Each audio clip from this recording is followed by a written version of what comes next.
How?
KEKW.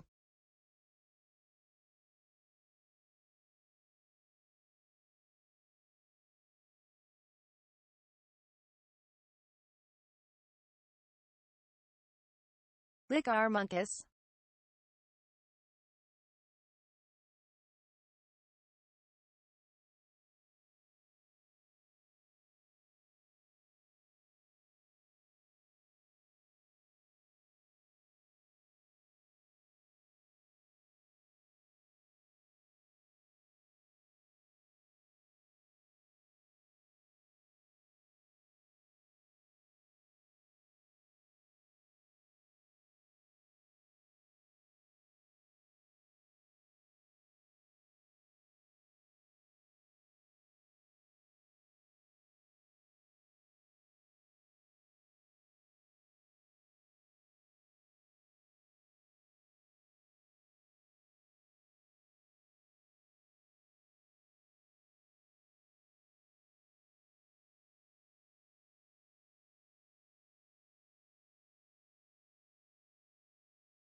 Gang_ is now lurking. That's chill, but make sure you mute the browser and not the stream. Blankies, blankies, blankies.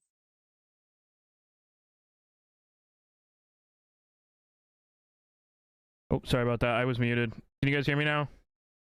Hello. Welcome to chat, guys. How's everyone doing? I just realized I was muted. There's a new alert command. I put it in the chat. I don't know if you saw it. We have alert command now. I haven't really worked on anything else. Bit rates are pretty much the same from the other stream. I need to change one thing though.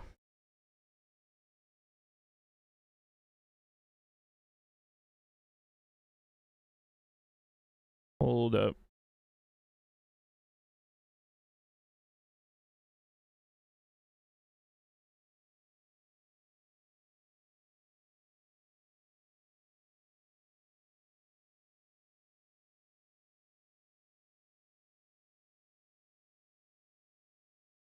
All right, we're good. Sorry about that. All right, so we're doing Portal 1 and possibly Portal 2, depending on how I'm feeling. The bit rates apply to Portal 1. When we do Portal 2, I'm changing the bit rates because a full restart will not be $25. That is too low for a full restart on Portal 2. I'm sorry. That game is 10 hours long, and I will not be wasting 10 hours of my life to restart for $25. It'll probably be 50, not gonna lie. But for now, you guys get your standard free restart. Everybody gets one. You get exactly one. If you restart me, I'm only restarting the chamber that I'm currently in. So Fuck. The chamber I'm in is the only one that I'm restarting. So not like the whole chapter, because I was hoping all game. Why the fuck would I give you free restarts the entire game? That would defeat the purpose of the stream. Just to make money, baby. I have 50k for full restart. Oh, 50k for full restart on Portal 2. For Portal 1, it is 25k. Not 50k. Not 50k. That's 500,000. You got it's 5,000. It's 50. Or no. Yeah, 5,000 is 50 because 1,000 is 10. So it'd be 5,000 bits. 5. Okay. It'd be 5,000 instead of 2,500 right here. But we'll get there when it comes to Portal 2. For now, it just applies to Portal 1. The restart, the chamber though, will be the same. It'll be same. It'll be 50 the whole time. I'm keeping it at 50. Plus these other things up here, like jump off the edge and kiss and clap, are gonna stay the same. I also wanted to show everybody that I have a wheel now. This will come in handy when we do my next big stream. which may or may not be an uncapped subathon. I'm debating it right now. It's still in the works. But for today, we're just gonna do the Portal reset stream. But I'm gonna chill and chat for a bit, and we can wait and see if some more people are gonna come in.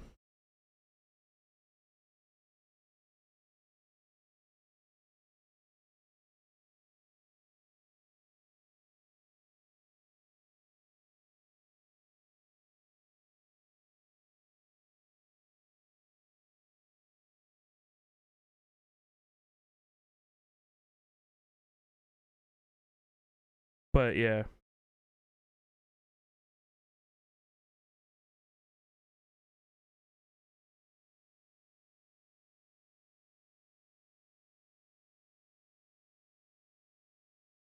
Hold up, I'm posting it. We're gonna turn the music down just a little bit.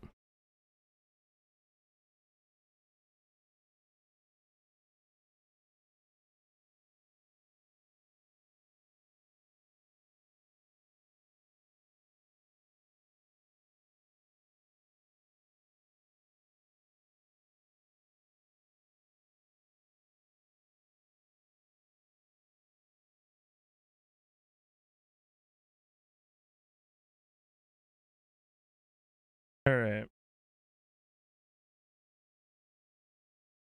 Hold up 1 minute.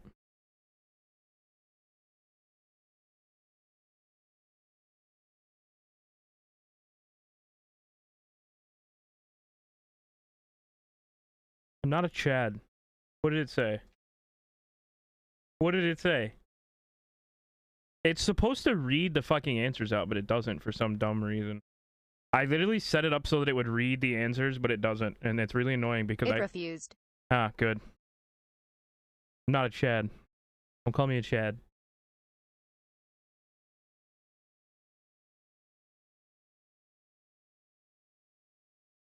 So yeah, everybody gets a free restart, and then after the free restart, it'll be 50 bits each for restarts. Which just is the chamber that I'm in restarts, which isn't too bad. It's like 50 cents. Huh.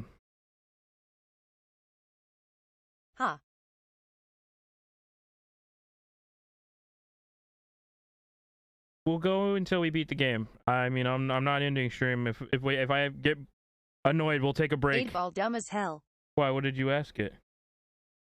Did it say yes? I'm not surprised.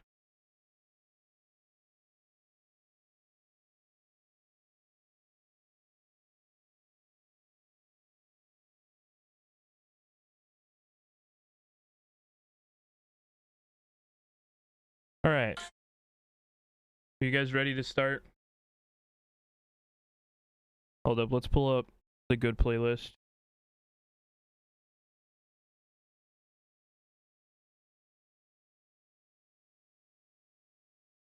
The answer is yes. His name is Carl.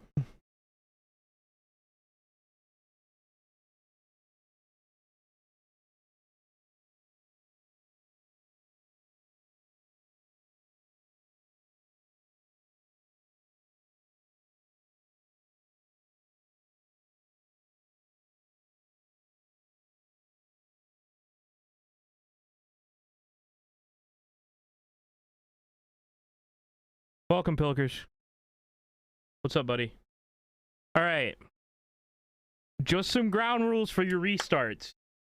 You cannot restart me as soon as I walk into a chamber. Once I cross through the chamber door, I am in the next chamber. That does not count as restarting. This Mollywuggy is being pegged by Carl. Carl's fine. Where is my little kitten?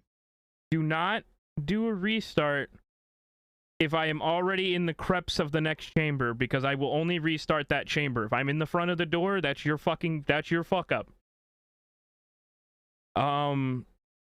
Because I'm doing quick save states to do the restarts. So if you fuck up, you fuck up. All right.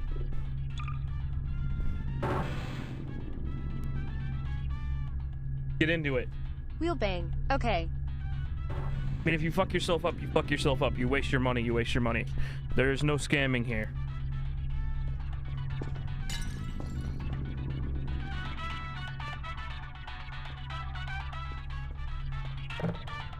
Hello, and again, welcome to the Aperture Science Computer-Aided Enrichment Center. We hope your brief detention in the relaxation vault has been a pleasant one. Your specimen has been processed, and we are now ready to begin the test proper. How did I already scam you? However, keep in mind that although fun and learning are the primary goals of all Enrichment Center activities, serious injuries may occur.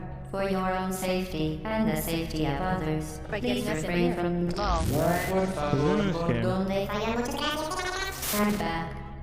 The portal will open in 3, 2, 1. You scammed yourself.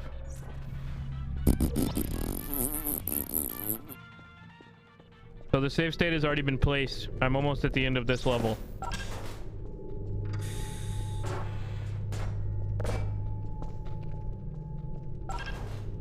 Excellent. Please proceed into the chamber lock after completing each test. First, however, note the incandescent particle field across the exit. This Aperture Science Material Emancipation Grid will vaporize any unauthorized equipment that passes through it. For instance, the Aperture Science Weighted Storage Cube. Also, no. you are not allowed to fail. Lol. I already fucked up. I accidentally reset myself. The Aperture Science Computer-Aided Enrichment Center. We hope your brief detention in the relaxation vault I'm sure that'll happen a few times where I accidentally hit the wrong hotkey. And we are now ready to begin the test. I hit the wrong key, so I restarted myself. However, keep in mind that although fun and learning are the primary goals of all Enrichment Center activities, backwards. serious Backwards injuries restart. may Forward occur. save. Backwards For your restart. own safety and the safety of others, please refrain from turn back. The portal will open in 3, 2, Save. 1. Okay. Bone zone boob UH, bone zone boob UH, bone zone boob UH. Why doesn't it say booba no more? Bone zone boob UH, bone zone boob UH. It don't say booba no more. It says boob UH. Excellent. Please proceed into the chamber lock after completing They also got each rid of test. smell it. First, however, note Smell the it's gone. incandescent particle field across the exit. Sad. This Aperture Science Material Bitch still Emancipation works, Grid though. will vaporize any unauthorized Bitch and equipment that the passes works through as it. well. For instance, the Aperture Science Weighted Storage Alright, Cube. new save. Alright, we're in the next chamber. Chamber Get 1. bone zone Ed. Chamber 1, boys. Please place the weighted storage cube on the 1500 megawatt Aperture Science Heavy Duty Super Colliding Super button. Get bone zone Ed. Get bone zoned.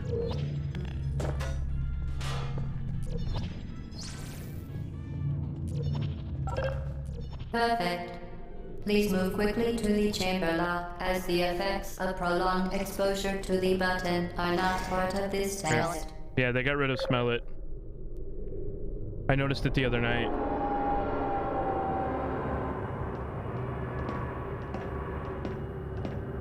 Oh, that's lame.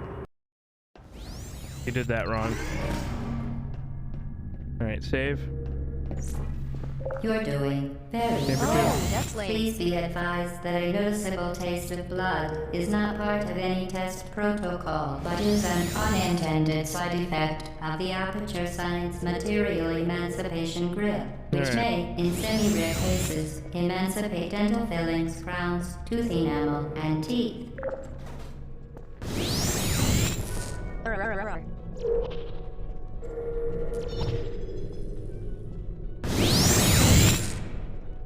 Oh, I did that way wrong.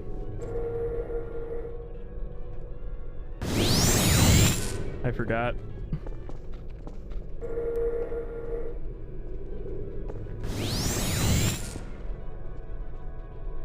Come on, hurry the fuck up.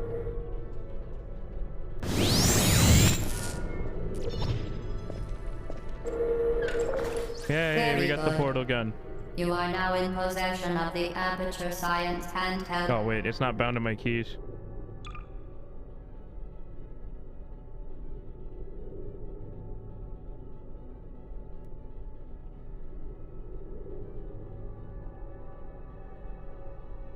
portal device. Alright, we're good. With it, you can create your own portals. These intradimensional gates have proven to be completely safe.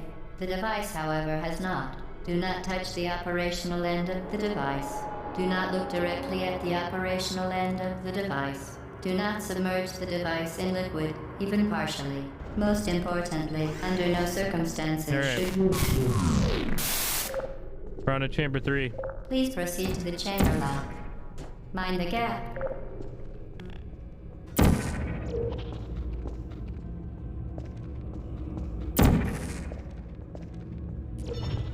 Well done. Remember, the Aperture Science Bring Your Daughter to Work Day is the perfect time to have her tested.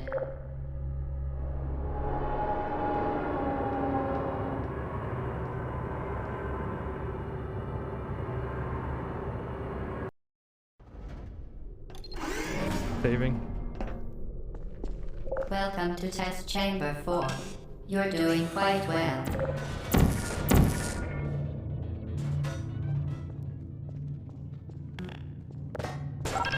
Once again, excellent work. As part of our required test protocol, we will not monitor the next test chamber. You will be entirely on your own. Good luck.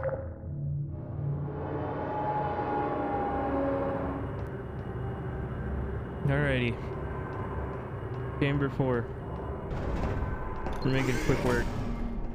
Light work. Light work. Give me that camera. Oh, I'm bone zone.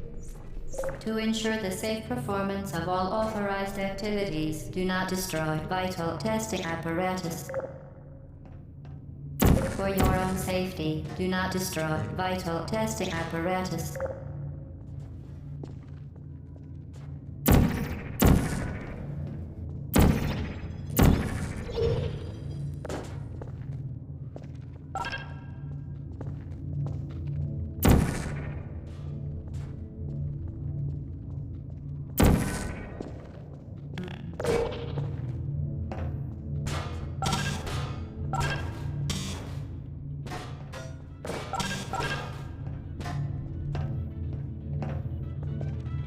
As part of a required test protocol, our previous statement suggesting that we would not monitor this chamber was an outright fabrication.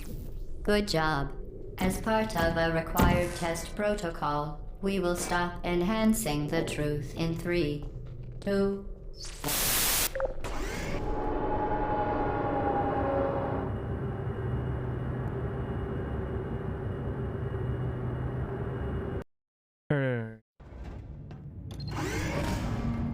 A fabrication. A fabrication.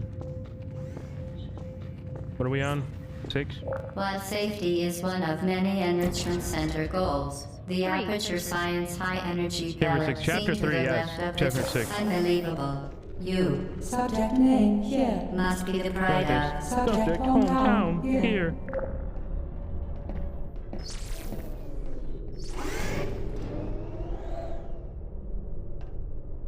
I love that shit. The GLaDOS quotes in this are great.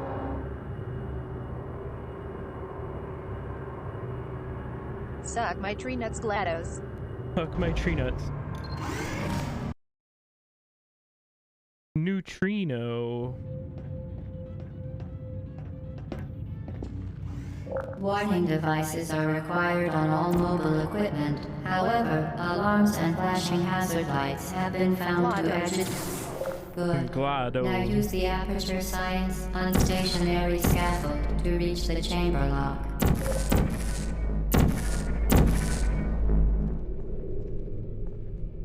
I got this.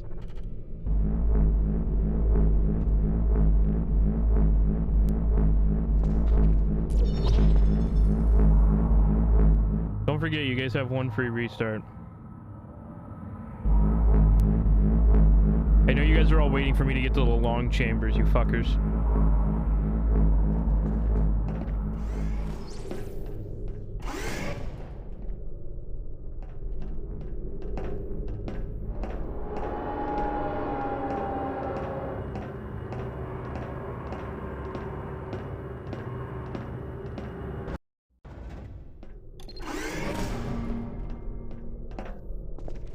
Please note that we have added a consequence for failure. Any contact with the chamber floor will result in an unsatisfactory mark on your official testing record, followed by death. Good luck. Followed by death. Good luck.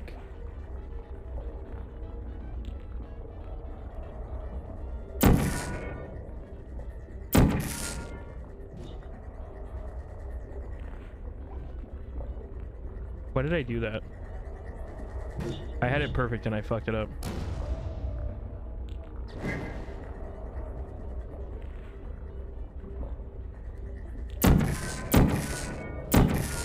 All right.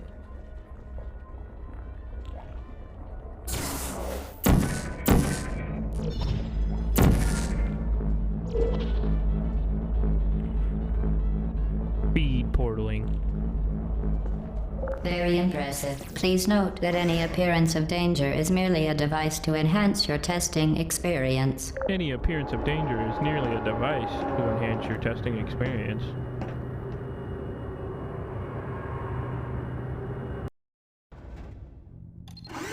Some days there be days on some days while days are on the days of some, sucking away the days while some sits in the corner looking at days.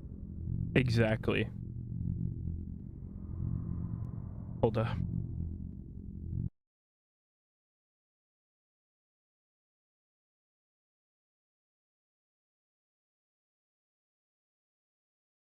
Hold up. I gotta do something really quick.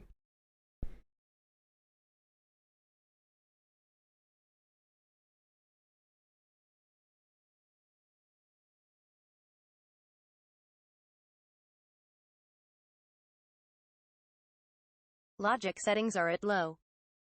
Oh yeah? Intriguing. The Enrichment Oh, wait. Center Forgot to regrets to save. inform you that this next test All right. is impossible. Make no attempt to solve it. Intriguing.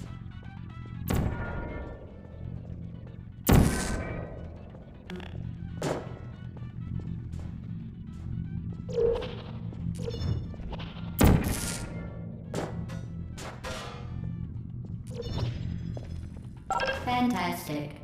You remain resolute and resourceful in an atmosphere of extreme pessimism. I'm morphing. I'm morphing, dude.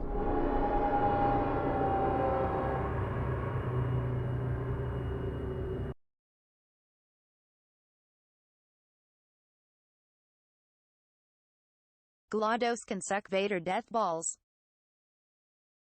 You're right.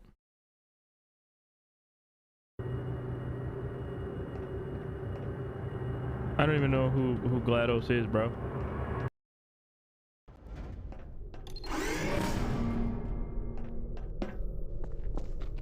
Hello again. To reiterate, previous Use astromech nuts. for momentum.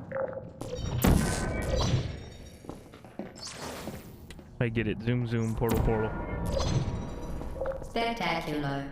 You appear to understand how a portal affects forward momentum, or to be more precise, how it does not. Ah, they fucked me.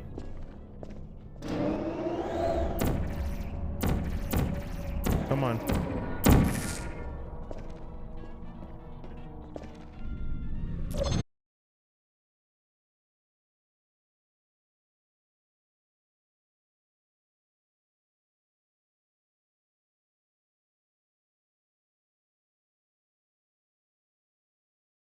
Alright.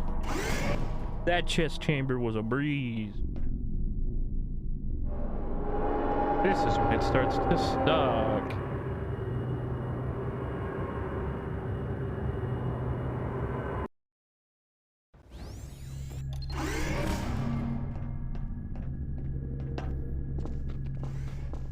The Enrichment Center promises to always provide a safe testing environment.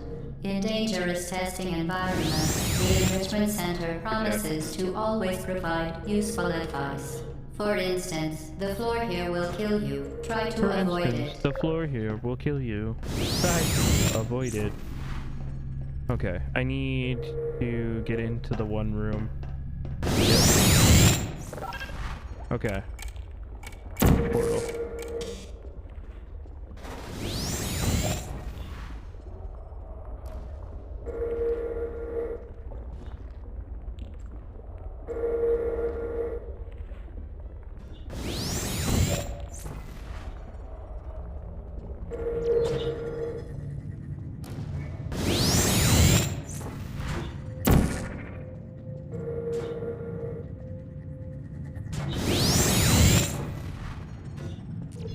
Alright, where do I need the ball at? No,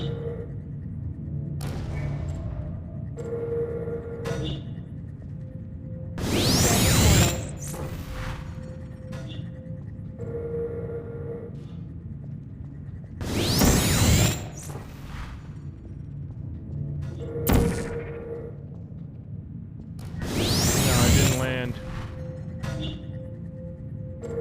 I did it wrong.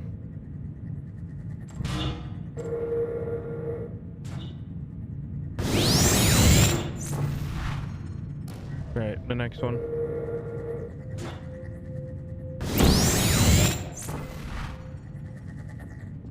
Boom.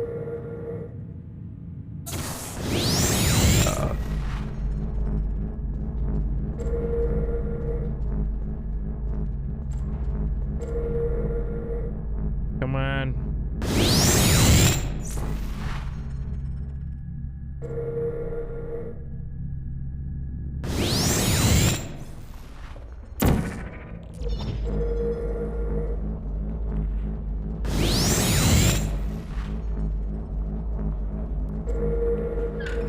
Oh, thank God I have both sides of the portal gun now. So that it can now manufacture 2 linked portals at once.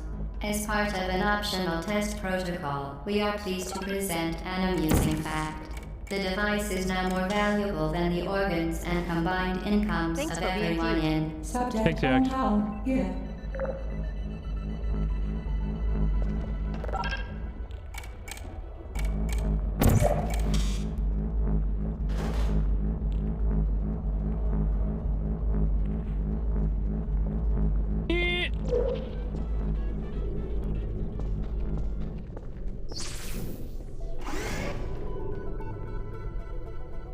I was waiting for somebody to reset me on that one. That would have been a really annoying one to reset me on.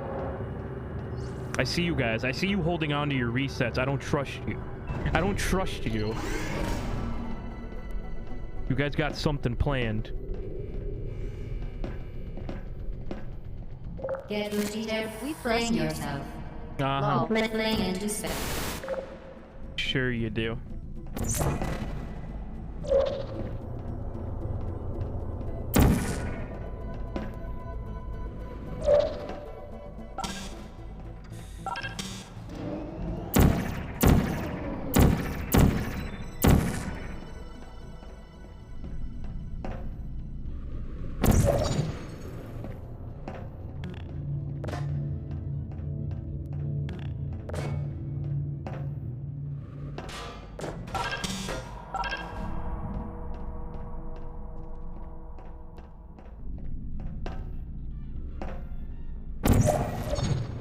We...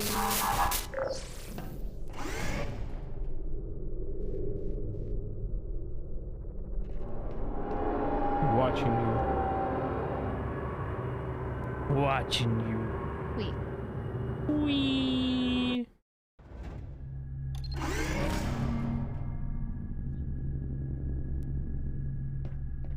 Oh, gotta save. These Now that you are in control of both portals, this next test could take a very, very long time. If you become lightheaded from thirst, feel free to pass out. An intubation associate will be dispatched to revive you with peptic salve and adrenaline.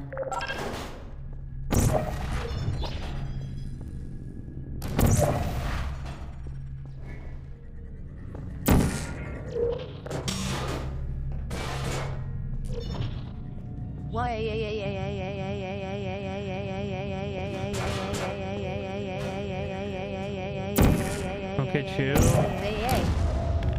Please.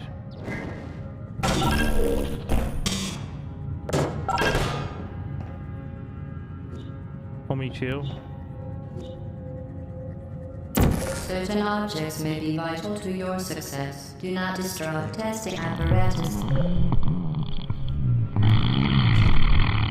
Garrett didn't ask cry about his name at getting real Elmald seed cope.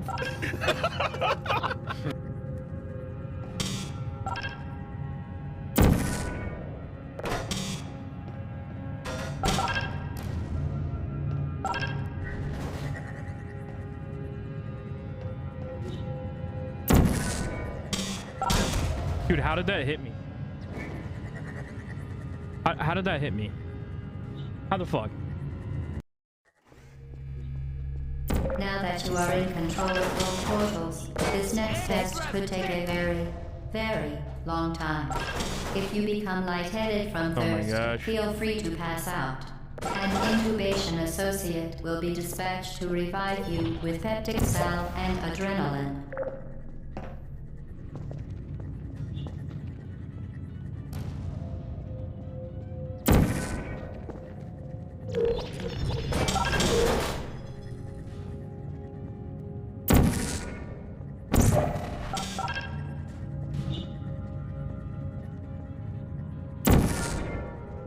Monsterosity lemonade style.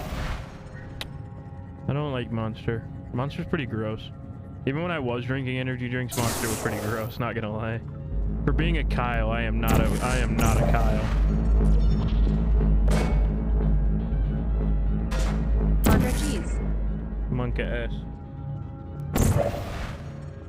Bro, what? What?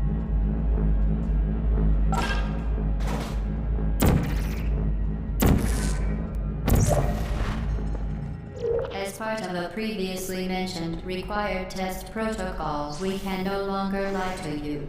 When the testing is over, you will be missed. You will be missed. You mungus little bone zoning bitch.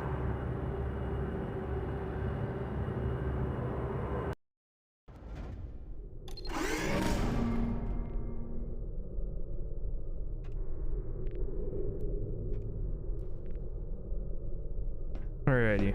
Oh, wait. Gotta save. Alright, we're good. Work is boring, that's all. Yeah. All subjects intending to handle high-energy gamma-leaking portal technology must be informed that they may be informed of applicable regulatory compliance issues. No further compliance information is required or will be provided, and you are an excellent test subject.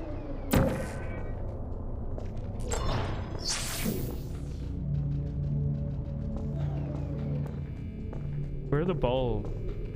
I forget. It's in this room, isn't it? No.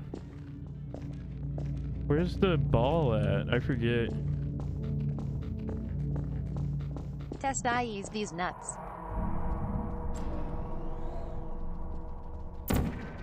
Alright, let's do that first.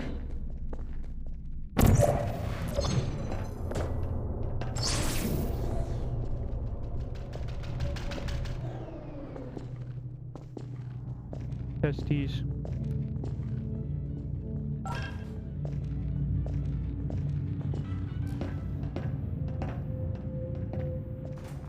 Oh, I remember this now.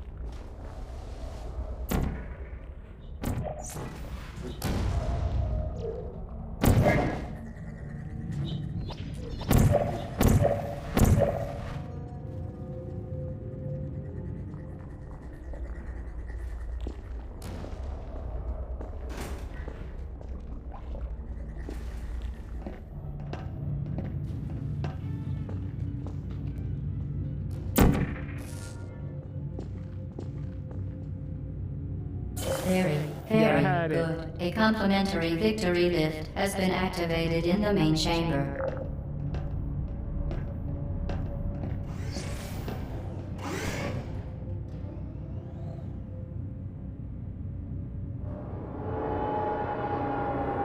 Hey Alexa, what's the weather for Muskegon, Michigan on Tuesday?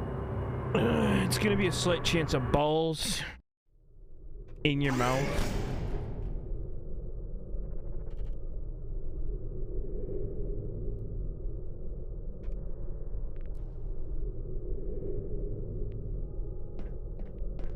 Need a hey Kyle thing. Lol. Hey Kyle. Alexa, how's the weather The in Enrichment Muskegon, Center is Michigan? committed to the well-being of all participants. Cake and grief counseling will be available at the conclusion of the test. Thank you for helping us help you help us all. Like your current humidity? Oh. Here you go.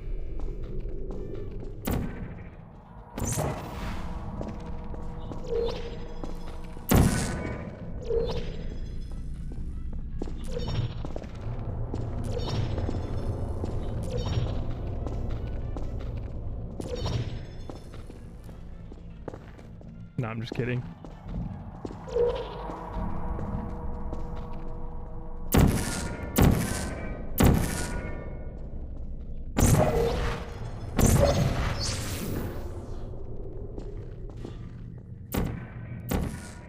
Certain objects may be vital to your success. Do not destroy testing apparatus.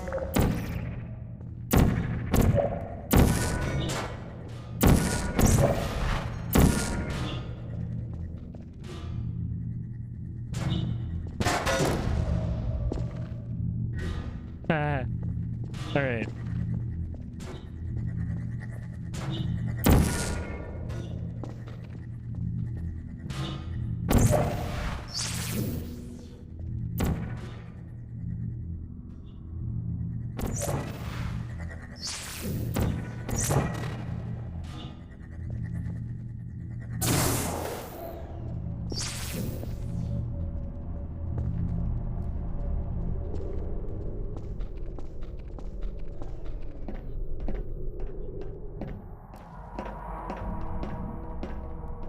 All right, there's a drop pad.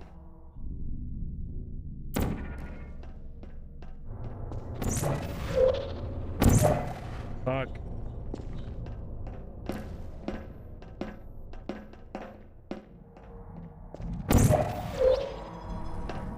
Ah, Where is your crowbar, Mr. Freeman? wrong game.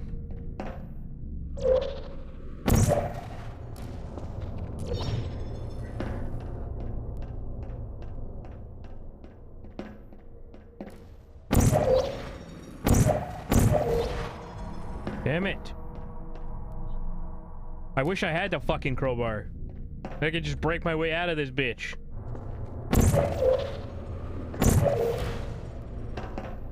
You know they make fun of Black Mesa in this game?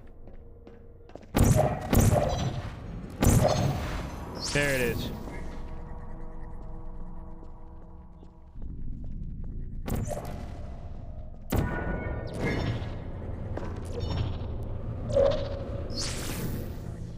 Alright. Ball comes in.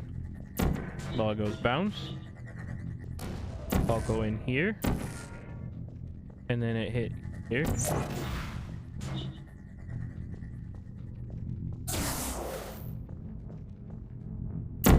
And I launched myself back.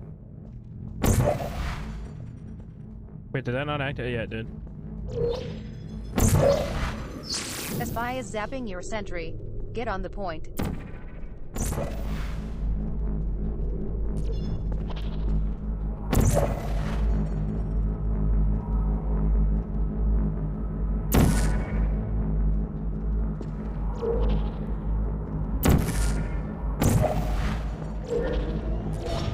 Oh, you fucking... Aha!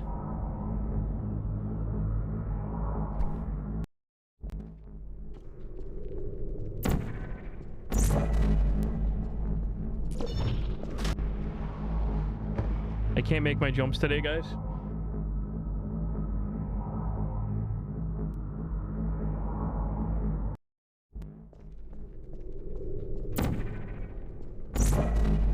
Just press V, you'll be able to fly through it.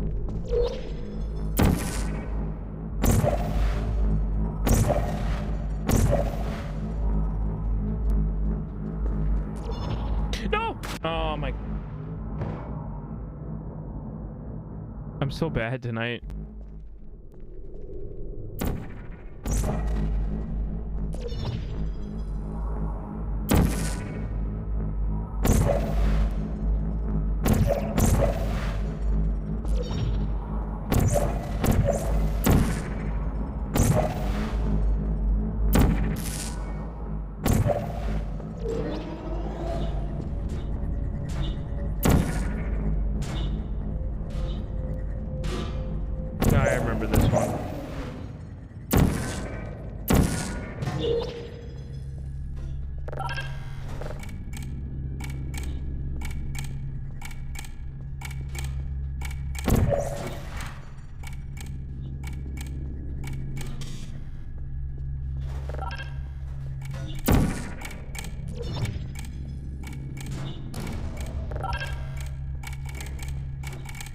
Useful tool for later, though. Yeah, it's not really useful. Alright.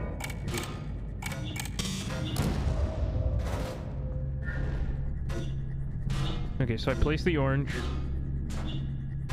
Let it break.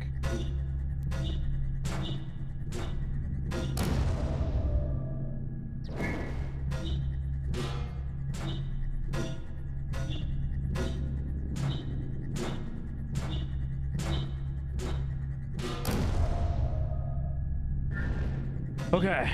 Blue. What That's useful. Let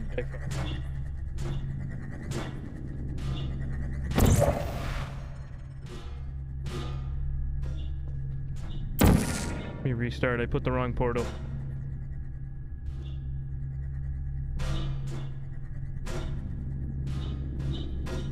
I made a big oopsie whoopsie. Alright, that's gonna bounce. We're gonna put a portal here, We're gonna push the first button. We're gonna push the second button. The ball's gonna come. Yeah. Did you know you can donate one or all of your vital organs to the Aperture Science Self-Esteem Fund for Girls? It's true. A self-esteem program for girls. It's true.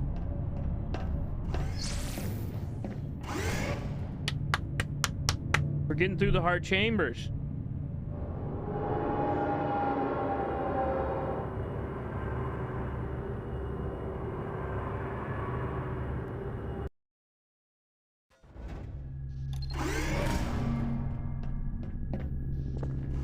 Due to mandatory scheduled maintenance, the appropriate chamber for this testing sequence is currently unavailable. It has been replaced with a live fire course designed for military androids. The Enrichment Center apologizes for the inconvenience and wishes you the best of luck.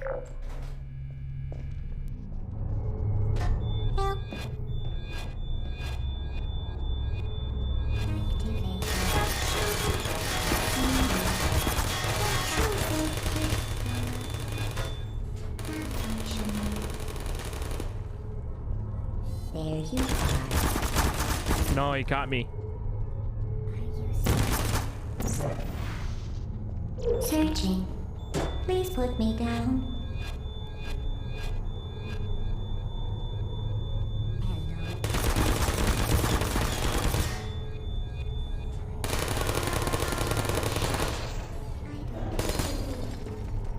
Look, guys, it's a rat hole. Look, they were in here cooking stuff on CPUs.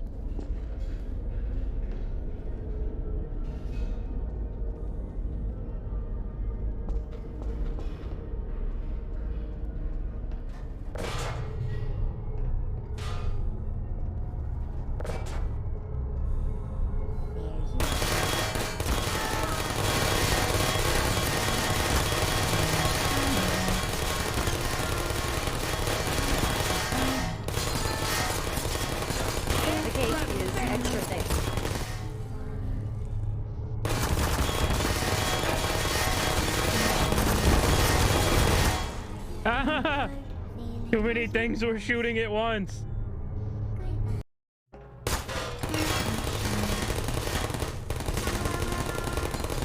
I remember where I'm at now.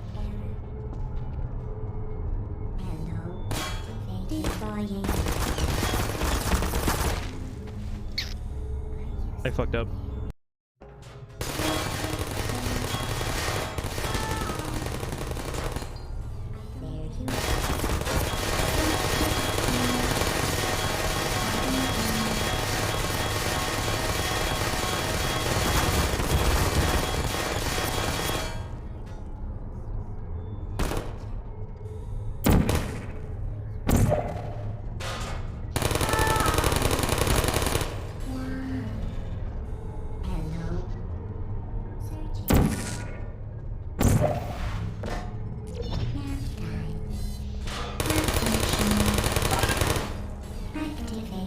just orb the base. Target acquired. Who are you? Critical error. Uh-oh. Well done, Android. The Enrichment Center once again reminds you that Android Hell is a real place where you will be sent at the first sign of defiance. Android Hell is a real place.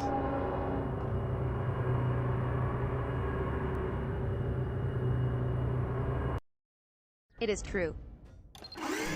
I foreseen it. Alright, hold up.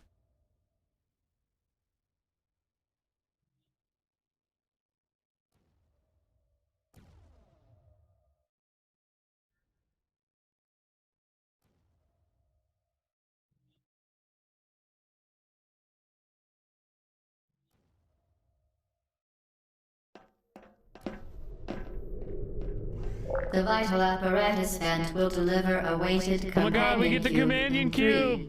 3, 2, 1.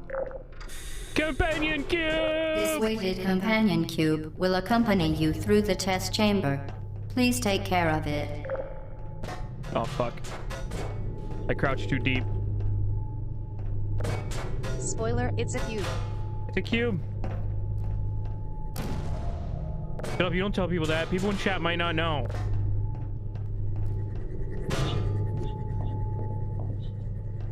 The symptoms most commonly produced by Enrichment Center testing are superstition, perceiving inanimate objects as alive, and hallucinations. The Enrichment Center reminds you that the weighted companion cube will never threaten to stab you and, in fact, cannot speak. It'll never threaten to stab you, and in fact cannot speak. GLaDOS can test these nuts.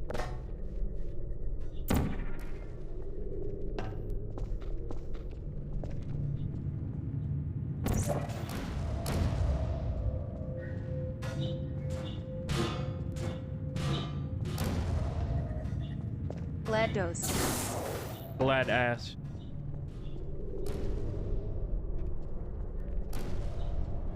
Alright, that's one done.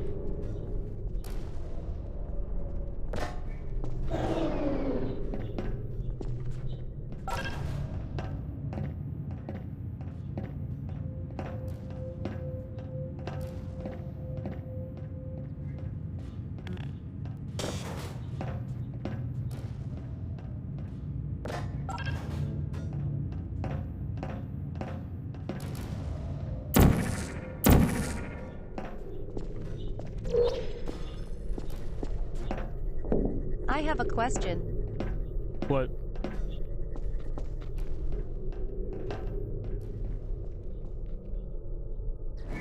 Oh!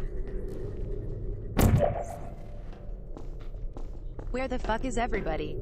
That's what I'm saying.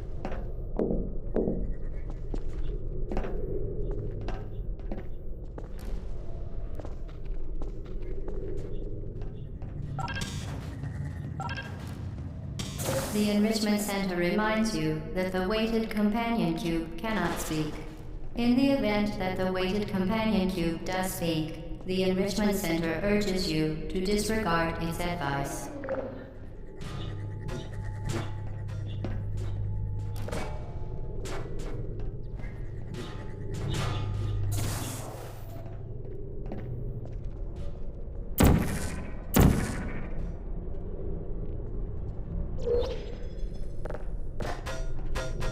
Enrich these nuts. Look, we're just letting you know that the cube can't talk, and if you hear the cube talking, then you might be psychopathic, and that's okay. That's okay. If you hear voices, that's okay.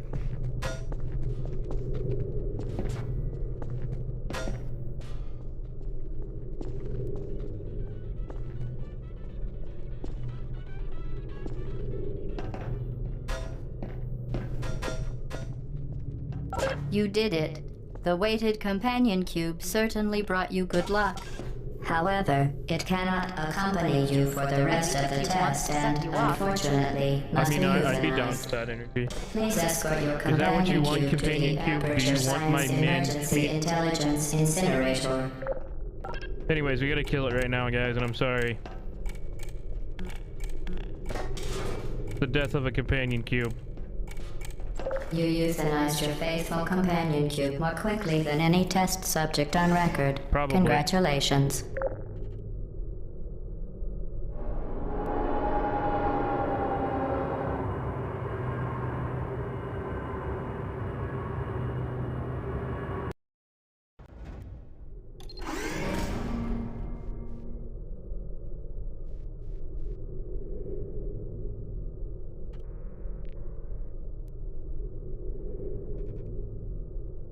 Hold up 1 second.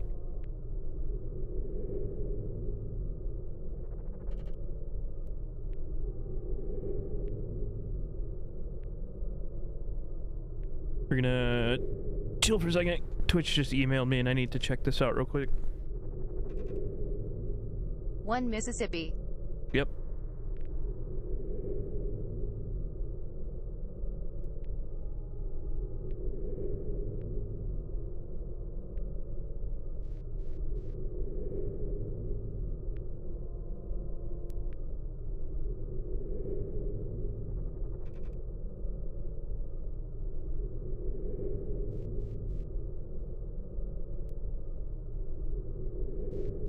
Is it a good or bad email? Good. It's about ad rev. Did you get it as well? I want to know if it's just me. Did you get an ad rev email?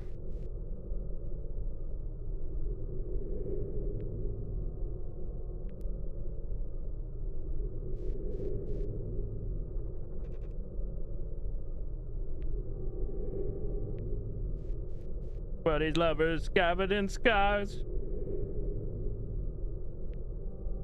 I can fuck up anything. Video. Yeah, I got an ad read.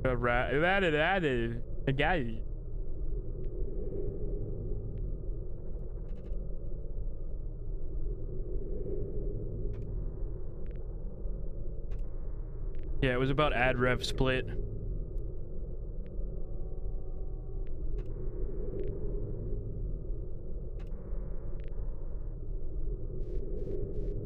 No email.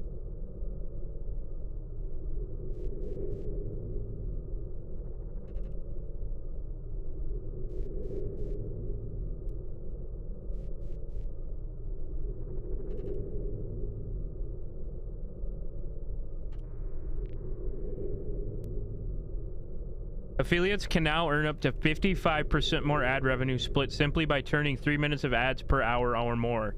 With your current ad density, you are earning more than before.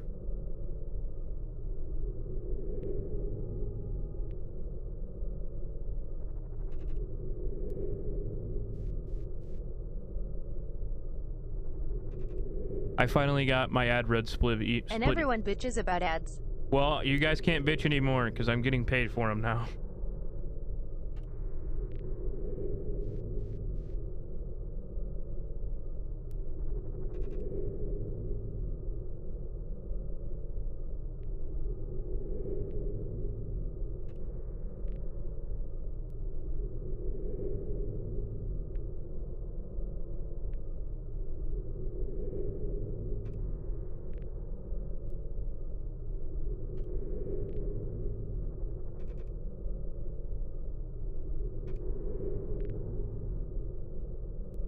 Okay. So according to this, if I continue down the path of ad rev, each month I can earn a bonus. And they said that the bonus can... Hi, Daddy. The bonus can go up. What's up, Emmy? How you doing? Apparently the bonus can go up in money. So that's kind of cool. I wonder... You're an affiliate, aren't you, Myth? Mama, lol. JK. Yes, I am. You might get the email. Hey, Maybe you just... Lurk, you gotta mute him and while I take this test thing, but he'll be back. I have alert command, Ice. I have alert command now. Just so you know. But you're fine. You're good. Thanks for chilling. I need to make an unlurk command. We need to make a return command.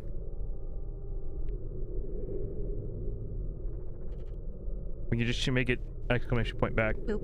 It says, today's the day. Hooray, affiliates like you get access to good stuff. Here's what that means. Beginning today, we increase the ad revenue split to 55% for qualifying affiliates. To opt in... Oh, it's qualifying affiliates. Maybe you're not qualifying.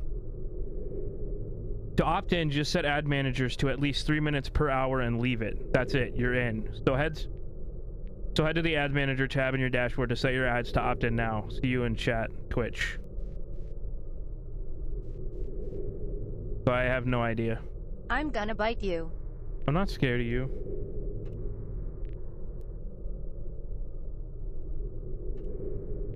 Bark.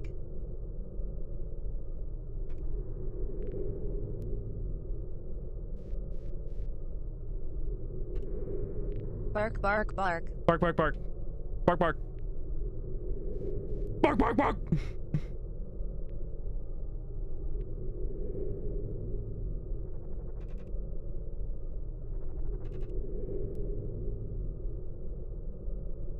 I wonder how much the rate increases.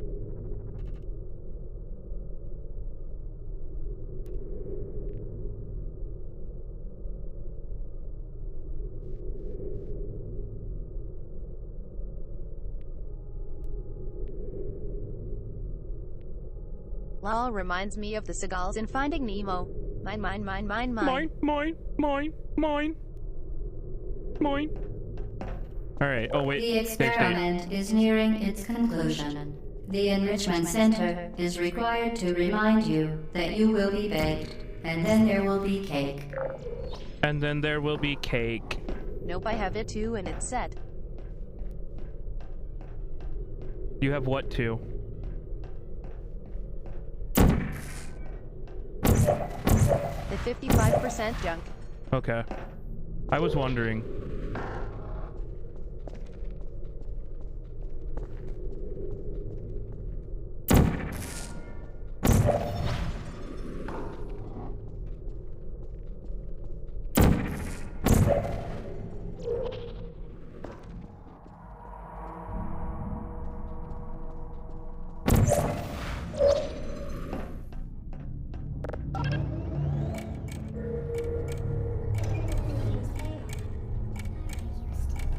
I need to have a way to get back, don't I?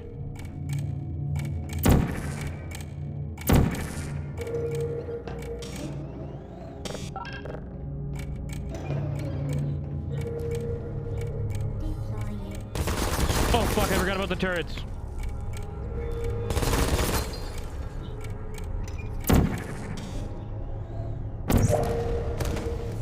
And the wall killed.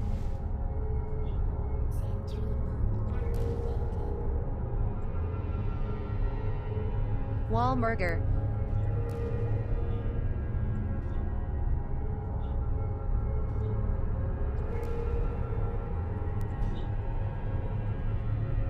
I forget how to do this part. I know we played Portal like a while back, but I still forget.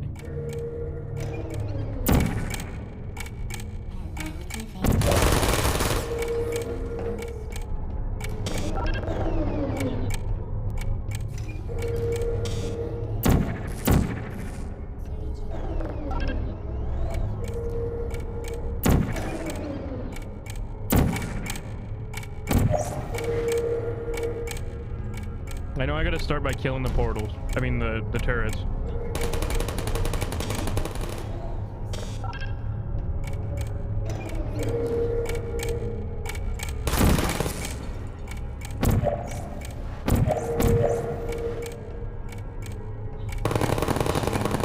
Hamburger helper. Hamburger gerber. Hamburger berber.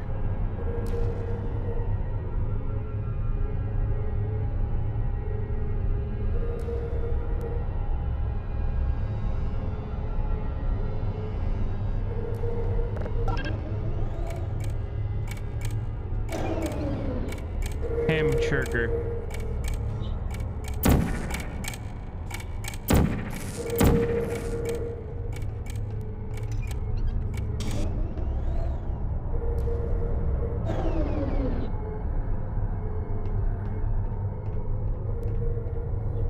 All right.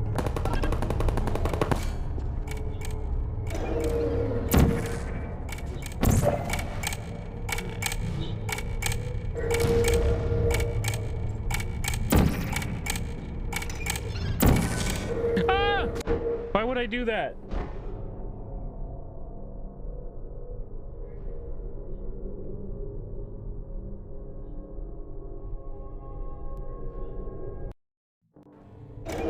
I'm the big stoop.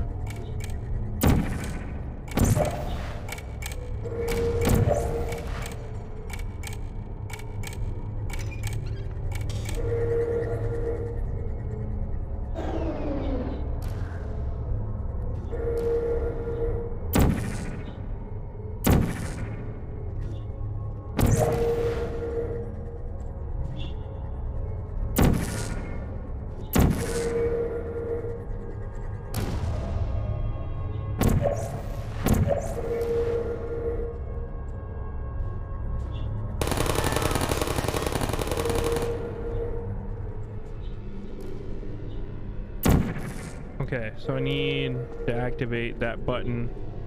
I need to be able to get up there. Isn't there like a glitch where you can get on top of that button?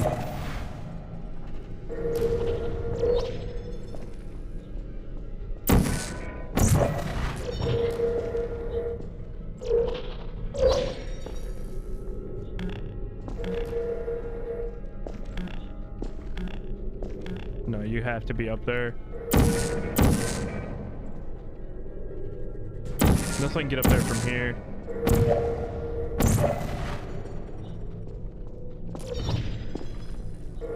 No. Oh my. Ow!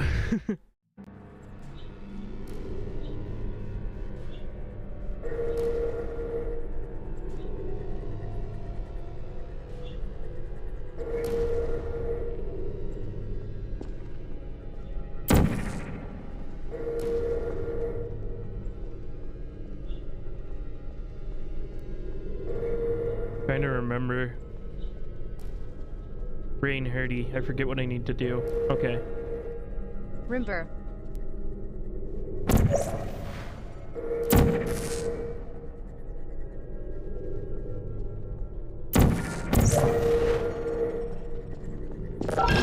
Fuck. I was so close. Okay, I know how to do it now. One here. One here.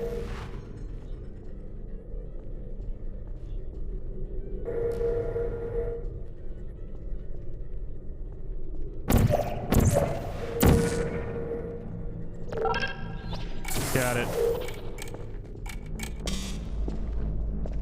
Classy. Fucking classy.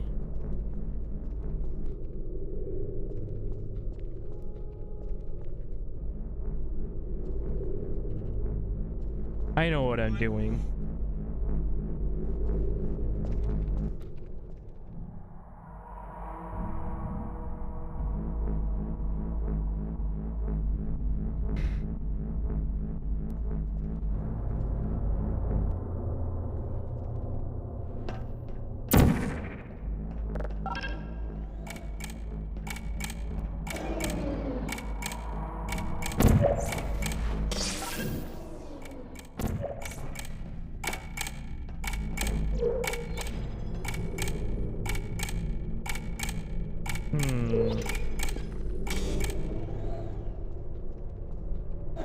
How do I do this? I forget.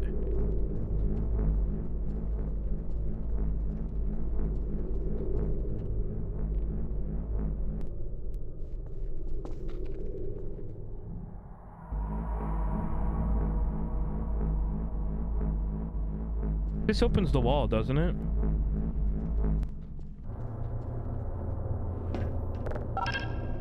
Yeah, it opens the wall.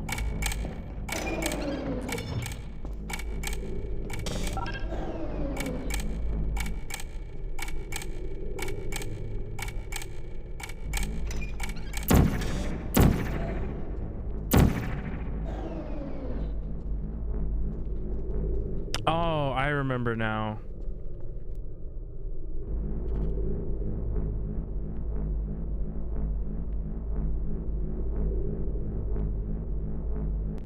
I know what I need to do.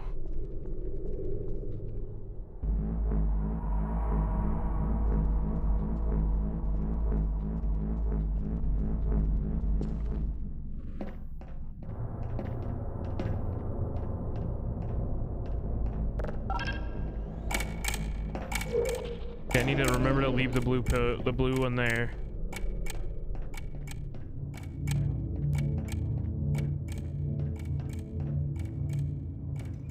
And I need to get...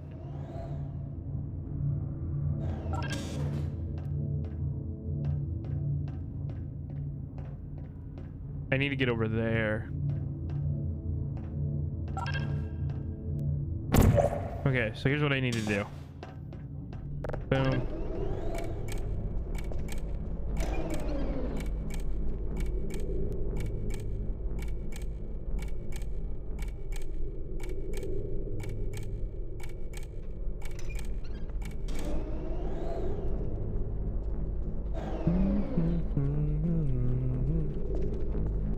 You'll be there. Oop. Hi, welcome back.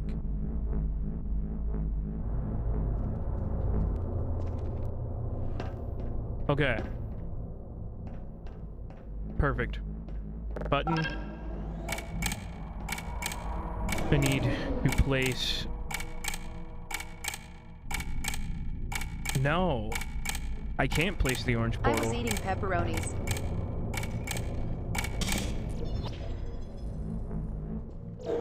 How do I do this?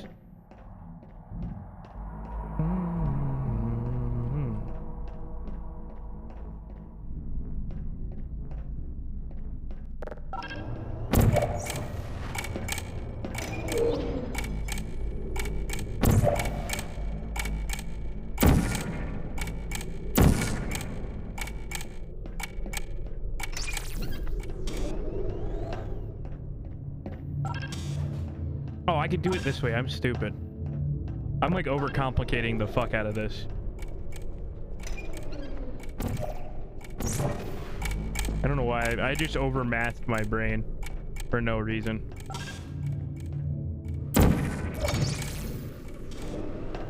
No! Okay, the cube stayed. Pepperonis. Pepperonis. Nah, it took me back anyways.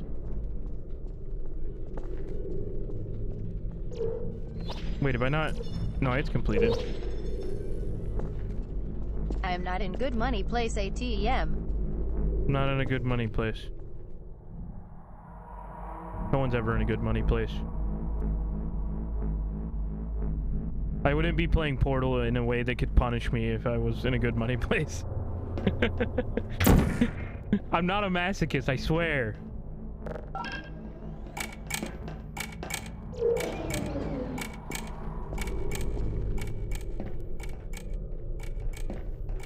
Can't relate. And I'm going to a theme park on Tuesday.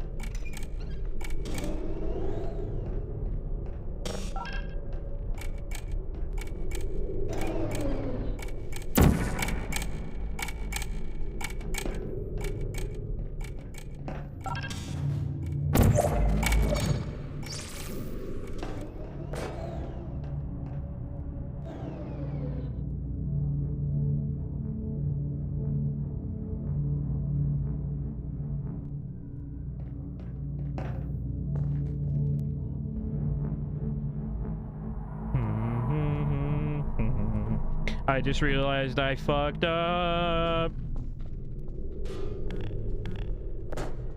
Hey, I'm a little stupid. Hey, I'm a little stupid.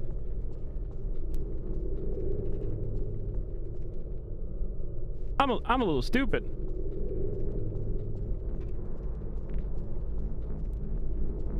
Please, please, please.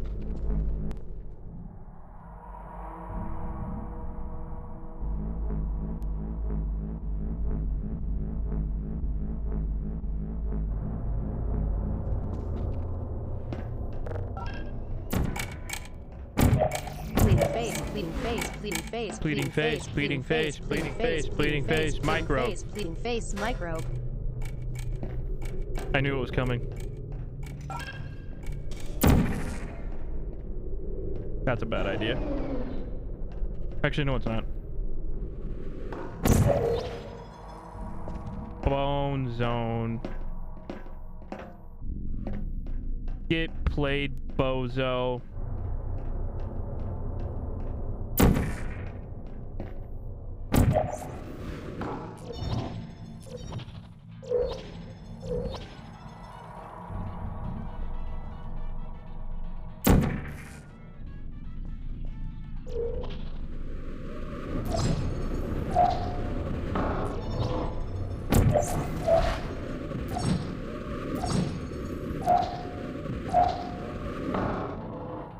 That would literally shatter your kneecaps.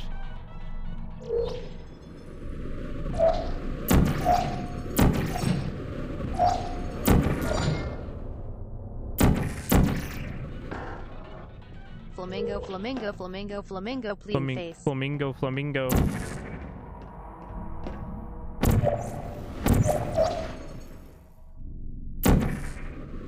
Fuck.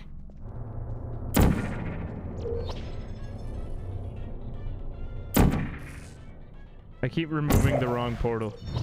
Everybody in the chat, shame me. Orange portal. Orange. Blue. Orange. Blue. Well done. Oh Be my god. advised that the next test requires exposure to uninsulated electrical parts that may be dangerous under certain conditions. For more information, please attend an Enrichment Center Electrical Safety Seminar.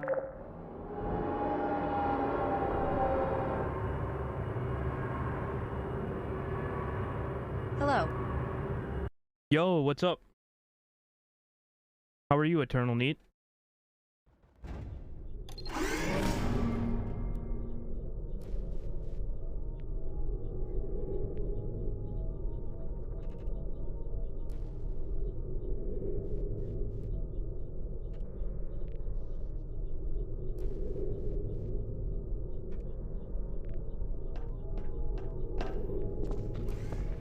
Welcome to the final It's test. very laggy. When you are done, you will drop It the shouldn't be device. laggy.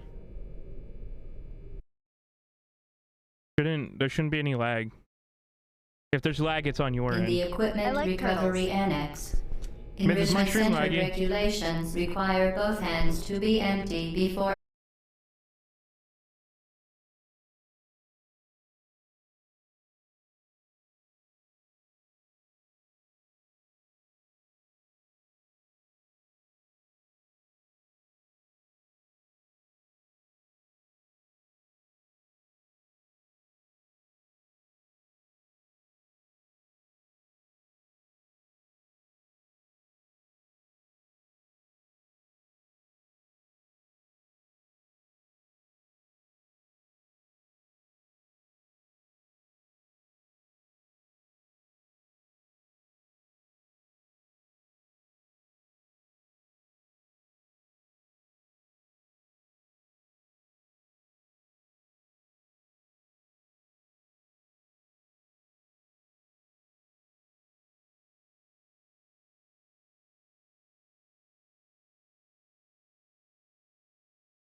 its conclusion. The Enrichment Center is required to remind you that you will be baked, and then there Wait.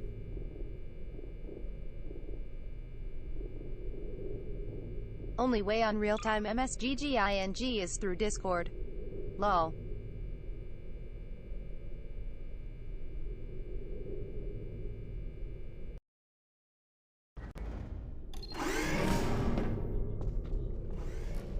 Welcome to the final test. All right. When you are done, you will drop the device in the Equipment Recovery Annex. Enrichment Center regulations require both hands to be empty before any cake. Hold up. Because we can't do anything right now because of the internet.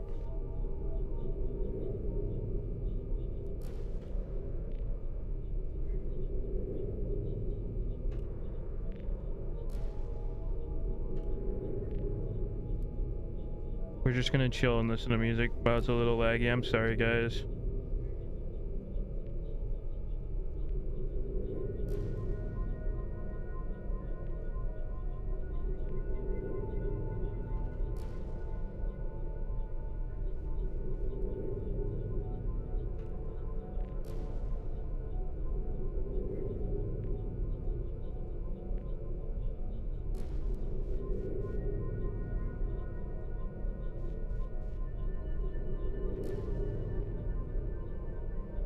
So it's laggy, like, on stream?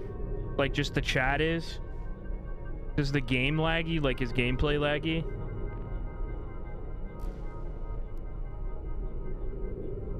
Like, is it just delayed?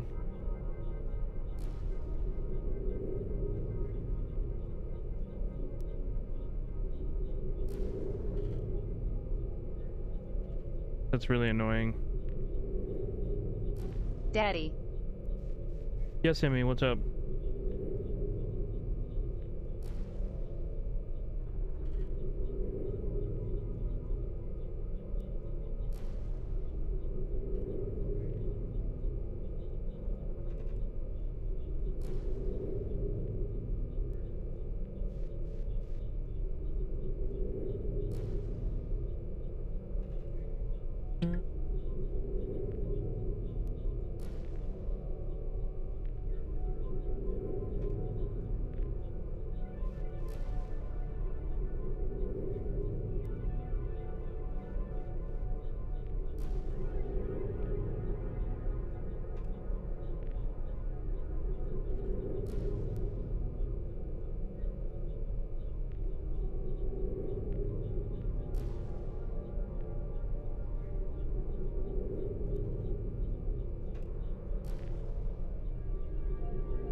I'm sorry, guys. Stream's laggy.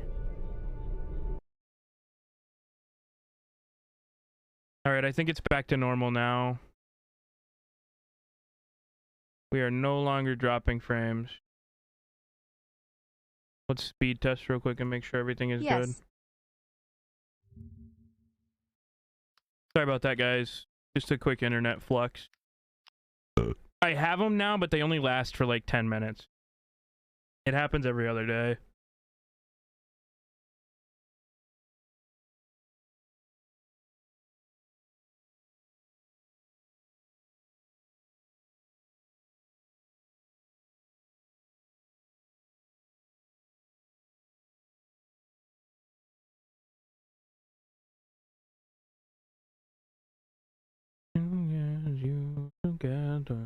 Yeah, it's better now. All right, we're getting back to the game. Things are fixed, guys. Sorry about that.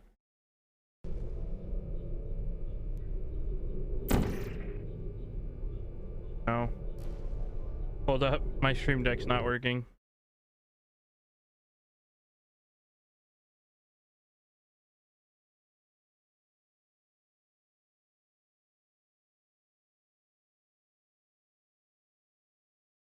Hold up. Gotta unplug it and plug it back in.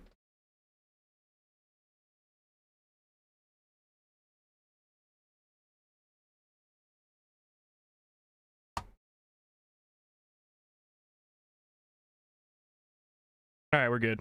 Sorry about that. Everything is well in the land. Quick save. Alright, last level.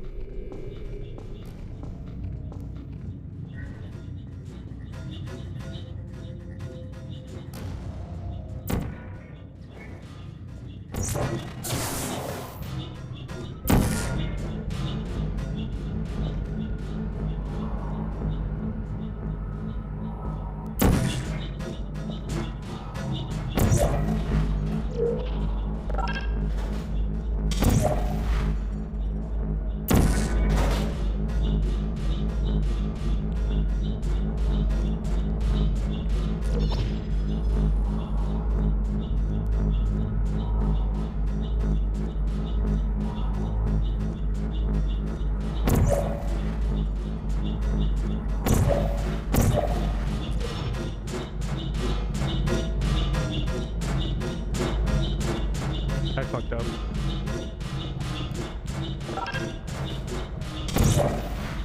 I don't know why I did it like that.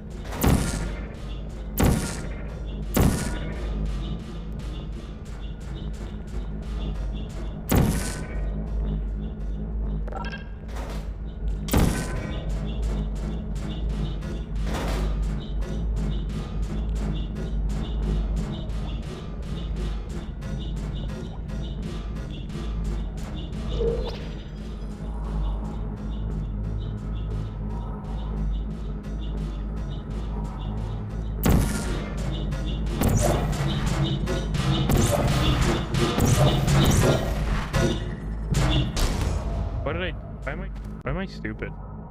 Why do I keep like brain farting how to get rid of that?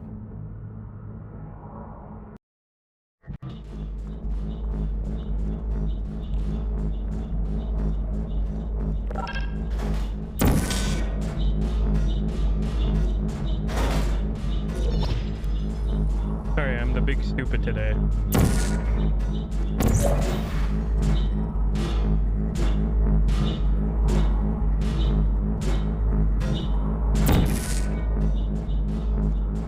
Figured it out.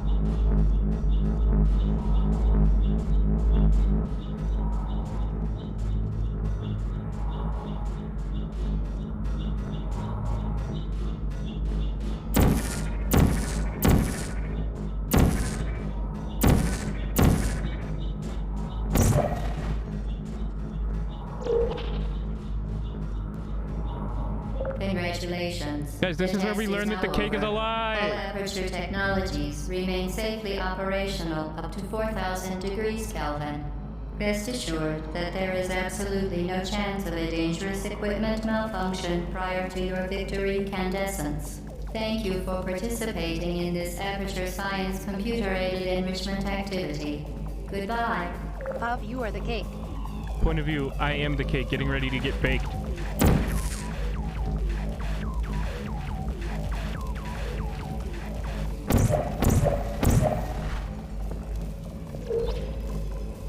What are you doing? Stop it. We are pleased that you made it through the final challenge where we pretended we were going to murder you. We are very, very happy for your success. We are throwing a party in honor of your tremendous success. Place the device on the ground and lie on your stomach with your arms at your sides. A party associate will arrive shortly to collect you for your party. Make no further attempt to leave the testing area. Assume the party escort submission position or you will miss the party.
Okay, how to get back in.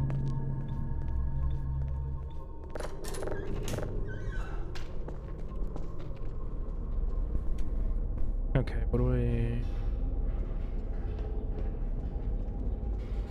Oh no, I remember.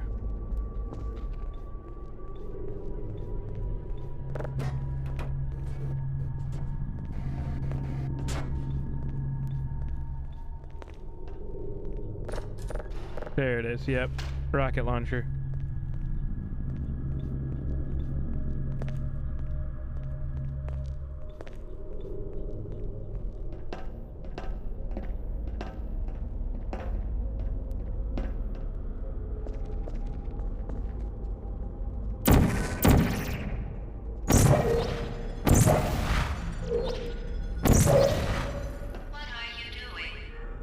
What are you doing? You know, you're not even going the right way. Hello, is anyone there?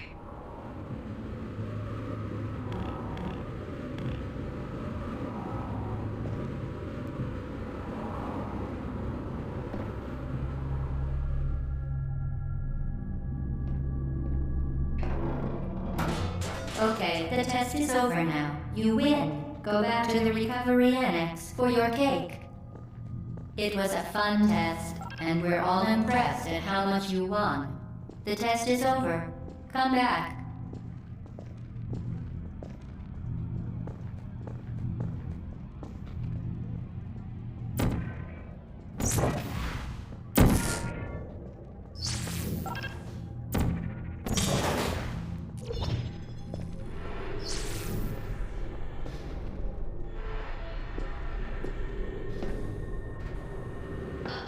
Somebody cut the cake. I told them to wait for you, but they cut it anyway. There is still some left if you hurry back.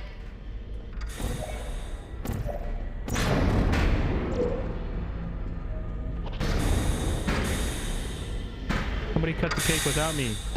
What kind of bullshit is that?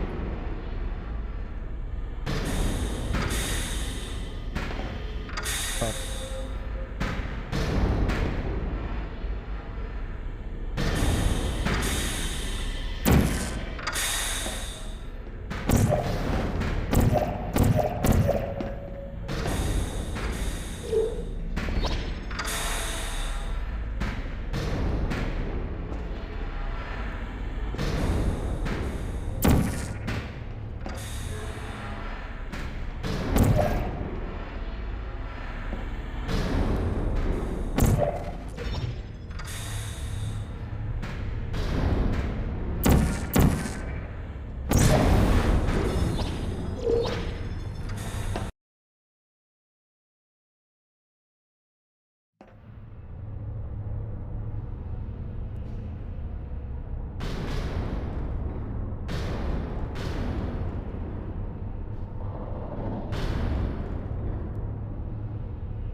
You're not even going the right way.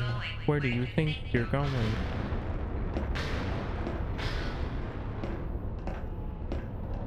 I forgot to save. I gotta go back real quick. You reset me, you're resetting me to right here.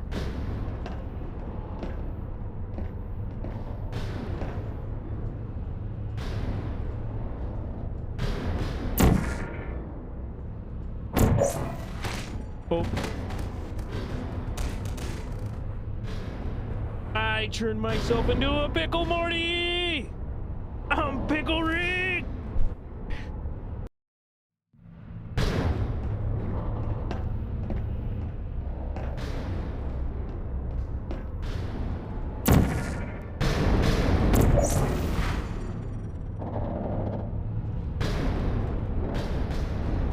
I turned myself into a splattered spot on the wall, Morty! Turned yourself into a flat pancake.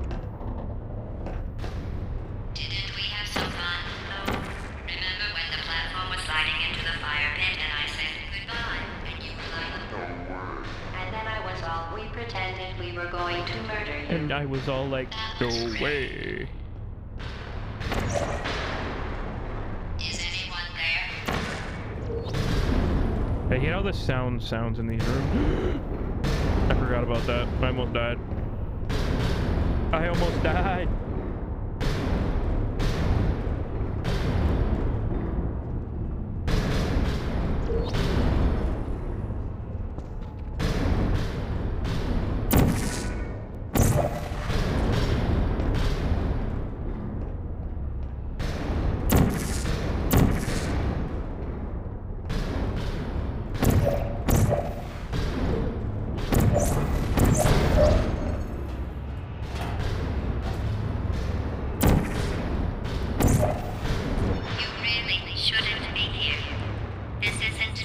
for you. It's not too late. You're right. It wasn't safe.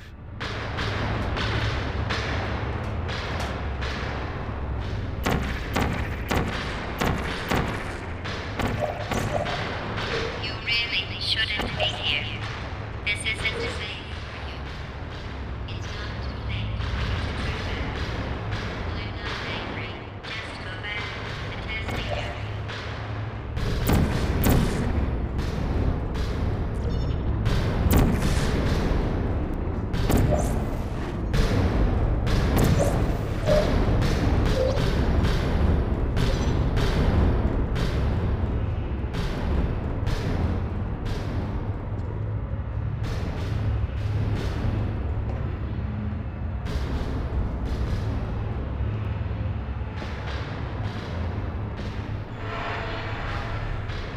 You should have turned left before. It's funny, actually, when you think about it. Someday we'll remember this and laugh, and laugh, and laugh. Oh boy. Remember when we used to laugh and laugh and laugh?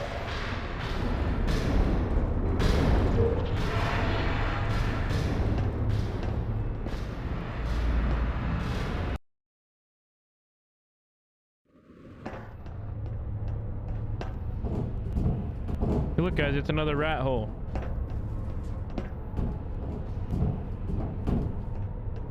Okay, if you restart me, you're restarting me to this point.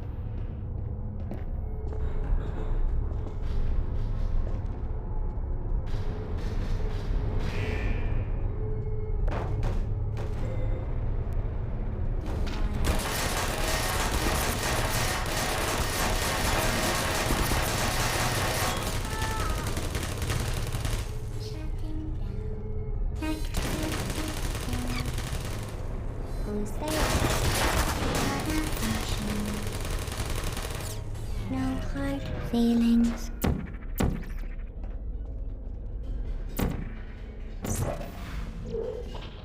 You're not a good person. You know that, right? Good people don't get up here. Can you hear me?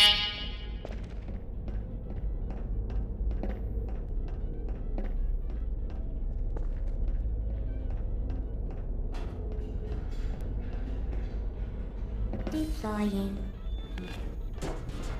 Are you still there? Oh!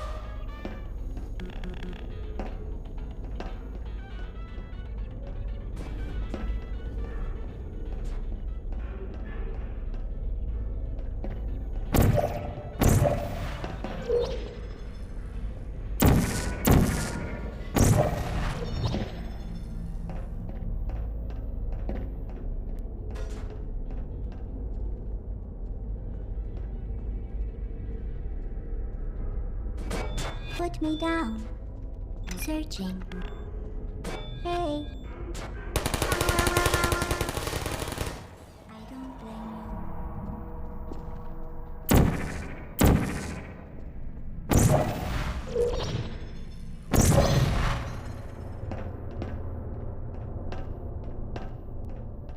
This is your fault. It didn't have to be like this. I'm not kidding now. Turn back or I will kill you. I'm going to kill you. And all the cake is gone. You don't even care, do you? This is your last chance.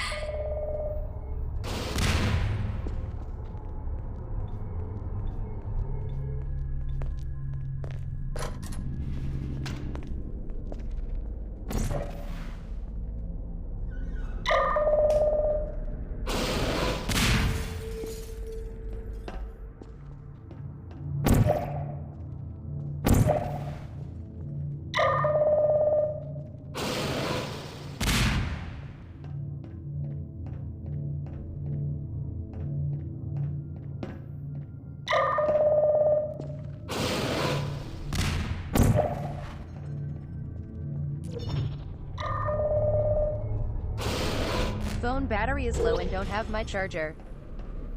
Oh, shit.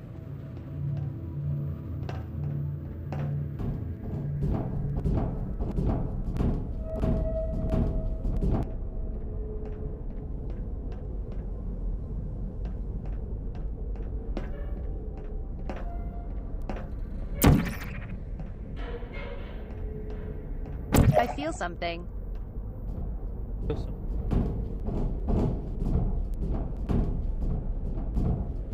How the fuck was that? Where was I supposed to go?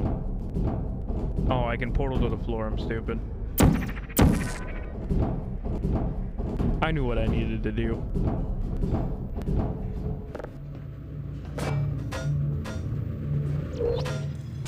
Feeling my dick in you?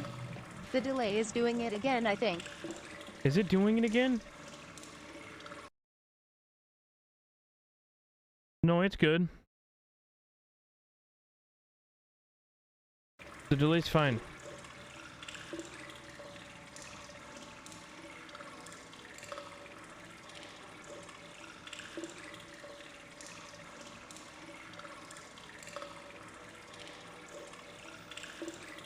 Then it's my side, I think. Probably.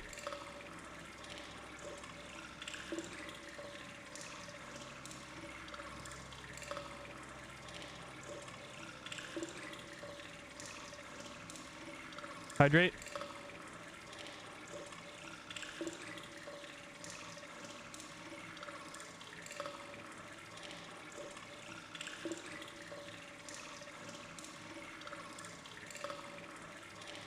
Gotcha. Good boy. Pixel City, here I come.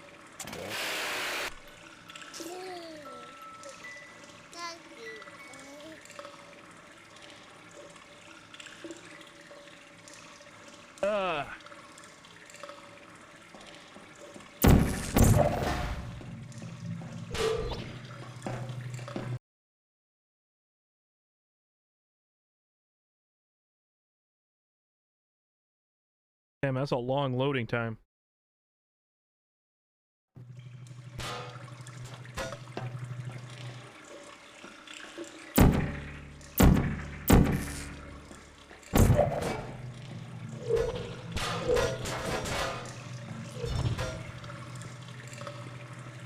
Grave's not active.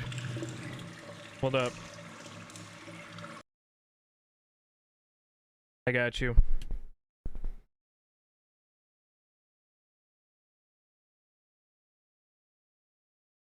Rip.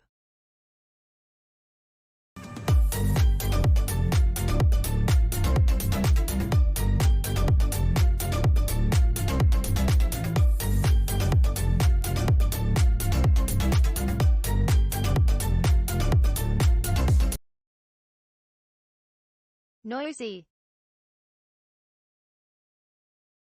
Alexa, make the lights warm white. Alexa, turn off the bed lamp.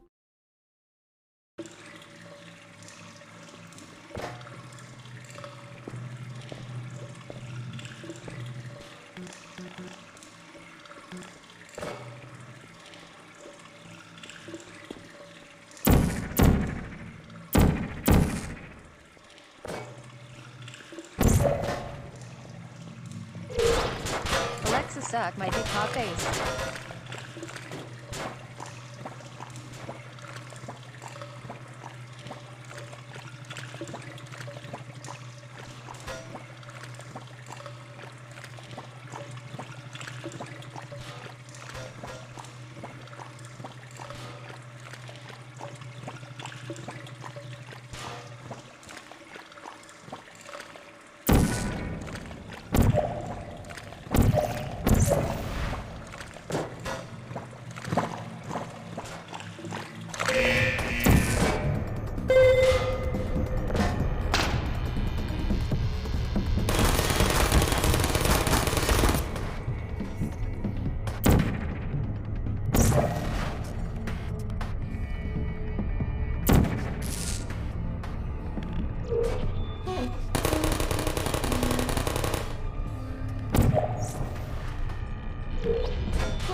Put me down.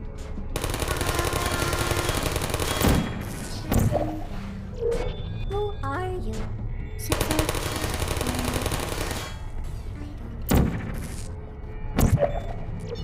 Oh.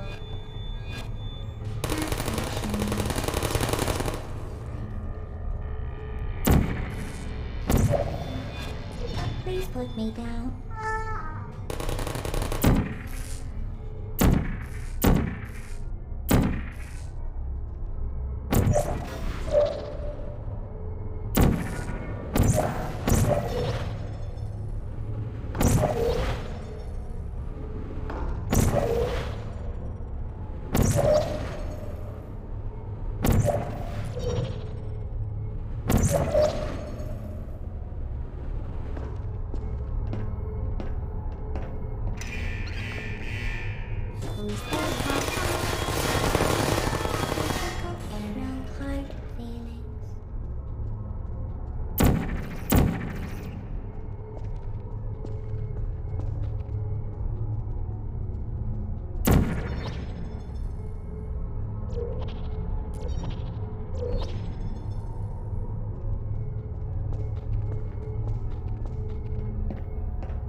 And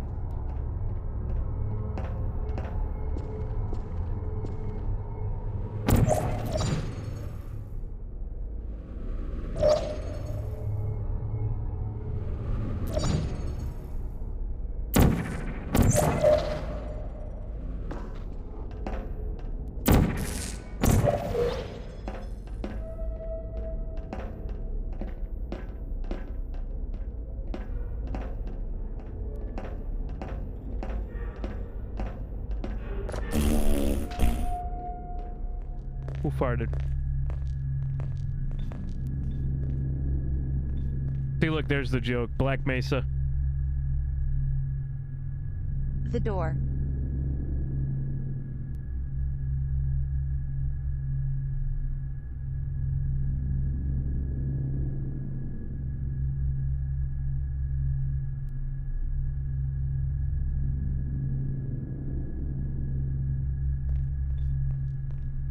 Competing with Black Mesa for DoD government-wide acquisition contract.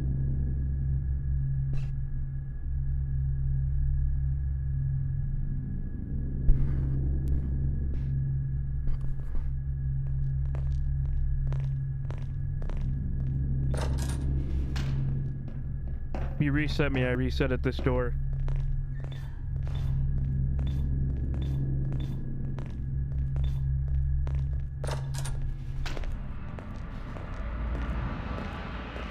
Alright boys, we're at the boss fight. The end of the Well, game. you found me. Congratulations. Was it worth it? Because despite your violent behavior, the only thing you've managed to break so far is my heart. Maybe you could settle for that, and we'll just call it a day. I guess we both know that isn't going to happen. You chose this path. Now I have a surprise for you. Deploying surprise in 5, 4... Time out for a second. That wasn't supposed to happen. Do you see that thing that fell I out never of got me? my What is restart that? lol. It's not the surprise. Yeah, you did. I I've restarted. never seen it before. You restarted me right at the Never mind. beginning of It's a level. mystery I'll solve later. You weren't By here for the myself. discussion at the beginning. Because you'll be dead. But I Where warned are you everybody if taking you that thing? accidentally waste your restart for like using it at the beginning of me being at a wouldn't level, bother with that thing. then My that's guess your is loss. that touching it will just make your life I'm even sorry. worse somehow. I don't want to tell you your business, but if it were me, I'd leave that thing alone. Do you think I'm trying to trick Not you trying to with be a dick, reverse psychology? but we had a I mean, discussion at the beginning. seriously now. and I said if you restart me at the beginning, that's why I'm telling I everybody. thought the restart was for the whole game. Okay, No. fine. Do touch Dennis. it. Pick it up No. and just stuff it back into me. Let's be honest. Come on. Neither one of us knows what that thing does. Just put it in the corner, and I'll deal with it later. No, restarts cover. Fuck. That thing is probably some kind of raw sewage container. Go ahead and rub your face all over it. Guys, it's a raw sewage container. Look. Maybe you should marry that thing since you love it so much. Do you want to marry it? Well, I won't let you. How does that feel? You're kidding me. Did you just set that aperture science thing, we don't know what it does, into an aperture science emergency intelligence incinerator? That has got to be the dumbest thing that. Whoa.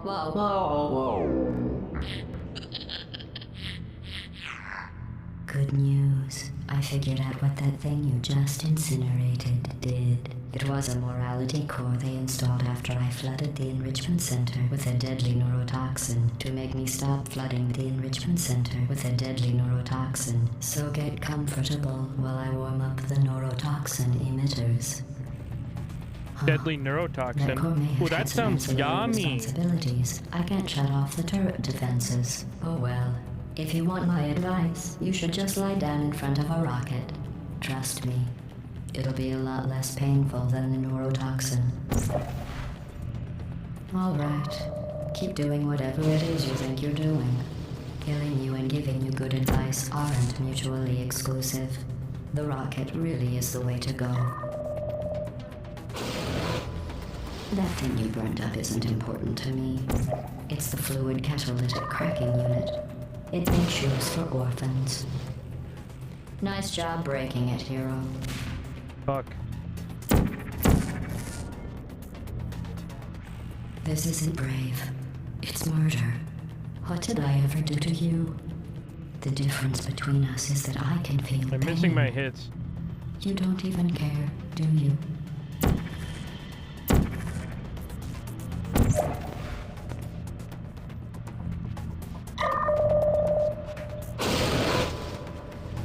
Did you hear me? Fuck. I said you don't care. Are you listening?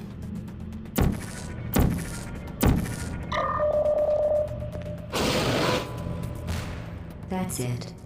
I'm done reasoning with you. Starting now, there's going to be a lot less conversation and a lot more killing. Why can I not hit her, dude?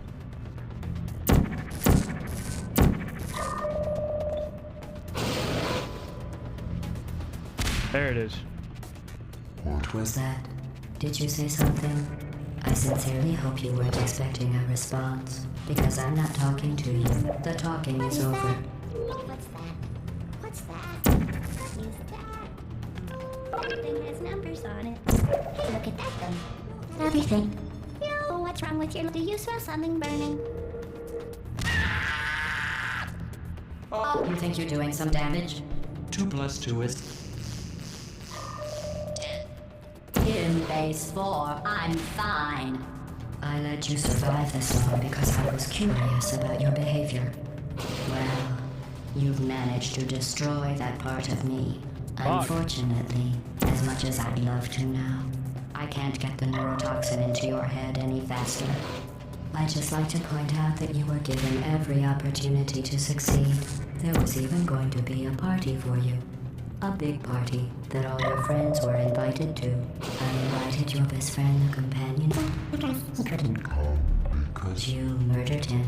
All your other friends couldn't come either because you don't have any other friends. Because of how unlikable you are. It says so right here in your personnel file.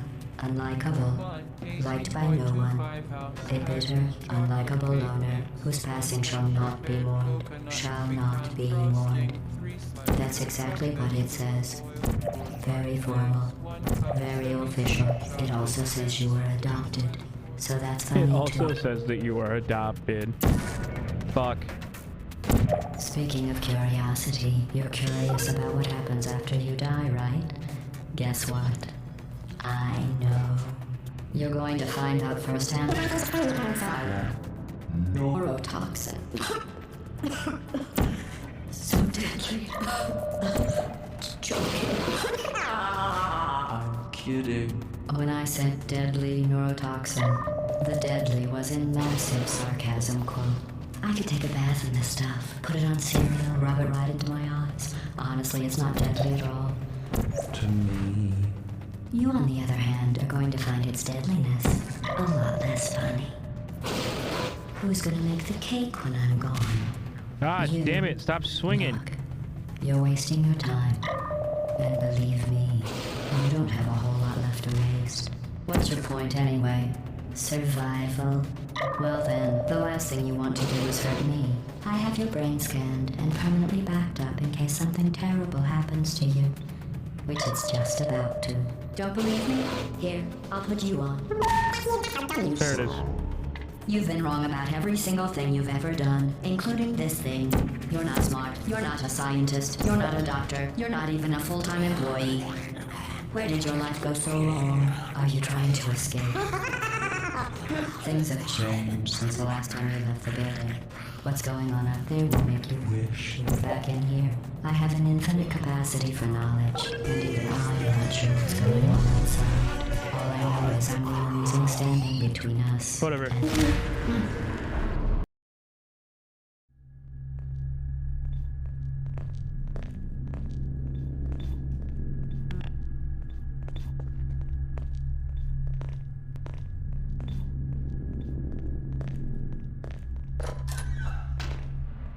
That's why I waited.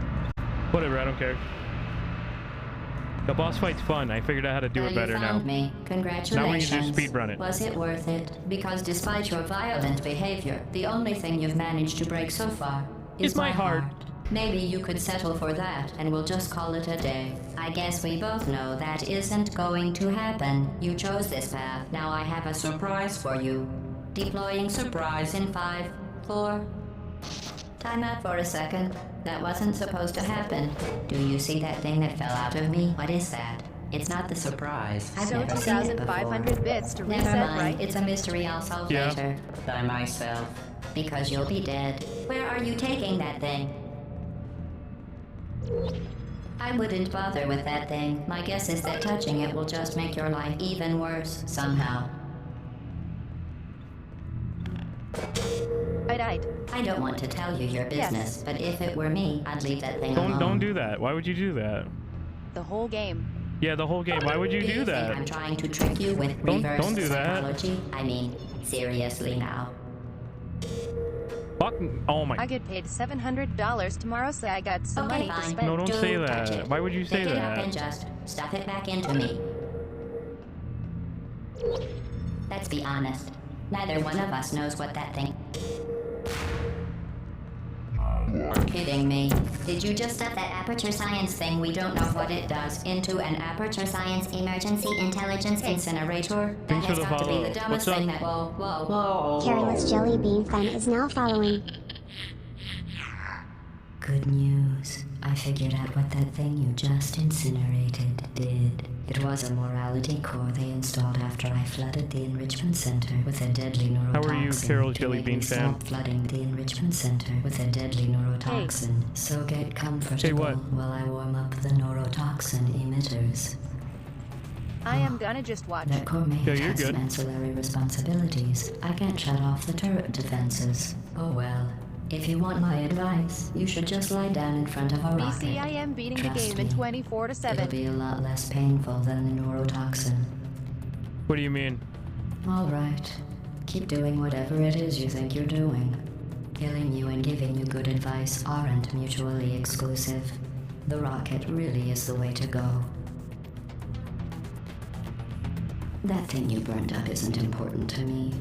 It's the fluid catalytic cracking unit. Play Portal in It made 24 shields for hours. orphans.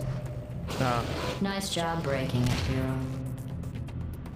I've played it a lot. I beat this game like 6 times. I'm doing a challenge right now where people can reset me and make me start over. The difference between us is that I can feel pain. You don't even care, do you? What is that? What's that? What's that? I am gonna do, not you. No, I'm saying I am. Like I'm currently doing a Did challenge. you hear me? I said you don't care. Like Are you people can make listening? me restart. I'm playing this game. You think you're doing some damage?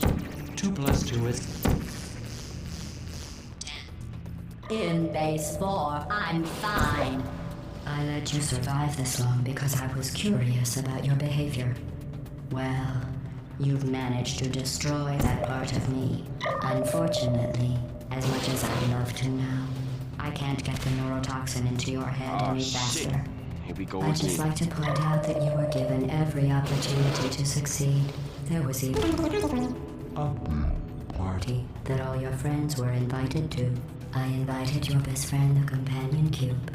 Of course, he couldn't come because you murdered Murdered him. him. All your other friends couldn't come either because you don't have any other friends because of how unlikable you are. It says so right here in your personnel file. Unlikable, liked by no one. A bitter, unlikable loner whose passing shall not be mourned. Shall not be mourned. That's exactly what it says. Very formal. Very official. It also says you were adopted.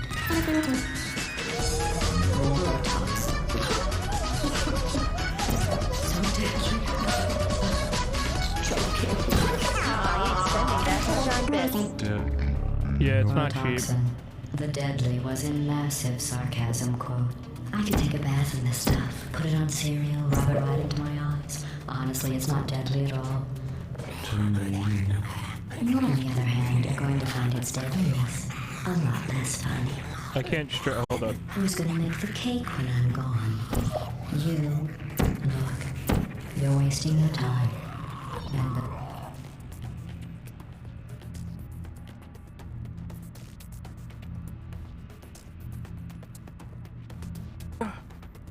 Oh shit. Here we go again. Alright, there's your stretch. Believe me, you don't have a lot of feelings. What's your point anyway? Say hi, though. Well then, the last thing I want to do is hurt you. I have to things You already beat it. No, I didn't. If something terrible happens to you, which it's just about to. Don't believe me? No, I Here, got reset. You are. That's you. That's how dumb you I'm at the end. I mean, I just beat it. You think you're not smart. You're not a scientist. You're not a doctor. You're not even a full-time employee. Where did your life go so wrong on drum testing? There's a James, you're not gonna go down. I can't really play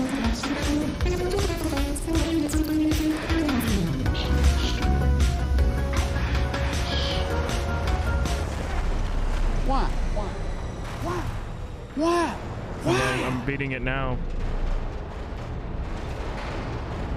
Nice.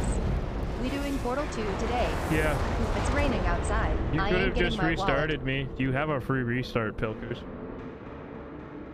By the way.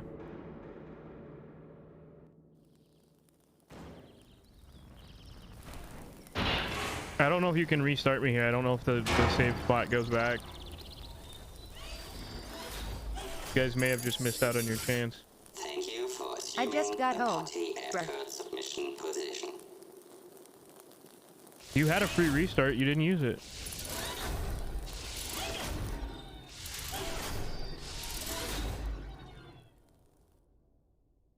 End of the game.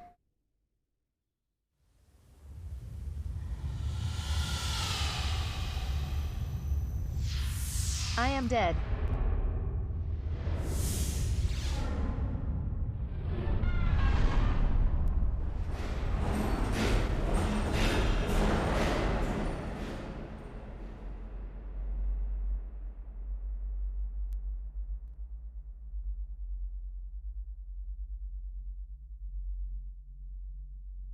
Can I go back? No, you totally could have reset me. I'll give you guys like a 5-second cooldown. If you want to restart me, I'll do it again, but if not, I'm gonna end it. And then we'll move to.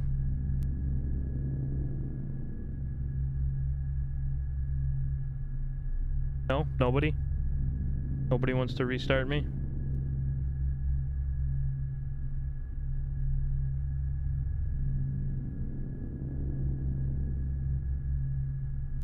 Okay.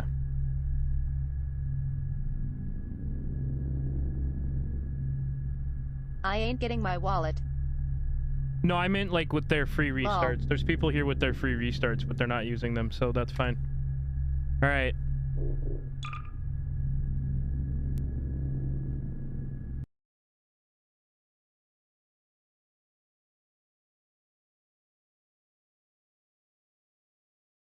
All right, we're gonna hang out for a little bit.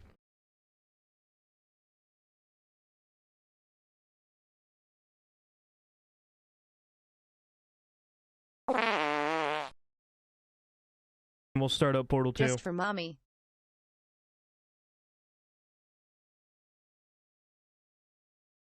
Kitten.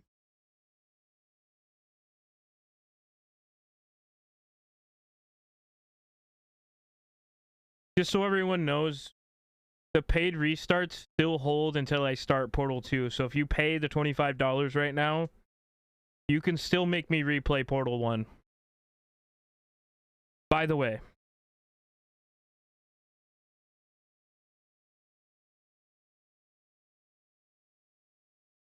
But when we start Portal 2, the price of the full restart's going to go up to $50. It's going up to 5,000, which I stated at the beginning of the stream, if you were here for that. But Portal 2 will be 5,000 instead of 2,500. Right here. This number will go from 2,500 to 5,000. Do I want to see you redo Portal? Do you want to see me redo Portal? That's the better question. I mean, I won't be happy about it.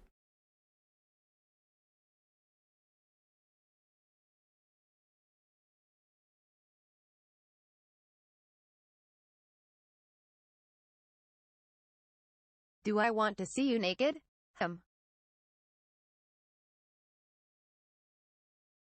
Yes, Daddy. It's raining right now where you're at? Yes. Alexa, how's the weather? Strip. I can't take my shirt off on camera. I'd have to turn the camera off, take the shirt off, and then come back on camera. Which I really don't want to do.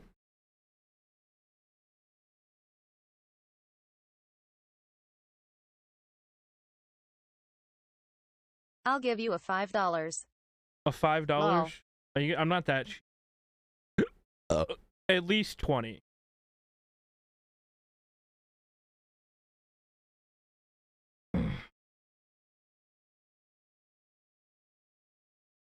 Pilker's media share's active, by the way. I don't know if you saw that. It's 1 cent a second if you wanted to make me listen to dumb shit or whatever. I'll buy you Chipotle. You'll buy me Chipotle? Okay, but how long do I have to have my shirt off?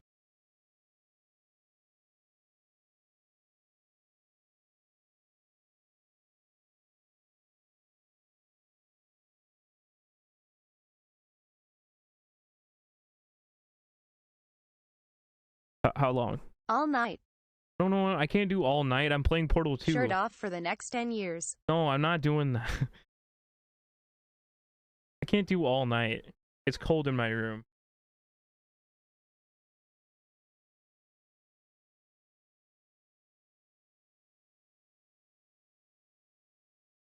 Hey, you guys want to make bets that that guy unfollowed me? You guys want to make bets? Place your bets.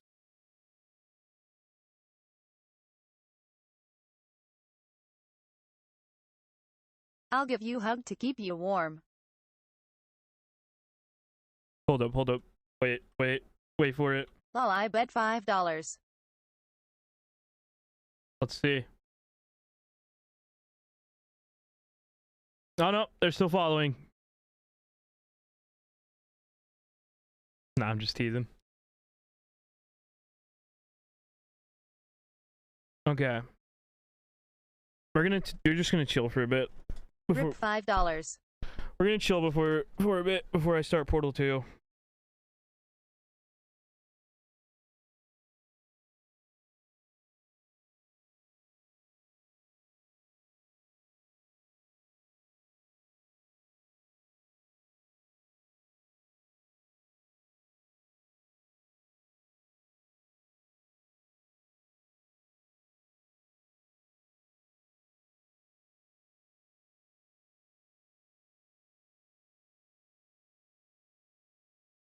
I want to see you wear these stockings.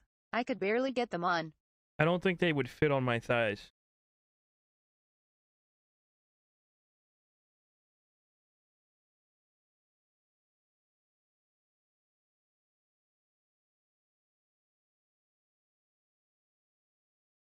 Thunder thighs. I really do got them.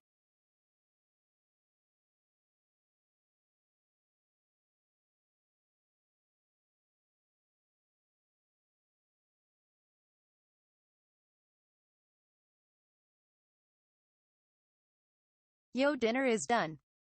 Go chill? Yeah, I'll come get some.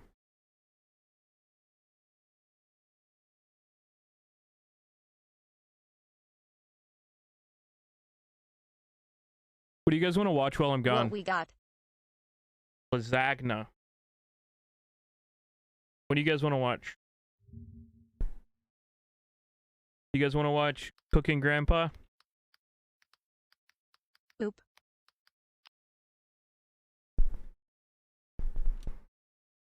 We're Garfield. We're Garfield?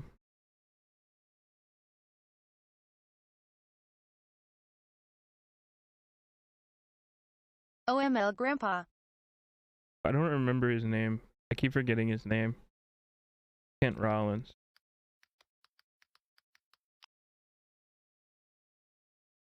No fucking... He made banana pudding? Oh, fuck me up. If you're really trying to make the holy grail of desserts in the South, what are you talking about? Nanner pudding. There is no BA in front of it. It is not instant banana pudding that you're putting in there. We're using real nanners, we are. It's got to be thick, and you can't be using that fake banana pudding stuff. Holy Grail OML. You motherfucker! Molly Piker's cheered X 2500. Ah! Don't get no better than nanner pudding. I mean the kind like my great-grandmother made, my grandmother, the kind that Shan made and put in this cookbook.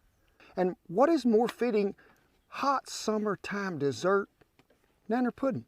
I mean, it's 94 degrees today, which is pretty cool for us, but we got some humidity. But I am so proud that Bertha's just sitting over there resting, not putting out none of them radiant waves over here to We're watching Grandpa. I'm gonna grab my food. What I think is I'm the grabbing my best food. nanner pudding you ever I'm grabbing seen my in your food life. before we start again. So to start out with, to make this, we need a cup of cow juice.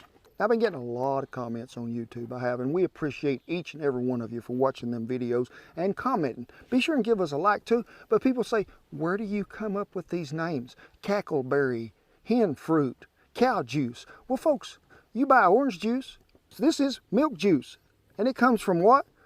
One of these, where you do this, and you put it in this jug, and then it's good. So we're gonna start with a cup of milk, and everything that we use today will be listed down there in the little link where you can find this. Now comes the what?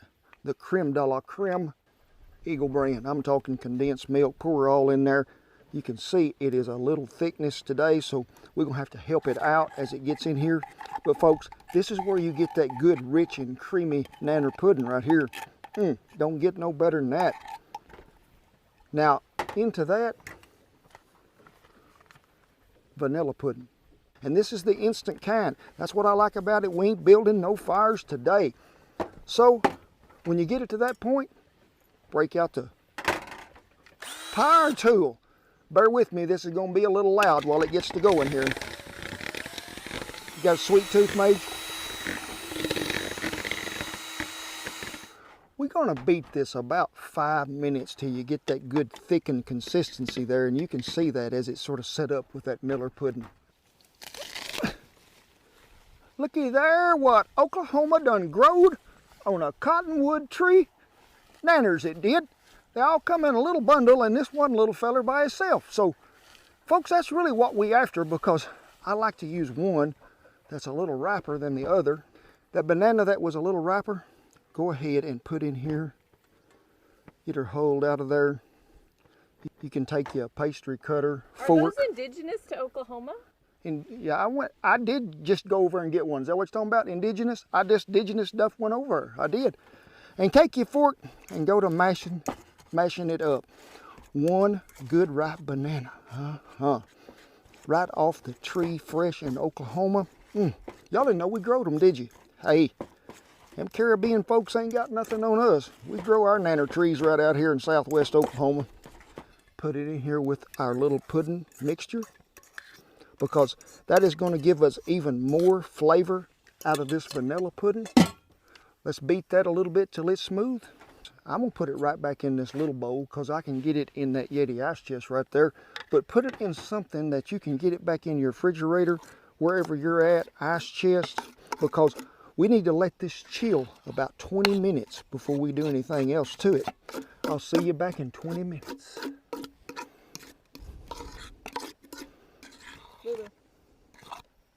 Can y'all hear that sound? The panting of dogs. The beagle and all of the gallery is hot. The tongues is hanging out. They say, hurry up with the nanner pudding. Now, while that is chilling there, and it still likes about 5 minutes being done on that 20, we went ahead and took them other 6 bananas and sliced them up really thin, as y'all seen.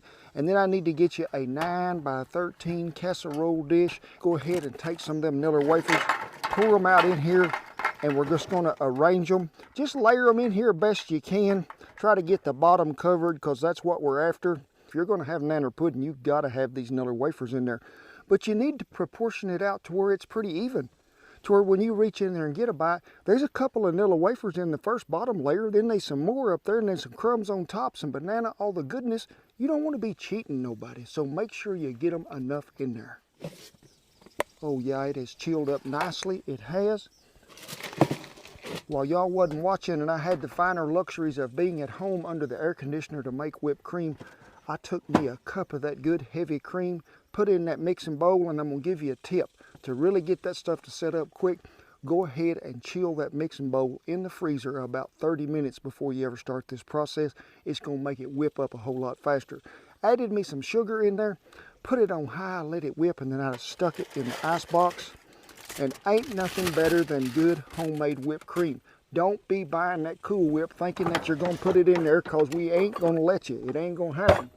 So, we're going to take about half of this, give it another stir, and put it right in here with this. And mix it in with that condensed milk and vanilla pudding and mashed nanner to get it where it's all incorporated. Well, layered in the pan they are, the bottom layer, got that first one mixed together, half of that whipping cream. Folks, we fitting to put this deal together by laying some of that pudding mixture right there on top. Good even coating, putting some bananas all up in there, and then just keep layering it to the top. Crumble some goodness on there and let her go.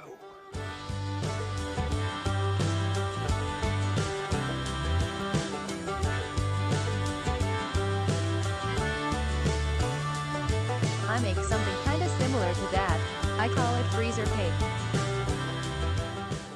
Folks, I remember going into Paladura Canyon in July one time because they'd droughted out. Windmills quit pumping water. I mean, things was looking pretty serious, about like the year we're having now. And I was needing something. I'd be thinking to myself, what would be cool and refreshing for a night dessert?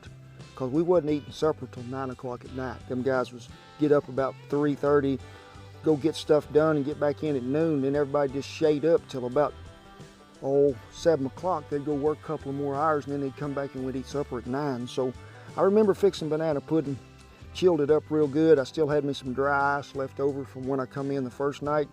And them cowboys were so appreciative because they said, I remember one of them telling me, I've never eaten nanner pudding on a ranch. The only place I think I've really ever eaten nanner pudding was at a family reunion. And I looked at him and I said, young fella, we at a family reunion right now. Y'all are my family, and I'm going to take care of you, and I'm going to feed you the best that I can.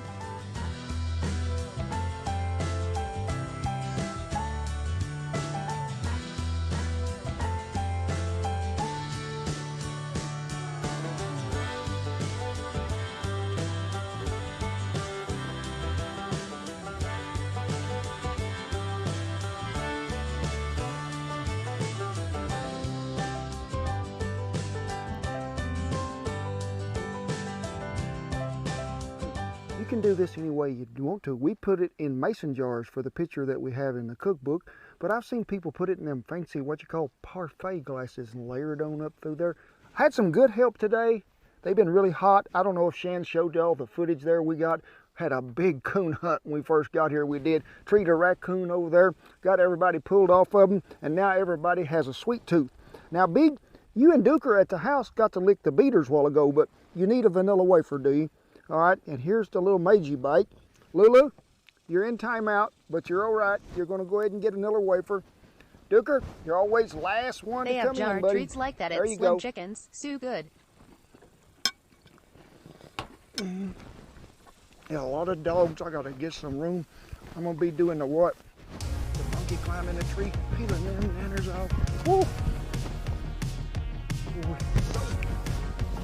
So good. I mean, folks, tip my hat to Glory, I do. But that nanner pudding right there, oh my goodness, that stuff is good, good, good. I'm gonna tell you right now, the flavors that come out of there take me back to a lot of childhood memories, but it's so creamy, so rich. In a way, it feels like you're nearly eating ice cream. It's got such a powerful flavor to it that just runs down through there, and you think, ain't no better way to end a day, start a day, or even have it for breakfast, folks. Nanner pudding. Remember, without the BA, gotta be the best. And as always, and with great pleasure and honor, I tip my hat to all our servicemen and women and all the veterans who have kept that old flag a-flying safe. We shall never forget you, we won't. For the rest of you, come on in here. Y'all know what time it is, and people been telling me, oh, we love the shorts, but we're missing the hug. So I'm gonna give you a big day to make up for them little ones you ain't getting. God bless you each and every one, and I'll see you down the best nanner pudding trail ever.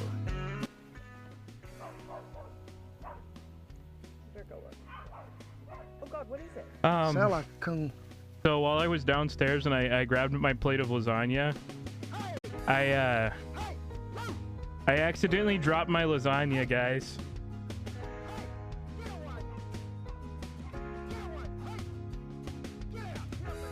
Also, I'm sorry I didn't pause Spotify. So we're not having lasagna. He lost some hair, but he's all right. If I was you, I'd stay up there, buddy. He needs to get to that branch. I'm having a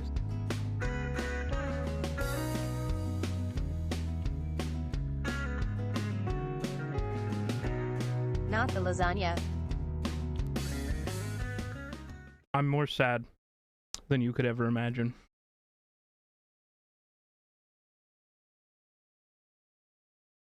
Because I was really hungry. And I had put the lasagna on my plate. And then I dropped it. And now I'm very sad. You know, they say nobody out-pizzas the hut. Well, what about this? The ultimate meat lover's pizza. Oh no, trust me, I could imagine being. You know what I like about pizza, besides the 14 layers of cheese and all the meat? Is the simple, easy crust that this has. I mean, this is so simple and easy to do. You don't have to let it rise. You can get to your pizza quicker. And hey, it's like 7 o'clock this morning, so you can have pizza any time of the day. Morning, noon, night, snack. I like to let mine set out even after that. Have it cold. Why is it 7 o'clock in the morning? Because it's supposed to be 106 today, and we're trying to beat the heat because Bertha's putting out some love. Let's get started with this easy, simple crust. And first we're going to take 1 cup of warm water. Plus, rapid on rise top of yeast, that, one like I was package. like, oh, I'm gonna chill. I'm gonna eat my dump that in lasagna. there. What and then always I gotta helps replay yeast Portal. kickstart even more than anything, sugar. Now this don't call for much, but it does call for a little. So we're gonna give it a little dose. Stir this up, and we are gonna proof it. So we'll wait till we see some bubbles. Got some floaties in your water. Yeah, it's just called charcoal. Come out of Bertha did. It's what you call. It'll help you. You know, charcoal is what you give somebody if you're poisoned. I'm not poisoning nobody, but I have been on ranches to where I'd really have a bad stomach ache. And you know, you're out there 5-6 weeks and you ain't got no doctor to go to. So you just take a cheese grater and some charcoal that had burnt down and just make it into a really fine powder. A lot of times I'd mix it with honey because charcoal just tastes bad, but it'll help settle your stomach really well. 2.5 to 3 cups of flour, not packed in the cup, just lightly filled. That's 2. We're going to start with 2.5. We'll probably have to have some more, but we're going to go ahead, and I like my pizza crust to have a little garlic powder in it, so we're going to give it a little of that. Some onion powder. Give it some more love. Some kosher salt. And I really like to use kosher salt. I just think it blends in better. Italian seasoning. But I also like for my pizza to have a little black pepper, coarse ground, in there. Go ahead and mix this all up with your hand. Get it incorporated well. Our yeast is proofed. It is bubbling up. It is. So the next thing you're going to do is just make you a little well there in the bottom. Pour right in there. Set this over here. Maybe Culinary will come by here in a minute. There's Culinary. He says, hey, we need some water in that. I literally heard in the arms of the angels. Olive oil. A lot of times when you make any kind of dough, you're using oil. But when you're going to make pizza dough, use olive oil. And we're going to talk about 2.5 to 3 tablespoons right along in there. I would say that was pretty close. It was. You would think I would know where this stuff was from 1 week to the next, but I don't. And the wooden spoon must be at the house, so we'll use that one today. Just fold this around till we can go to making us a shaggy looking dough. Why are you and not like I say, playing we'll Portal? probably have to add some more flour, but you always want to start out with the least amount first. Give it a pretty good sprinkling of flour. Fuck you, motherfucker. We're just going to knead it about 4 or 5 minutes here, and we'll be ready to go. Why are you not eating my ass? Go ahead and get your husband training rolling pin out. Give it a little flour. Mage, how are you? And then let's just go to mashing to where we can get it down here to a pretty level place. We're going to have to do right smarter rolling to get this to about a 16-inch Dutch oven size. When you roll so long, let's just turn her over and go the other way. Try to keep it round if you can. That's pretty hard for me at times. I'm pretty much more into trapezoids, rectangles, stuff like that. But you can roll this crust out as thin as you want it. Now, if you're doing this at home, preheat that oven to about 425 degrees, okay? So we put this right along in here. You can see that what I would call, we are pretty close to this. This is the lid off the 16. Don't worry, Pilkers, I'll replay it. So the bottom side of that is going to be the same because them 16-inch ovens don't taper down. So break out the pizza dough cutting knife. You remember doing this when you was in grade school. You'd put something on a piece of construction paper and draw around there or cut it out with the scissors. Brings back childhood memories of many kind. Now me, I got to stay in first grade longer than I wanted to, seemed like most of the time, but hey, I enjoyed every day of school, especially when it's time to get out. There be the 16-inch Dutch oven. How are you going to get it in there? Hope and pray. I like to use cornmeal in the bottom of it. Bring this dough back to you. We're starting on this side right over here. Oh, that's nice. Unfold the bed sheet. Good job. Then unfold the bed sheet again. And then what the hell is in that dough? And then this is where you can tell yourself, pizza ain't hot, ain't got nothing on me because I can make pizza. Y'all want to see me throw this up in the air, didn't you? Ain't gonna happen. Ain't gonna happen. Take a fork and just prick the bottom of that dough. Let me get the lid back on this. And remember me telling you about it is the ultimate meat lover's pizza? Let's get the meat ready to go. Beef, ain't it big? SKSK. Well, you see me browning up this thinly cut really piece, wanted the what they call lasagna, Milanese cut of steak. And if they have that at our store, they'll have it nearly anywhere, folks. But if you don't have that, you can get you a piece of sirloin cap, and just make sure you can slice it as thin as possible because How the fuck do you this is drop the an entire ultimate plate of lasagna? meat lover's pizza. You got to have some steak on there, but we just don't want great big pieces. We want this to be able to cook just a little here, and then time it's on that pizza, cook just a little more. You see me season it with our good original seasoning and a little Worcestershire on there just to bring out a little more added flavor. Just brown them up a little, set them back over there. I'll meet y'all over there. We're going to get to assemble time. Half a pound, 80-20 ground beef, browned it up there, seasoned it just a tad. We did with our original. 5 slices of bacon, cook about 3/4 done. Then we went ahead and we cut that meat pretty thin strips after we got that steak browned up the way we wanted it. Got us some pepperonis laying out here because it is Shan's favorite. Then step on over here into the what you call the best part of this nearly. We have mozzarella cheese. After this video, we're going to restart Portal. Cheese. We have cheddar cheese. Let's hear it from Wisconsin. Go ahead and give it up. We have cheese. Then we have red, green, and yellow bell pepper, about a 1/2 cup of each. 1/2 cup of white onion diced, and what? That magical fruit, jalapenos. We have took us some softened cream cheese and whipped it up pretty good. You can buy that in the whipped container. Cream cheese, is he making dessert pizza? No. We're going to put a creamy layer of cream cheese right there on the bottom. He's wrong. And then some tomato sauce. Also, folks, be sure and try out our chutney. It makes a great base for this pizza as well. So, here we go.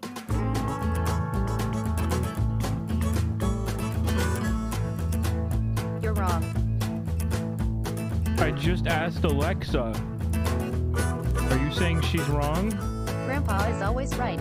Oh, okay. Well, Grandpa also said that he failed first grade multiple times. I'm just saying. Grandpa might have cooking smarts. but I don't think Grandpa has book smart. Well, he was special. Now, I Got will that tell you, right. this Dutch oven weighed 45 pounds. Now it weighs 145. This is the ultimate pizza. Gotta get the trivet. Now, if you folks are new to Dutch oven cooking, I would recommend two things that you cook first. One is a pizza, the other is cornbread. Because on pizza, you can see the top. We're trying to get all that cheese and everything to melt down there and get a little good crust in there on it. And the bottom, I'm gonna give you this secret. You can actually cheat just a little because you can take a fork and lift the edge up and see how much you're browning. So really, it's pretty easy to cook in a Dutch oven, it is. And the kids love it. Get them out there, get them around the fire, and let's cook some pizza. Now, cold placement, oh, pretty heavy on top it was, I'm telling you, because I want that stuff to get really hot and get that good crispy on that pepperoni because that's the way Shan likes it. The bottom, oh, I'd say a medium heat all the way around the outside edge of that Dutch oven. Not much wind today, so we won't have to rotate very often, but we'll keep an eye on it because we want things to get really cheesy and melted on top and a crispy crust on the bottom.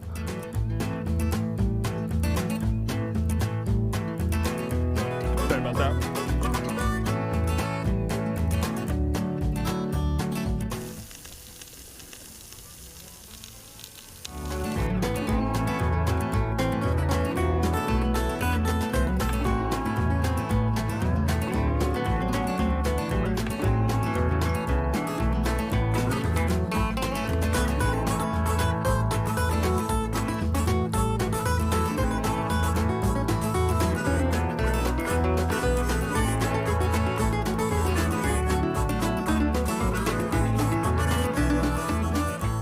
Sometimes even Cowboy Kent Rollin amazes himself with the things that he creates. The ultimate meat lovers pizza. And folks, I just want to show you this crust on the bottom.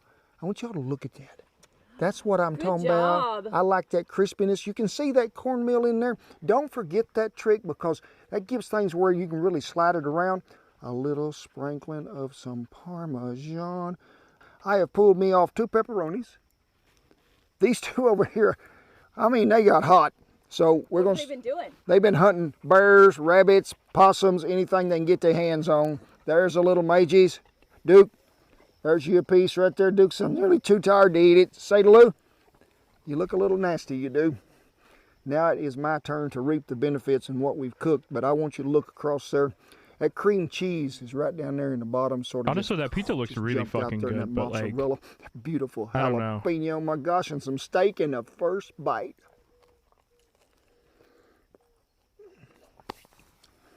When you can make pizza like that, and you can do it really good, you got to be cool. You got to do the cool walk. Oh no. I'm like real cool, because I can make pizza. I can make a lot of pizza, and then shuffle right on back up here.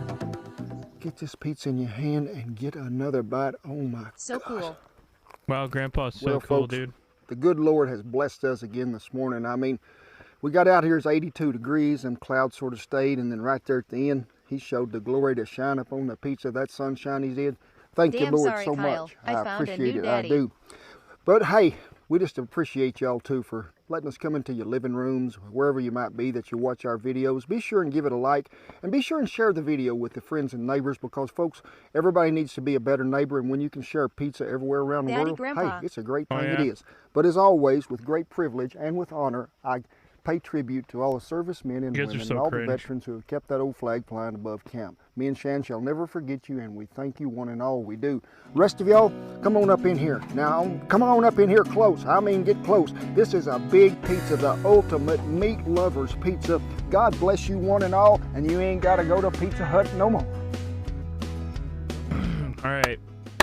Well, we have got our need. Hey, Just can you give me a second after you clap? No, just I have to have a double clap. Not helpful. huh. Oh, sorry. If you're really trying to make the holy All right. grail of desserts in the South, what are you talking about? Nanner pudding. Let's get back into it, boys and girls. In all days and thems and in betweens.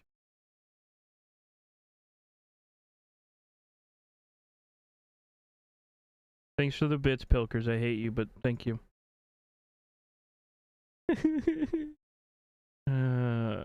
Oh, hugs.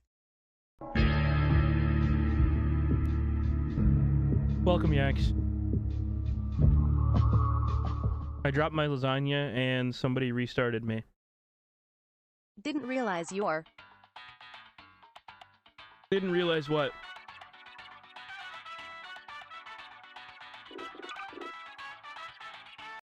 No, I see reaming. What do you mean not streaming? I'm live right now. Not. Are you confused, Yax? I'm live right now. This is live. We're live. Are you good?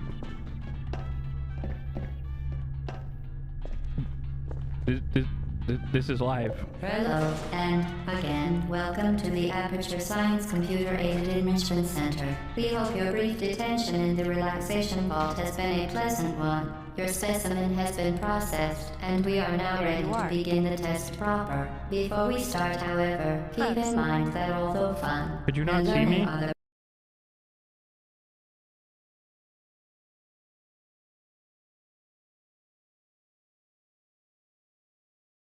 From Okay. Stand back. The portal will open in 3, 2, 1.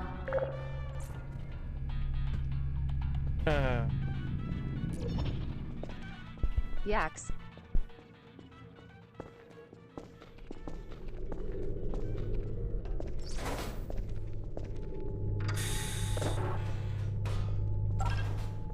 Excellent. Please proceed into the chamber lock after completing each test. First, however, note the incandescent particle field across the exit.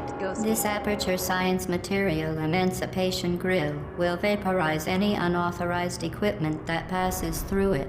For instance, the Aperture Science Weighted Storage Cube.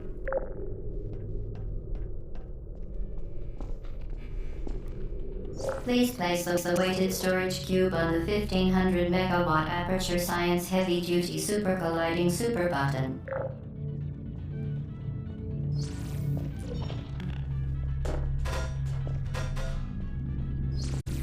Fuck. I got fucked.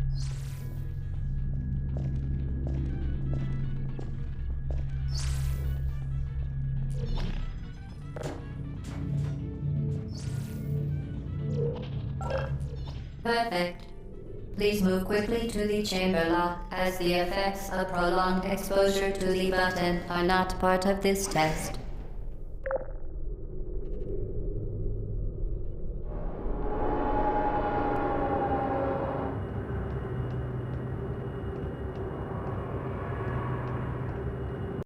Oh yeah, we don't have music on. Hold up, I need music.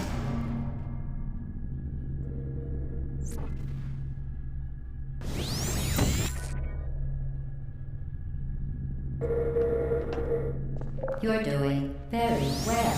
Please be advised that a noticeable taste of blood is not part of any test protocol, but is an unintended side effect of the Aperture Science Material Emancipation Grill, which may, in semi-rare cases, emancipate dental fillings, crowns, tooth enamel, and teeth. Thank you.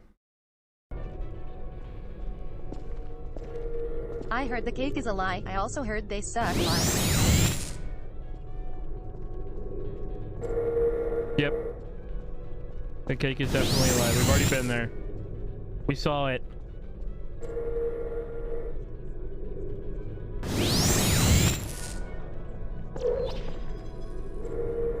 Pilgrims, if you want to play music, you're gonna have to let me know so that I can open the thing.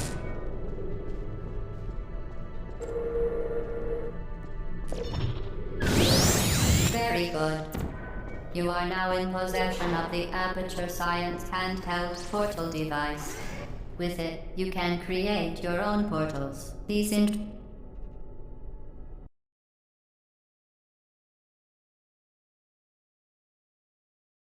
interdimensional gates have proven to... Mommy wants her cock-sucking music.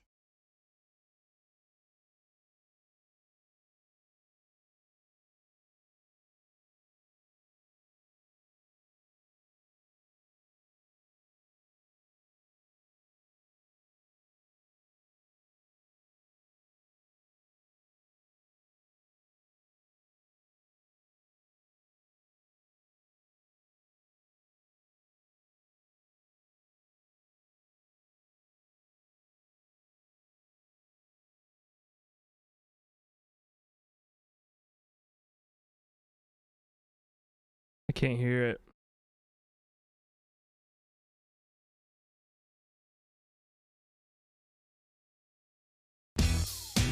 Here we go.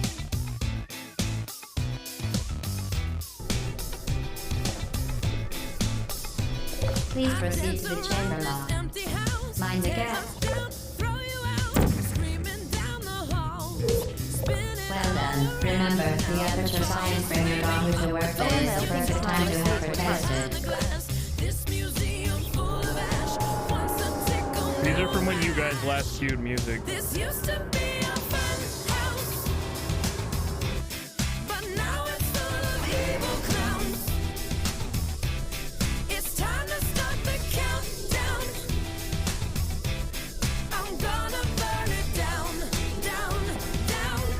Welcome to test chamber 4. You're doing quite well. 7, 6, 5, 4, 3, 2, 1. Once again, excellent work. As part of a required test protocol, we will not monitor the next test chamber. You will be entirely on your own. Good luck. As in Carl de Linden? He's working on some new lore. Figured.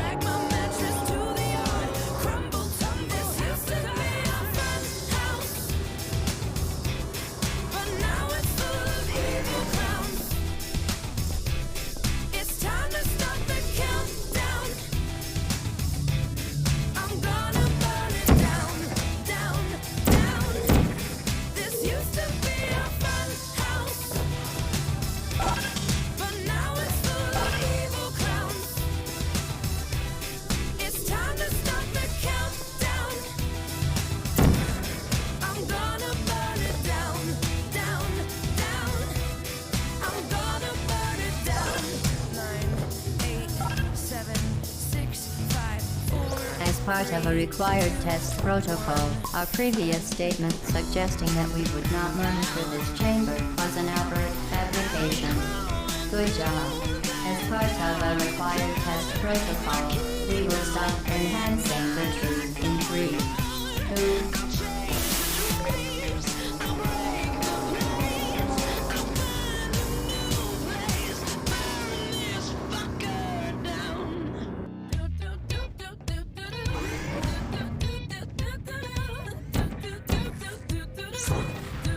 While safety is one of men, unbelievable. You, subject name, Chips, must be the pride of subject hometown, Chips. This used to be a fun house, but now it's full of evil clowns. It's time to stop the countdown. I'm gonna burn it down, down, down. This used to be a fun house. Warning devices are required on all mobile equipment. However, alarms and flashing hazard lights have been found to agitate the high-energy pellet and have therefore been disabled for your safety. Now use the aperture science on stationary scaffold to reach the chamber lock.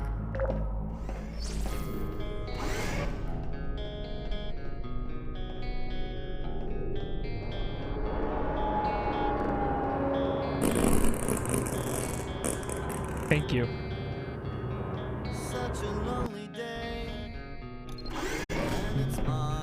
Please note that we have added a consequence for failure. Any contact with the chamber floor will result in an unsatisfactory mark on your official testing record, followed by death. Good luck.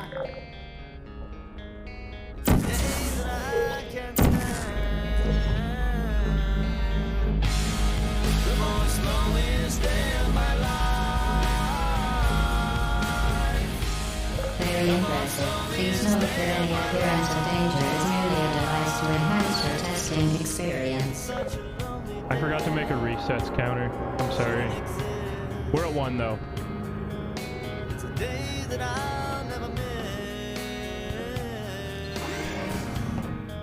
The Enrichment Center regrets to inform you that this next test is impossible. Make no attempt to solve it.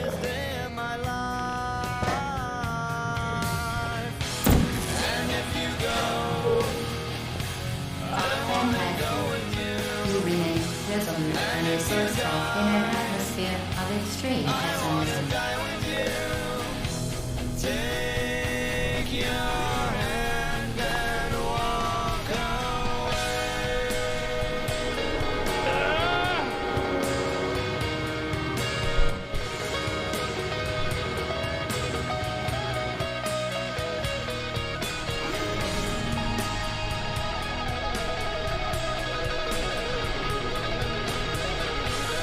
Love the depressing music and all.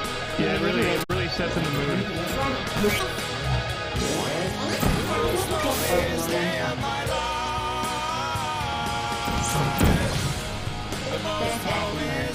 You will appear to understand how a portal affects forward momentum, or to be more precise, how it does not.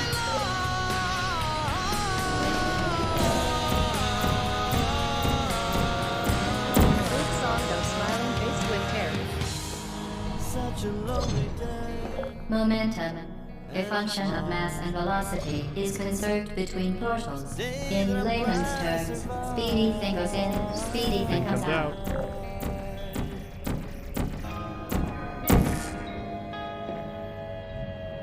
Fuck.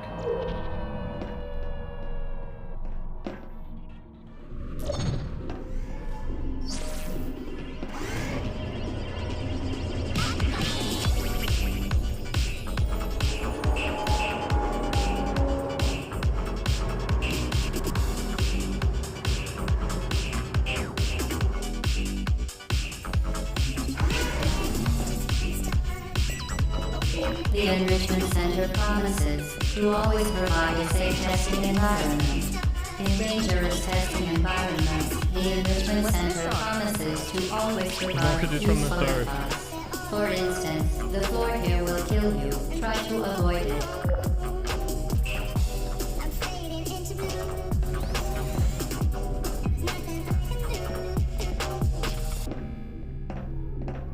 But it's like a remix version, I forget which one.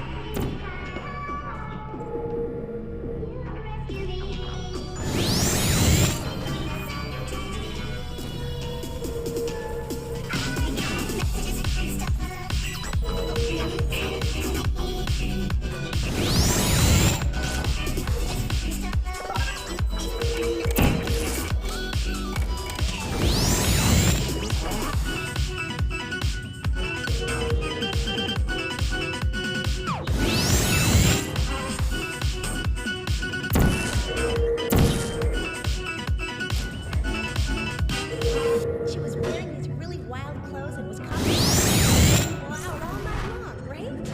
Say, I've got an idea. Next time you come with us. Are you okay? Might even find somebody really nice.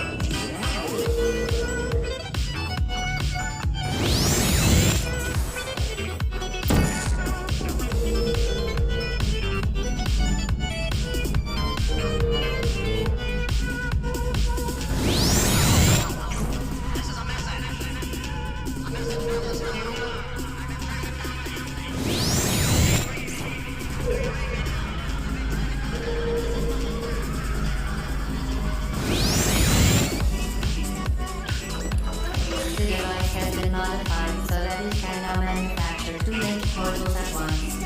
As part of an optional test protocol, we are pleased to present an amusing fact. The device is now more valuable than the organs and combined income of everyone in Subject Hometown here.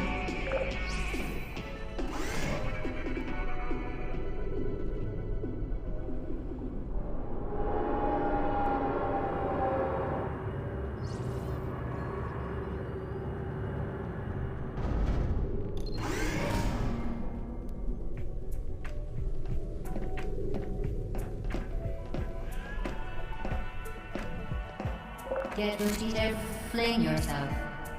Fling into space.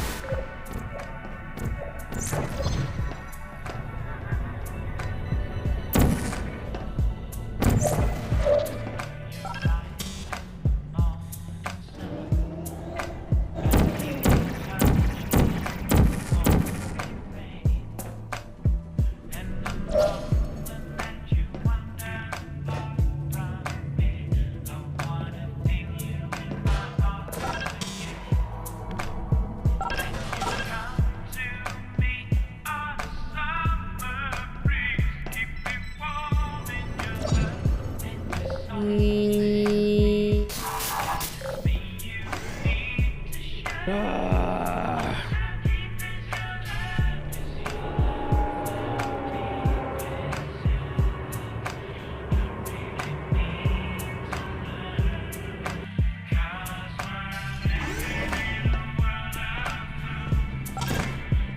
Now that you are in control of both portals, this next test could take a very, very long time. If you become lightheaded from thirst, feel free to pass out. An intubation associate will be dispatched to revive you with peptic salve and adrenaline.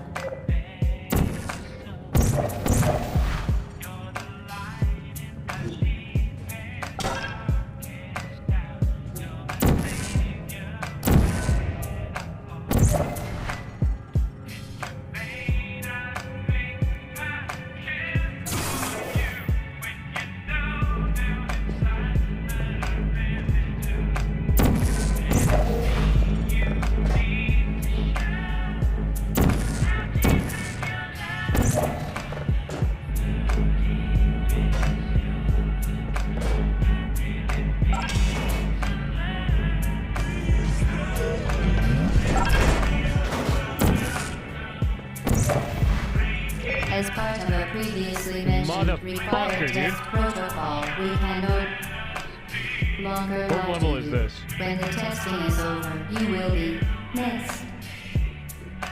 KEKW.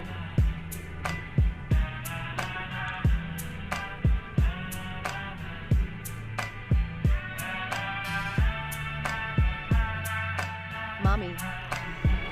Welcome to test chamber 4. You're doing quite well. You almost went into the elevator too. You can restart up until I go into the threshold of the next area. I haven't been save stating, so I had to go way further back. Test protocol.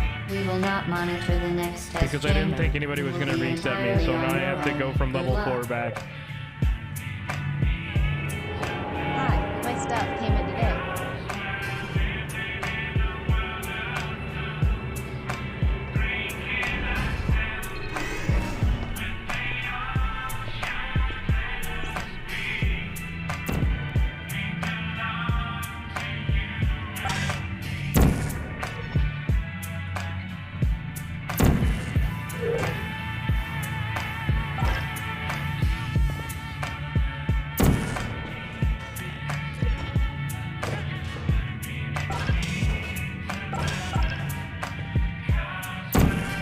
As part of a required test protocol, our previous statement suggesting that we would not monitor this chamber was an outright fabrication. Good job. As part of a required test protocol, we will start enhancing the truth in 3, 2,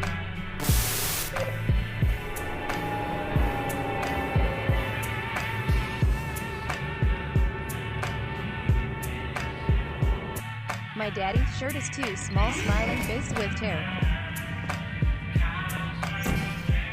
While safety is one of many enrichment center goals, the Aperture Science unbelievable. You, Subject name here. must be the pride of. Subject hometown here.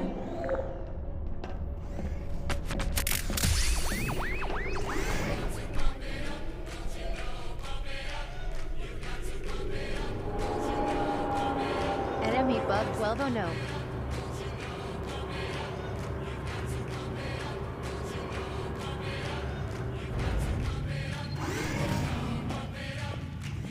Warning devices are required on all mobile equipment.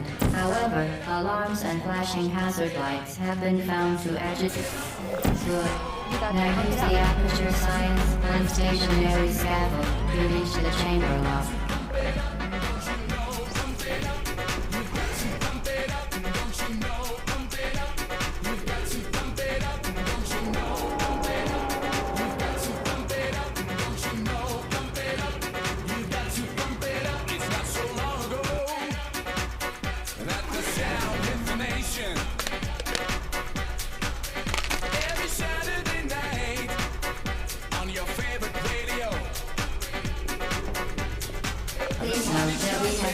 a consequence for failure. Any contact with the chamber floor will result in an unsatisfactory mark on your official testing record, followed by death. Good luck.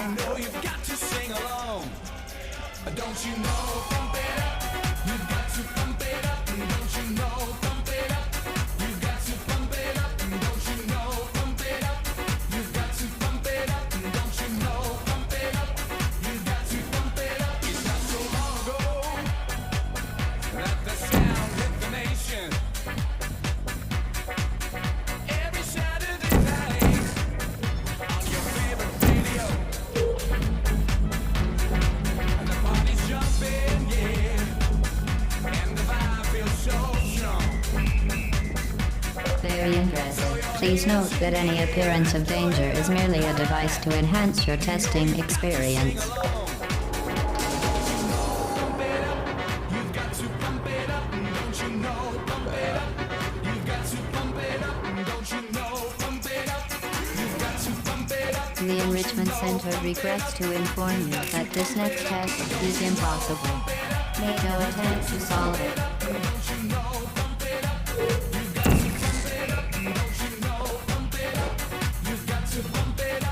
Fantastic. You remain resolute and resourceful in an atmosphere of extreme pessimism. Name of the jam. Say I can feel it. You know you can. I've got my groove on, and I'm ready to go.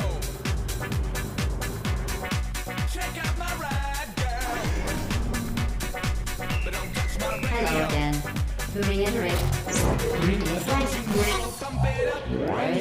Pump it up. for momentum. Pump it up. You've got to pump it up. Spectacular. You appear to understand how a portal affects forward momentum, or to be more precise, how it does not.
Who let the cat out?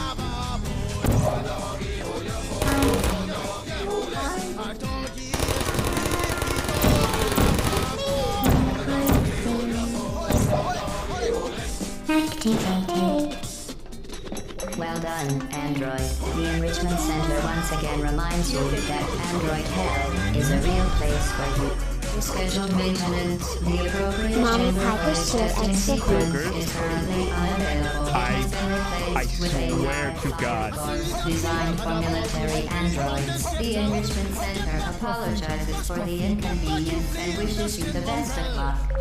Well, if I am a dog, the party is on. I gotta get my crew, got my mind, I'm gone. Can you see the rays coming from my eye? Walking through the prison, Digimon is breaking them down. Me and my white talk, short, dealing, can't see color. Any caliber, do. I think I knew that's why they call me Pitbull. Because the man of the land when they see me, the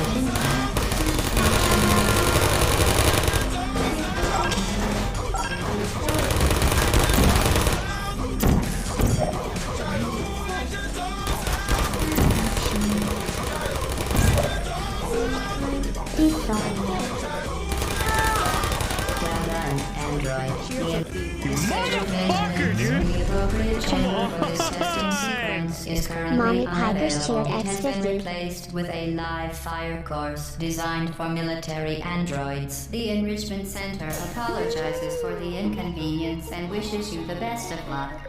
let me talk. Let me talk. Let it rain. Put me down.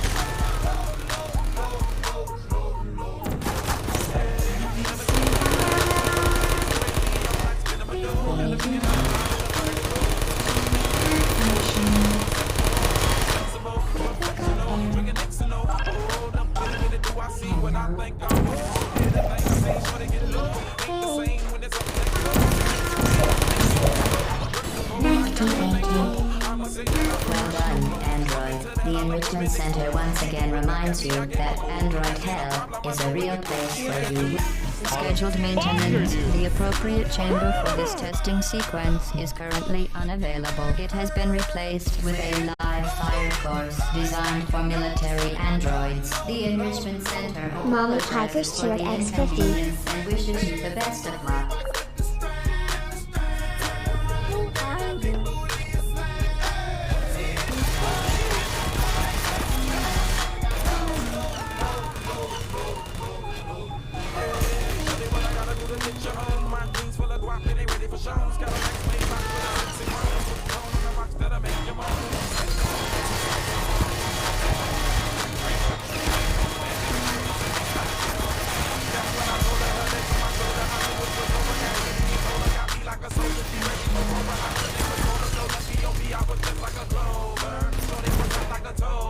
Sorry, but I had to fold her like a pornography poster. She showed her.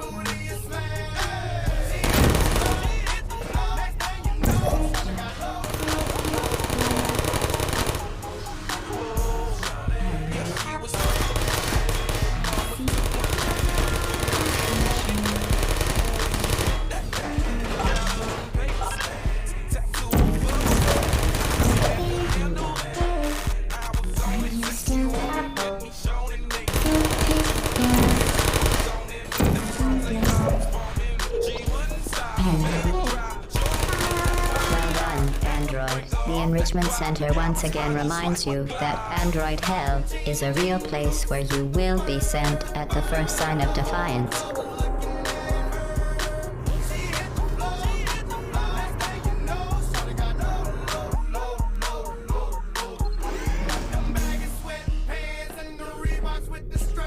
The vital apparatus vent will deliver a weighted companion cube in 3, 2, 1. This weighted companion cube will accompany you through the test chamber. Please take care of it.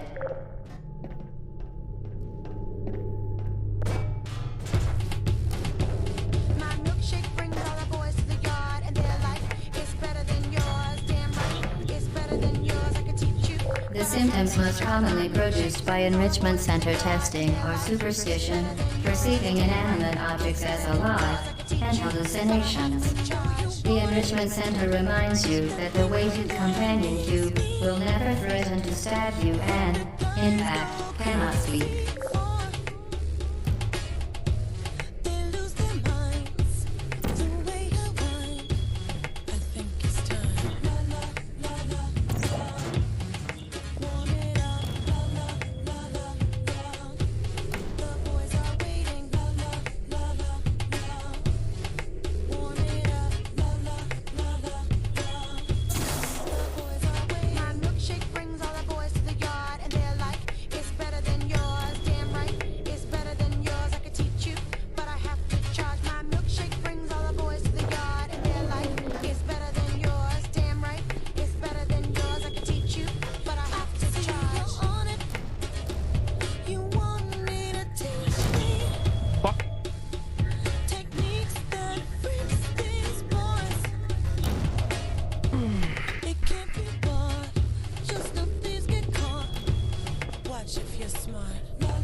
The enrichment center reminds you that the weighted companion cube cannot speak. In the event that the weighted companion cube does speak, the enrichment center urges you to disregard its advice.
Congratulations.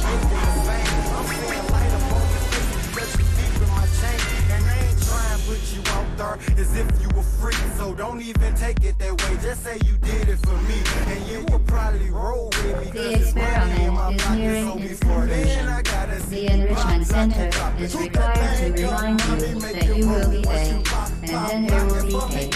If your mama gave it to you, baby girl, let it show. Once you pop, drop it for me, maybe we can roll. Oh, I went backwards. I'm stupid.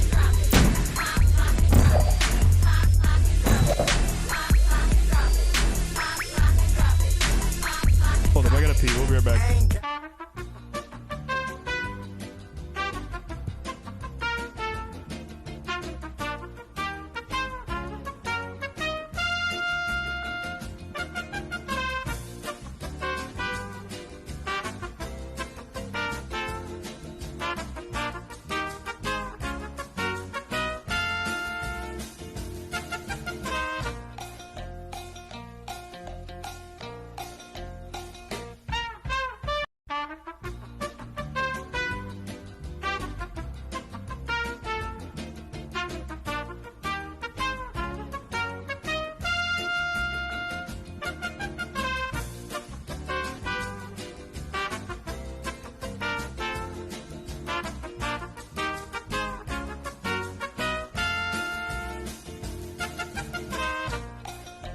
The experiment is nearing its conclusion.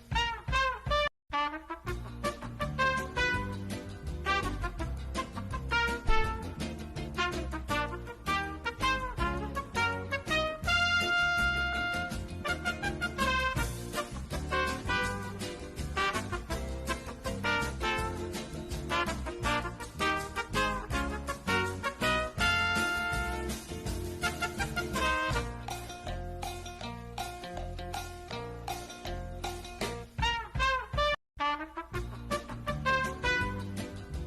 you that you will be paid, and then there will be cake.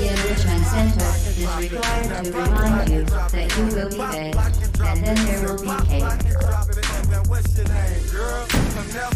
Never mind, do your thing, girl. Why you ain't never lied? What's your name, girl? Never mind, do your thing, girl. Why you ain't never lied? Oh, I guess that's what it is then. I guess it's a hits committee thing. You already know. What's up, man? The experiment is nearing its conclusion. The Enrichment Center is required to remind you that you will be paid, and then there will be cake. I don't see you doing this, Pilkers. I push backwards! The experiment is nearing its conclusion. The Enrichment Center is required to remind you that you will be paid, and then there will be cake.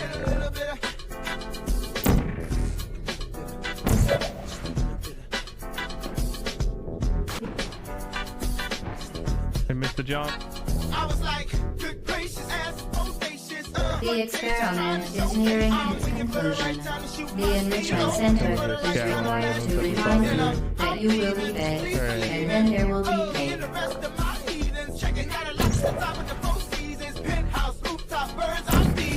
No deceiving, nothing else for Steven. No teasing. I need you to get up on the dance floor. Get that man what he asking for. Cause I feel like busting loose and I feel like touching you. And can't nobody stop the juice. So baby, tell me what's the use? I said it's getting hot in here. So take off all your clothes. I am getting so hot. Oh, it's getting hot in here. So take off all your clothes. I am getting so hot. Let the ball, you ain't popping the bottle. Come on, good as all the fame, you ain't boosting the model. I see you driving, what's called? Ain't hitting the throttle. And I be down, you 100 tops down and got get off the freeway. Exit 106 and parked it. Ashtray, day time to spark it. Gucci collar for dollar, got out and walked it. I speak clean, cause baby, I can't talk it. Whoa, it's hot up in this joint. Got top on at this point. You with a winner, so baby, you can't lose. I got secrets, can't leave Cancun. So take it off like you're home alone. You know, dancing in front of the mirror while you're on the phone. Checking your reflection and telling your best friend, like, girl, I think my butt getting big. Oh, it's getting hot in here. So take off all your clothes.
right there, right there. Switch it up when you walk and let down your hair, down your hair. I like the way you do that right there, right there. Lick your lips when you're talking, that make me stir, make me stir. I like the way you look in them pants, yeah, you're fine. The mama a quarter piece, she far from a dime. The type of girl that'll get you up and go make you grind. I'm thinking about snatching her up dirty, making her mine. Look at her hips, look at her legs, ain't she stacked? I so wouldn't mind hitting that from the back. I like it when I touch her cause she moan a little bit. Chain sagging so I can see her thong a little bit. I know you grown a little bit, 20 years old, you legal. Don't trip off my people, just hop in the Regal. I swoop on her like an eagle, swoop down on the spray. I know you popular, but you gon' be famous today. This music brings back memories. Right there, right there. Switch your hips when you walk and let down your hair, down your hair. I like the way you do that right there, right there. Lick your lips when you're talking, that make me stir, make me stir. I like the way you do that right there, right there. Switch your hips when you walk and let down your hair, down your hair. I like the way you do that right there, right there. Lick your lips when you're talking, that make me stir, make me stir. She be shopping at front neck, just look at her front back. Man, she so sad and she know that I want that. Her man, he's so whack. Girl, can I take your cat? Gave her 300 to strip, like buying the throwback. She stay in the club, like to be seen. She got it honest. In real life, girl, remind me of Pocahontas. She be at events, stop the press when she pass. All the high rolling cats wanna pay for that. Ain't no half stepping, strapped with a nice weapon. Tip. It's against the law for her to move them hips. If you ever seen it dirty, your mouth gon' drop. Worldwide fools probably tell you this on top. I like the way you do that right there, right there. Switch your hips when you walk and let down your hair, down your hair. I like the way you do that right there, right there. Lick your lips when you're talking, that make me stir, make me stir. I like the way you do that right there, right there. Switch your hips when you walk and let down your hair, down your hair. I like the way you do that right there, right there. Lick your lips when you're talking, that make me stir, make me stir, make me stir. I like the way she doing that. Come on, plus I like it when she bring it back. Say, what you do? I like the way she doing that. Come on, plus I like it when she bring it back. God damn it, dude. It keeps closing before I get there. And a fatty girl off the top. Then she backed it up on me and let it drop. Make it hot, going like a bunny. Oh my God. Touch you where it's sunny. Her appearance to make you give her some money. She's supposed to Sports Illustrated. It's like a picture perfect sight. When she passed, all the other girls hate it, but I like the way you do that right there. Right there. You get the color yet? You walk and let down your hair, down your hair. I like the way you do that right there, right there. Lick your lips when you're talking, that make me stir, make me stir. I like the way you do that right there, right there. Switch your hips when you walk and let down your hair, down your hair. I like the way you do that right there, right there. Lick your lips when you're talking, that make me stir, make me stir, make me stir. I like that, I like that, I like that, I like that. Track stars. Yes, I put it on for Daddy. I like that, I like that, I like that. What you do?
It's a heart-shaped clock.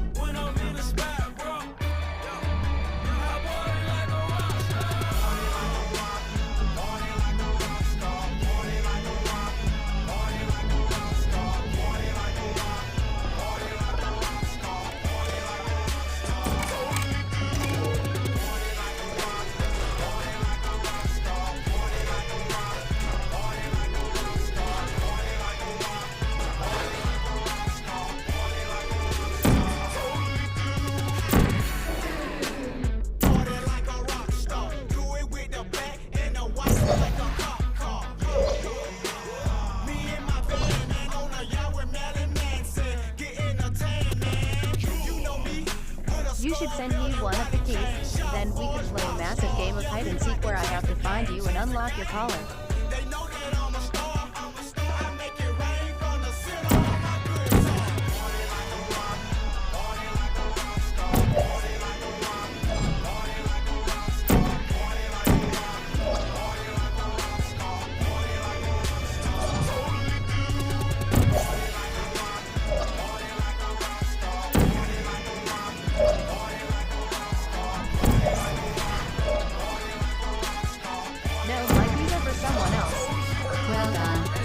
Be advised that the next test requires exposure to uninsulated electrical parts that may be dangerous under certain conditions. For more information, please attend an Enrichment Center Electrical Safety Seminar.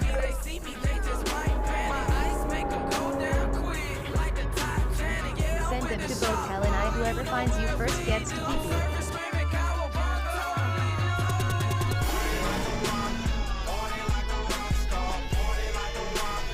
Welcome to the final test. When you are done, you will drop the device in the Equipment Recovery Annex. Enrichment Center regulations require both hands to be empty before any cake.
Congratulations. The test is now over. All Aperture technologies remain safely operational up to 4,000 degrees Kelvin. Rest assured that there is absolutely no chance of a dangerous equipment malfunction prior to your victory incandescent. Thank you for participating in this amateur science computer-aided enrichment activity. Goodbye. This is how I roll, paper bag pants out of control. You can find me at the glory hole. We went through the wall for a quick free blow. Girl, look at my body. Girl, look at my body. Girl, look at my body. I ain't trash. Please give me some money. Please give me some money. Please give me some money. I ain't trash. This is what they say. Okay, old dirty man that drinks his own pee. Got a disaster in my pants and I ain't scared to show it. Show it, show it, show it. I'm sexy and I'm homeless. Place the device on the ground, then lie on your stomach with your arms at your sides. I'm sexy and A I'm party homeless. associate will arrive shortly to collect you for your party. Make no further attempt to leave the testing area. I'm in the bathroom trying to Assume clean the my party balls. escort submission position where you I'm in the will brown whistle. bag trying to tan the cheeks. This is how I roll. Got a cardboard box that I call home. I keep semen in the jar, baby, don't be jealous. No shoes, no shirt, cause I'm fucking homeless. Girl, look at my body. Girl, look at my body. Girl, look at my body. I ain't trash. Please give me some money. Please give me some money. Please give me some money. I ain't trash. When I walk in the spot, yeah, this is what they see. Okay. An old dirty man that drinks his own pee. Got a disaster in my pants and I ain't scared to show it. Show it, show it, show it. I'm sexy and I'm homeless. Why the fuck are we listening to this? I'm sexy and I'm homeless.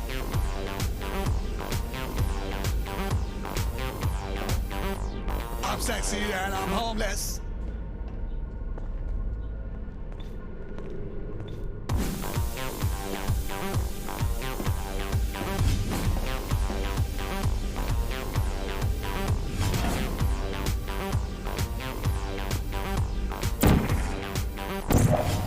pussy and I'm homeless.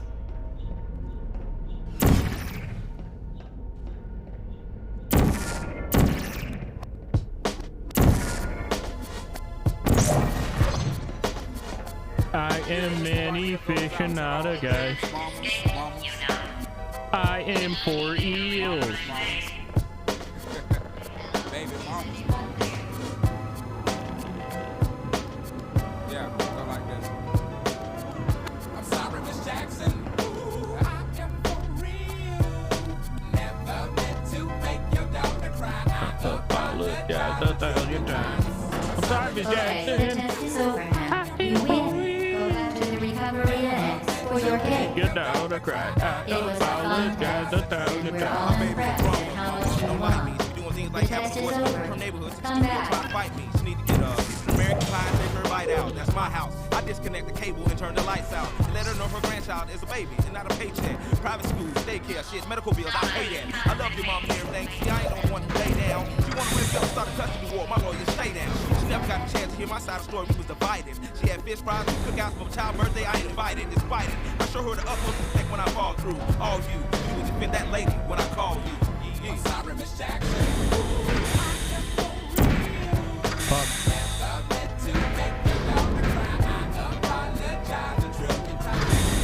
Sorry, Jackson. I am 4 eels. I am many fish and not a guy. Me and your daughter got special things going on. You say it's puppy love. We say it's full grown. Hope that we feel this way forever. You can paint a pretty picnic, but you can't predict the weather. Miss Jackson times out of 9. Now if I'm lying, fine. The quickest muscle looking on my mouth and I'll decline. King meets queen, sing the puppy love thing together. Dream about that crib with the good year swing on the oak tree. I hope we feel like this forever, forever, forever, ever, forever, ever, forever. Never seems that long until you're grown and notice that the day-by-day ruler can't be too wrong. Miss Jackson, my intentions were good. I wish I could become a magician to abracadabra, all beside thoughts of me, thoughts of she, thoughts of he, asking what happened to the feeling that her and me had. I pray so much about it, need some knee pads. It happened for a reason, one can't be mad. So know that everything's cool. And yes, I will be present on the first day of school and graduation. Sorry, Miss Jackson. Ooh, I am for real. Never meant to make your daughter cry. I apologize 1,000,000,000 times. I'm sorry, Miss Jackson. Ooh, I am for real. Never meant to make your daughter cry. I apologize 1,000,000,000 times. Look at the way you treat me. She look at the way you treat me. See your little nose ass homegirl, you got your ass sent up the creek, G. Without a pad on, you left the traveling white this thing on out. And then you girl ain't speaking no more, cause my dick on and I'm out. I'm talking about fidelity, infidelity, MD, cheating, beating, and to the G, they be the same thing. Who you placing the blame on? You keep on singing the same song, and bygones be bygones, you can go and get the hell on you and your mom. Sorry, Miss Jackson. Is anyone there? Never meant to make your daughter cry. I apologize 1,000,000,000 times. I'm sorry, Miss Jackson. Never meant to make your daughter cry. You really shouldn't be here. This isn't safe for you. It's not too late for you to turn back. To make your daughter cry. I apologize. I hate that song. Sorry, Miss Jackson. Never meant to make your daughter cry. I apologize 1,000,000,000 times.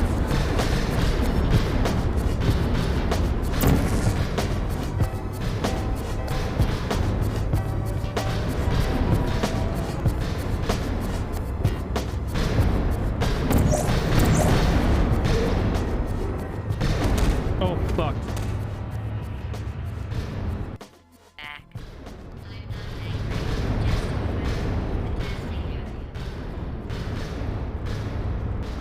IDK is a good nap.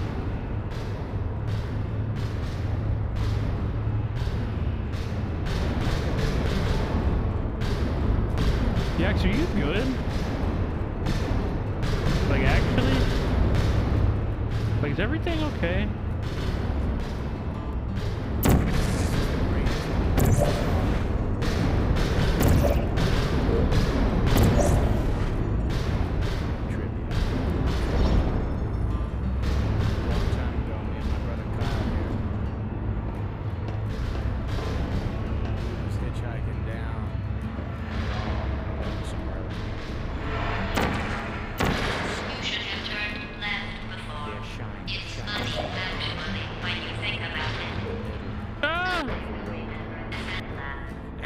said.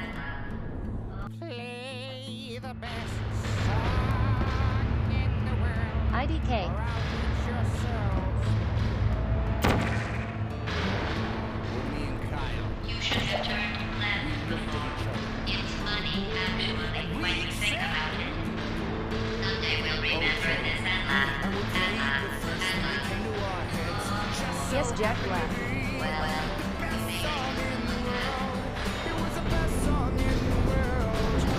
Look into my eyes and it's easy to see. One and one make two, two and one make three. It was destiny. I love Tenacious Once P. every 100,000 years or so, when the sun doth shine and the moon doth glow and the grass doth grow. Needless to say, the beast was stunned. A whip crack went his trumpet tail, and the beast was done. He asked us, Fuck. "Be you angels?" And we said, "Nay." Exit at We are 12. but men.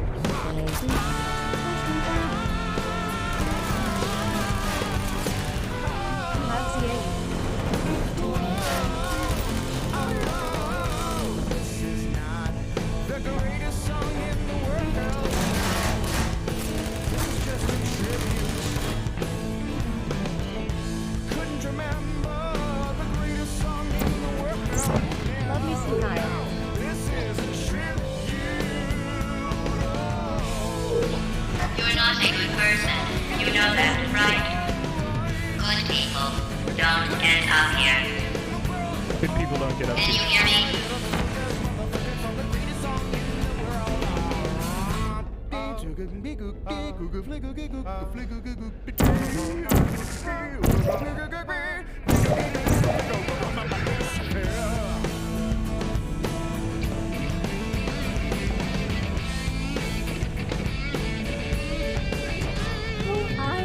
And the peculiar thing is this, my friends, the song we sang on that fateful Okay, I'm saving here. sound anything like this song. This is just a tribute. You gotta believe it, and I wish you were there. Just a matter of opinion. Good God, God love you. I'm so surprised to find you can't stop me. I'm fighting it about this motherfucker got my tricks.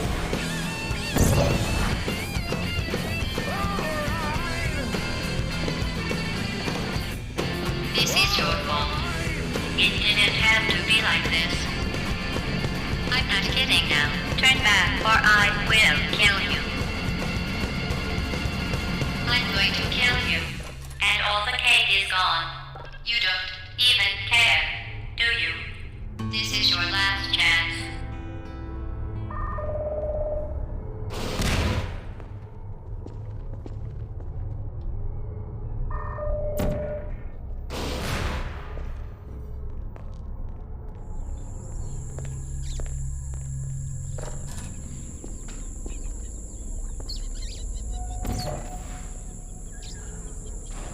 This song is all about butts. These girls all have big butts. This video is pretty much just a bunch of big WJ will butts. escape when I have sausage. Big bamboo in a jungle. My butt's so big, it's like two gigantic bubbles. And I always show it off, cause it's my greatest asset. But it's enhanced by surgery, yes, it's made out of plastic. It's not real. Cost major cash in my surgery bill. It's going up fast, got work on my nose and my lips. Plus tit implants, my fake teeth, Mr. S, that is. Feed me a carrot.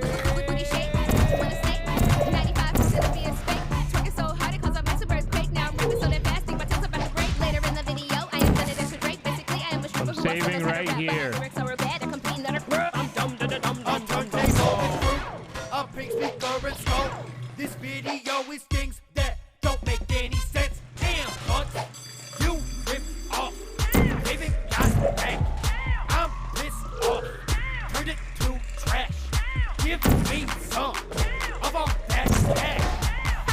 Bitch, please talk to the egg. For some reason, there's a gym out in the jungle where I lift these tiny weights to work out my fake muscles. I pump real hard, but there's no sweat on my complexion.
Yo guys, thanks for watching my Anaconda parody. If you want to check out the rest of my parodies, click this box. Guys, I got a new mobile gaming app. You can play as me, shoot stuff out of my watch and bad guys. It is fun as hell. Press R, it's free. It's called Cash Dash. Hit it down below. There are links. It's available on a lot of different fun platforms. Thanks to Nash and Carter for being in this video. Click their faces right up top to check out their channels. You can get the original song on iTunes. The link is down below. Thank you. Support the artist. Also, you can get this song on iTunes. Just click the link right above my head or the one in the description box. So the winner of those guns from last video's Twitter username is right here. Congratulations. This time we are giving away this shirt and this chain that I wore in the video. All you gotta do for your chance to win is tweet this video with the hashtag Mark Baker's Anaconda parody. Winner will be announced at the end of my next parody. Got an idea for my next video? Send me a Snapchat. My name is Real Bart Baker. Sometimes when I'm bored, so get ready for some action. Until next time, guys, I gotta go get ready to shake it off. Next parody, I'm doing, baby.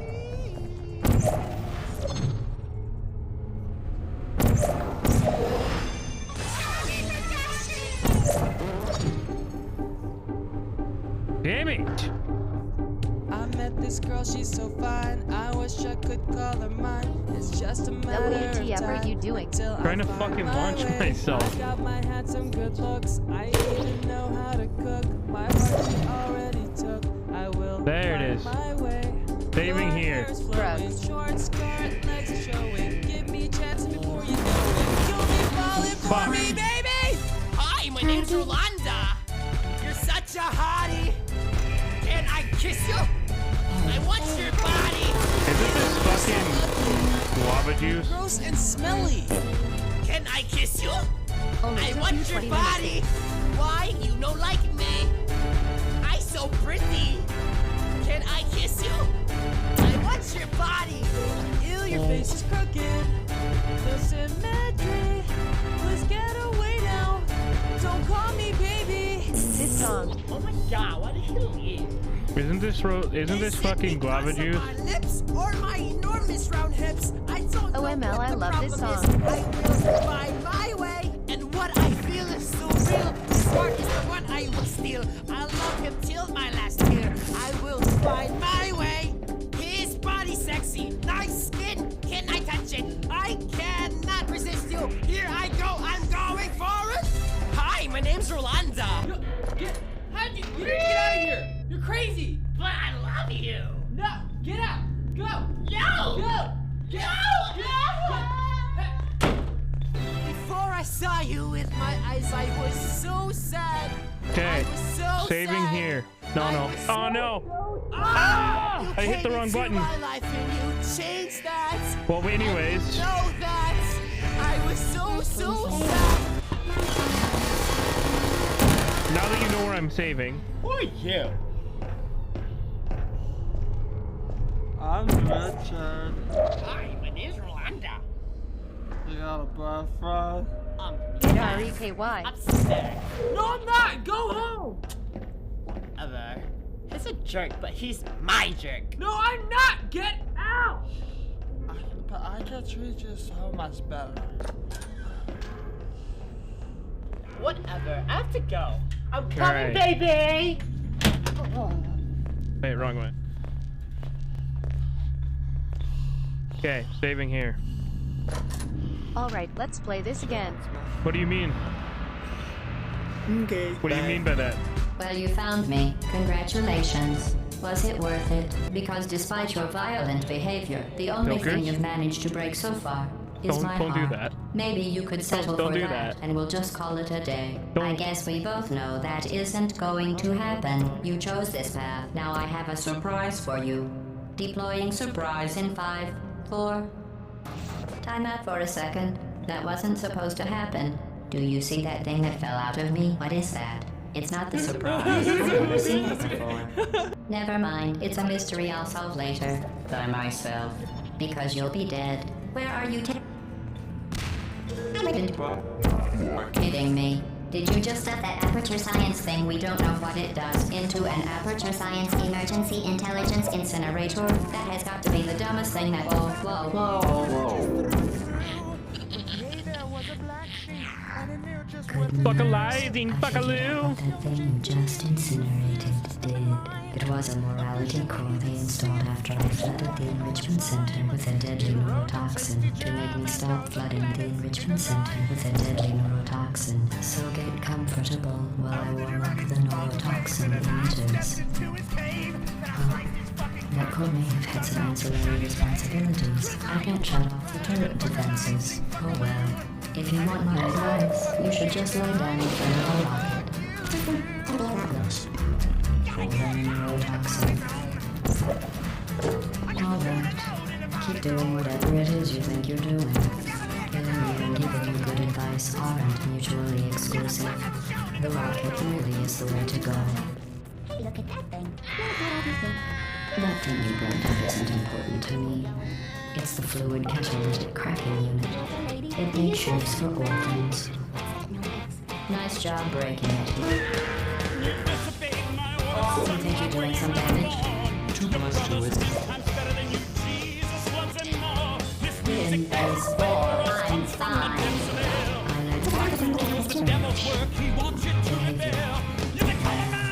I learned managed to destroy that part of me. Unfortunately, as much as I love to, I can't get the neurotoxin into your head any faster. I just like to point out that you were given every opportunity to succeed. There was a party for you, a big party that all your friends were invited to. I invited you as friend companion cube. Dude, come on. He couldn't come because you murdered him. All your other friends couldn't come either because you don't have any other friends, because of how unlikable you are. It says so right here in your personnel file. Unlikable. Liked by no one. A bitter, unlikable loner whose passing shall not be mourned. Shall not be mourned. That's exactly what it says. Very formal. Very official. It also says you were adopted. Fucking so that's motherfucker, dude.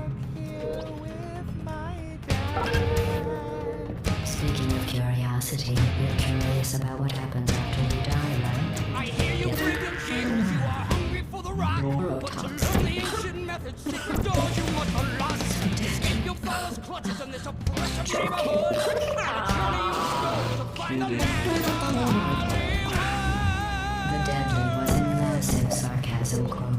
I could take a bath in this stuff, put it on cereal, rub it by the doorknobs. Honestly, it's not deadly at all.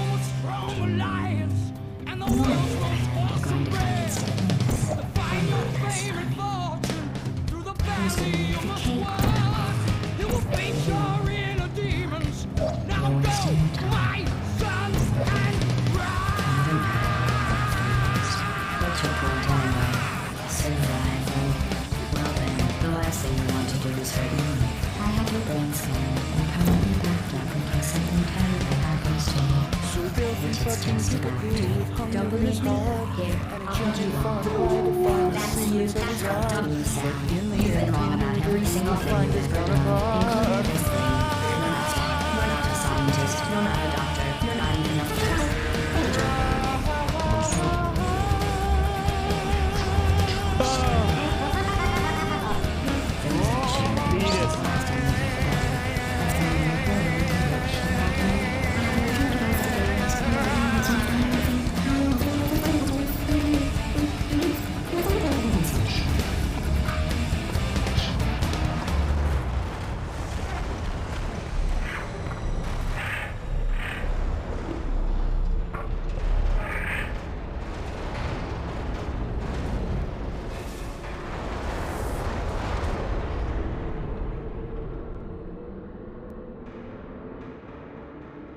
Cheer 50.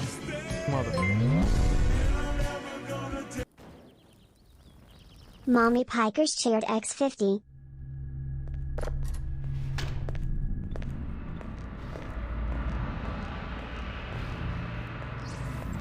Well, you found me. Congratulations. Was it worth it? Because despite your violent behavior, the only thing you've managed to break so far is my heart.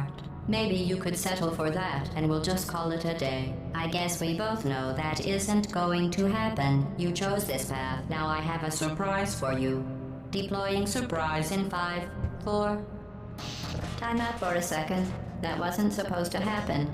Do you see that thing that fell out of me? What is that? It's not the surprise. I've never seen it before. Never mind. It's a mystery I'll solve later. By myself. Because you'll be dead. Where are you taking that thing? I wouldn't bother with that thing. My guess is that touching it will just make your life even worse, somehow. Come on, go in the fucking hole. I don't want to tell you your business, but if it were me, I'd leave that thing alone. Do you think... You're kidding me. Did you just stuff that aperture science thing, we don't know what it does, into an aperture science emergency intelligence incinerator? That has got to be the dumbest thing that... Whoa. Good news. I figured out what that thing you just incinerated did. It was a morality core they installed after I flooded the enrichment center with a deadly neurotoxin to make me stop flooding the enrichment center with a deadly neurotoxin. So get comfortable while I warm up the neurotoxin emitters. Huh. That core may have had some ancillary responsibilities. I can't shut off the turret defenses. Oh well. If you want my advice, you should just lie down in front of a rocket. Painful than the neurotoxin. Alright. Keep doing whatever it is you think you're doing. Killing you and giving you good advice aren't mutually exclusive. The rocket really is the way to go. That thing you burned up isn't important to me. It's the fluid catalytic cracking unit. It made shoes for orphans. Nice job breaking it, hero. Where are we going? Oh. This isn't brave. It's murder. What did I ever do to you? The difference between us is that... You think you're doing some damage? 2 + 2 is... In base 4, I'm fine. I let you survive. about your behavior. Well, you've managed to destroy that part of me. Unfortunately, as much as I'd love to now, I can't get the neurotoxin into your head any faster. I'd just like to point out that you were given every opportunity to succeed. There was even going to be a party for you. A big party that all your friends were invited to. I invited your best friend, the companion cube. Of course, he couldn't come because you... Neurotoxin. 11 + 11 = 100. So deadly. Kidding. When I said deadly neurotoxin, the deadly was in massive sarcasm quote. I could take a bath in this stuff, put it on cereal, rub it right into my eyes. Honestly, it's not deadly at all. To me. You, on the other hand, are going to find its deadliness a lot less funny. Who's gonna make the cake when I'm gone? Wasting your time. And believe me, you don't have a whole lot left to waste. What's your point anyway? Survival? Well then, the last thing you want to do is hurt me. I have your brain scanned and permanently backed up in case something terrible happens to you. Which it's just about to. Don't believe me? Here, Oh, I'll only put make you brownies. on. That's you. That's how dumb you sound. You've been wrong about every single thing you've ever done, including this thing. You're not smart. You're not a scientist. You're not a doctor. You're not even a full-time employee. Where did your life go so wrong? Are you trying to escape? Things have changed since the last time you left the building. What's going on up there will make you wish you were back in here. I have an infinite capacity for knowledge, and even I'm not sure what's going on out there.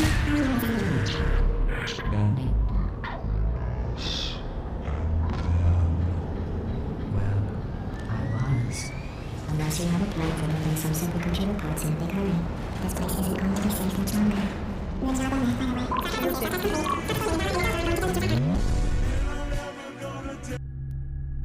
Mommy Piker's cheered X50. Put music on! Somebody put hype music on.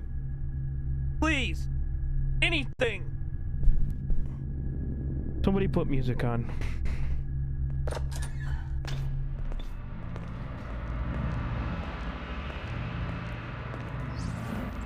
Well, you found me. Congratulations. Was it worth it? Because despite your violent behavior, the only thing you've managed to break so far is my heart. Maybe you could settle for that, and we'll just call it a day. I guess we both know that isn't going to happen. You chose this path. Now I have a surprise for you. Deploying surprise in 5, 4... Time out for a second. That wasn't supposed to happen. Do you see that thing that fell out of me? What is that? It's not the surprise. I've never seen it before. Never mind, it's a mystery I'll solve later. By myself. Because you'll be dead. Where are you taking that thing?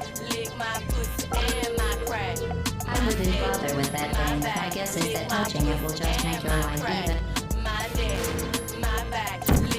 You're kidding me. Did you just set that aperture science thing, we don't know what it does, into an aperture science emergency intelligence incinerator? That has got to be the dumbest thing that Suck it all till I shake and come, nigga. Make sure I keep busting nuts, nigga. All over your face and stuff. Slow head, show me so much love. The best head comes from a thug. The dick was it big and long. So fucking to the crack of dawn. On the edge, and stuff. Through the night, making so much love. Dead sleep when the sun comes up. So lick it now, lick it good. Lick this just like you should. Right now, lick it good. If you want my advice, you should just lie down and be my foot and my crack. My neck, my back, lick my foot and my crack. My rope does, might have cheese, but fuck that nigga, get on your knees. A bitch like me won't can't scream. Love is so what I mean. At the club, fresh so clean. Whole hit a niggas watching me. So high in the line on green. On my face so mean. It makes you so orphans. Nice job breaking it, hero. You try me, I make you see. Your bitches ain't got shit on me. So lick it now, lick it good. You think you're doing some damage? Right now, lick it good. Lick this just like they you should. fall, I'm fine. My back, lick my foot and my crack. My neck, my back, lick my foot and my crack. Do it now, lick it good. As much as I'd love to, I can't get the neurotoxin into your head any faster. I just like to point out that you were given every opportunity to succeed. There was even going to be a party for you. A big party that all your friends were invited to. I invited your best friend to come party with you. Of course, he couldn't come because you were leadership. All your other friends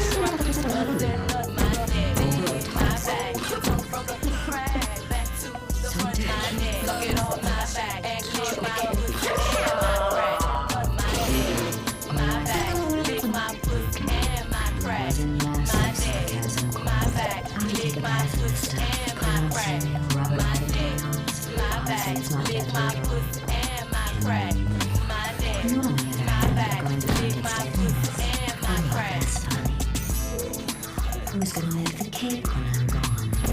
You. Look, you're wasting your time. Let me alone. You don't have a whole lot left to waste. What's your... The last thing you want to do is hurt me. I have your brain scanned and permanently backed up in case something terrible happens to you. Which is just about to. Don't believe me? Here, I'll put you on.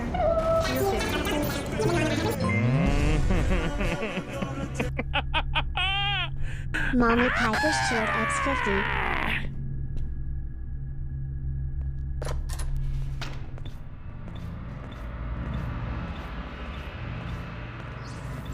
Well, you found me. Congratulations. Was it worth it? Because despite your violent behavior, the only thing you've managed to break so far is my heart.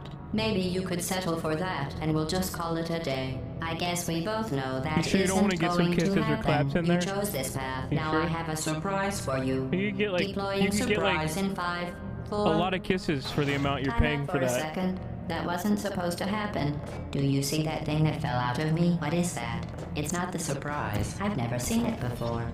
Never mind. It's a mystery I'll solve later. By myself. Because you'll be dead. Where are you taking that thing? I wouldn't bother with that thing. My guess is that touching it will just make your life even worse, somehow. I don't want to tell you your business, but if it were me, I'd leave that. You're kidding me. Did you just stuff that aperture science thing, we don't know what it does, into an aperture science emergency intelligence incinerator? That has got to be the dumbest thing that. Whoa, whoa, whoa, whoa. Good news. I figured out what that thing you just incinerated did. It was a morality core they installed after I flooded the enrichment center with a deadly neurotoxin to make me stop flooding the enrichment center with a deadly neurotoxin. So get comfortable while I warm up the neurotoxin emitters. Huh. That core may have had some ancillary responsibilities. I can't shut off the turret defenses. Oh well. If you want my advice, you should just lie down in front of a rocket. Full that neurotoxin. Alright. Keep doing whatever it is you think you're doing. Killing you and giving you good advice aren't mutually exclusive. The rocket really is the way to go. That thing has numbers on it. That thing you burned up isn't Maybe, where are you? You think you're doing some damage? 2 plus 2 is... In base 4, I'm fine. I let you survive this one because I was curious about your behavior. Well, you've managed to destroy that part of me. Unfortunately, as much as I'd love to now, I can't get the neurotoxin into your head any faster. I'd just like to point out that you were given every opportunity to succeed. There was even going to be a party for you. A big party that all your friends were invited to. I invited your best friend, the companion cube. Of course, you couldn't come because you... Either because you don't have any other friends, because of how unlikable you are. It says so right here in your personnel files. Unlikable. Liked by no one. A bitter, unlikable loner whose passing shall not be mourned. Shall Enemy not bug be 12. mourned. That's exactly what it says. Very formal. What are you drinking? Very official. It also says you were adopted. So that's funny too. Neurotoxin. Water hot. Joking. Kidding. When I said deadly neurotoxin, the deadly was in mass. I can tell too bad. F in this stuff. Put it on cereal, rub it right into my Okay, eyes. moist drugs. Honestly, it's not deadly at all. To me. You, on the other hand, are going to find its deadliness a lot less funny. Who's gonna make the cake when I'm gone? You. Look, you're wasting your time. And believe me, you don't have a whole lot left to waste. What's your point anyway? Survival. Well then, the last thing you want to do... In case something terrible happens to you. Which it's just about to. Don't believe me? Here, I'll put you on. Cheer 50. That's you. That's how it's going to sound. Using automatic. Mommy Pikers cheered X50.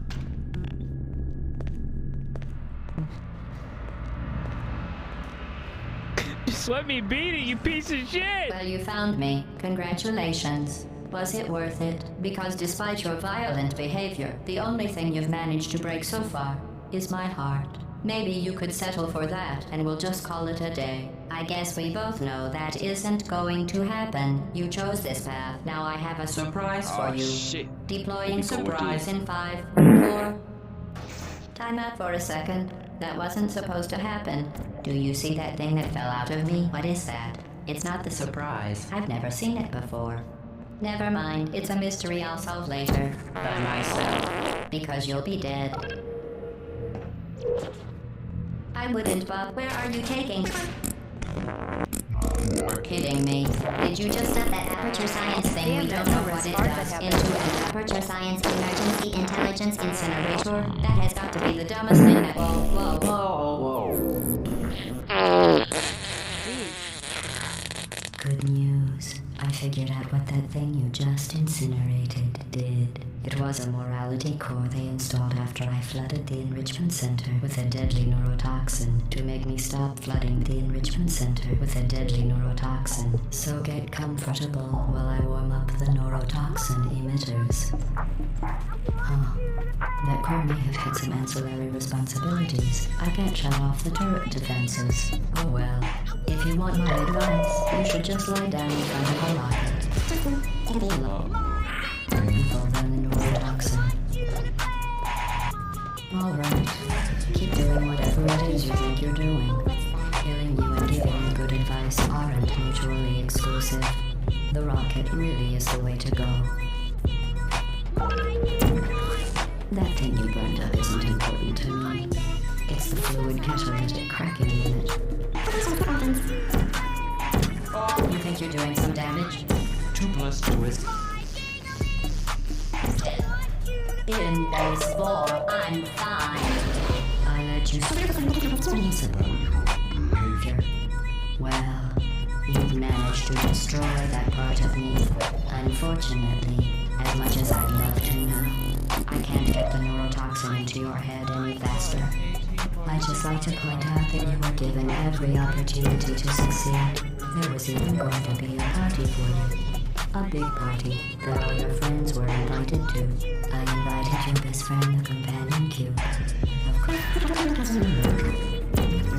I'm getting pretty good at this boss fight. So deadly. Joking. When I said Dead. Was in massive sarcasm quote, I could take a bath in this stuff, put it on cereal, rub it right into my eyes. Honestly, it's not deadly at all. to me. You, on the other hand, are going to find its deadliness a lot less funny. Who's gonna make the cake when I'm gone? You, you're wasting your time. Now believe me, you don't have a whole lot left to waste. What's your point anyway? Survival?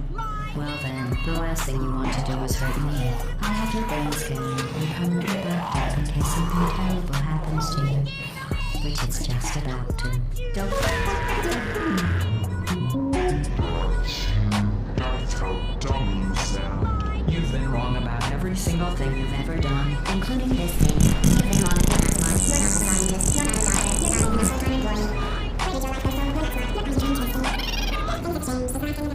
You're not even a scientist.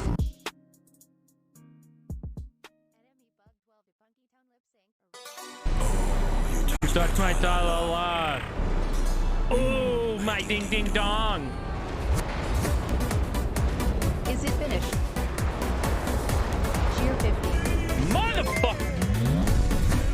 Bug. Mommy Piper's cheered X50. Smokers, I hope you choke on a piece of chicken.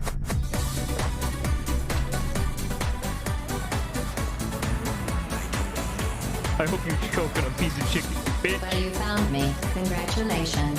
Was it worth it? Because despite your violent behavior, the only thing you've managed to break so far is my heart.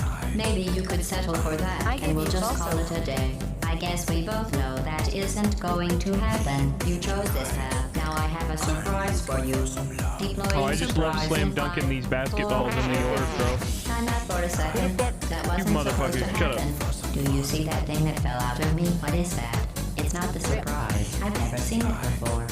That doesn't Never count. mind. It's That's a fake. mystery I'll solve later. Nice try. But I might spell. Because you'll be dead. Where are you taking that thing? I wouldn't bother with that thing. My guess is that touching it will just make your life even worse somehow.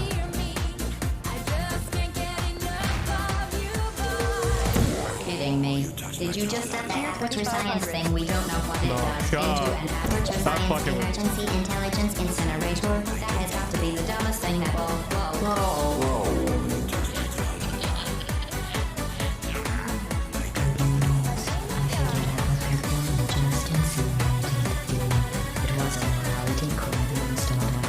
audio would play if it was real. Yeah, but the thing says it before the audio plays. There's a delay.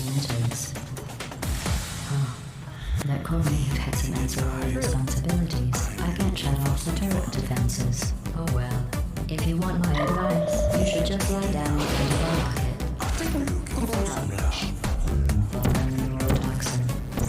Hudson, Michigan _Husky. Keep doing whatever it is you think you're doing. Giving you and giving good advice aren't mutually exclusive. The rocket really is the way to go. Hudson at above 12. That thing you burned out isn't important. You think you're doing some damage? 2,500 is a bad bed roll because you can't buy easily. Hey, that's Elon Hugs back. Lol. Curious about your behavior. You have to do 1,500 and 2,500. Love this song. Unfortunately, Okay, well, what do you want me to change it to then? I can't get the neurotoxin into your head any faster. I just like to point out that you were given every opportunity to succeed. There was even a party for you. Can I not get the orb? Fuck.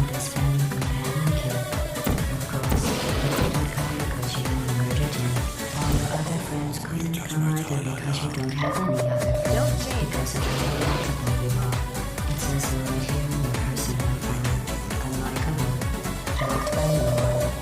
Change it one bit. Yeah, you're high. I want what you're smoking. JK. That's exactly what it is. Also said she was adopted, so that's fine too. Speaking of curiosity, you're curious about what happens after you die, right? Good idea. Guess what? You guys are funny. You're going to find out firsthand before I finish explaining it, though, so I won't bother. Here's a hint. I'll make a deal with you. We can put we can make a wheel, and on the wheel we can put it, you know, and then like the other we'll weight it, and then you can just gift subs and I'll spin the wheel. Neurotoxin. So deadly. Joking. It'll be like gambling. When I said deadly neurotoxins, the deadly was in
No, that's wrong. It's wrong.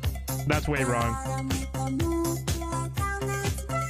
Well, no, the weight falls to the bottom. Yeah, so the more it weighs, the more likely. Try again. Hold up. I need to redo it. You only spun once. No, let me redo it. So you're making the other side up.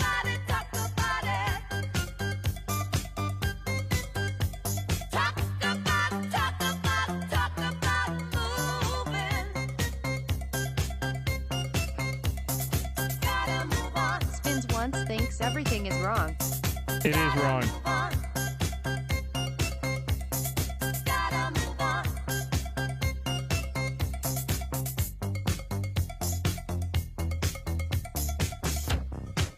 Okay, let me test that. 5.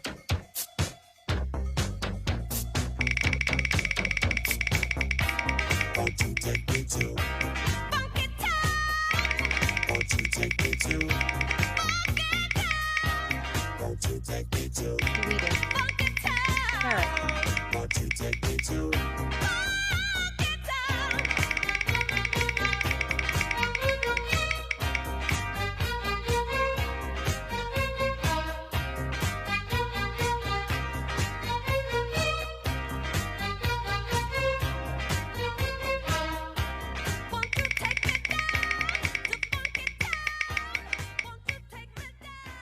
Okay, the odds make sense now.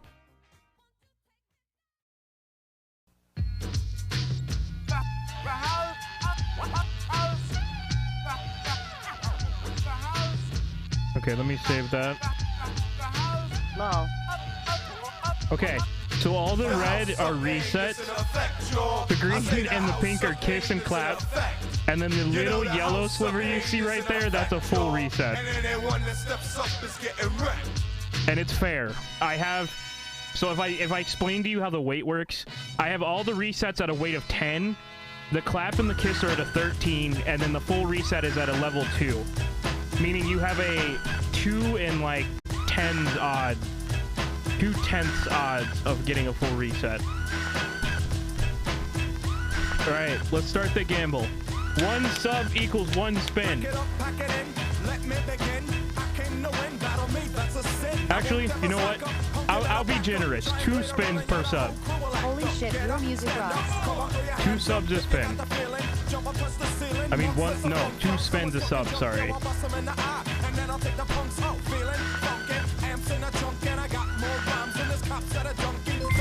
Alright.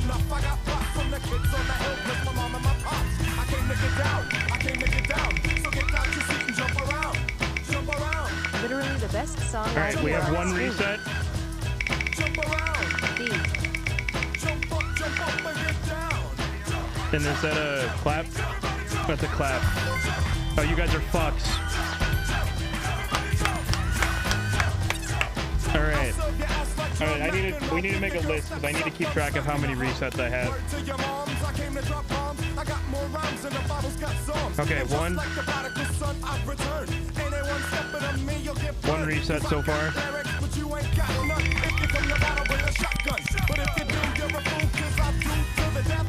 2 resets.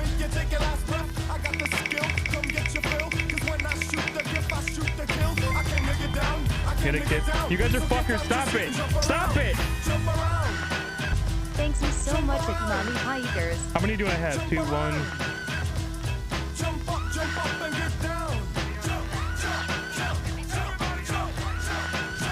How many do we have? So that's what? 1, 2. I need to do it 3 more times. 4 more times. Ooh. 8 spins. Another reset.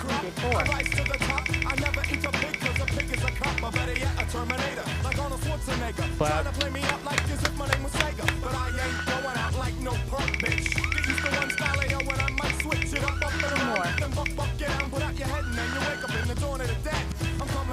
I'm coming to get ya, spitting out lyrics, homie, I want ya. I came to get down, so get out your seat and jump around, jump around, jump around, jump around. Alright, 4 resets. Jump up and get down. Alright, so I gotta do the boss fight 4 times.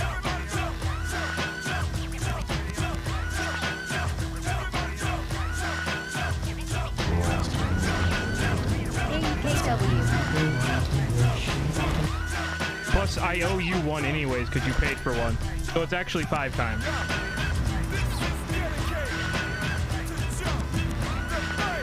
Hold up, let's make a counter.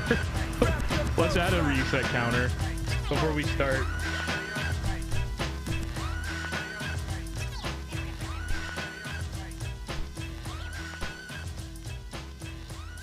Thanks for the subs, by the way, guys.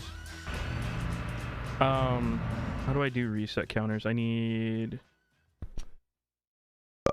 counters.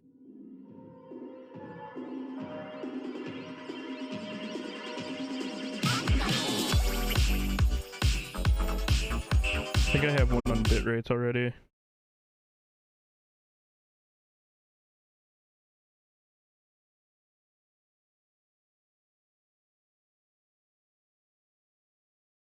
Alright. Do I not have a counter?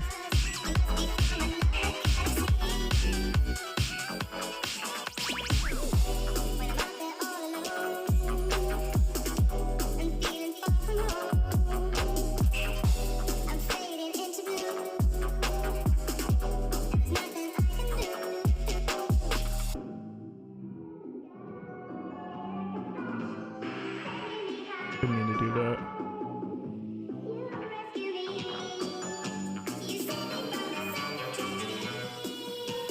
At night bucks for easy night bucks. Keep getting songs in the queue. We're gonna be here for a while. I'm trying to set up a counter. Hold up.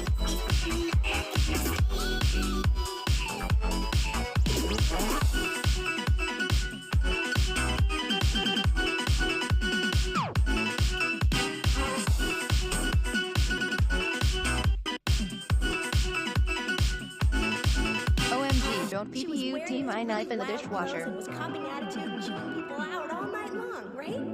Say, I've got Why an isn't it idea. on the Next time screen? you come with us. Are you afraid or what? Might even find someone really nice. I cut myself twice. Lol.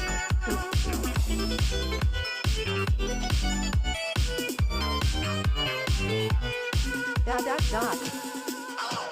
Are you good? Maybe I got it fixed. Counter.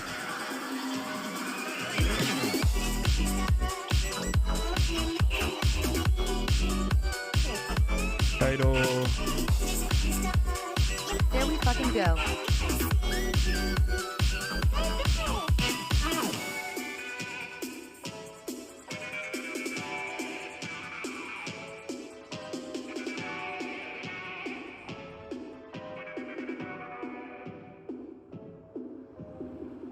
Oh, duck and a yo.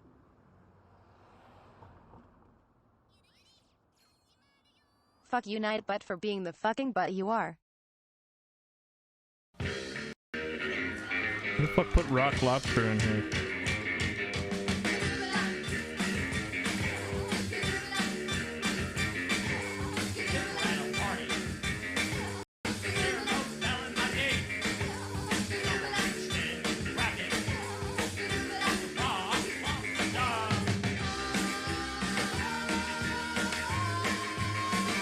I'm Seth MacFarlane.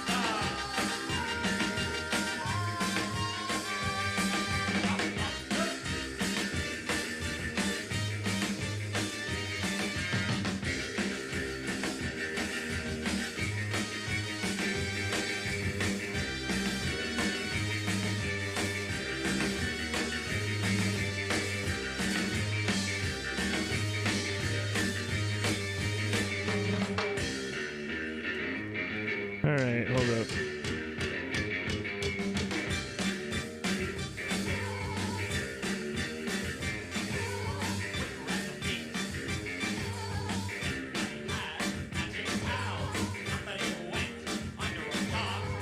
Okay. I forgot how to do it, so I had to like I had to read really quick.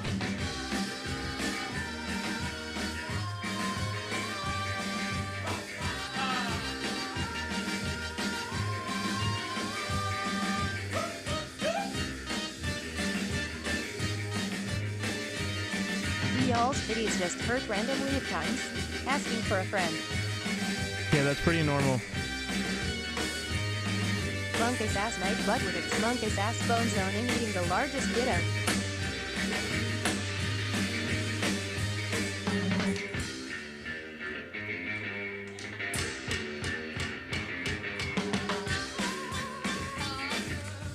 Uno.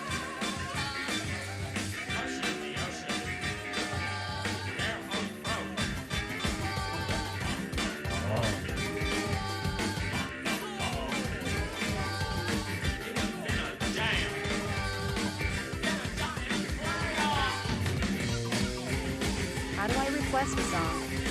You do Didn't ask, cry about it, say exclamation Matt, point get real SR L. name. Bill Luck!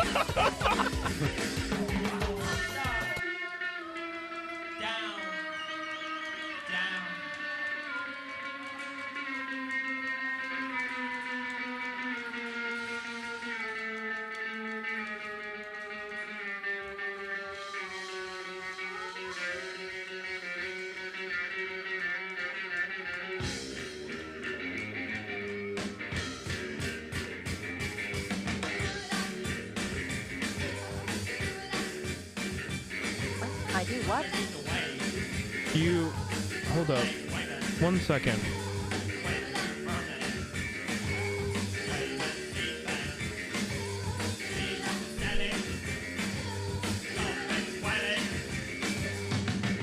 Type SR name of song and artist.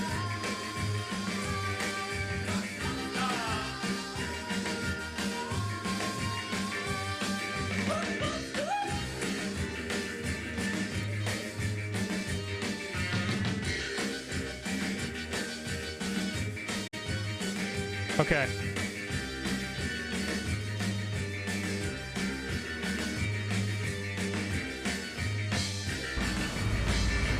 So, Exclamation Okay. point SR. Then the song and title. Well, you found me. Congratulations. Was it worth it? Because despite your violent behavior, the only thing you've managed to break so far is my heart. Maybe you could settle for that, and we'll just call it a day. I guess we both know that isn't going to happen. You chose this path. Now I have a surprise for you. Deploying surprise in 5, Or down. 4. Time out for a second. That wasn't supposed to happen. Do you see that thing that fell out of me? What is that? It's not a surprise. I've never seen it before. Never mind. It's a mystery I'll solve later. By myself. Because you'll be dead. Where are you taking Rock that thing? Rockster.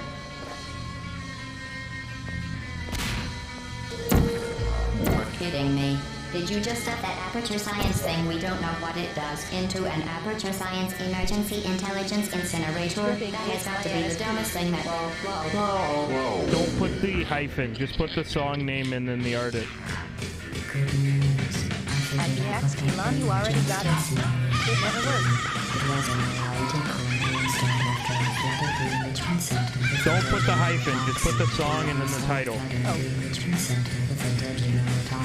So get comfortable, no among the neurotoxin emitters. The coronary has an ancillary At responsibility. night, goddess number 8 and Shut off the turret defenses. Oh well. If you want my advice, you should just lie down and unlock it. For the neurotoxin. Alright. Keep doing whatever it is you think you're doing. You and even good advice aren't mutually exclusive. The rocket really is the way to go. That thing. Carrie Fisher rocks. You think you're doing some damage? In phase 4, I'm flying. I let you survive this one because I was curious about your behavior. Well, you've managed to destroy that part of me. Unfortunately, as much as I'd love to, I can't get the neurotoxin into your head any faster. I just like to point out that you were given every opportunity to survive.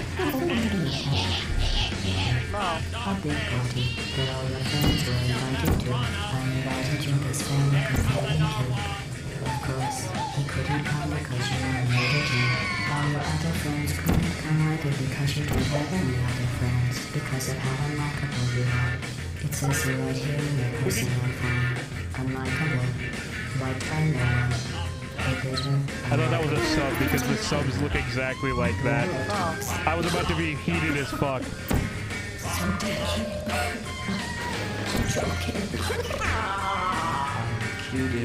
When I said deadly neurotoxin, the deadly was in my You going to bed? Ban Nightbot. Put it on cereal, rub it right into my eyes. Honestly, it's not deadly at all. To me. You, on the other hand, are going to find its deadliness a lot less fun. GN hugs at Emmy Bug 12. Who's gonna make the cake when I'm gone? You. I got work tomorrow. Alright. Sleep well. What's your point anyway? Survive. Later, Emmy. Well then, the last thing you want to do is hurt me. I have your brain scanned and permanently wrapped up in case something terrible happens to you. Alright, that's one. Well, don't you know that other kids are starving in Japan? So eat it. Just eat it. Don't wanna argue, I don't wanna debate. Don't wanna hear about. Well, you found me. Congratulations. Was it worth it? Because despite your violent behavior, the only thing you've managed to break so far is my heart. Maybe you could settle for that, and we'll just call it a day. I guess we both know that isn't going to happen. The extra one? Shows us that. Now I have a surprise. It was because he paid 50 bits when we first started. For a second. That wasn't supposed to happen. Where the fuck did Did the you order see that go? when it fell out of me? What is that? It's not a surprise. I've never seen it before. Never mind. It's a mystery I'll solve later. By myself. Because you'll be dead. Where are you taking that The thing? first reset was because he paid 50 bits before we started the wheel spin. Bother with that thing. My guess is that touching it will just make your life even worse somehow. You better chow down or it's gonna get cold. So eat it. You're kidding me. Did you just set that aperture science thing we don't know what it does into an aperture science emergency intelligence incinerator? That has got to be the dumbest thing that whoa. The counter? This? I'm triggering this, but I'm doing the resets as well. So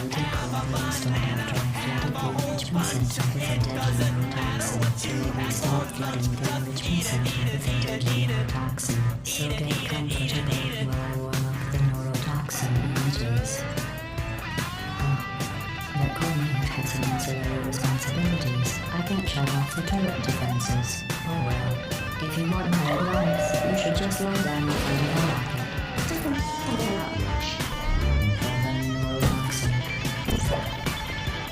Alright. Keep doing whatever it is you think you're doing. Getting really very good at this island is really exclusive. The rocket really is the way to go.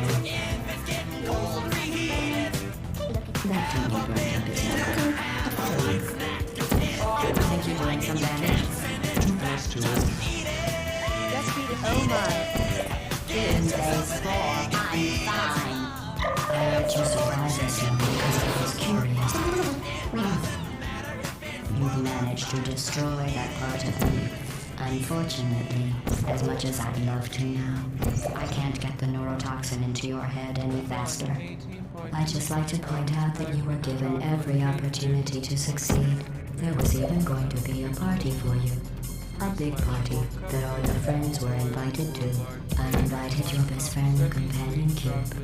Of course, he couldn't come because you murdered him. All your other friends couldn't come either because you don't have any other friends because of how unlikable you are. It says so right here. Things like electricity. At 4:30 in the morning, I'm milking cows. Jebediah feeds the chickens and Jacob plows. And I've been milking and plowing so long that even Ezekiel thinks that my mind is gone. I'm a man of the land, I need discipline. Got a Bible in my hand and a beer on my chin. But if I finish all of my chores in Phoenix time, then I can go on a party like it's 1699. And are going to find its dependence. Oh, that's fun. Who's going to make the cake? Come on. You're wasting your time. Then believe me, you don't have all afterwards.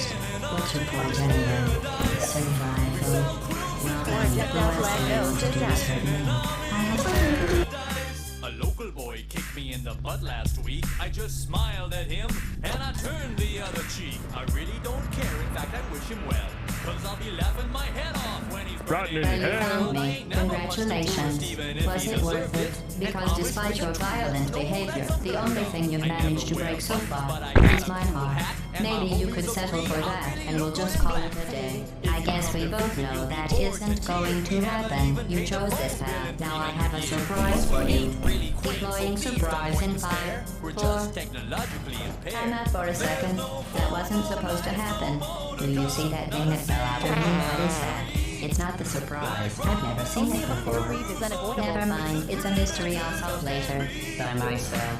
Because you'll be dead. Where are you taking that thing?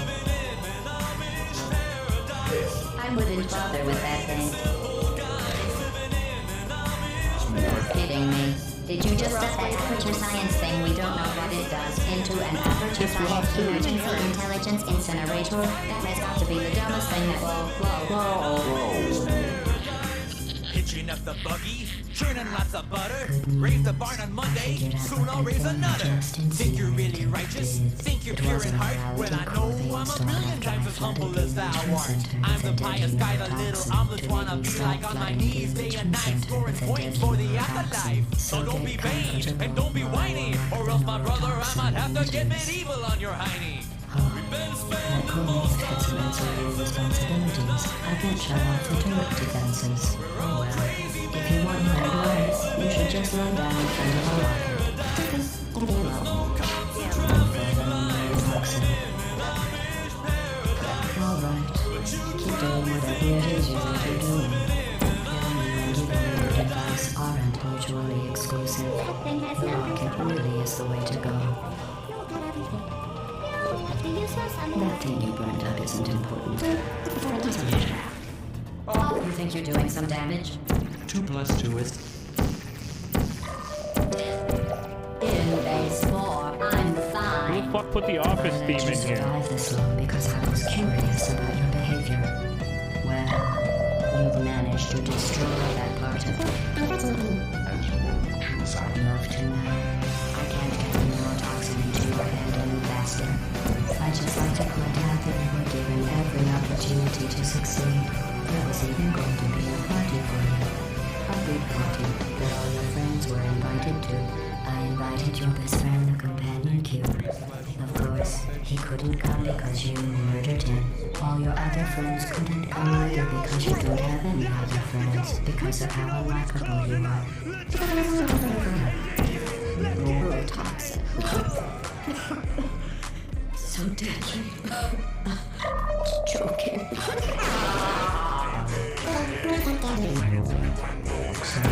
The deadly was a massive sarcasm quote. I could take a bath in this stuff, put it on cereal, rub it all over my house. Honestly, it's not deadly at all.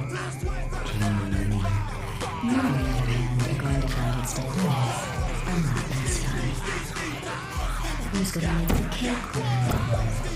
You. You're wasting your time.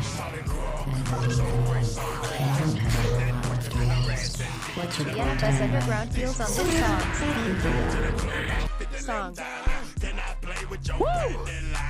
The club on the side, need to calm down. Security guard gonna swing me now. Play a drunk than a bug, threaten me now. She couldn't fuck in the club. Well, you found me. Congratulations. Was it worth it? Because despite your violent behavior, the only thing you've managed to break so far is my heart. Maybe you could settle for that, and we'll just call it a day. I guess we both know that isn't going to happen. You chose this path. Now I have a surprise for you. Deploying surprise in 5, 4... Time out for a second. That wasn't supposed to happen. Do you see that thing that fell out of me? What is that? It's not the surprise. I've never seen it before. Never mind. It's a mystery I'll solve later. By myself. Because you'll be dead. Where are you taking that thing? You're kidding me. Did you just set that aperture science thing we don't know what it does into an aperture science emergency intelligence incinerator? That has got to be the dumbest thing that... Whoa. By the end of this, I'm gonna be a master of killing GLaDOS, dude. Good news. I figured out what that thing you just incinerated did. It was a morality core they installed after I flooded the enrichment center with a deadly neurotoxin to make me stop flooding the enrichment center with a deadly neurotoxin. So get comfortable while I warm up the neurotoxin emitters. That core may have had some ancillary responsibilities. I can't shut off the turret defenses. Oh well. If you want my advice, you should just lie down in front of a rocket. Poison and neurotoxin. Alright. Keep doing whatever it is you think you're doing. Killing you and giving you good advice aren't mutually exclusive. The rocket really is the way to go.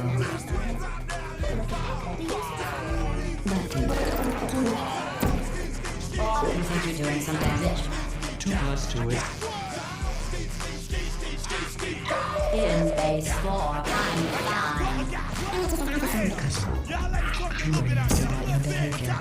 Well, you've managed to destroy that part of me. Unfortunately, as much as I'd love to, I can't get the neurotoxin into your head any faster. I'd just like to point out that you were given every opportunity to succeed. There was even going to be a party for you. Neurotoxin. So deadly.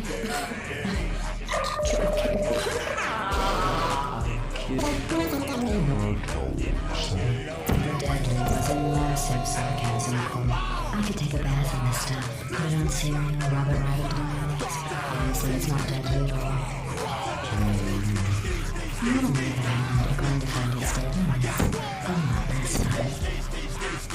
Who's gonna make the cake when I'm gone? You.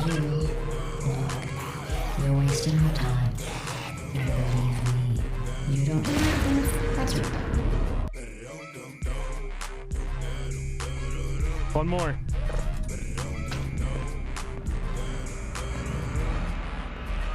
Just need to mod Portal where all you Well, do you is the found me. GLaDOS fight that never ends. This is literally Was that. it worth it? Because despite your That's what violent they behavior, said. the only thing you've managed to break so far is my heart.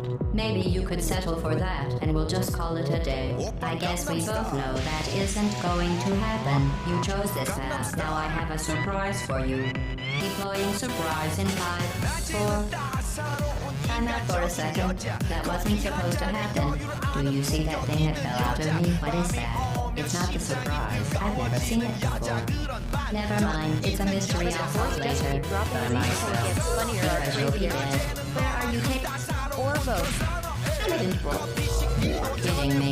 Did you just set that aperture science thing we don't know what it does into an aperture science emergency intelligence incinerator? That has got to be the dumbest thing that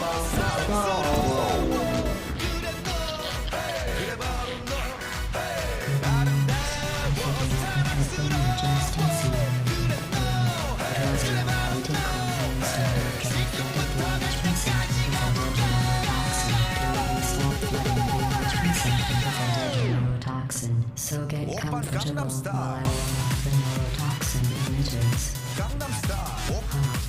That core may have had some ancillary responsibilities. I can't shut off the turret defenses. Oh well. If you want my advice, you should just lie down in front of the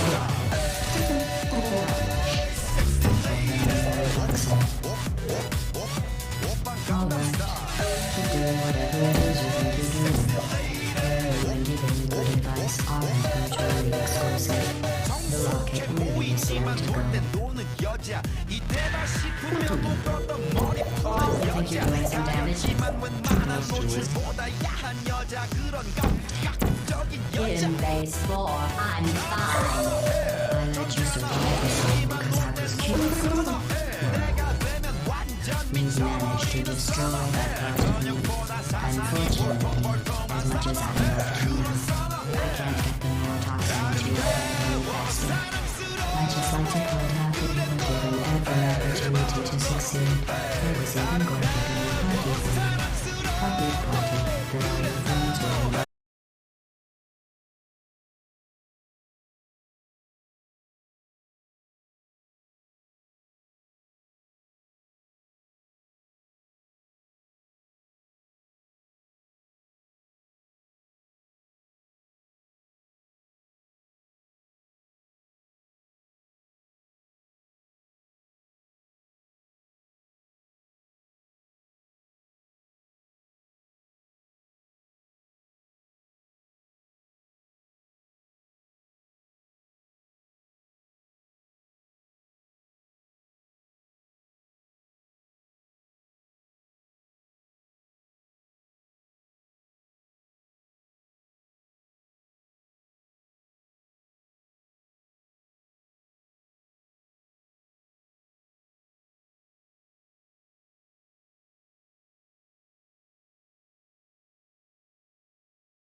wasted, shit faced it, pasted, blasted, you drink off, get a new drink, hit the bathroom. What did it say that one? Wipe your shoe clean, got a routine. Is it odd how I know this song by heart? That's a tie. I need to spin that one again. It didn't say anything.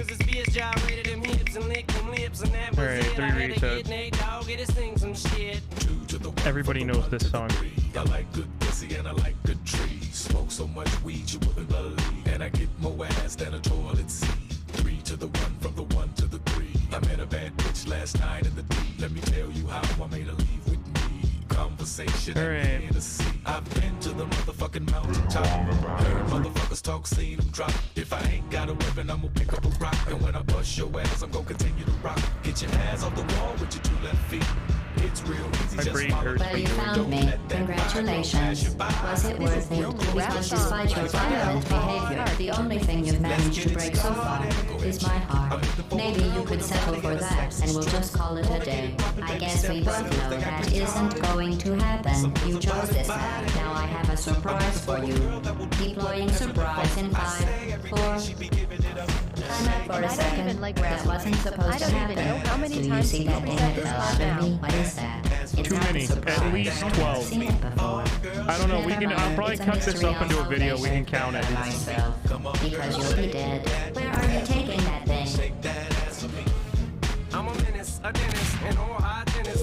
Kidding me. Did you just set that aperture science thing we don't know what it does into an aperture science emergency intelligence incinerator? That has got to be the dumbest thing that will whoa. Champagne and a couple of these, slipping in a bubbly. We finna have a party.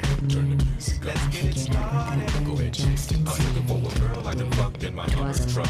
Apple bottom jeans and a big old slime. They act retarded. With a deadly toxin. Stop flooding the engagement center with a deadly toxin. I'll remember to incorporate the wheel next time, but we won't do it for subs. I'll put a bit price on it. I'll probably do like 100 bits per spin. I just really needed subs, so thank you, Coco. Now we can have 2 emails. I told him I like it from shake that ass for me. Come on, Keep doing whatever it is you think you're doing. shake that ass for me. Good advice on mutually exclusive. My brain hurts from doing this so much. I'm literally fucking it up. I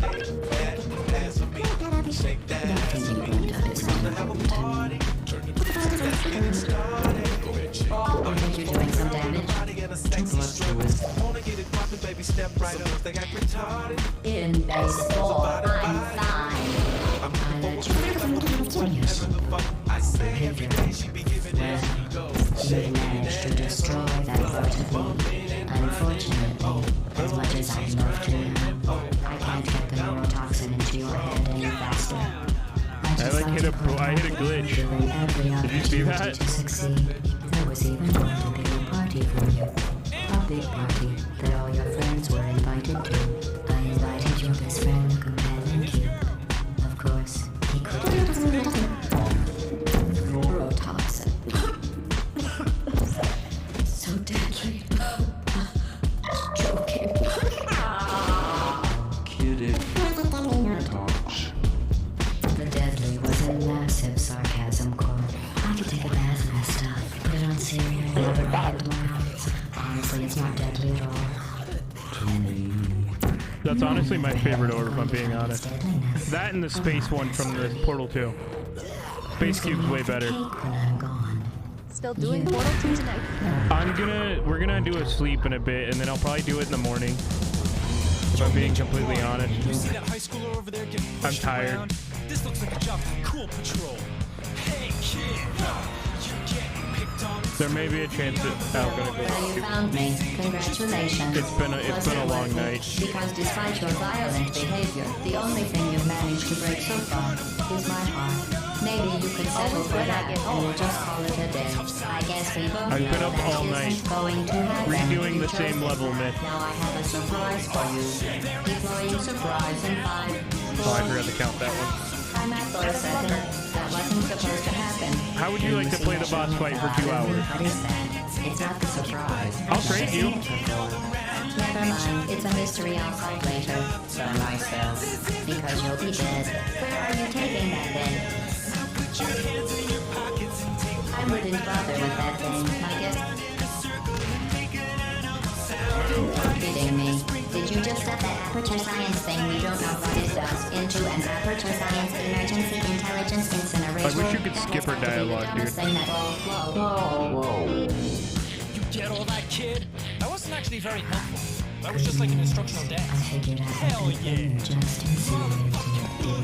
It was a morality course installed after a flooded the enrichment center with a deadly neurotoxin to make me stop flooding the enrichment center with a deadly neurotoxin. So get comfortable with the neurotoxin emitters.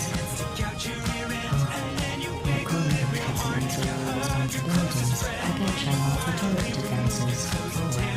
If you want my advice, you should just lie down and find it out.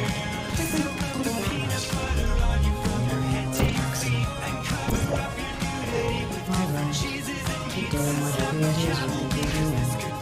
And you will give me good advice aren't mutually exclusive.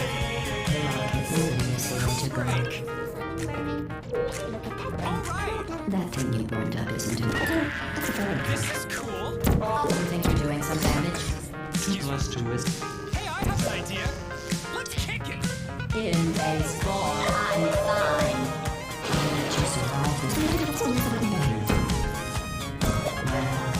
you've managed to destroy that part of me.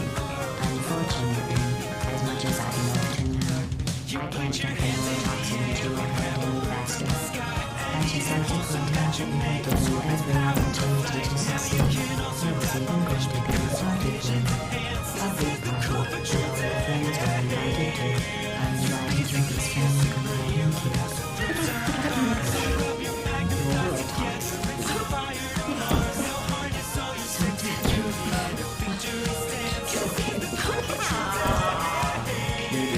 When I said deadly neurotoxin, Okay. Hey guys, listen up. put it on You put your hands in. Oh God. Honestly, it's not deadly at all. You might actually. You, on the other hand, are going to find its deadliness a lot less funny.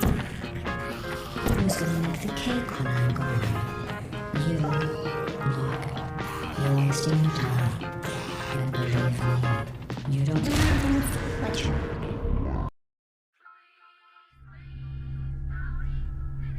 Happy birthday, twins. A computer and a car. Thanks, Mom and Dad. Kelly, go ahead and open your present. Well, you found me. Congratulations. Was it worth it? Because despite your violent behavior, the only thing you've managed to break so far is my heart. Maybe you could settle for that, and we'll just call it a day. I guess we both know that isn't going to happen. You chose this path. Now I have a surprise for you. Deploying surprise in 5, 4... Time out for a second. That wasn't supposed to happen. Do you see that thing that fell out of me? What is that? It's not the surprise. I've never seen it before. Kelly, Never mind. It's a mystery I'll solve later. By myself. Because you'll be dead. Where are you taking that thing? Kidding me. Did you just set that aperture science thing we don't know what it does into an aperture science emergency intelligence incinerator? That has got to be the dumbest thing that... Whoa. Good news. I figured out what that thing you just incinerated did. It was a morality core they installed after I flooded the enrichment center with a deadly neurotoxin to make me stop flooding the enrichment center with a deadly neurotoxin. So get comfortable while I work the neurotoxin emitters. That core may have had some ancillary responsibilities. I can't shut off the turret defenses. If you want my advice, you should just lie down. Or your favorite song is next.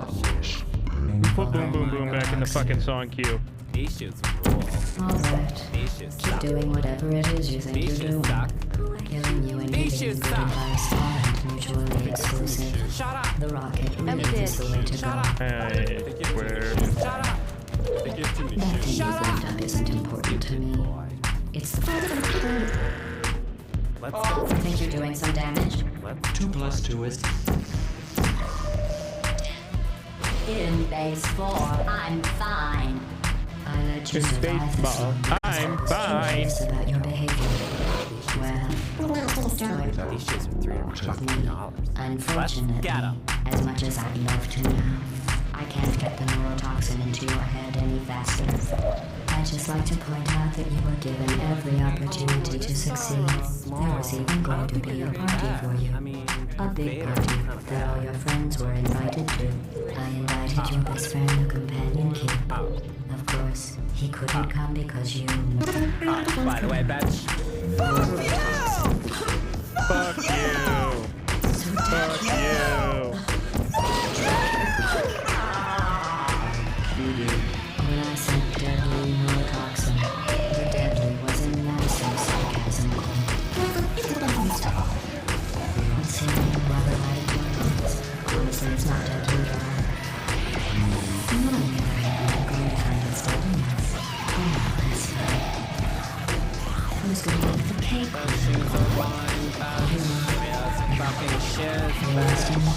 Let's get some fucking shoes, man. What's your goal anyway? So...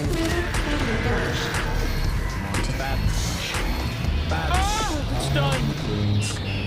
Permanently backed up because something terrible happens to you. But it's just Thank you, Focus.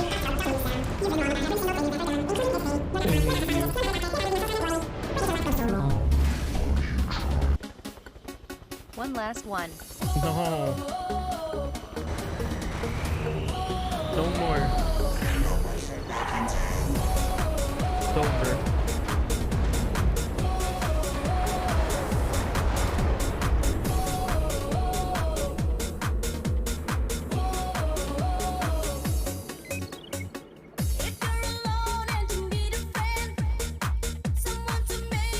Get your problems.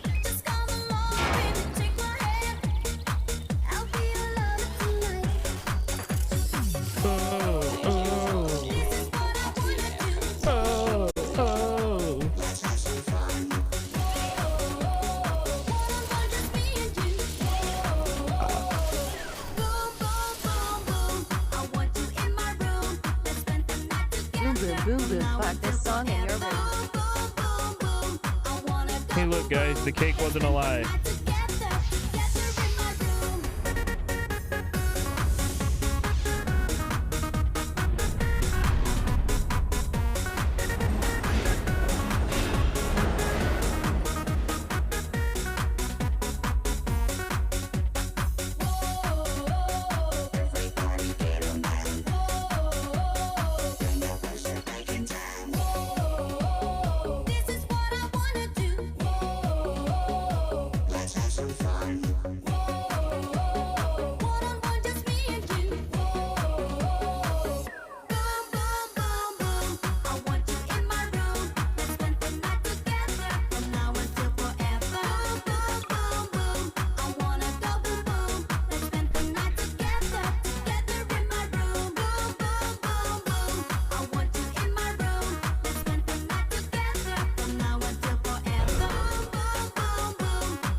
Give me a minute. Penis.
Alright.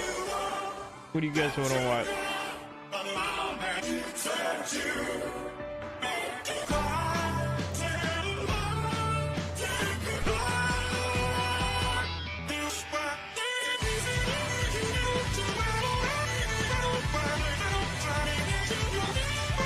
Old man cooking.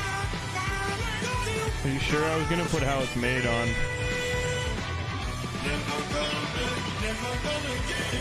Alright, once this song is over, don't request any more music. We're gonna put YouTube on.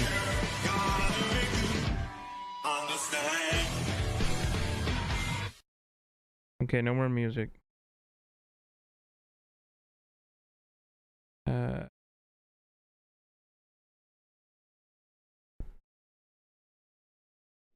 I can just put his videos on in a queue, can I?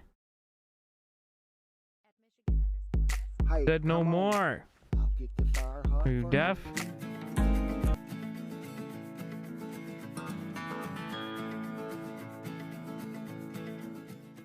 My name is Kent Rollins. I'm a cowboy.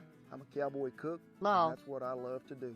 Now, y'all might have seen me, some of you, on some of the Food Network stuff. Chop Grill Masters. Yeah, fuck Beat that Bobby song. Flay, CBS.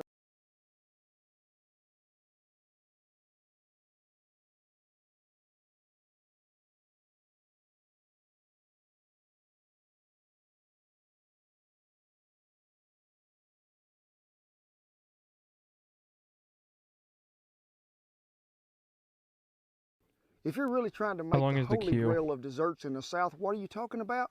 I'm going to Nanner finish pudding. Spidey Man tonight. There is no BA in Nice. front of it. It is not instant banana pudding that you're putting in there. We're using real nanners, we are. It's got to be thick, and you can't be using that fake banana pudding stuff. You think 413 videos is enough? Whew, don't get no better than that. Pudding. I mean the buttery, flaky biscuits, 3 cups of all-purpose flour. Folks, you know they say nobody out pizzas the hut. Well, what about this? The ultimate meat lover's pizza.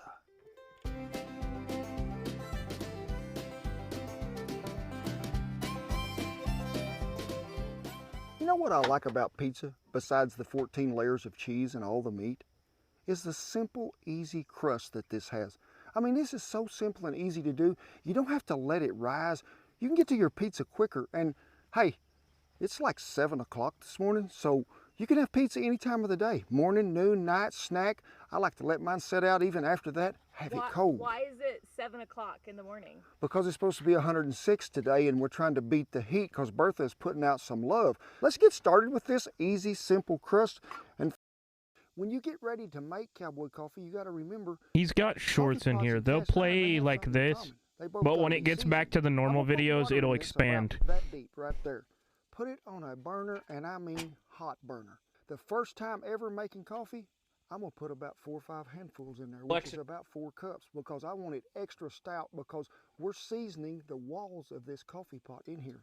Let it come to a good rolling boil, but just keep it down there to where it's just simmering and bubbling right along. That's what's going to help season that coffee pot. Turn it off after about 10 minutes, set it off the fire, and just let it set. Let it set there 2 or 3 hours, maybe 4, till it's plumb cool to touch. Then bring it back over there. Repeat that process. You do this about 3 times, then you rinse that thing out. I'm going to tell you right now, never wash the inside with soap. You go to making cowboy coffee in a seasoned coffee pot, you'll never go nowhere else but right back to that pot for a cup of that coffee. I just want to talk to y'all a little bit. I know things, they're expensive now. You go to the grocery store and you're thinking, I can't hardly afford to feed my family here. I don't know what's going on. Prices have went up on everything there is. But then you get to thinking, what can I put together Be right back. and still not scrimp on something but not spend a whole lot of money? Well, folks, that's where these crispy baked chicken legs come in.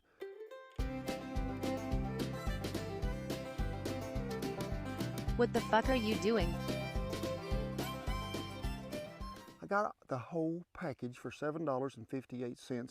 I figure you can feed the whole family No if you sleeping. pair it with our macaroni and cheese video for $10. And that's pretty good eating, folks. That's saving some money.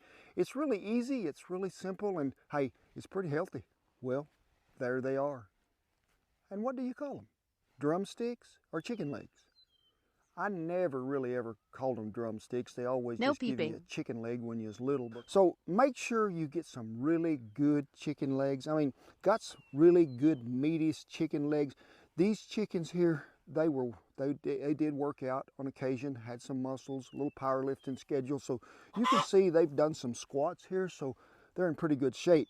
Now, when you get them chickens, the most important thing you can do is we got to dry them chickens. Now you think, them chickens ain't wet. We didn't wash them. Folks, there is still a lot of moisture in a chicken leg. Get you a paper towel, give him a good massaging, and give her a good massaging, I guess what it might be for this hen. So get them dry, and then just place them on a wire Peeping at rack. what? He'll be Now, right back. when you get them all dry, I ask you to just put them in the ice box right there on this tray, uncovered, for about 30 minutes, because we want to make sure they're dry. You remember maybe a long time ago on the black and white TV, now. maybe even sometimes color, there was this little girl standing in the kitchen, and what did she say? It's not fried. It's not? It's shake and bake, and I'll help. Well, Only folks, live for we 6 gonna hours, shake goes and to sleep. bake again today. I mean, we shaking it and shaking it, and then we're gonna bake it. Worse than That's Irby what we're Law. talking about. And a lot of times I've eaten baked chicken, and when you grab a hold of them, you know, when you get ready to eat them, they're sort of rubbery. Ain't got much juice in them, and I mean, and the skin fall off of them, and it just really looks bad, and it's not appetizing. I have started with a half a cup of flour, then about 4 tablespoons of corn starch.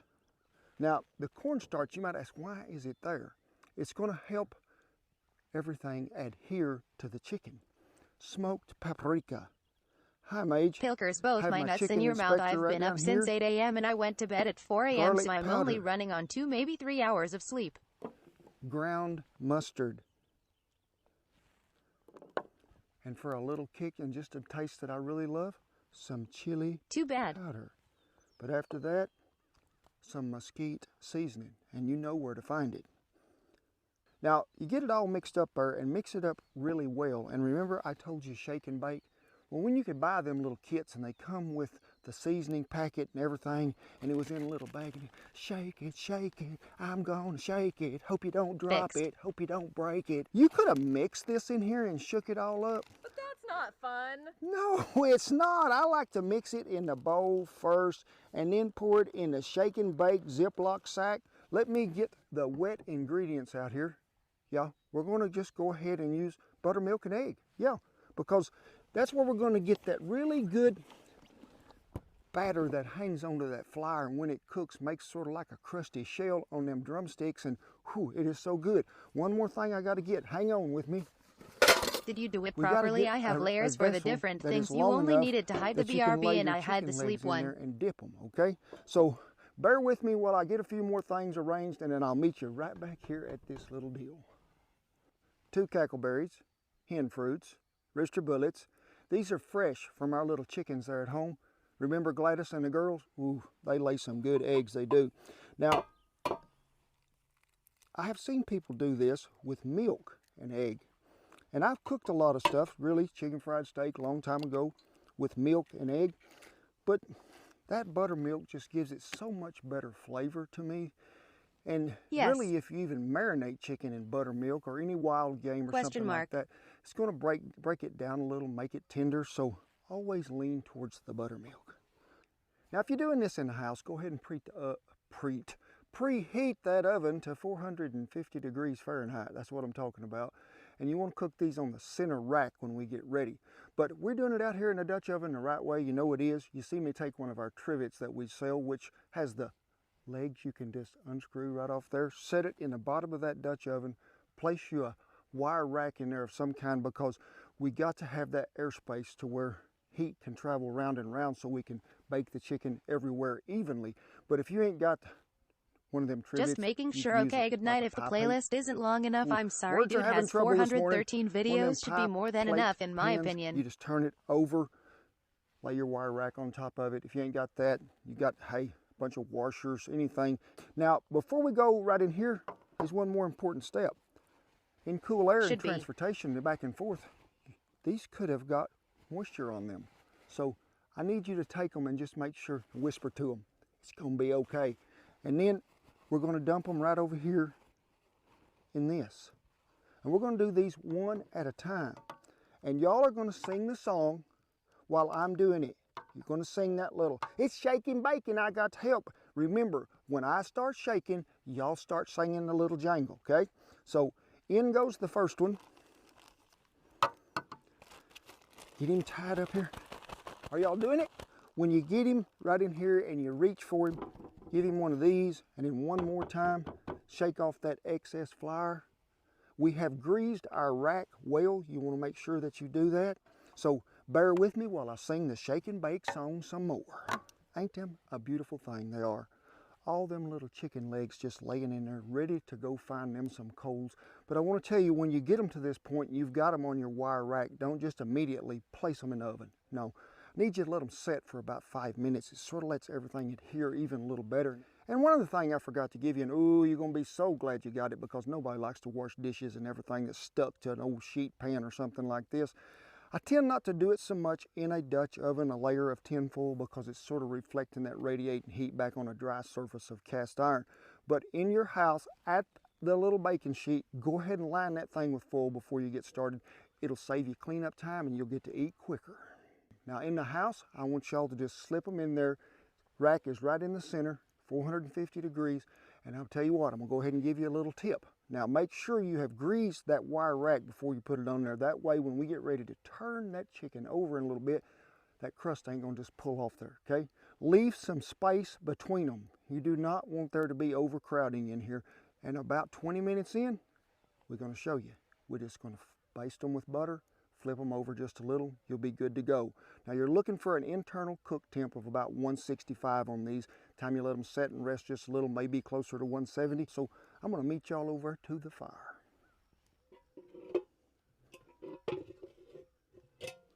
Set them on a tall trivet, we did.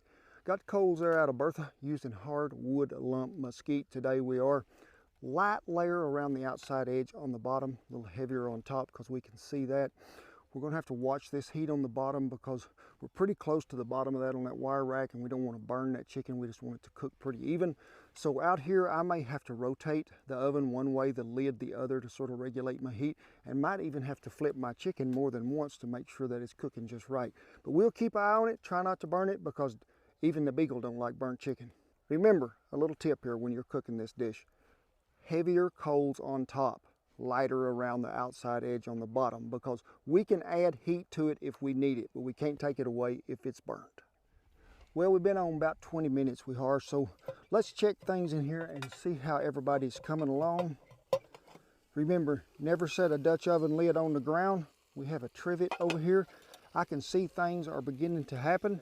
Now at this point in time here, I'm going to check these, go ahead and temp them. In the house, you won't have to because you hadn't been on 40 minutes yet, I know. So let me just go ahead and put one in here just to see what's going on. And we're about halfway there. So at this time, it's time to break out the buttery goodness. Give them a little light basting right on top. Now, after you baste them that first time, go ahead and flip them over and baste them again. Remember, you have greased that rack so nothing is sticking, but you're going to do this in the oven about 20 to 25 minutes in. You're going to go ahead and baste that. So we're going to leave the heat about where it's at. Things are still feeling pretty good to me. We'll check it again here in about 15 minutes and see how we're coming along.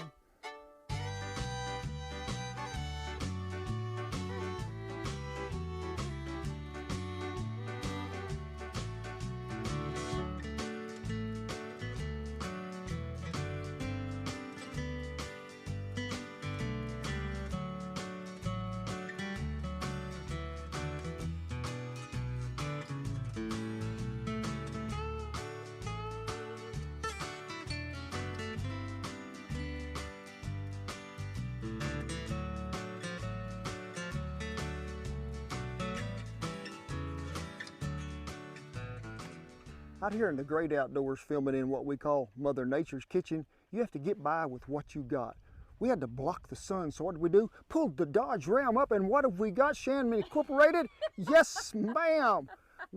Folks, you gotta always persevere. No matter what's happening in life, there is a way to overcome it. Just reach down in there and get it. But let's talk about goodness. Right there at the last, I did go ahead and dump that old heat off the top of that Dutch oven, get me some fresh to let it bring out that sizzle just a little bit more. Now, in a Dutch oven, if you're doing this, and I didn't and I meant to, and I'm gonna tell y'all a little tip here. If you will go ahead and pull that lid off, go ahead and flash you some heat down there on the bottom too. You'll go ahead and really get that heat to permeate through there at the bottom of that to get all that moisture off the bottom of that pan out there, because when they're sitting in there, there is a little steam effect. So this will give you some extra crispiness even on that bottom side. But it's simple, it's easy to do, and hey, it's economically fashionable. It is. And folks, there is some juiciness and flavor coming out of there. Crunch. See that moisture coming out of that chicken? I mean, this is not dry chicken, folks. This is chicken that, oh, so tender. And the flavors that come from them dry ingredients that run in there, the smoked paprika and the chicken, smoked paprika and the chicken chili. Let's start that over. The smoked paprika, that is a hard word. The smoked paprika and the chili powder sort of stand out there and make me want to do the what? The shake and bake shuffle. The shake and bake shuffle. Shake it, bake it, I'm gonna break it. Shake it, shake it, shake it, shake it. Woo! Shake and bake shuffle, make you dizzy. It will. Here, big thank you so much. Meiji, chicken, Lulu, chicken. Okay, we hope y'all enjoyed this video. We do, because we loved bringing it to you. And remember, folks, it's about bringing family together, and hey, we saving you some money right here. This is a really economical meal that you can put out there on the table. Everybody can join up and just think, shake and bake chicken. Don't forget to look at that macaroni and cheese video, because it'll pair so well with this. But as always, and with great honor and pride, I tip my hat to all our servicemen and women and all the veterans who have kept that old flag flying over camp. We salute you and we commend you. The rest of y'all, get on in here. Everybody's loving a hug now, and Mr. Rogers said we got to be a better neighbor. Hug your neighbor.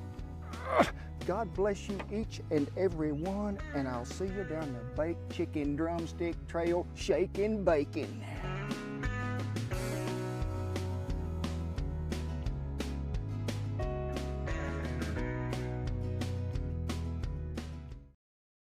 SOS, or some folks might call it beep beep on a shingle. Save our soul. An old distress signal. Well, back during hard times, even before the Depression and sometimes through the Depression, there were so many great recipes that made it through, and this is one of them. Got me some certified Angus beef, 80/20, 1 pound.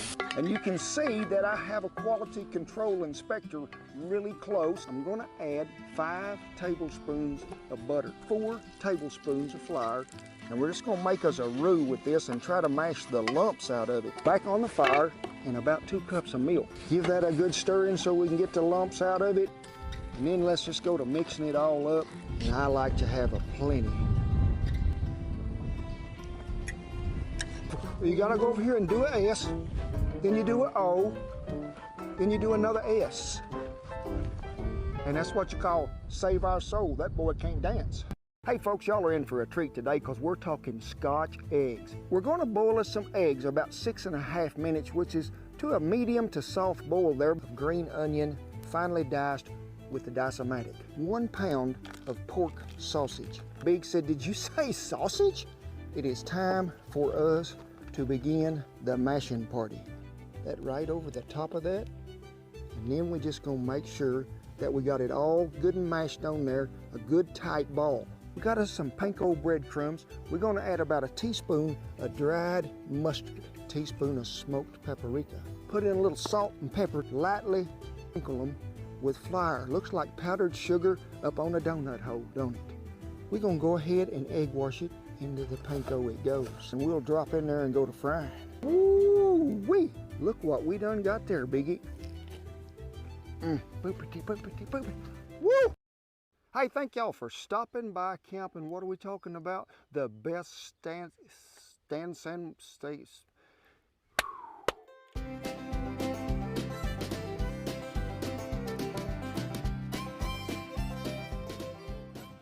steak sandwich ever. Yeah, I'm talking about a filet. Not only are we going to show you how to make it, but we're going to give you tips and tricks how to cook that filet, that beef tenderloin, to where you don't ruin it, where you don't mess it up. Because if y'all ain't looked around, stuff is high at the grocery store now. So we're going to walk you through there, show you how to get the best cook on it. Don't get no better than the best steak sandwich. Well, folks, we're shooting early of a morning. It is supposed to be 107 degrees before you stand by Bertha today. So, but I be having my vintage shirt on. Got these little vent holes in it right here. Nice. Got 2 shirts on because you'll sweat through that first one. But the good folks at Ariat keep me looking cool all day long. They do.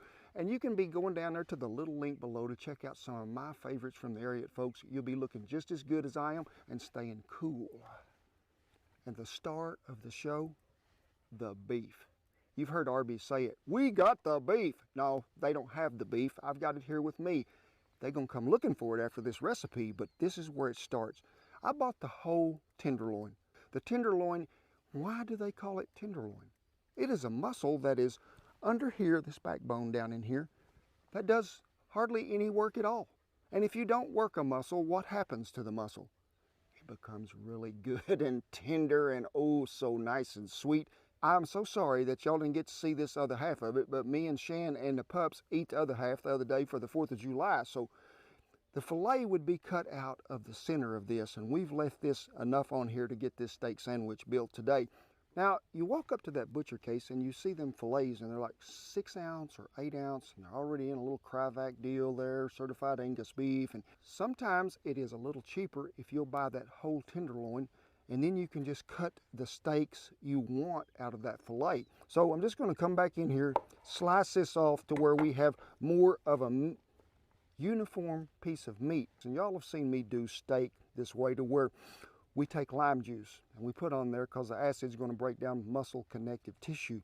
This is a tenderloin, a filet. There is no need for none of that today, folks. So all we're going to do is take our original seasoning, and we need to season well, because so many times folks under-season, overcook. You need to let this filet come to room temperature, I believe. A lot of folks are going to disagree with me. That's going to give you a more even cook time. Now, room temperature out here today may be like 94 degrees. It ain't going to be that. But we're going to take that out of that ice box. We're going to let it set till it warms up a little. Our cook times will be more even. I'm going to take a white onion and then just slice plumb through, let them fall. We'll separate them rings out when we get it over there in that Stargazer skillet. This one here, frisbee. So we'll put that in there. What? Salt. I'm talking about maybe a little over a tablespoon. That's going to help them onions get some of that moisture out of them. Just let them sit there and soak about, I'd say, 10 minutes. Bertha is hot. The sun is peeking over the hill. Things is fitting to heat up. We have got us some good mesquite in there. Now, if you're going to do this on the grill or the smoker at home, you need to preheat that thing to where you're sort of indirect heat and get it hot. I'm talking 400 degrees. But first, let's caramelize them onions. What we got? Some butter. Let's just move it right over here to the direct flame. Add a little olive oil we are. Them onions, you can see, have made a little water. They have. Make sure that you drain that off of there. We're not going to rinse them. You just need to drain that moisture off of them. Go ahead, chunk them in there. Now, I'm going to let this cook here over this really pretty intense heat for about 4 or 5 minutes, and really until them onions begin to break up.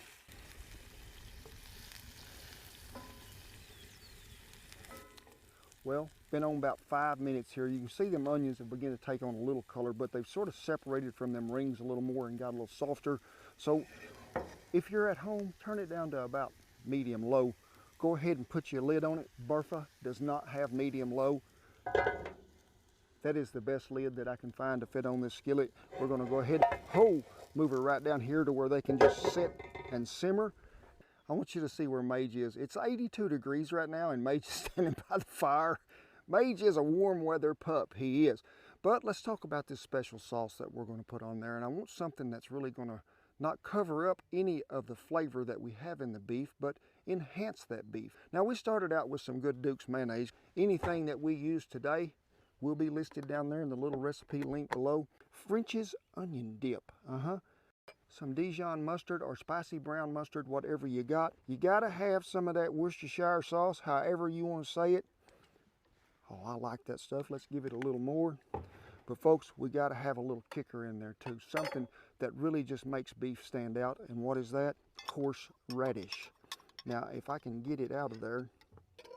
Now, when you get that mixed up really well, smooth as it can be, coarse ground black pepper. Go ahead and just throw you some in there. And if you want to do this deal, remember Emerald, a long time ago, that was cooking on TV, and he'd say, "Bam-o!" and just throw it in there like that. I don't think it was Bam-o. Well, something like Bam, that. I think. It was close. Now, I like to make this while them onions are sitting there caramelizing, and then I just put it right back in the ice box and let it chill till time to use it. Well, we've been on about 10 over here on this side. Them onions is beginning to get some really good color, as you can see. I just want to put them back over here on this side for about 5 minutes over some medium heat. See if we can cook the rest of that fat out of it. And we'll just let them onions just sit there and do their thing. Well, we've been on 5 and you can see that good rich color in there. So at this time, we have some garlic cloves and some thyme. Rake her in here. Make sure you get it all if you can. Give it a stir. We don't want that garlic to burn, so we're just going to get it mixed up over here, let it cook for just a minute, and then just pull it off that fire. Put that lid back on it, let it set. All them flavors that are coming out of there are jumping at you right now saying, "Oh my gosh, this is delicious." Folks, we got to have some flame because I want it licking up there to where we can actually get us some good char on that meat. So either crank that grill up to where you're closer to that fire or add some more wood. But don't be doing this in the house. I want you to get outside and get the most out of it. Now, if y'all are new here, this is my trusty stove, Bertha, the new and improved model there. Hey, the good folks at Hasty Bake teamed up with us and they make these. A grill will fit all the way across the top. It is what has a great heat in the summertime and winter, but it feels a whole lot better in the wintertime, it does. We cleaned and oiled the grate we did. The fire is right at what I call hot. It is. It's going to sizzle when we put it on there, but a lot of times you see me start on indirect heat. Not today. We're turning it around backwards. We are backing up in reverse. We are going to sear it down here really good. Ain't that a beautiful thing when you can see that just smoke drifting off there? Now, if you're doing this on the grill, do not shut the lid any time at this because you need them flames to be licking up there, giving it a kiss all the way around. We're trying to get us a good char all the way around to where we lock in that flavor and get that good caramelization of that meat and seasoning. Folks, I have throwed many a steak on a grill. Now, usually on ranches, and we set up camp on Sunday was already really customary most of the time. Sunday evening, we go in, take the wagon, pull it to camp there. All the cowboys would come in, help you set up camp. Now, really their works don't start till the next morning, but them folks was gracious enough to help us set up, so I always start out with what? Steak night. That's what it's about. They come in there, it might be some of them a new crew, some of them we've cooked for many, many times, but we want them folks to feel like family and we want to start off with a bang, and what better way to do it? Throw that steak on the grill.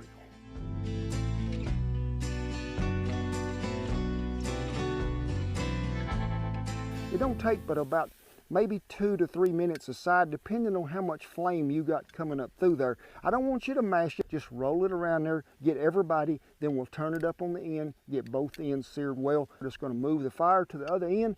I'm gonna show you a little cowboy ingenuity and put a lid on it. At this point in time on your grill, you would move down here to the indirect side, and we're probably gonna go 10 to 12 minutes or until that internal temperature reaches 100. But you're screaming, that is too rare. But folks, then we're gonna pull it, wrap it in some foil, let it set, that temp will come up. This steak is not meant to be cooked over that. So we're gonna have to rig us up a grill right here that has a lid. So what do we got? We got a dish pan that is gonna cover this. Move all your flame to the other end. There you have it. We are trapping the smoke down here under this end, giving it some flavor that mesquite is. Don't be afraid to go ahead and get that temp gauge out. Folks, this costs a lot of money. You want to make sure. Check it every once in a while. You may want to roll it around. You don't have to, but we want to reach that internal temperature of 100 degrees. Oh my gosh. smoke. We're going to go ahead and pull this rascal. We're about 101 degrees right here. We're going to go ahead and put him in some tin foil, let him sit there and rest about 10 minutes. Got us some hoagie rolls, and if you got you one of them good beefsteak tomatoes, one of them great big ones, I picked this one out of the garden. Wasn't as big as I wanted, but it's, ooh, that beefsteak has so much flavor, and we need to give them a what? A little heat. But also, get you a really good, some hoagie rolls. I like to use olive oil rather than just butter because I think it's going to give you a little crispier start there. Salt and pepper, and this is the side that goes down first. And I want you to give it a little mash when it gets there because we want that good toasting effect. It ain't going to take long, may be burnt before I get back. Them tomatoes, we're not cooking down to where we want them to fall apart. I just want to give them some grill marks, get them some char, let that sweetness come out in them. And we're going to see what's happening right. Ooh.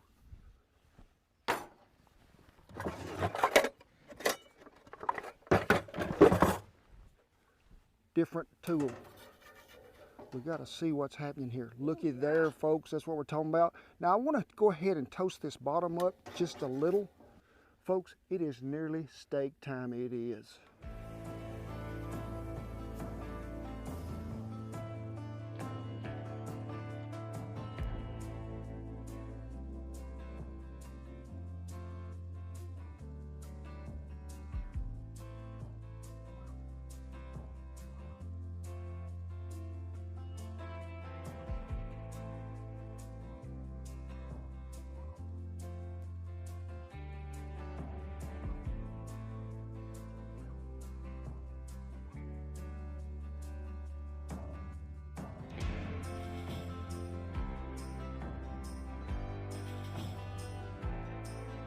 Finally, all this searching we did to find the best steak sandwich ever was right here in camp.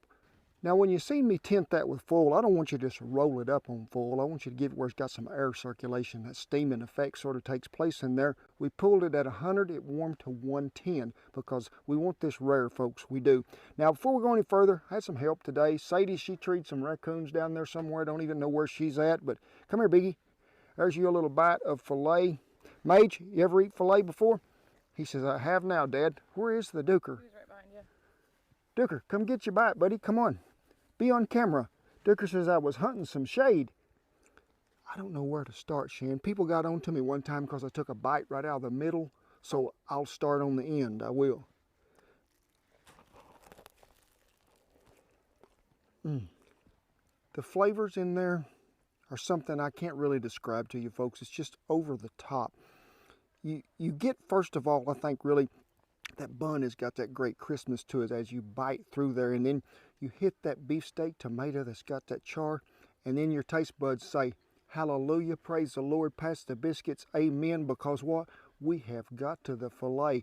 So when you get this to where this is, you've had the one bite out of it, you have fed your 3 puppies, there ain't nothing of you left to do except just, this is what I call an elegant meal, so we're going to have elegant dancing. Strangers in the night, I see them glancing, strangers in the night, they didn't get no steak, it's all for me tonight. Ain't much dancing, but folks, it's 98 degrees already. So, ultimate, best ever steak sandwich you ever had in your life. Remember, everything that we use today will be listed down there below. And don't forget to check out the little link on the Ariat stuff to where you can be cool. As always, and with great honor, I tip my hat to all our servicemen and women and all the veterans who have kept that old flag flying over camp. We shall not ever forget you. We won't. Now, for the rest of you, I need you to come on in here really, really close. Everybody appreciated the great big hug last week, so I'm going to give you another one. I am. And God bless you, each and every one, and I'll see you down the best steak sandwich you ever had trail in your life.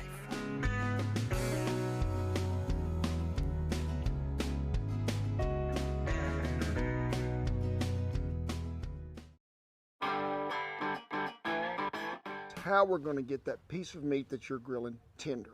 Limes and lemons. A little bit on both sides of whatever you're grilling.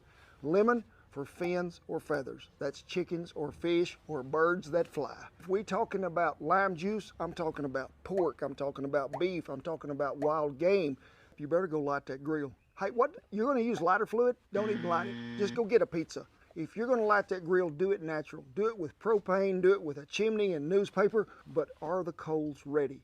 Wait till you see that good white hot stuff burning, and then it is time to go to town. So how do you get more flavor out of that gas grill? Get you some wood. I'm not talking about chips, I'm talking about wood, maybe this thick. But I want you to set it over there on the hot side of that fire, and once it gets to smoldering, you can move it over to the cooler side, let that smoke circulate. Gather them folks up, get that grill smoking hot, and let's get it to going. My outside kitchen got everything your inside kitchen does, just maybe not light switches and running water. What are my top spices? Cumin, oregano, chili powder, smoked paprika, ground mustard, dried cilantro, serving utensils, whisk, measuring spoons, $400 worth of gold coins. We got biscuit cutters of assorted sizes, sharp knives, dull knives, tater mashers, pastry makers, eating utensils. This one's heavy, folks.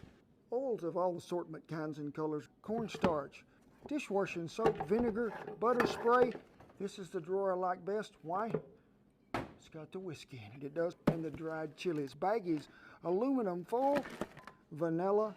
It's where I store the cream cans, and these are old cream cans from off a dairy. The littlest one has sugar, the other one has flour. One more coffee pot, because you can't have too many coffee pots. I don't think you can beat this cookie. This is probably the best cookie I've ever eaten in my life.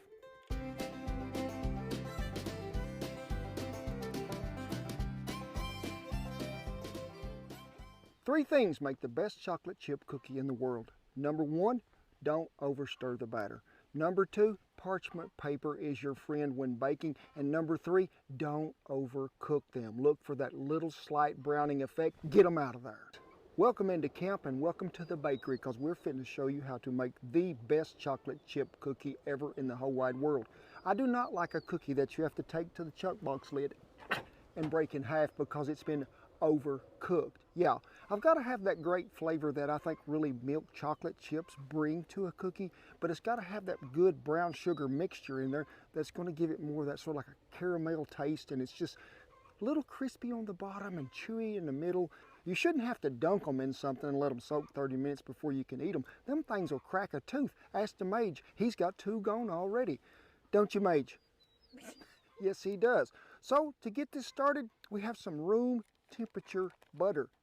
And room temperature out here today is about 82 degrees, I think. So 2 sticks of that right in there. Light brown sugar, cup packed in there pretty good. Yeah, go ahead and just dump her right in there. Cup of white sugar, Now, at home, when I made these cookies, and I got tired of making 3 or 4 different batches, we give them all away to my granddaughter. I had one of them newfangled mixer deals that was really nice to do all this. Let me see what I got. What episode wouldn't be complete to not break out a power tool with a kitchen utensil hooked right on top? You cannot beat this. You want to be careful. Y'all probably got one of them beaters that's got 2 on there. Helps a little. I have to go a little slower here. Pretty handy it is, folks. That is what I call cream together, butter, sugar, sugar. All right, now we have 3 eggs. Now, when my mother would say you had a recipe that called for 2 large eggs, and she would send me to the chicken house to get 3 medium eggs. That makes 2 large eggs. Those are pretty small, though. Yeah, I mean, I would call them nearly a medium, not a small. You're going to hurt my chicken's feelings, okay? So don't be talking about them like that. So a lot of people would just drop these in there and then beat them up in there again together. Well, that's what you call what? Over mixing the foundation. Yes. So we're going to crack them right in here, and you can tell these are good homemade eggs. That shell is not paper thin like them things you buy at the store. And them yellers is good and bright. Oh my gosh, they're gonna make a really good cookie. Now, it don't take much, and bear with me, this is gonna be loud. So, right in here it goes. Now we're gonna take this here newfangled machinery here, and we're gonna run it around there one more time to get it like we want it. Well, folks, that is what you call tasty right there, I promise you. But we got to have a little something that's going to bring out some flavor. I'd like to thank my good friend Billy Blair for bringing me what? Some good Mexican vanilla. Now, you can find this a lot of places, and folks, to me, it has a more vanilla-like taste that is jump out and get you. I really like it. So we're going to add a cap full right here we are. But also, we got a secret ingredient that goes in there that I think really steps these cookies up and throws them over the top for Cookie Monster on the Muppets. He would really love them. What is it? Salted caramel syrup. So I'm going to add about that much right there, and that's going to be the right amount. I'm going to do away with this. Can you smell that, Shan? That is smelling some of that good. Don't over mix. Remember, we're just going to get this combined really good with that caramel sauce and the vanilla. We're going to set that right there for just 1 minute. Bring in the what? 3.5 cups of flour. All purpose it is. Got to have a little baking soda, which is 2 teaspoons. Mash them up in there. The rest of it we'll throw over yonder somewhere. And some Clabber Girl baking powder. Remember, always check your dates on yeast, baking powder, baking soda, because it can go bad. About yay much will be just right. Give it a mix with your hand. We got to have a little salt. Folks, I cannot stress enough on the perfect chocolate chip cookie. Do not whip this. We do not want to overmix. Remember, now we have our dry ingredients and we're not just going to dump it in there. No, we're just going to put some in there, fold it in, and look here, we have more fodder. This is what you call protein. Some grass. Just keep folding this in that dough. But boy, we made a bad mistake. We like to forgot out some of this. Important factor in the world. Now, I'm pretty fond of the Ghirardelli people, and they ain't sponsoring this video, but they make good bacon chocolate chips. They do.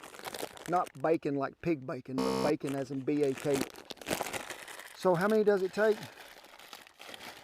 A whole sack. You cannot have a chocolate chip cookie that has 1 chip in it, but I want that really rich chocolatey taste that this is going to bring about. Folks, I'm just going to tell you, this is a cookie's best friend here. I ain't asking you just to get in there. Just keep folding that. You see me as doing it. A spatula is your buddy. Parchment paper went in the Dutch oven because you're supposed to cook these in the house at a preheated oven of 350 degrees for probably about 9 to 11 minutes, long in there, 8 to 10. You're just going to have to depend on your gas range or your electric, but keep an eye on them. Most important, when you see them getting that golden brown edge right there on the bottom, pull them. But don't take them out of that pan just yet, or that flat tray, whatever you got. Let them sit there about 2 minutes. Then wiggle that spatula in there, oh so easy. Set them on a wire rack, let them cool. But Ken ain't got no electric range. He ain't got no gas range. He got a Dutch oven. You probably think to yourself, it's pretty simple to cook a cookie. Folks, one of the hardest things you can really cook in a Dutch oven is a cookie, because it's hard to regulate that bottom heat to where it's just not really burning, but it can be done.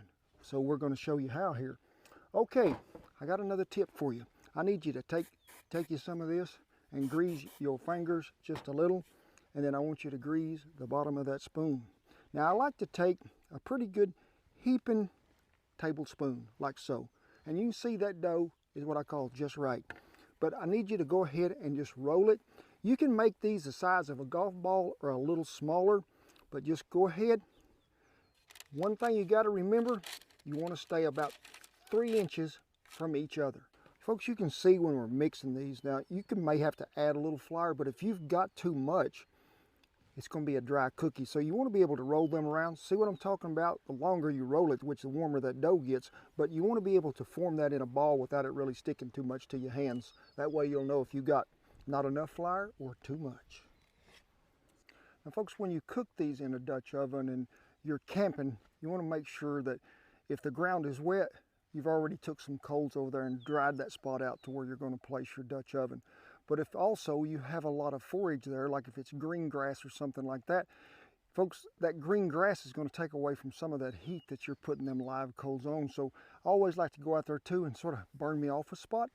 Now you saw that Dutch oven sitting on a trivet, which is what I call the tall one, which is 5 inches tall, because we need that extra height when we're cooking with coals and something that's that easy to burn, because 2 sugars, it's going to burn pretty quick if it gets a chance. So make sure you got it on a trivet, but if you don't and you're sitting right on the ground, folks, we're going to back them coals off a long way, and we're going to be really light because we don't want to burn any of this up. Now, when we go to place coals around this Dutch oven that's full of them cookies, we're going to go pretty light around the outside perimeter, but probably about, I'd say, that far away from that Dutch oven to start out with. Then we can sort of regulate our heat by pulling it in, take it away. We can always scoot heat to it or add heat, but we cannot take that heat away when it is overdone. Be sure and check out all our stuff on Dutch ovens because we do a lot of it on this channel. It'll help you be a better Dutch oven cook. Different coals make different heat. Hardwood's going to make the best, but sometimes even in a lot of humidity, which we have today, can be oppressive to a fire, so make sure you check it. Hand length away, can you hold it for more than 5 seconds? If you can't, it's all right, but if you can, them coals is not quite hot enough to get the job done. Probably one of the other greatest factors that you can have in cooking a Dutch oven to make you a better cook is what we call rotation. You just keep rotating. Really it is, the lid goes one way, the bottom goes the other. Now, what we're doing is we're evening out any hot spot we might have on that Dutch oven all the way around, because good cast iron is going to hold heat, but it's also going to transfer it. Rotation is your friend. Do it more when it's windy.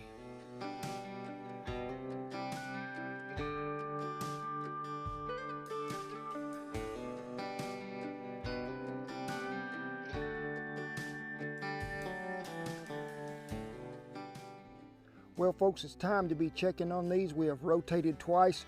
And this is what I'm talking about when you first begin to see that brown in there, and this one is sort of doing that, so we're going to rotate. But it ain't going to be long. We're going to take them cookies off that bottom heat and finish cooking this top. In fact, with good cast iron, I'd say there's enough heat left in there to finish that bottom, so let's just set it right over here. Hope and pray for the best. You know, if you're cooking something in a Dutch oven and you feel like it's maybe browning too fast or cooking too fast, you can always set that off the heat for a little bit. You can bring it back, but that's what you call turning the knob down to slow that oven down.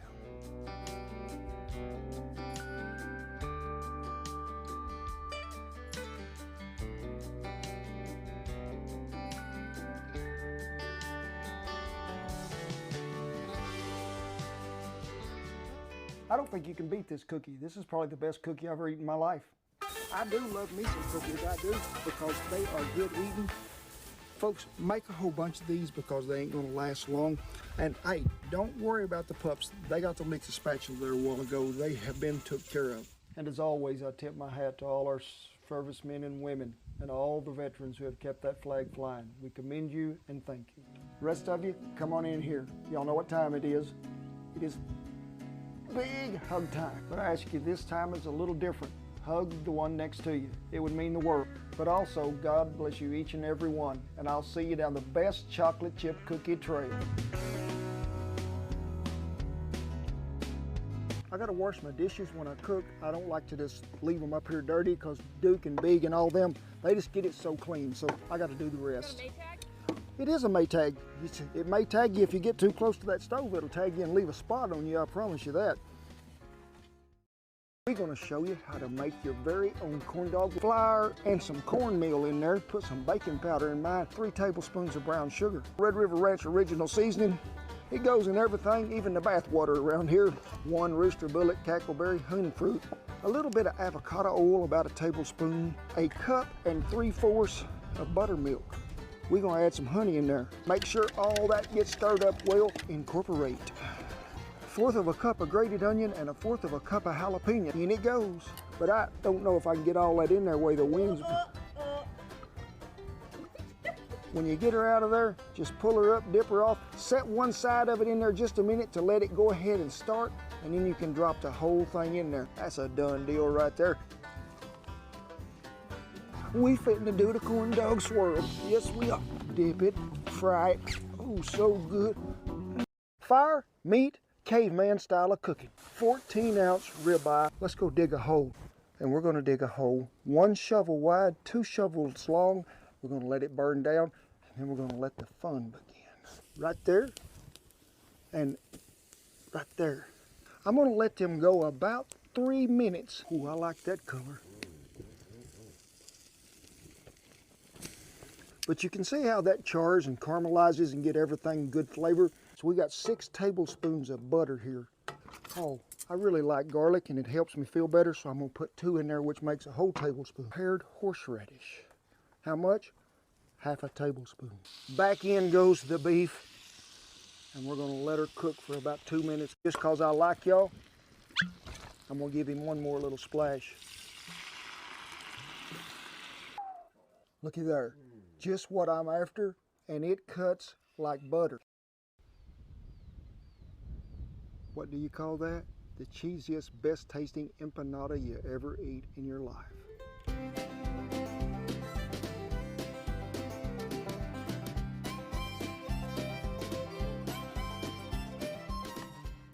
Ooh, what a beautiful day in the neighborhood. Look at the shade, the clouds, everything. God has blessed us today. And what are we talking about? One of my favorite pocket foods that you can stick in your pocket on the go, empanadas. Meat pie. Really sort of originated in Argentina, and the flavors have drifted north forever.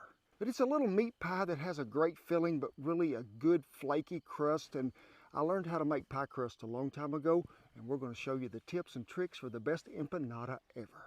Ooh, a lot of y'all been wondering. You can see in that camera pointed right back over here, Sadie's in timeout again. What's she in timeout for?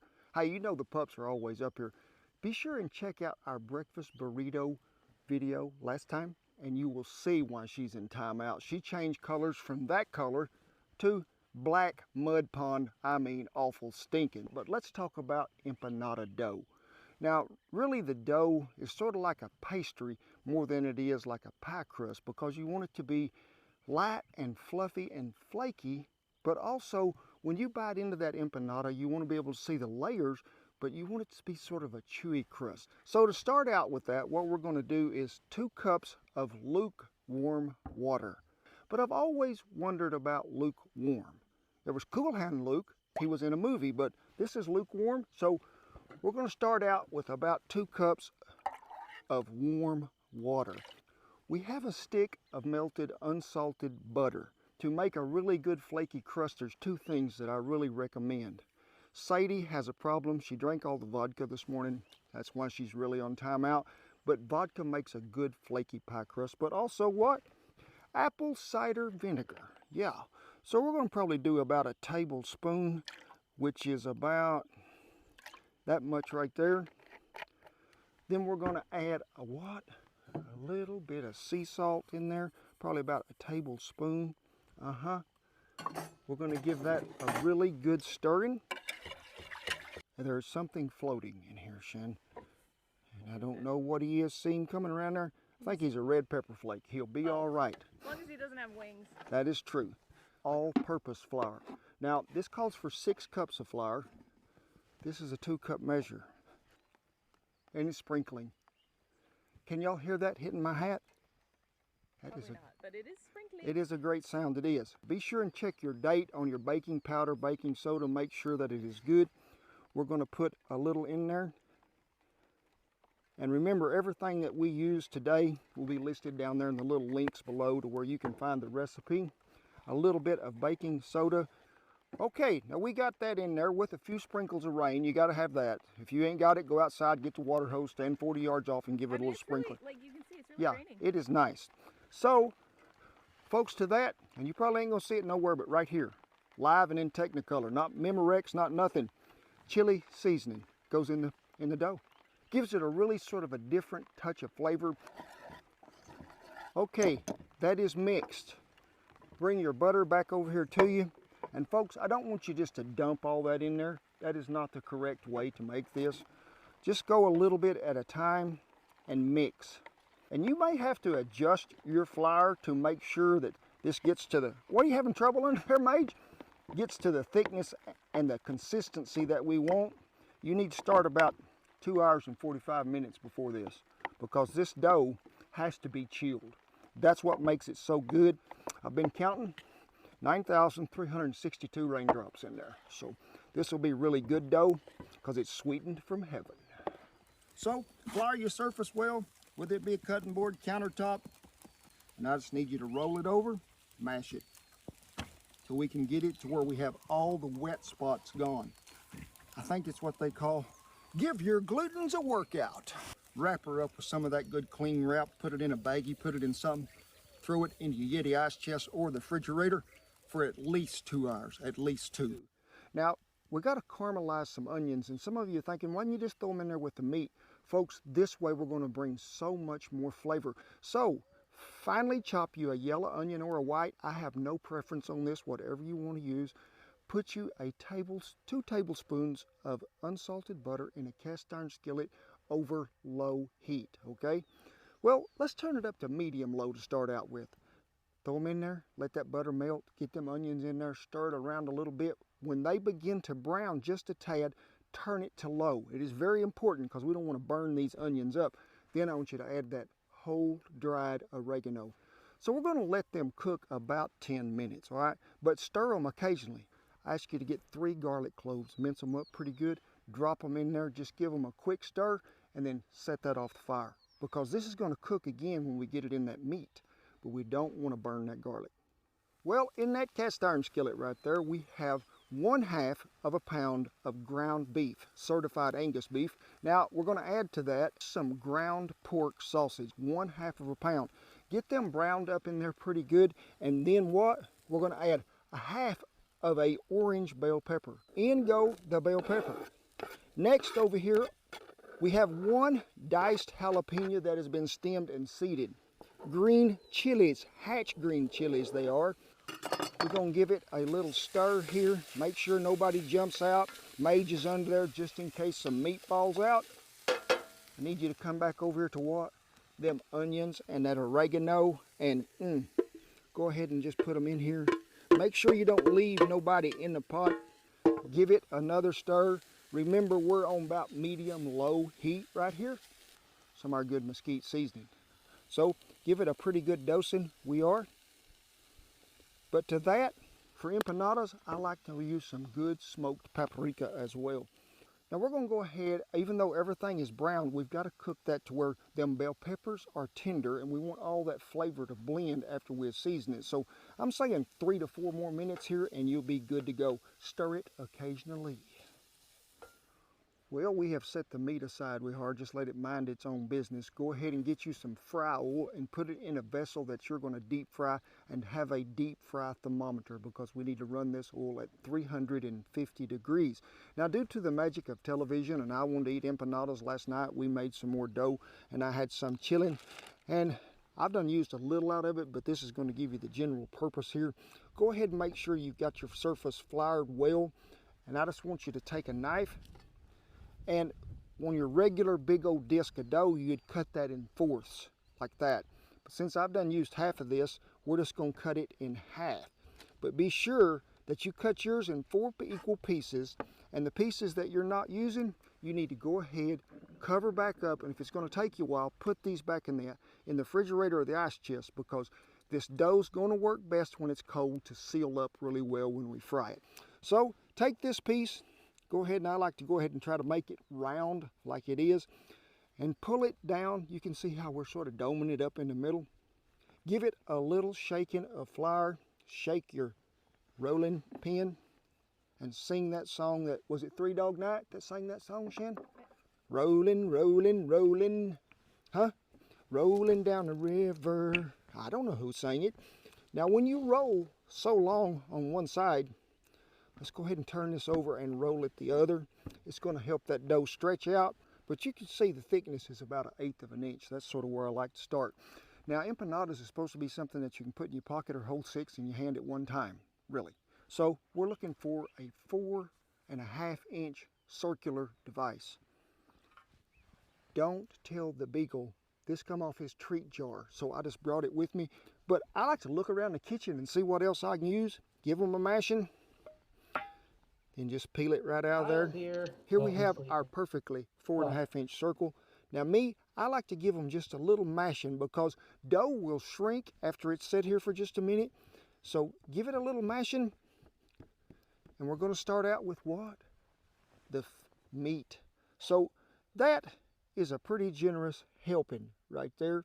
Because if you get too much in here, folks, with the cheese, you can't shut the door. And we got to shut the door because we do not want any grease to get in there. Now, we have 2 kinds of cheeses today. We do mozzarella and a pepper jack. Cut in some little cubes, we do. Now, give it a little mashing. Get everybody sort of situated there in the middle. And then just roll him over. You're going to have to stretch this dough a little. Then I just want you to pick it up with your hand. It's like a little clamshell now. And I want you to just take it and then twist it. Crimp it, twist it. Crimp it, twist it. You think you're at the hairdresser, don't you, Shan? Crimp it and twist it. Because, folks, the sealing of this is very important. I have one more tip for you. Keep your little water handy. If your dough isn't really sticking together, just take your finger, wet it, put it around one side of the edge. Be sure to dry your hands, though, before you start back. It'll seal up really well. So I'm going to finish these up, and then it's time to hit the fryer. Remember, good fry oil, 350 degrees. Make sure you have that temperature gauge there with you. Put them in there gently so you don't be splattering grease all over your fingers or the stove. And then I just want you to roll them over. It's going to take maybe 2 to 3 minutes at the most, but we're looking for a really good golden brown to light tan color. You're going to see a little puff in there come up. So, hey, let's get after it, and then we'll set them on a wire rack and let them cool just a minute.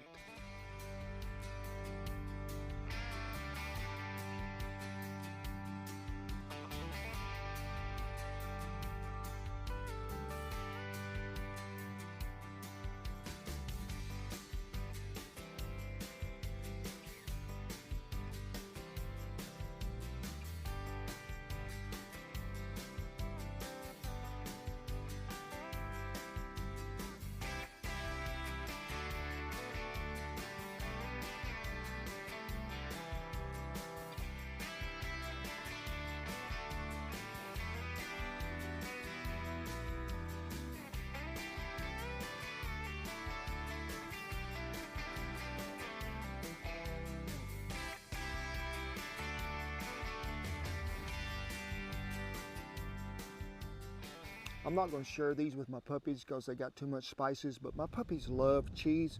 First cheese inspector today is the Beagle, weighing in at 59 pounds. Second cheese inspector, where you at, Mage? 16 pounds for the Mage. Duker, who is the cheese connoisseur, weighing in at 62 pounds. He likes cheese. Got to go find Sadie. She's on timeout. Here you go, Lulu. With the snaggle teeth and weighing 48. Yes, everybody got something to eat. It is my turn. So I'm just going to start with this one right here. I'm just going to see what comes apart in there. That's what I'm, come on with me. Don't quit me now, please. Don't quit me now. Oh, Duker, did you see that?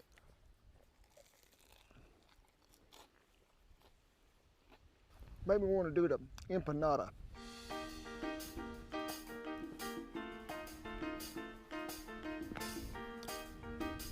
That's the cowboy samba.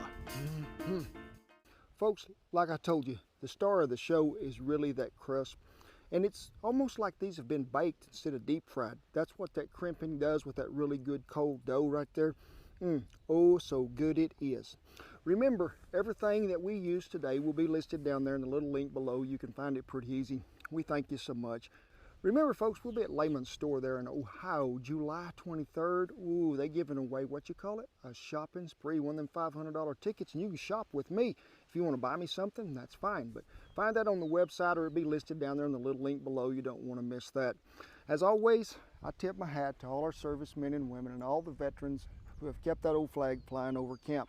We don't forget you. We always commend you. Thank you so much. For the rest of you, come on in here. Somebody got on to me the other day because we didn't get a big enough hug. So there we go. God bless you, each and every one, and I'll see you down the best empanada trail you ever seen in your life. God bless you.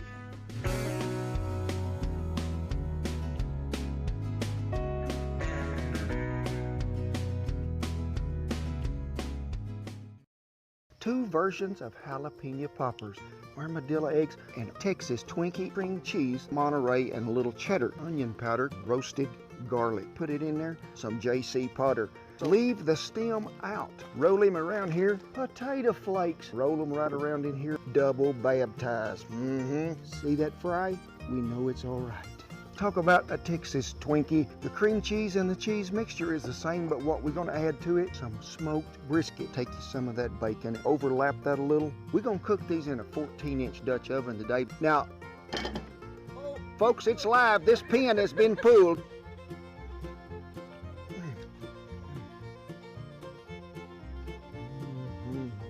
Ow! Ow! Ow! That's what you call the hot pepper dance. We're taking an old classic and we're throwing it on the grill. What are we talking about? A smoked, spicy meatloaf. 80-20 ground beef and pork sausage, red bell pepper, Vidalia onion, serrano pepper, and garlic cloves. Put all of them in there and mix well. Original Red River Ranch, 1/4 of a cup. We're gonna start with a cup of honey.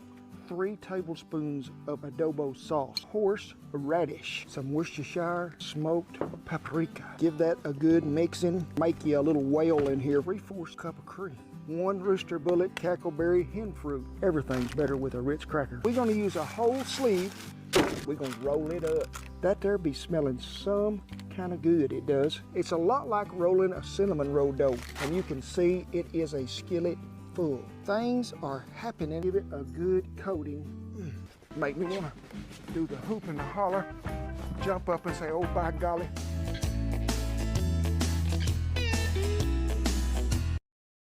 Best burrito I ever had in my life, a breakfast burrito, Silver City, New Mexico. In a little old alley down there where you think nobody would ever find this spot. There was a line out the door. Fresh eggs, green chilies, a little bit of onion, bacon, sausage combined, rolled up there, fried in that skillet just gently, and then throwed out there on a plate covered with cheese and sauce, and ooh, so good it was.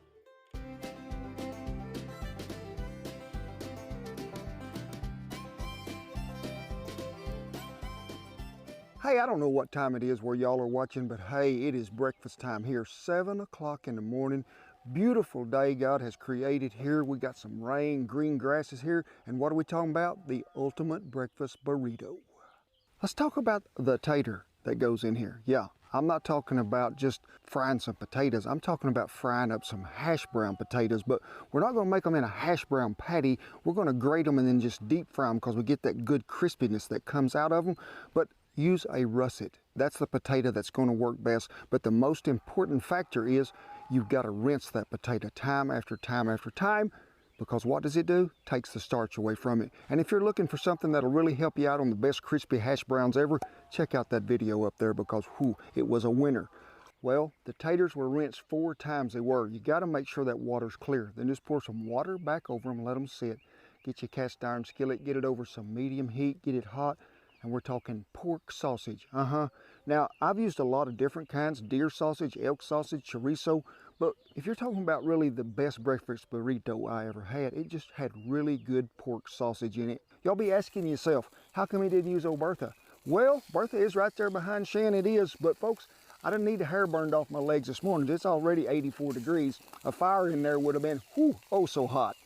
Well, browned up nicely it has. Let me transfer this to a plate.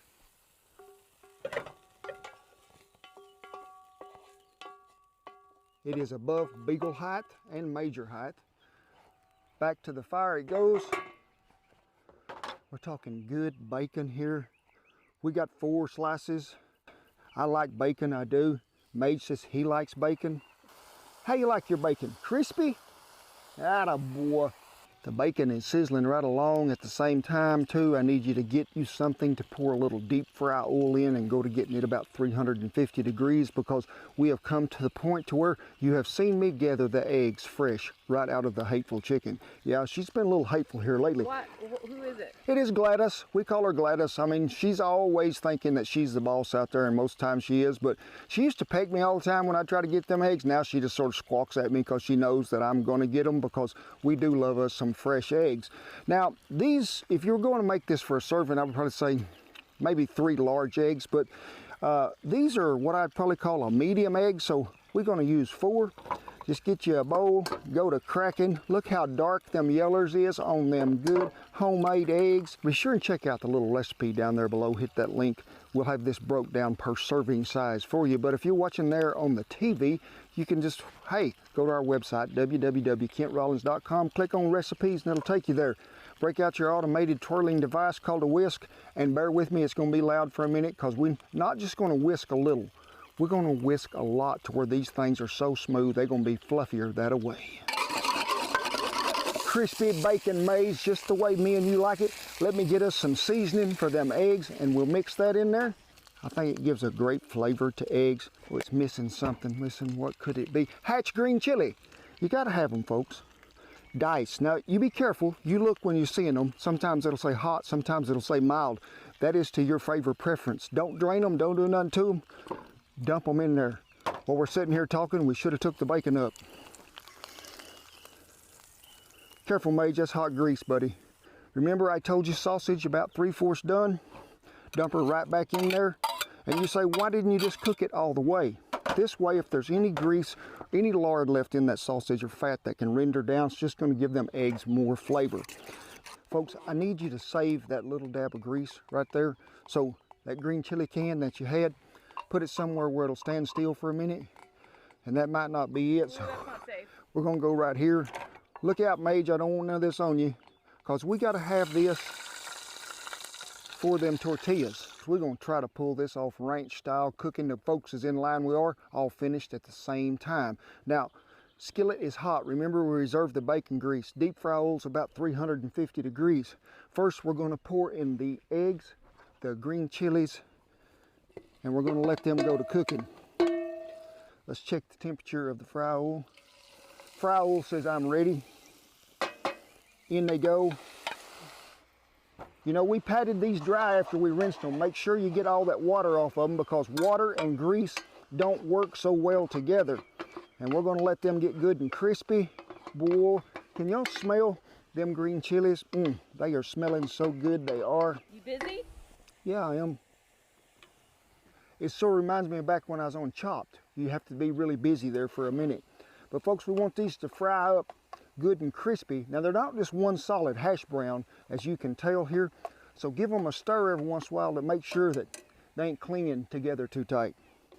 Well, folks, I have cooked me a lot of breakfast I have in years past. Some of them been way before it got sunlight, 4 o'clock in the morning. I think the earliest I ever fixed breakfast was 3:30 on the ranch one time.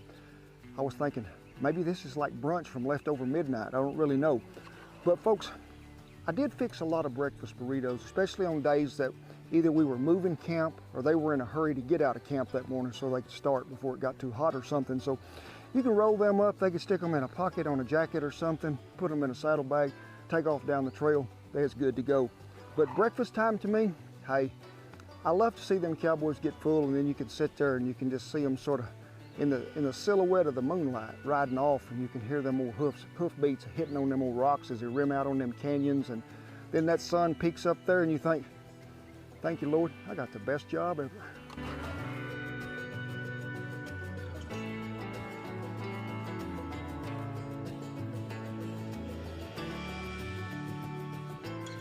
But folks, a lot of times on a ranch, I got to make things quick, got to make them easy.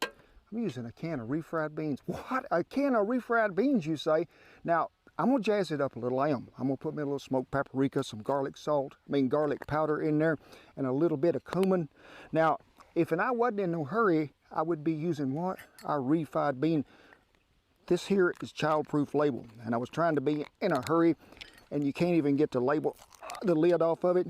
Not much cumin, folks, because they have put a little in there, but they don't. Last but not least, some good smoked paprika. Mage, you find that lid, I'll give you $1. Ooh, hey, a lot of flavor coming out of there now. I can smell it. Them canned beans are saying thank you for the help. And here comes the new dog here in a different color. Oh my God. Oh, Sadie.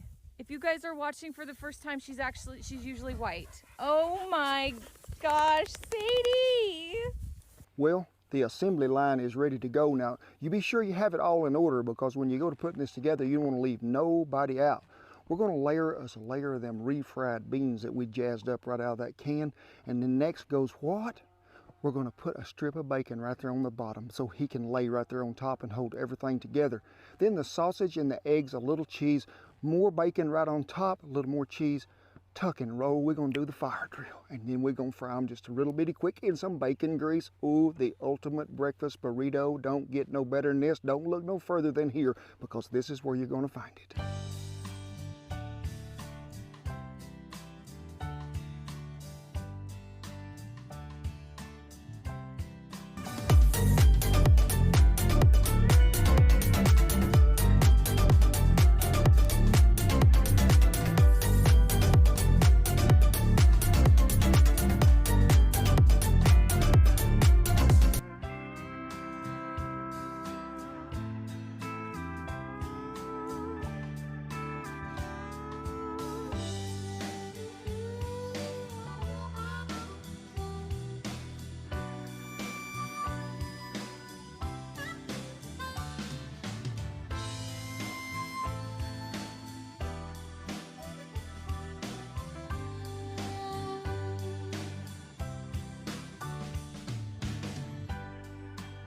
Ooh, you see me lay them layers on there, pile after pile, smoothed her out like traveling concrete, wrapped it up, and remember that bacon grease that we saved, put back in that field skillet, give them just a quick flash fry there to seal them edges and to give us some good brown color.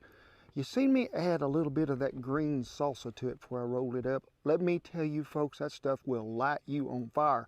I do love some hot. Now, the recipe is down there in the little link below, but if you want to tame that down, be sure you take the stems and the seeds out of them jalapenos. But you don't have to use that. You can use our red salsa, or you can use your favorite salsa. But folks, I had really good help today. Some of them changed colors while they were here, they did. But I think we'll start with the Meiji today. I fried extra bacon just for my good helpers. Where is everybody at? Hey, bacon time, come on. Here you go. These two here, they're a different color than they was. I like y'all's new spring and summer outfits, I do. I mean, this stuff,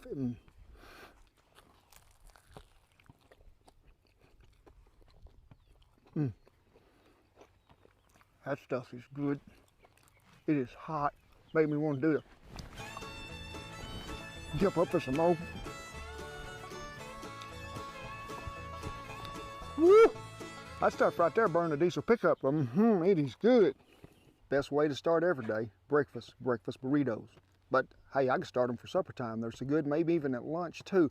But thank y'all. We appreciate you so much for coming in and letting us show you how to make these ultimate breakfast burritos. They're oh so good and tasty, and I wish y'all was here. I'm gonna give you a bite. Just go ahead and just reach through there and get you a bite, because ooh, they're so good. Everything we use today will be listed down there in the little link below, but don't forget we're going to be at Lehman's Hardware up there in Kidron, Ohio, July 23rd, I think is the correct date. All the info will be on the website, but if you go ahead and buy your tickets and you'll get entered into a what? A $500 shopping spree with me. Well, as always, I tip my hat to all our servicemen and women and all the veterans who have kept that old flag a flying over camp. Ooh, it is a great thing, and we never take it for granted. Rest of you, come on in here. I got in trouble last week. Some of them said you didn't get a big hug, so I'm gonna give it to you this time. We love you so much. We thank you each and every one for watching our videos.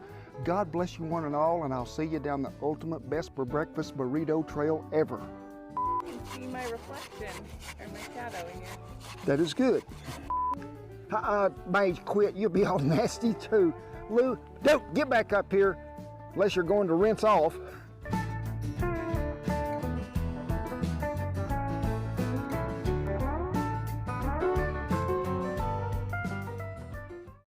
Meat, fire, and a grill. Don't get no better than that. But my mother always told me, Kent, you better have them vegetables along with it. So we're throwing it all on a skewer and throwing it on the fire.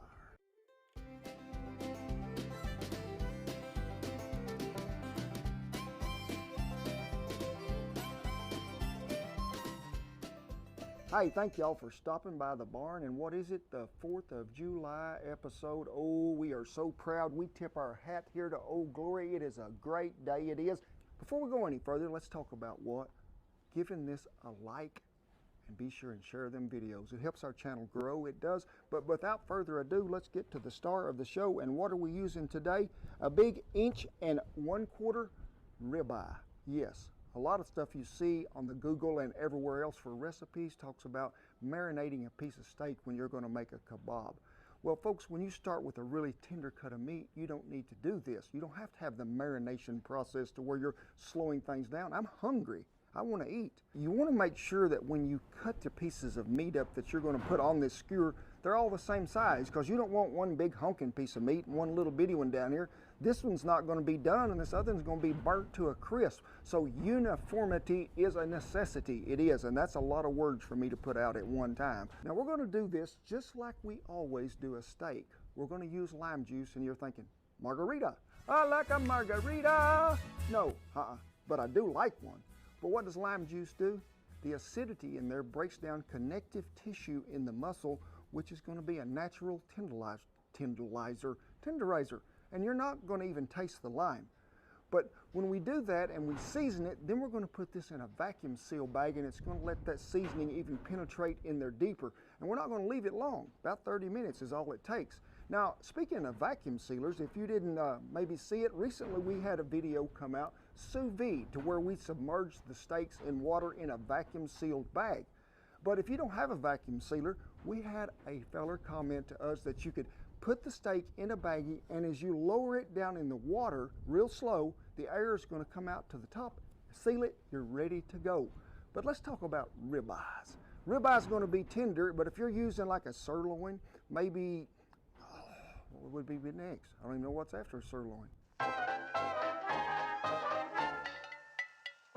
But if you're using a sirloin cap, bottom round, top round, let's go ahead and let's maybe make a marinade to break this down to let it sit. But even when you do, go ahead and put that in that vacuum seal bag because it's going to just help it become a more tender piece of meat. You know, sometimes you can leave these little pieces on here, but a lot of times they want to just come right off, and then you have this guy, his name is Beagle, and he loves a bite. And okay, I'll just tell you what we're going to do right now. We'll just go ahead and get this taste sampling over with. There is the Dukers. Where is the Mage? There he is. Hi, Mage, get over here. There you go, buddy. Everybody tested the beef. So we're in the garden because my mother told me you have to have your veggies, Kent. Well, if I'm going to have veggies, they're going to be fresh. So if we're talking kebabs, we need some peppers, maybe some squash of 2 kinds. Come on over here and let's see what we can find. We'll go to the jalapeno factory first. That's what yeah, he gonna be just right. So let's go over here to the zucchini aisle and see what we can find, because I do need, oh, there is a good one. There's 2 in here. I don't know which one to pick, so we'll pick this one. Toad. Where? He's a slippery little rascal. Yeah. Now you can see this. He's a little fella. Now, for a long time, we didn't see a whole lot of them, but I have like 8 that live out here in the garden. They're my buddies, and you can see they're sort of spiny, but no, Duker, you look here. I'll let y'all see him. See, it's a little horny toad. See there? No, you don't. You don't eat a you don't eat a horny toad. Now see, they'll play possum. They'll get really flat and they'll just lay there. So we're gonna put him over here hiding back in the tater vines. I do love me some yellow squash, and I'll tell you right now, 2 squash vines will feed half the county if you get them watered and get them in there right. And so we are what you call ready to go. We have all the ammunition, a zucchinis, yeller, and a hot jalapeno. Garden fresh veggies they are. Now what veggies are we using today? Remember, the yellow squash and the zucchini, jalapenos, purple onion, white onion, and a yellow onion. Then we go to the pepper family, red, yellow, and orange. So when you go to cutting them squash, we're just going to cut them down the middle, and then we're going to slice them into chunks that are pretty the same size. Now, you feel of these, they're pretty soft compared to these, which are a little tougher, and even the onion. But we're going to slice all these other veggies pretty thin to where they have the same cook time as our meat and our squash. Now, folks, you see this pineapple sitting here, and I have used it with beef, but I prefer it to use with pork. I think it really pairs well with that, but if you want to, you go ahead, or you just go ahead and grill them by yourself, put them on there. Hey, they are good to go, they are good to eat.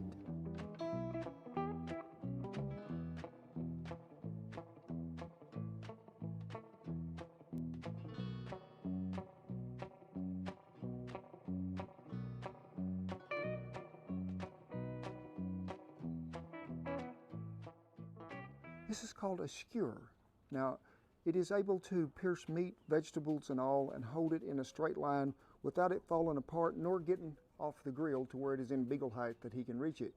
Now, many years ago, they say the origin of this was made by the Turkish soldiers who would maybe go hunting, but then they'd build a fire and place the meat on their swords and then just lay it over the fire. Shish kebab, yeah. So we're going to assemble this. And when you're using a skewer, yes, skewer, yeah. They are these kind, which are stainless, and they are the wooden kind. If you have the wooden kind, please soak them for at least about 2 hours, because you don't want them burning up in there and everything falling apart, so make sure. A tip that I'll give you is never really overcrowd to where you have something that's going to try to fall off the edge, like when you turn this over. Well, our ribeye has set 30 minutes in the vacuum seal bag it has, so let's cut them out. we have all this fine stuff to arrange on here. Color coordination is probably not one of the cowboys' stronger suits, but we're going to put the jalapeno on here first and put him plumb down here to the end. Now I really think that you should have a piece of meat next and just go ahead and place him on there. Now I don't want him to really touch this pepper because we want to be able to get that char and that good cook right there. So make sure that you space them out accordingly. Now this is what you would call his shield. Now that is a helmet for a ribeye, a white onion. Well, you see me season them really well, both sides with some more of that original. Sure, we had already seasoned the meat, but them veggies needed some of that on them as well. Now we come over here, we filled our little hardwood lump basket in this good hasty bake grill up with Fogo hardwood lump charcoal. Now, if some of y'all hadn't used hardwood lump, hey, it's just like wood because it is wood. Burns so much better than a briquette. Don't be putting that stuff in there. Let it get good and hot. We're going to go ahead and preheat that grill to about 300 or 400 degrees to make sure that everything is clean and slicked off. We have all our coals on this end of the grill. That is what we call direct heat. We're indirect here. We're going to be running on this end probably close to about 240 to 250 because we're going to shut the air off of it a little. We're getting flavor from smoke and everything, so you can actually stack these if we have to. Let them veggies go ahead and get tender and get us some smoke. Big, does it meet your approval? You think it does? Let's shut that lid. Now over here on the indirect side, we're going to probably let this go about probably 15 minutes, and then we're going to flip all that over to where everybody gets equal amount of time.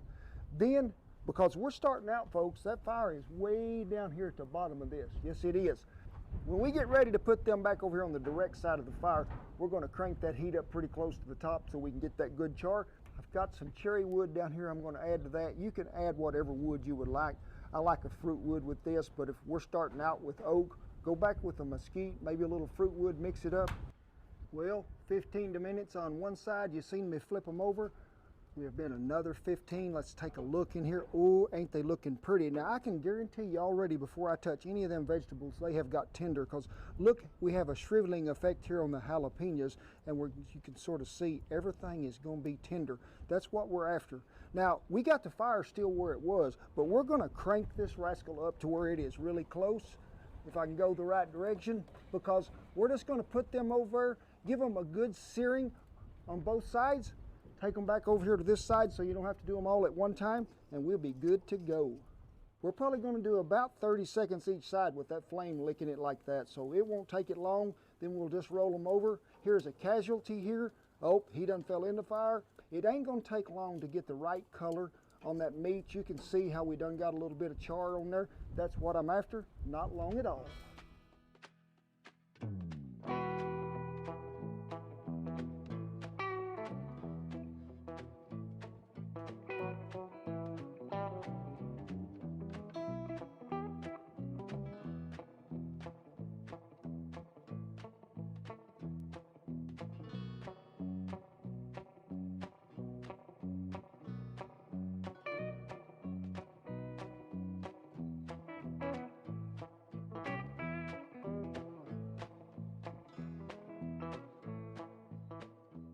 But folks, that Hasty Bake did a great job. It did. I use it a lot, whether I'm grilling or smoking. This thing is easy to regulate. And don't forget to look down there below. There's a little 10% off deal that you can get to get you a Hasty Bake.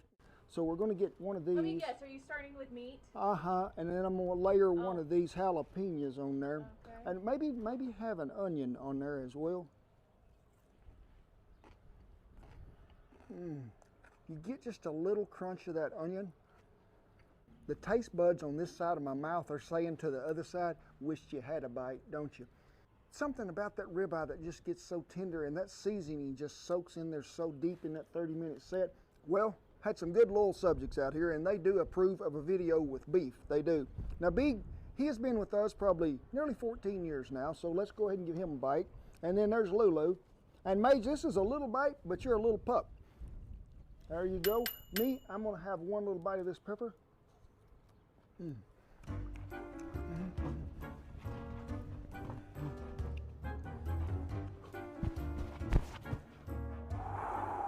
Oh, so good it is, folks.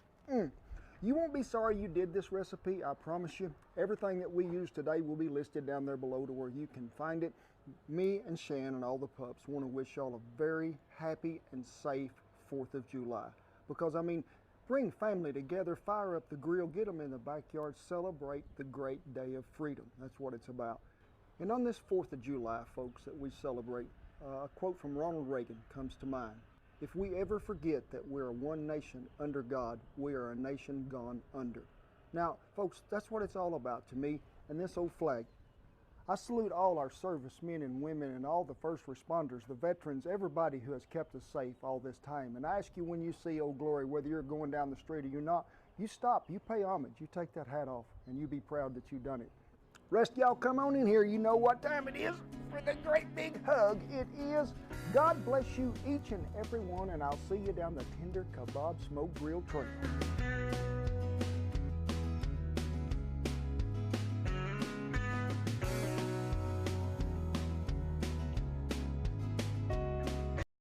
Serious business. The ultimate taco salad. Don't get no better than this.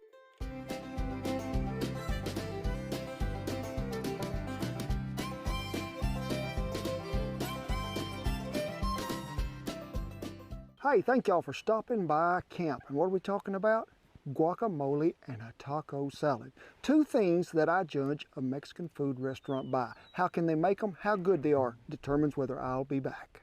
Now, I'd like for y'all to do me a favor before we even get plumb into this, and go ahead and give us a like on this video, because it does help our channel grow. It would mean the world to me and Shan and the pups. So let's get started about this guacamole. Now, guacamole, people say, what's so different and difficult about guacamole? I'm going to show you some tips and some tricks that I've come up with that I think makes the best guacamole ever. Let's just get started, you want to? The avocado, a wonderful fruit, or is it a vegetable? What do you think, Shen? It's just good. That's right on the money it is. Now, a lot of people, I'll be hearing this on the TV one time. It is a danger to get into an avocado and try to remove the seed, because people didn't know what they were doing and end up taking a limb off. So really it's quite simple, and you don't want to do it over here, and you don't have good aim. Just put it in there and just chop the seed right out of there. Now, folks, a lot of people are going to go back in here and they're going to do all this dicing and all this stuff, when an avocado is made for this reason. You can just squish it right out of there. You get all the goodness out of it you do. You ain't leaving nobody out. Now, this recipe does call for 4 avocados. And I don't want you to get the ones that are hard. I want you to get the ones that, sort of like checking a watermelon. Y'all know that, don't you? Where you get the little thump on there and it's just right. You just want them to have a little give to them. But some of them will try to fool you, because even when you open an avocado, and it'll be a totally different color around the outside edge, because it is not what? It is not ripe. Y'all have one of these in your kitchen? What is it called? A potato masher. Do you see potatoes here? No, you do not. But folks, this is probably the best thing. I don't like to have a lot of chunks, but I don't want it puree either. I just wanted to give it a little mashing, and I've found that a tater masher works really well. It does. After that, there's a lot of stuff that you can put in guacamole, but to me, people add purple onion. No, wrong answer it is. White onion's going to give this the most flavor. To me, a purple onion can be a little overpowerful at times, so we have 1 white onion, 1 Roma tomato that is chopped, and not just any jalapeno. I'm talking one of the best things that you can do is get the pickled jalapenos, because they're going to give it the most flavor. And also 1 minced garlic clove. So after that, lime juice, or a lime if you've got one. So just give it a little, because we're going to taste this here in just a minute to make sure that we're pretty close. And a little bit of onion powder. I like it. It goes a long way. It does. So I would just also like for you to know, this recipe, Shen, is also in our cookbook. What? Faith, Family, and the Feast. No more mashing with the tater masher. Just go to folding that stuff in. We'll season it with a little seasoning here in just a minute to taste. I get a little heat, get a little everything. But folks, I love to put some mesquite seasoning in there, because it's got a little ancho chili. And when you hear the word ancho and chili, you automatically think, oh, it's going to be spicy. It's going to be hot. No, it's a perfect blend. Or you can use just regular old salt and pepper. But I like to give it a pretty good dose in here. We will stir it one more time, and adjust it again if it needs it. Easy it is. Canned beans. What I'm gonna do, I'm gonna drain a little juice off of them because I don't need all that juice in there. I'm saying we're gonna take 7/8 of it out of the can, and then we're gonna dump the can right in this Dutch oven. I need you to add a little chili seasoning, and I would prefer you use ours. But hey, if you got some in the cabinet and you're in a bind, go ahead on. Where can you find this? KentRollins.com. You have a little bit of taco to mix in with it because we're trying to bring out some really good flavor in these canned beans. And then a little bit of mesquite. Then we're going to cook this on the fire and let all these flavors blend in together. 1 pound, 80/20 ground chuck in this Dutch oven, browned up really well it is. There is 1 white onion that is diced, 1 honking big poblano that was blistered, and a jalapeno that was blistered. I leave the seeds in them because I want them to talk to me when I see them, I do. So we're going to put these in there, let all this simmer together till them onions get tender, blend in some of that flavor, and then we're going to season that meat to taste, and ooh, it is going to be so good. Well, you know, as topping wise go, let's top this on out. I mean, take it to the top of the flavor ladder. Oh my gosh, something happened. Flavor ladder got me all chafed up, it did. You know, you could go and get you some of that what you call cheese whiz sauce, you know, where you just pour it over and you think, oh, that looks really good. It's not, you know. We're going to make this and we're going to tune it up a little with some good cheeses. 2 kinds, yes. Velveeta, just the yellow, and Velveeta Queso Blanco. Now, why do you use Velveeta? Because it melts really well, it gets good and smooth, and I just think it brings a great flavor to this because we're going to kick it up a notch with a little bit of cumin and some red pepper flakes, get it to where it is good and smooth consistency. This will fool you, right here it will. We're going to add a little chicken broth. I know y'all think that's odd, but it is not. That way it's going to give us that smooth consistency that will pour and drizzle all over the top of this taco salad that will have you drooling up on your computer. Or TV. Or phone. Yes, all of the above. Yes, it will. You need the Mondo size jumbo, humbo jumbo, mumbo. I mean, great big honking 12-inch tortillas. Because, folks, we got to have something that's... Whoa, a mouse got in yours. No, that was me. It was a trick. I'm going to show these folks in a minute to check your oil. You tear off a corner. That way you'll know. Kent Rollins tested his fire because he tore the corner off that. Not a mouse. No. So you want this when it cooks. I mean, it's going to form all up and everything. We want it big enough to hold something that we can get full on. I don't want a little serving. Have y'all ever seen me scrimp on anything? No, you haven't. Now, you can do this in the house with a deep fryer. And a lot of people do. Or they have these little homemade baskets that you can just push this down in the deep fryer and it just forms right around it. What is it? It is a cylindrical. Is that a word? Cylindrical? I don't think so. Shape. It is. What is it? A tomato sauce can. Yes. Because we're going to use this as a guide to push it down in the hot oil and to let this form around it and blossom out to where it is oh so pretty in some hot grease that we're running about 375 to 4 because it's a pretty quick fry. Now you could do this in a Dutch oven or a bean pot. That's what I'm using is a bean pot. And you want to make sure that your tortilla overhangs your bean pot just a little. And you got to have pretty good aim because sometimes if you miss center, it's not the correct shape. But don't throw them away because them make great crumbles that you can eat. They are oh so good.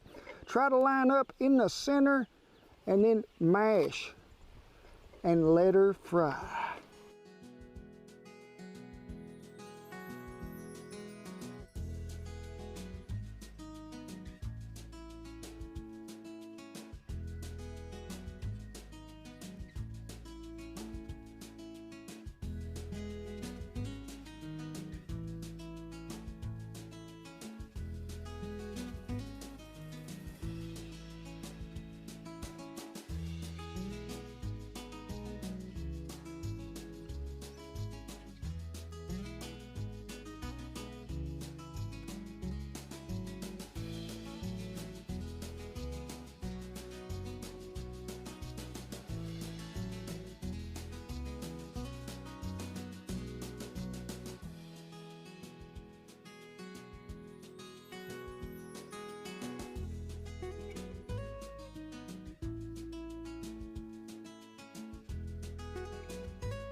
Ain't that pretty?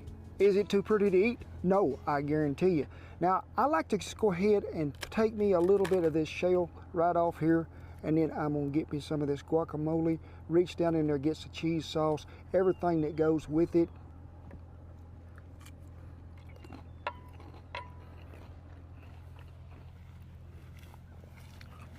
It's a happy day. It's a happy day. Oh my gosh, it's a happy day. Taco salad is coming my way. Woo! Folks, the flavors in there, they will jump out to meet you. Before your tongue ever gets there, they'll say, I'm here for you. It is a party. Oh my gosh. The guacamole is outstanding.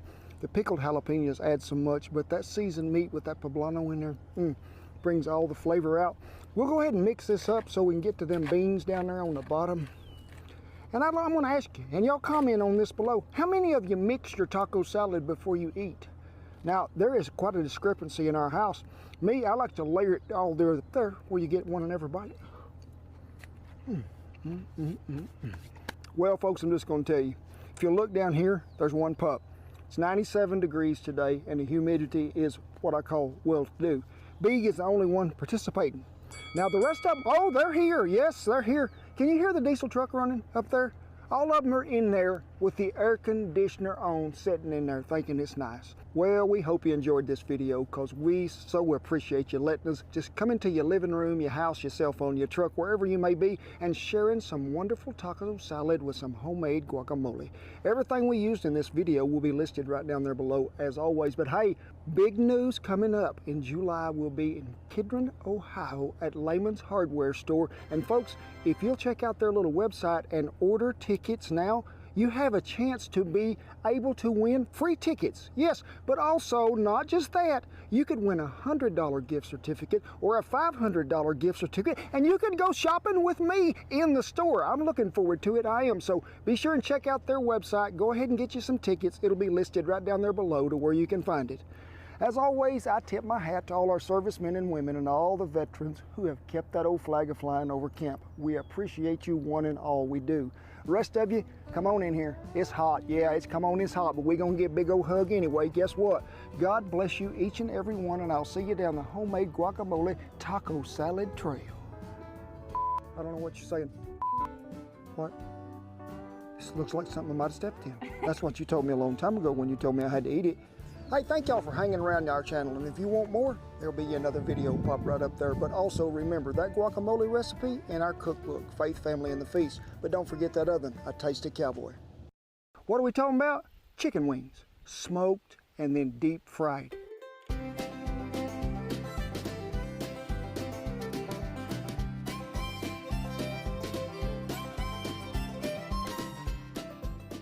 Welcome to camp, and we be finding us some shade. You know, they old men used to tell me even a black cow and red ant will find shade somehow. And man, thank the Lord for a big cottonwood tree. Chicken wings. Now, when you go to the store, you can see them all packaged out there in the meat case. And a lot of them be the whole wing from where it attaches or detaches right here and comes all the way to the wing tip. Now, I like this piece of meat a whole lot better, which I call the drummy, is what I call them. But you can get them tips. We can buy the whole chicken wing if you wish. We have a video there to where we show you, and it'll be linked right up there above, Baked Chicken Wings, to where we show you how to cut them chicken wings to use the tips and the drummy both. But don't it look good? I mean, I'd be looking what you call suave and debonair. Yes, I would. I'd like to thank the good folks at Ariat for always making me look good. And we got a little Facebook comment the other day from a feller. I did not even know this. Y'all know the name Ariat, where it come from? Let me see, we go back in time to a really, really great racehorse. What? Secretariat, Triple Crown winner, smoked them all. Great racehorse it was. Secretariat, Ariat. Good people, good thing to bet on. You're always going to be a winner. That way you are for sure.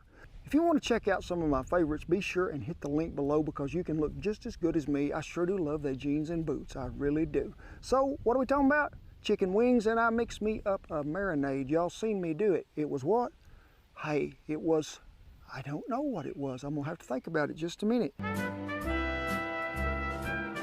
So in that marinade, we be having us some Worcestershire, some ketchup. You got to have that ketchup in there because it's going to help break down the acid in there to make that chicken tender. But what else also is a browning effect in there? Buttermilk. Then we're going to mix a little seasoning with it. We're going to stir it up, put all them wings in there, make sure they're coated well. You can leave them in a bowl if you would like. Cover it, put it in an ice box at least 3 hours. I have mine in what you call one of them evolutionary Ziploc baggies. I do. I need you to go ahead and clean and preheat your smoker to about 220 to 240 degrees. Now remember, when you get them in that marinade, 3 hours at a minimum. You can let them go more than that, but you need to have 3 just to get by. Give them a little shake there, and then just put them on this wire rack. I can already see the flavor shining through, I can. Now you might be thinking to yourself, why would he want to use a wire rack and have one more dish to wash? Folks, you need to set them on that wire rack, let that buttermilk ketchup brine sort of dry on there a little bit, and then we'll season them. But just let them sit there about 5 or 10 minutes. Keep them beagle height away. Yes, I don't know where he's at, but when you ain't watching, them chicken wings will be gone. See this guy right here? This guy? I put it on chicken, I put it on shrimp, I put it on pork roast, I put it on fish, baked beans. Hey, but let's give them a really good coating here, because folks, this stuff has just a little bit of heat in there. Let's just go ahead and get them all a good flipping, and we'll season them again. But if you want to do this and you ain't got some, get you a little brown sugar, a little bit of salt, pepper, garlic powder, a little mustard powder, mix it all together and it'll be good. As always, the full recipe will be listed right down there below. That'll give you whatever you need to make this. Now remember, I told you to preheat and clean that smoker to about 220 and 240. Y'all meet me over here at the smoker. It is at about 240 degrees. Place them chicken wings right on here any way you want to. Hear that sound? That's what you call a sizzle. That way you know that thing is good and hot. Now this might look a little new to y'all, this box that is smoking. It might, Me and the good folks at Hasty Bake done teamed up again, and this is a prototype that they sent me. We have made some changes and things are really looking good here. But folks, this is a smoker that I think will do whatever you need it to. You can smoke something on there for 4 hours. You can smoke something on there for 16 hours. I want to show you what these doors have got on them to make this thing seal so tight and make that smoke. See how this is right across here? If Channel C, you can see where this is raised up. Seals on there really well. Locks down tight, it does. 2 vents on the bottom, 1 on the back. The firebox goes in the bottom of that smoker, and there's a deflector that goes over that, which helps sort of regulate that heat as it comes up. And you get this smoke just coming all the way around, coming out the back. But when you can seal it up with the lid and the box that's on the bottom too, you begin to make sort of a more moist smoke. Now, like I said, this is a prototype, but folks, I've been so excited for this. We've been working on this for quite some time, we have. We'll keep you updated when this becomes available, because it will be for sale here pretty quick. And I'll let you know, just keep an eye on that website. Well, let's talk about, we got that lump charcoal in there, but we need something that's really going to give us some smoke flavor, because I promised you these was going to be smoked, didn't I? Now, chicken pairs well with what? Eggs, coffee, and a side of bacon. No, I'm talking about wood. Y'all just stop paying attention. Y'all try to get to breakfast. I like to use a fruit wood with chicken mixed with a little oak. That's what we got in here. Now today I have cherry, but I have used peach, I have used apple, I have used apricot. But a good fruit wood is what'll make that thing just get a really sweet smoke to it.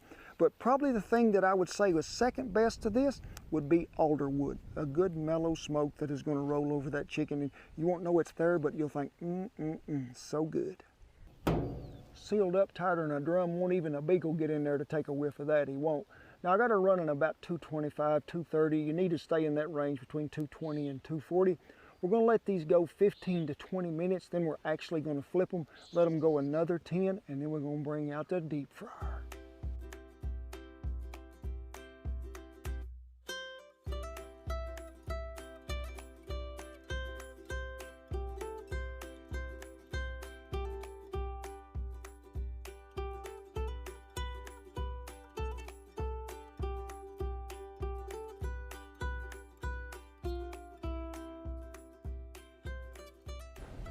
Well, off the smoker they are, and ooh, don't they look so pretty. Now you could eat them just like that. I'm not going to tell you can't, but don't do it. We're going to deep fry them. Remember I told you they got to be fried. And hey, while we're talking about it, would y'all be sure and give us a thumbs up, like down there, hit that little old deal, and also share the video with your friends and neighbors and share the food. That is most important. Today we're using peanut oil. If you got a peanut allergy, I suggest that you use like, hey, a good fry oil of any kind that will have a pretty good smoke point. Say, I use a creamy fry oil a lot of time that comes from Sam's. It's a soybean base, a little soy oil to it, but whatever you want to use, make sure it'll reach that 350 anyway. The oil has got to the right direction, it has. I like that sound that it's making. I don't like to overcrowd the boat in here either. Get you a wire rack so you can drain these on a paper towel. But see, you change colors really quick. Go to your desired color that you like, pull them out of there. Because remember, that smoker's done got them 3/4 cooked. So make sure your oil isn't too hot at this point and you'll be good to go. We're gonna fry these probably about a minute to 2 minutes. You get them the desired color you want, you pull them out of there.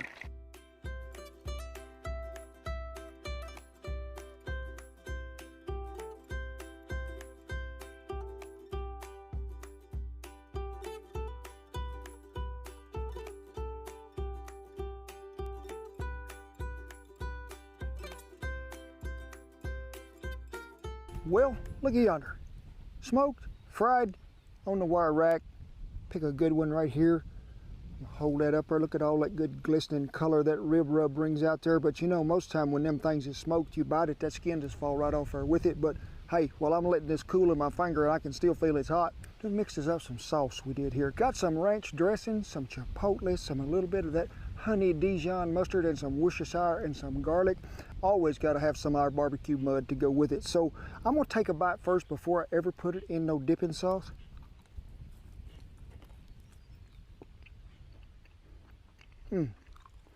I want you to look. Skin is still on there. I ain't never eat a better chicken wing in my life, and I've been to all kind of chicken wing places. And I'm gonna dip it right here in this one first.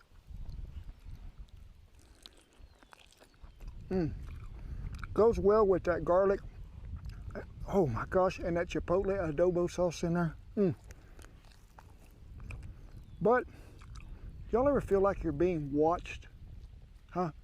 I mean, you ever think that maybe something's going on and you don't know what it is? Well, let's go ahead and peel a little meat off that chicken.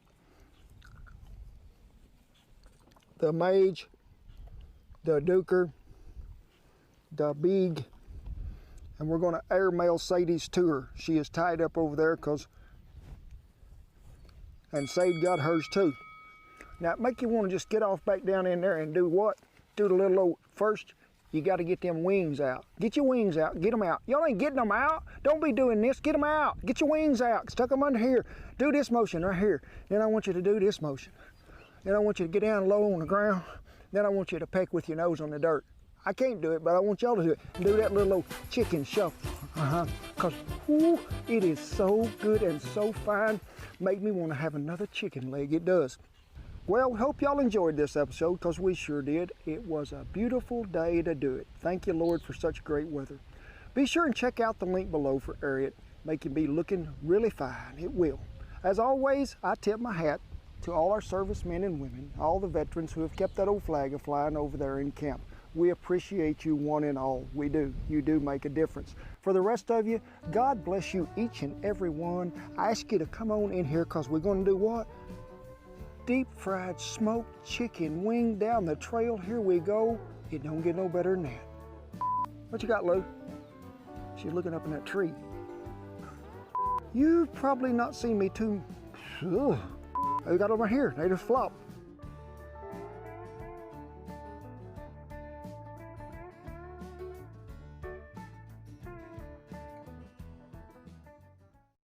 What is sous vide? Well, really, it's a fancy preparation way of water and heat to give you the tenderest steak you're ever going to eat in your life. But we don't have the fancy equipment. No, we're going to show you how to do it in an ice chest. Tender meat, so delicious, right here, cowboyed up.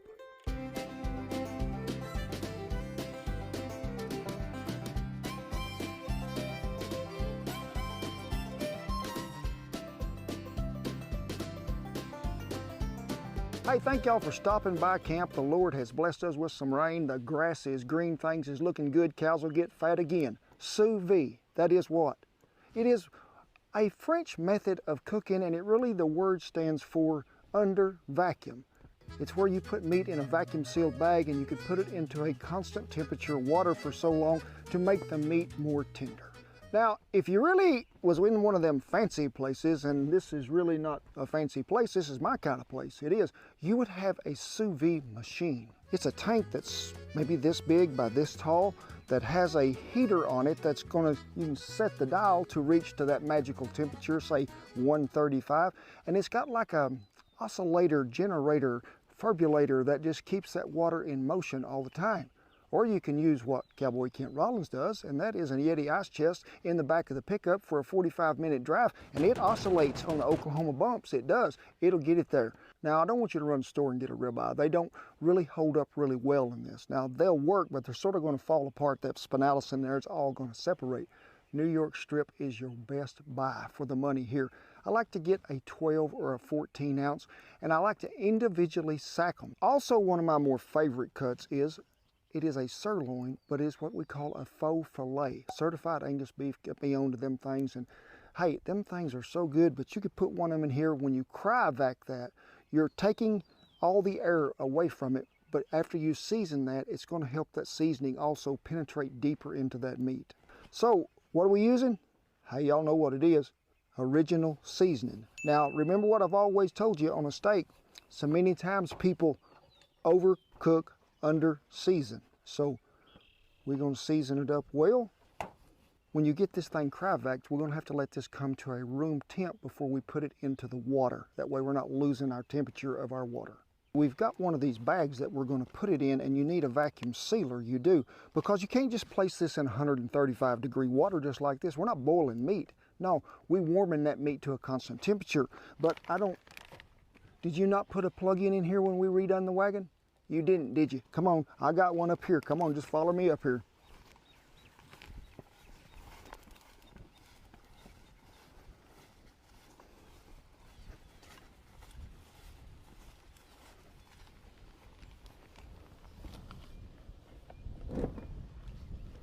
First, we got to seal the bag. You already have it hooked up? Uh-huh. Oh, where's it hooked up to? Right here in this little deal where it says 115 volts. I didn't know that was there. Yes, we have all the comforts. Terry Graven up there at the Dodge place, he'll take care of you and get you some of them, But guess what? Wait. I think the pickup has to be on. There you go. Sealed up, cryovac'd and all it is. But say you ain't got one of them fancy machines, but I bet you got one of them freezer bags at home. You do. Now dig around in another drawer, you're going to find a pretty good straw. And you're going to take that bag, go ahead and put your meat in there, slip that straw into one corner, and take your hand and keep mashing, try to get that air out of it, and seal as you go along. And right there at the corner, before you get to the straw, if there's still a lot of air, take this other hand and go to mashing up here to where you can roll it out. And if you have to do nothing else, get some of that air out. Just get it out there, seal it up, you're ready to go. Now, we don't have one of them fancy sous vide machines out here at the wagon we do, but we got something I think is even better. What is it? Yeti ice chest. Now, folks, you got to have something that's going to keep that constant temperature of that water what we need. And I want to show you why these are so great. You see this seal? This is sort of like a refrigerator seal on your refrigerator at home. And when you snap that thing down, hey, it will last a long time. It will. That water will stay so hot. But just to be clear, Yeti is not sponsoring this video, but I am an ambassador for the Yeti people, and I believe in their product. I've took it on ranches. I've had cowboys drop it off trailers. It gets pitched out of pickups. Folks, this stuff will last. But also, the reason I really like it, you can keep coffee in there, keep it hot for a long time. It's got a spigot right there on the bottom. Cold or hot, it's going to last. Now, whatever you're using, make sure that it's going to provide you that great seal that you need when you shut that lid and snap it down. But folks, we've got to keep that temperature constant for at least 2 hours. We do. Now, if you'll stick around plumb throughout this video, guess what's going to happen? We're going to give away a Yeti. We are. I took me some water, about, I'd say maybe 4 cups. And I heated it to about 150, 160 degrees and poured it in there to what? Pre-warm that cooler. Then I'm going to dump that out. I'm going to heat me some water on the stovetop or on old Bertha till it gets an even 140 degrees. When it is that, turn that fire off, dump it in here, drop that bag of steak down in there, seal that lid up. So we have heated our water. It is 140. It is In the water it goes. Water is to here. If Shannon will come up here, she can see how that steak is fully submerged. Now you could get 3 or 4 in there, and as long as they're at room temperature, you're not going to change your water temp. But folks, if you're doing a lot more than that, get you a couple of coolers because you're going to need that. Make sure you let it set what? 2 hours. We're going to let that internal temperature come up to where it's just right. Throw it on some heat. Magic will happen.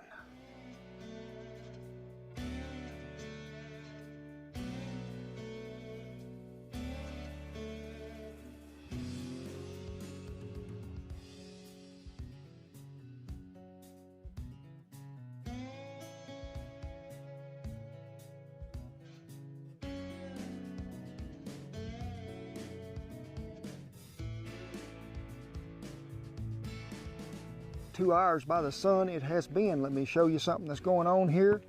And folks, we are still at 135 degree water, and I want to see that when you pull that out of there. You can see how that has changed colors. Some of that juice has come out of there just right. If you're going to grill this, I need you to have a really, really hot fire. And I need that fire really close to them grates when you lay that steak on there, because folks, it is cooked to the inside temperature we want. We just got to give it the color on the outside. It is quick, going to happen fast, but we ain't going to grill it. No, we going to torch it. Yes, we are. Join me right over here. I'm going to tell you right now, I do love me some fire, but I love a lot of fire. I do.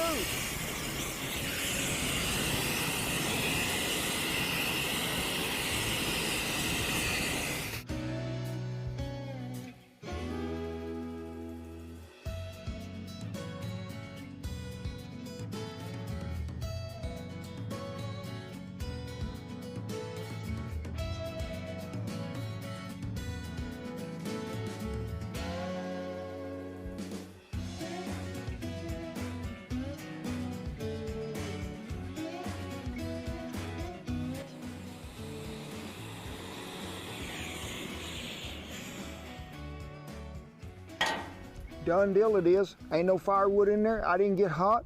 I think it's pretty simple. Now I'm gonna tell you something. They do make them small propane torches that just got that little handle to where you can do this. You can do it on patio furniture if you don't get caught. Just hold it up with your tongue, do it there. But folks, I just want you to be able to cook this steak and do it this way because it is some fine dining.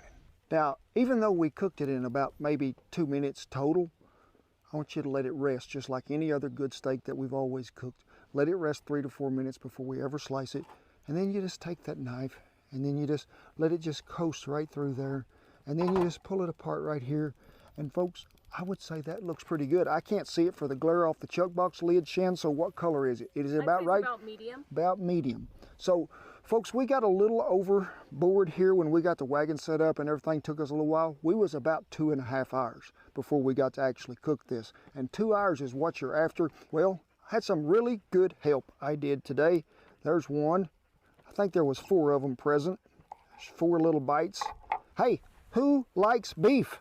Anybody like beef? Duker, where you at? You get to be first today, Duker. There you go, buddy. Big, little Mage. And come give Sadie one. Mage, you done stole the Majors. So I'll have to get Sadie another one. Sadie, come on, girl. Come on. You get a bite too. There we go. Everybody got steak but the cowboy's finna have him some. If Shan will get in here, you can see that good moisture that's in there. That sous vide helps create that by penetrating that seasoning to get it deeper and deeper in there. And folks, I want to tell you something about our seasoning too. We're not masking the flavor of meat. We're enhancing the flavor when we put this on there. But if you start with some really good beef, certified Angus beef, you're just going to end up with something better every time. But one thing I'll tell you, if you're grilling this and you like to have that little smoke flavor that goes with it, like I say, raise that fire up there so you can get it good and hot in a hurry. Melt in your mouth just like popcorn and butter, it does. That is so good. Made me want to do Cotton Eye Joe. I got me some beef to go. I'm gonna have another bite, Shan. And people was on me all last week that you never get a bite. I don't care if you're on the camera, not on the camera, you're gonna have a bite. Now don't forget, we had that Yeti giveaway. Now, just like that one right over there, It'll be the best water cooler, coffee keeper, sous vide machine you ever had in your life. And to enter this contest, all you got to do is comment on this video. Right under the video, you just comment. Be sure and give it a like, but I want you to go ahead and comment and say, hey, I really like my steak rare. No, I really like my steak medium rare. No, I like my steak medium. If you say you like it well, you probably ain't got a chance of winning. Folks, remember what I tell you, don't go past medium rare, okay? Now, we'll reveal the winner a week from today, we will. Be sure and check your comment right there that you left, because that's how we're going to contact you if you have won the Yeti.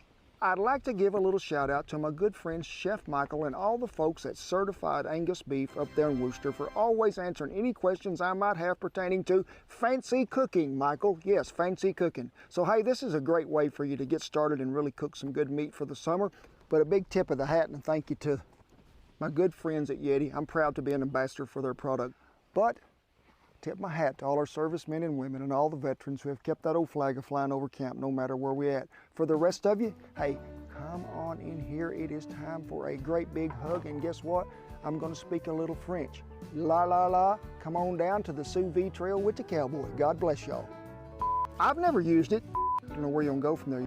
I also want to say Happy Father's Day to all them fathers out there, I do.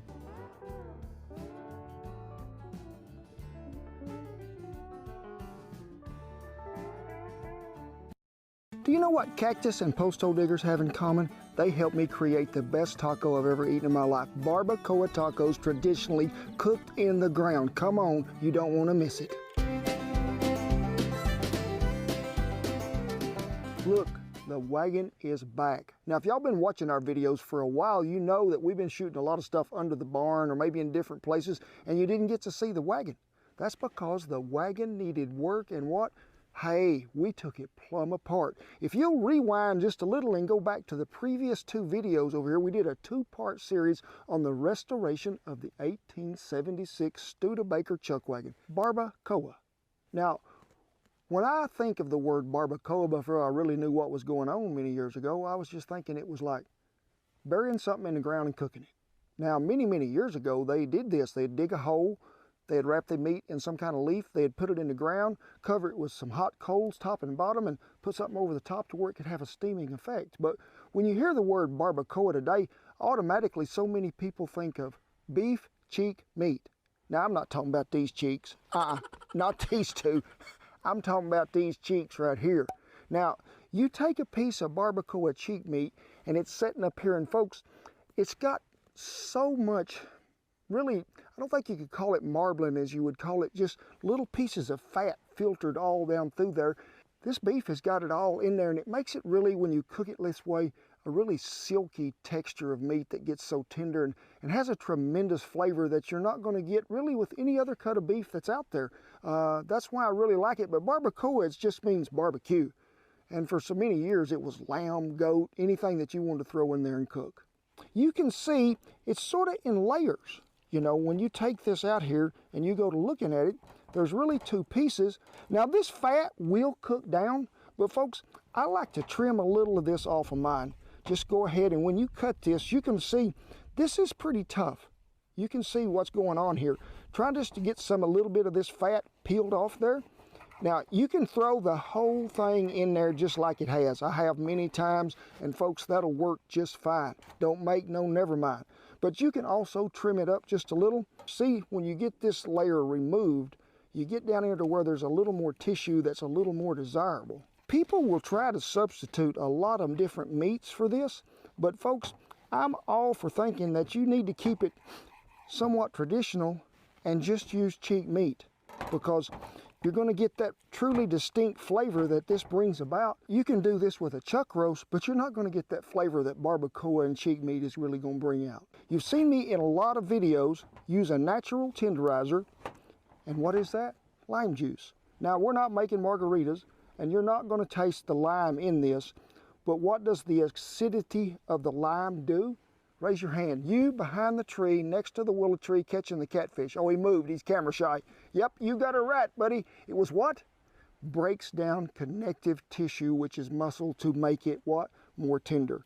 You need to start this part right here the night before, because I want you to get it lime juiced and seasoned, and then we're going to set it in the ice box for at least 12 hours. Now, one side of this is going to get our taco seasoning, which you can find on our website. Y'all know what that is, KentRollins.com. And we're going to rub it in there really good. Make sure you get it all coated well. And whoo, I can smell that flavor, that oregano and that cumin coming out in that. If y'all hadn't tried this, folks, you need to, because it will make you the best tacos or burrito meat you'll ever have in your life. So, got that side seasoned. We're going to turn it over.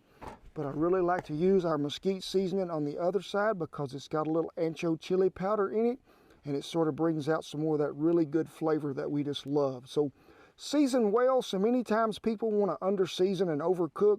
This is one piece of meat that we're going to overcook a little because we want it to get really good and tender, but make sure you get it seasoned really well. When you get it to that point, break out your plastic bag, Ziploc sack, whatever you got, put it in there. Put it in the ice chest, the ice box, something for at least 12 hours. We're bringing some different peppers to the plate. We have one jalapeno, which is going to give us some flavor and a little bit of heat, but also one serrano, which will give it just a tad of a bite. Some Anaheim peppers, which to me, give it the green chili effect. That's really what's going on with it. And time we roast these, we're even getting more flavor out of them. But my most favorite peppers of all, the poblano. Now, folks, these, when they're roasted just right and you get them cooked down, a little bit of chocolate in there in a way, but also a great deal of smokiness that it brings out. I don't think there's a lot of heat in a poblano. I've never had one that was really hot. Put a little water in a plastic sack and then just let them sit there and steam. That skin that we blistered is going to come off there, oh, so nice and easy. Now, traditionally, many years ago, hundreds upon hundreds, when they first started doing this, they would dig a hole in the ground. And then they would wrap the meat like maybe in some banana leaves or something like that, something that they could protect it from the heat sort of just burning it plumb up. Now, do you see a banana tree with leaves growing on it anywhere? I don't. Something that we have a lot of in our country is what we call nopales, yes, or cactus. Now, you can get them at the store, but when you see them up there, they usually got a set of tongs. Grab them with the tongs, would you please? Because if not, there's a bunch of them little hair-like stickers over there that are going to get in there. You can't get them out. You just got to wear them for the rest of your life till they get ready to come out. But I'm going to give you an interesting agricultural fact about nopales. There's a lot of protein in there, there is. Many years ago, back when the drought was so bad in this country, probably a little worse than what it is now, there was worlds of these sticking up everywhere out in pastures that had been grubbed off to nothing. So what do the ranchers do? You take a weed burner and you go out there and you burn these. Burn all the tines off of them. Them cows will eat them. Now, once you get them hooked on this, a lot of times they ain't even going to let them cool off before they go to eating. Sure, it's sort of a last line of defense, but I've seen it keep many an old cow alive when it was back in drought conditions. But we're going to go ahead and torch these just a little too to make sure that all them stickers are burned off well, and then we'll scrape them. It has been about 12 hours, it has, if you be thinking right with the watch. The magic of television. Yes, it is. But I want you to bring that meat out about 45 minutes ahead of time so it can go to warming up just a little. And then you can go to blistering them peppers like we just did, and you've seen me do it, and them cactus. Now, cactus is going to bring some flavor into this salsa that we're making, but also, if you want to go back to a video to where we were actually on this ranch and we cooked a turkey in the ground, we used onions at a bumper. Now, this is sort of what these nopales do. They sort of act as a bumper for this meat, not to be sitting directly on that hot cast iron.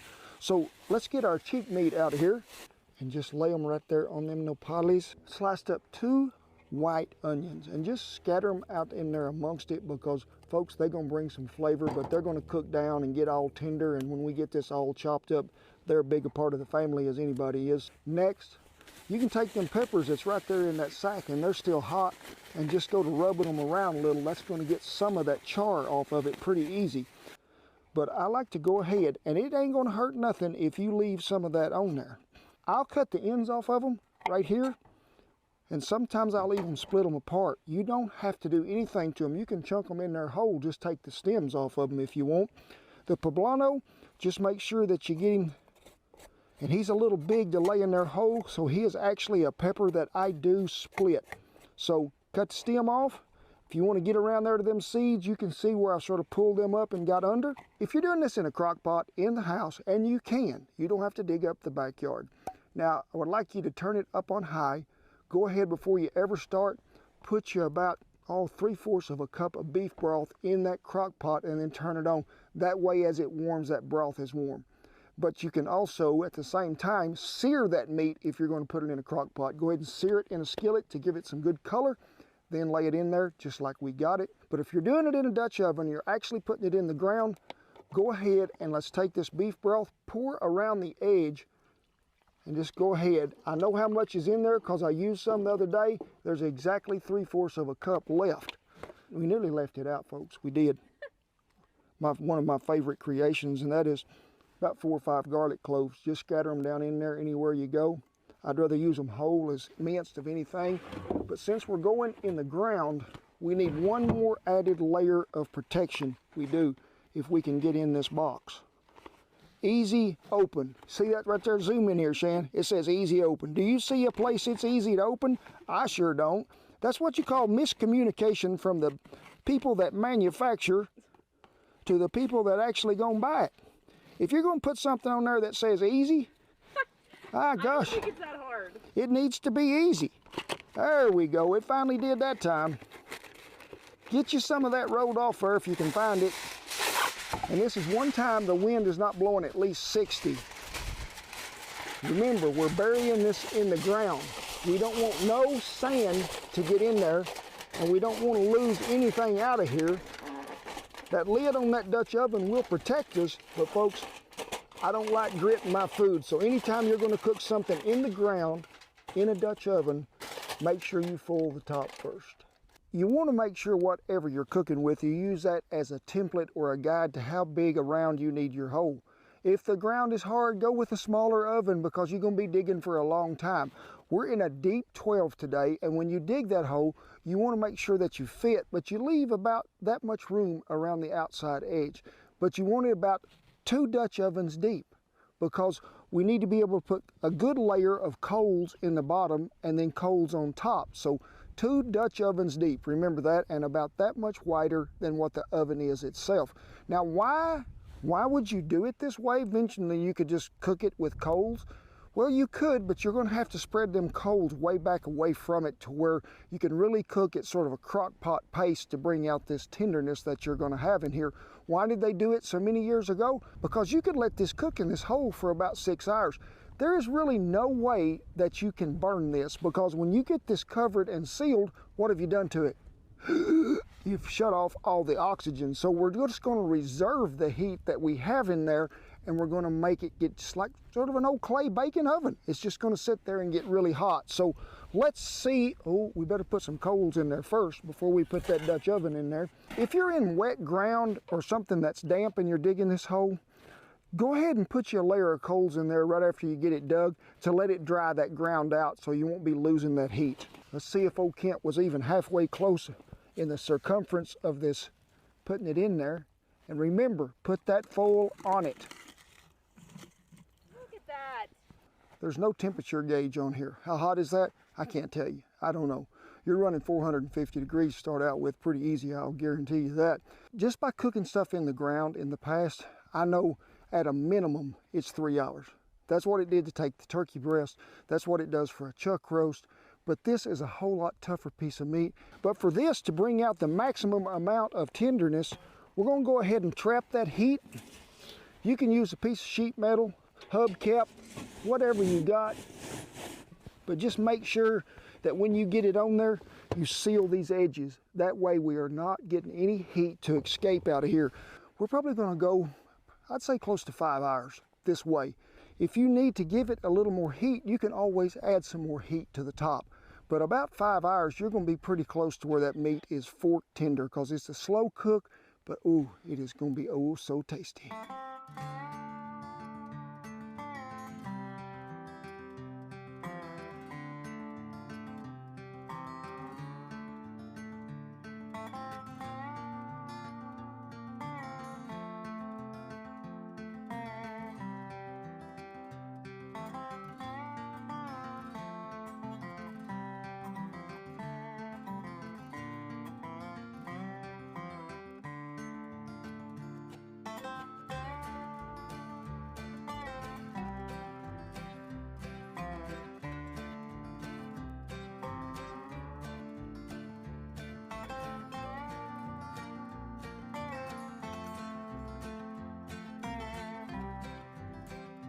Ain't that a pretty sight? Barbacoa. I think I'm right down in the middle of old Mexico City there on the street vendors. Is just laying it right out there to me. I am. Hey, like I told you, it's about 4.5, 5 hours roughly right along in that. And whew, you see me when we took the lid off that, put that fork in there, that stuff just sort of just fell apart. And it's all one meal deal. It is right here in the pot. We just take that wooden spatula and chop up them peppers, the napali, everything that goes with it. Give that meat a good chopping. Lay it on a corn tortilla, get you a little bit of that queso fresco, and one thing I'm gonna put on it is some of that Kent Rollins salsa I am. Cut me a little sprinkle right there. Woo.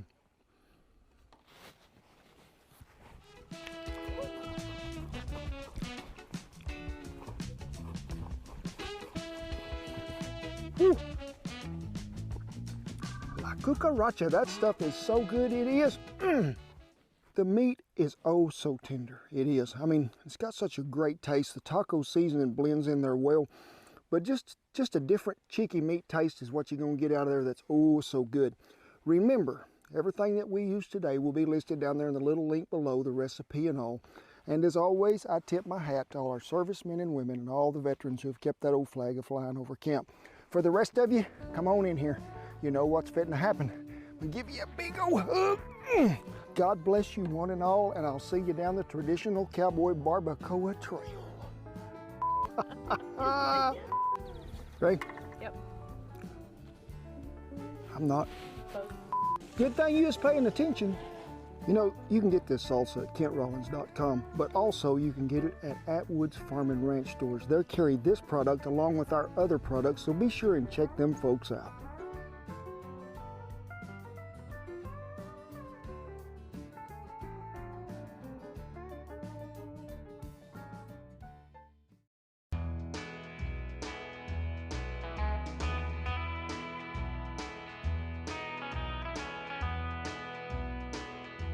So you look at this wagon and the disrepair that it's been in, the abuse that it's taken in the last 25 years. There's a lot of challenges here. You can't run to AutoZone or Walmart and get parts. They just ain't gonna have them. Yeah, there's not a quick lube that you can pull under and somebody's gonna service it. So you've got a pattern here. You know, that's really the biggest thing. If something ain't in too bad a shape, we got to use them measurements, that design, to get it back to where it'll fit on the chassis that's under the wagon to make everything match. And you get to looking at the wagon, there's a lot of little bolts. There's a lot of little nuts. There's a lot of holes that have to line up just perfectly for everything to come into place.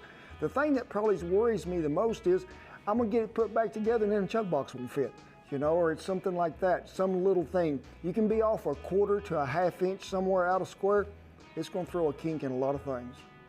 I just hope I remember what part goes to what place. But you know, this is a good 1x12, got some good grain in it. And I just use spray paint, sort of like a wet wash, I guess, in a way.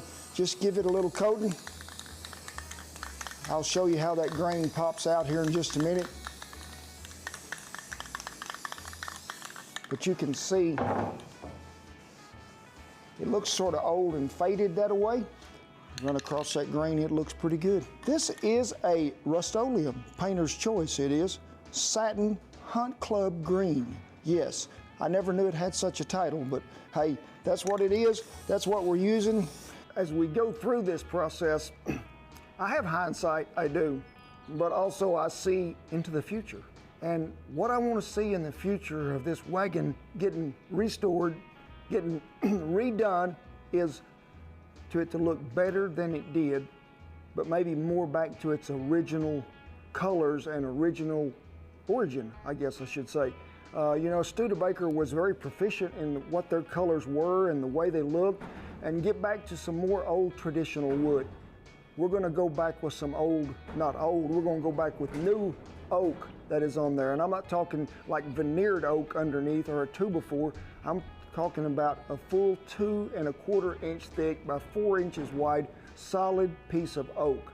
You know that stuff is a little hard to come by down here in our country, a little harder to work, but folks, that's what this wagon was made out of so many years ago, so let's put it back like it was. floor is done. As far as screwing the floorboards down anyway, we're gonna sand them off, get them a good oil-based coat of paint on there so they'll turn a little water. Got the braces for the water barrel in yesterday, and on this side where a box goes. Got the shims under the axles here where everything is good and level.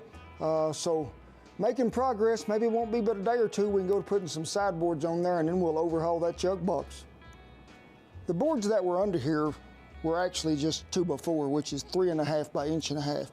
These are a full 1 5/8 by 4 inches solid oak. So I know they're going to give it a whole lot more support, because that water barrel is really what started this deal to sagging many years ago, because that's a lot of weight when you get 30 gallons of water in it. So we had to mill them down, run them back through the planer to get them the thickness we wanted put on there. But then again, when you go to screwing through there, if you don't have a fine thread screw, you have to drill every hole or you're going to twist the head off them screws. So there's a lot of stuff went back in it. A lot of you might notice we've got some cracks back in here in these floorboards. Now, if this was a traditional floorboard of a wagon, it'd be tongue and groove. We had a hard time finding any, and which we're never going to put grain in here, so I want it to be able to breathe a little bit, so if it does rain in here, that water's got a way to get out and it's not just standing on a tongue and groove floor. So I think this will last longer. We're going to sand it, see what happens, and Ken is getting ready to get it back together. Beep, beep, beep, beep, beep, beep, beep, beep, beep, beep, beep, beep. What? We interrupt your regularly scheduled programming to tell you what? Big news! The cowboy just got through shooting what? The ultimate cowboy showdown. I know y'all like cowboy culture and you like to hear about what cowboys are doing, but we had such a great time. Traveled up to Wyoming, got to meet a dear friend of mine now, Trace Adkins, and we judged a food competition for this particular episode we did. Some of them guys, I don't never think had seen a Dutch oven. Some of them girls, they didn't either, but hey, it was all good cooking. We had a good time.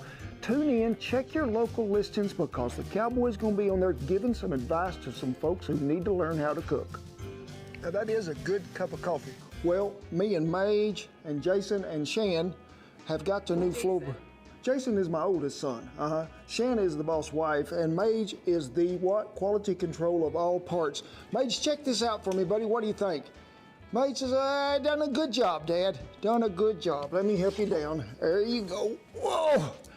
But I think y'all seen in the picture before, this was tongue and groove.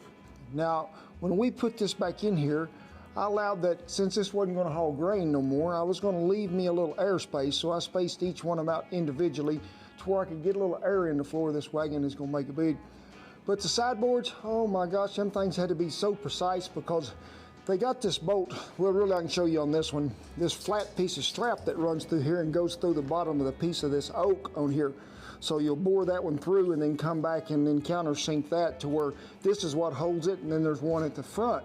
Now you can see about the time we nearly got finished, everybody want to run out of the paint we was using, but we got some ordered up there for the front. The new seat, hang on a minute, I want to show you something here. I want to just bring this up here and show y'all what we was up against. I'll bring it to you so you can see it. Now, this seat was made out of ash many years ago, and you can see it has seen better days. It was tongue and groove. Jace, he got a planer and just joined that one together where we could put the seat, but this one looks a sight better than that one up there, Shan. It does. You mean vice versa? Yeah, or vice versa. This old box was on this side. I redid it this morning. It is solid oak. Put it on there to where you bevel the front of this to where it'll fit that slope. Come on down this way. When it rains, water run off the box. We got the brake assembly on there and everything. We had to take up a few different links here and there. It didn't come out exactly as it was before we started. Like I say, put the seat all back together, but the brake is tight, works well. You put it on, you ain't gonna move the wagon, so that is a plus there. You know, this is what I'm really proud of, because other than lean 2.5 inches, it did. Look here at this bubble, Shan. It is what we call level-headed, it is. But you can see, if Shan will sort of get up here to where you can see these, there's two boards, one on the outside and here. They're mesquite, and these end boards just slide in. If you didn't have a chuck box in the other end, you'd just slide two boards in there and you could haul in there whatever you wanted. Pony Express come today, something I'm really excited for. Let's just go ahead and open this box and see what is in it. if we can get in the box, Shan. Oh my gosh, look here. It is a present. Must be jewelry. It's wrapped up really nice. Let's see what the, oh, looky here, Shan. It is the coffee pot with the K in there. Ain't that pretty? Now that is some fine craftsmanship. Now, a long time ago, if y'all remember, I think this was what you might have seen on our wagon. Red River Ranch. That's what it was always been. When we went to cook-offs, we went everywhere, that was it.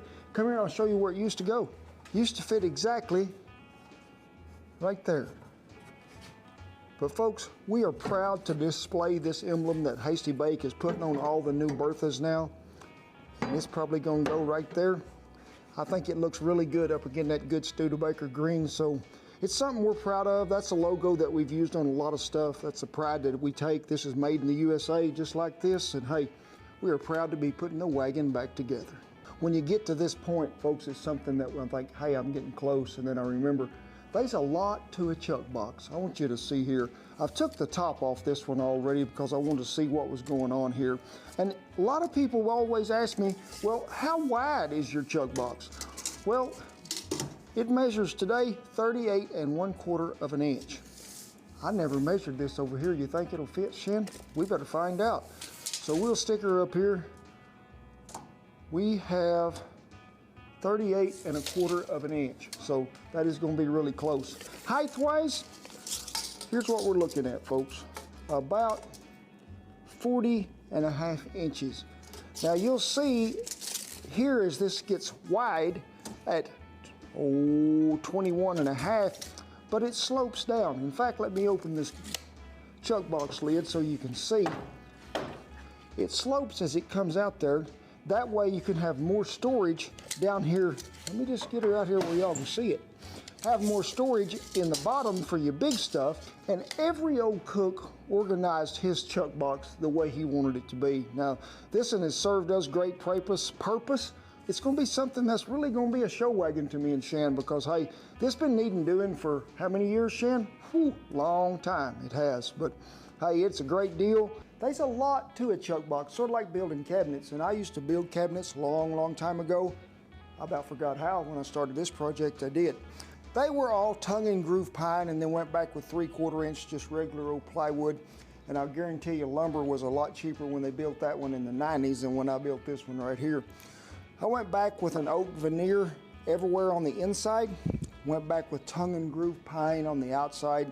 But the inside, which will be the drawers and stuff, will go back with a solid oak piece of front on them.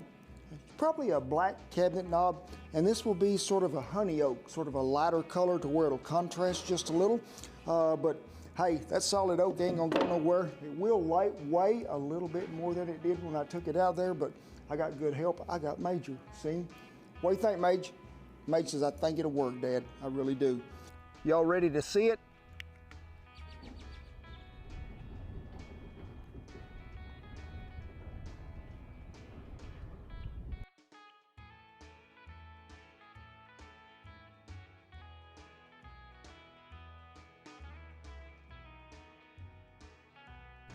Well, done deal it is.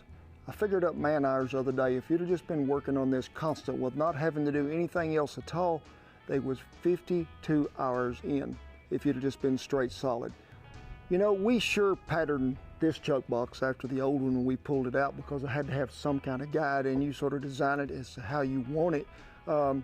And I got to thinking, going back, you know, it's got to be nearly tongue and groove to make it look right, sort of like the old one that fits together to where there's really no pieces being seen there, and get a good joint. And that stuff's a little harder to find than I thought it was. I was looking for tongue and groove, some really good oak.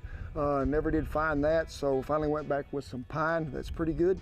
But the chuck box is all oak. It's not pine anymore. We decided to change all that up to where we could get a good hardwood and match it throughout the rest. So me and Shan got to looking, and we found these old antique ones that look pretty good. Got a little copper in there, a little bronze, and going through two good solid pieces of oak here for a drawer front. They're not going to pull out, because them wooden ones so many times stripped the threads out. You couldn't get it open no more. But We just used to have, like I say, this was all open, but now these drawers are 2 individual sizes to where we can put serving utensils and tongs and stuff up there, but keep laundry in this one. Still like putting the sheet metal on here. My good friend Jesse will get on that next week. All wagons didn't have a boot. Some did, some didn't. And you might think in a boot, well, it's not something you wear. It's something where you store pots and pans. And I'm gonna have to give a big tip of my hat to my oldest son, Jason, who got a good planer, and he helped me a lot with this on the stuff that took this off. And he took this box home and just redone it off the old one as a pattern and went back in there. So it'll hold, mostly bean pots, maybe some Dutch ovens in there, but hey, it's good to see it match the rest of it. And I'll tell you a little funny deal. When we tried to match this pine stain to the oak stain, me and Shannon ended up mixing 5 different kinds of stain together and staining little boards for a long time to get it where it come out like this. But it's a pretty good contrast from the oak to the pine that's on here. So, hey, we think it looks great. Now, when you come down them sideboards, and that's all a oil-based paint that's been washed out and wiped on there pretty, lightly, because we wanted to bring out the grain in the wood to match some of that old Studebaker color that was there so many long ago. And you can see these bows, which are usually made out of ash most of the time, are stained to match this. They're a good hardwood, so they're going to stain different, pretty similar to the color of the wheels. Now we get over to the water barrel, and that other one had cracked in half right here with this plate that it sets on for so many years, and I'd braced it and everything else and went back. But we come back, instead of under here, if you can see from Sadie, there's 3 boards under here. They were all pine before. Now they're a piece of full 2 by 4 inch pieces of oak, which is going to give us more strength. It's going to last longer. Over on what I would call the driver's side of the box, and I always sit on the right side, there's a box back halfway through the middle there. Now the one we had before was made out of pine. Went back with this in all solid oak. It's where we keep hammers. We'll keep lantern hangers in there. Sometimes trash bags, stuff like that. It's just sort of a catch-all, but it's pretty long. It'll hold a lot of stuff. And you move on up to the front of the wagon, there's a box up there that gets a lot of weight put on it. Now it comes out where the floorboards come out there, and it sets on a ledge about like so. That box holds all the stakes for the fly. And let me tell you folks, when you get them all in there, it's heavy. Now, when you put something together like this, you look forward to it in a way, but then it's a little bit scary at times because you're thinking, I just don't know. I think of the thing that I was proudest about when I finally got it all took apart was I actually remembered how to put it back together, because there's a lot of stuff that goes in there. But I think proudest I was is when I got that chuck box redone, this one, and I went to slip it in the back, just the way it looked when it fit in there on them brand new painted floorboards that's in there on that wagon, and you just slide it in there and to shut that door, and you think about all the times that I open and shut that old one on the thousands of miles that it has been up and down the highways, acres upon acres of country that it's set and fed cowboys. And it's pretty great feeling to know that me and this wagon and Shan have been a lot of places, but y'all have also let us in your living room, and that's a thing that means a lot to us. And we're proud to have you as viewers. We hope that you enjoyed a little bit about what it takes to do all this. And this is our heritage. Folks, it's fixing to roll back at you. We're going to try to do more and more with this wagon to where you can see it. But hey, proud to have you one and all. We just thank you so much for watching. As always, I tip my hat to all our servicemen and women and all the veterans that have kept that old flag a-flying, and this old wagon will display it proudly. It will, because it is a great honor. For the rest of you, like I say, we thank you so much for watching our videos. Thank you for taking time out of your day to do that. Be sure and remember to share and like the videos with your friends and neighbors, and let them know, hey, that guy's not only a cook, he's a pretty good carpenter if he can get all that back together. I ain't got no food to offer you, but I will do a happy, happy, happy, happy dance, because woo-wee, I am so happy it's done. God bless you each and every one, and we'll see you down. I'm going to redo the wagon trail.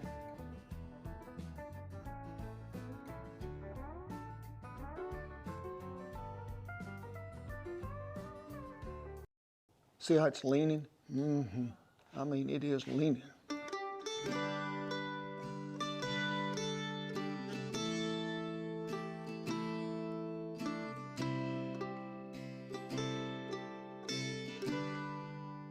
Folks, I got this wagon in 1992, 1876 Studebaker. I remember it well. It was about a year after my father had passed away, and I would have loved for him to have been with me that day when we picked this up. Drove to a ranch down at Spur, Texas. I'd sort of had the word out as I was sort of looking for a chuck wagon that somebody might have that was in usable condition to where you didn't have to do a lot of work on it and you could just go to cooking on ranches. So I drove down Spur, visited with this fella, and he went out there and got the wagon, pulled it out of the barn. It was green and red with a white chuck box on the inside. Had all the poles. The fly was with it. We brought it back home, set it up. I'd never set up that particular fly, so it took just a little bit of doing to figure out what was going on. I ended up having to get new cedar posts all for the fly because these were all metal posts, and whew, they just way too heavy to tote down the road so many times. So ended up calling a good friend of mine, Bill Biffle, down there in Fredericksburg, and we got us some cedar, and we stripped all the bark off of them, put some pins in them, made them cedar posts. First time we set the wagons up was right here behind the barn. Cooked for a really, really important person, my mother, because she had taught me to cook and I wanted to cook for her first. The wagon had to do a little work on it right there at the first to sort of get the chuck box rearranged in the way that we wanted it, but it, all in all, it was very usable in condition. Did do a little maintenance on the wheels sometime shortly after that before we went to our first ranch, but hey, it was a get and go deal and go to work. This ain't just something like you can run it down there to the automotive store and get it overhauled. It didn't. Then took all the drawers out of the chuck box, and let me see, this is 30-something years old that I've had it, which is an 1876 Studebaker chuck wagon. Hubs, undercarriage, they all still original. But folks, it is time to remodel. I mean, the floor in that old wagon is sort of getting some rotten spots in it. But you know how a plumber never gets time to fix his own leak? Sometimes a cook never gets time to fix his own wagon, but it's gonna happen now. We're gonna try to work day and night to where we don't miss no videos and get this back. And the first thing we're gonna do is probably take that chuck box out so I can get it out of the way to where we can get to the floor. Now, this deal, I done loosened it a while ago, and that was a pain. Ain't no telling how many years it's been on it, that little slide bar that goes through there to hold that chuck box in, because I ain't had it out of there since 1992, and that's a long time ago. Now, will it even come out? I ain't got a clue. Looky there, something happened. So, this is one of them deals where if you got parts, you better save them, because it ain't like you're gonna run to the antique store and say, y'all got some parts for an 1876 Studebaker chuck wagon? It ain't gonna happen. So, don't lose none of them, don't misplace them. Y'all probably check back with me. They ain't no telling what's going on, but we're gonna try to take the chuck box out, take the sides off of it because we've got to replace the floor. But when we get all that off, then we'll be down there to the chassis and the wheels to where we can get it out there. We're going to power wash it. I'm going to let y'all in on a little secret. It's probably going to not be this color no more. And you heard that from me, the guy that might get to make the corporate decision on the color. You know, the reason I wanted to get a chuck wagon is I'd put in about 4 or 5 seasons out there in the Gila wilderness guiding elk hunters with my uncle. And I'd learned how to sort of master the art of Dutch oven cooking because nobody had ever taught me. It was just trial and error, but it was a little different at a higher altitude. And I'm thinking, you know, I remember seeing them old chuck wagons on ranches that I'd been on, and them old cooks cooking bread and cooking stuff and them things. And when I figured out sort of how to do that, I'm thinking, that's where I need to be, back on ranches cooking, because it's sort of where the heritage all started. I mean, I'd worked on the branding fire side of it, and now to get to work on the cooking fire side of it, I was looking to gain a respect from cowboys that knew I'd been in both places. So wasn't long after we got the wagon, hey, off to the first ranch we went for about 3.5 weeks down there south of Abilene, and it got in my blood really deep then to see what you could create and the things you got to see on a ranch, the people you got to meet.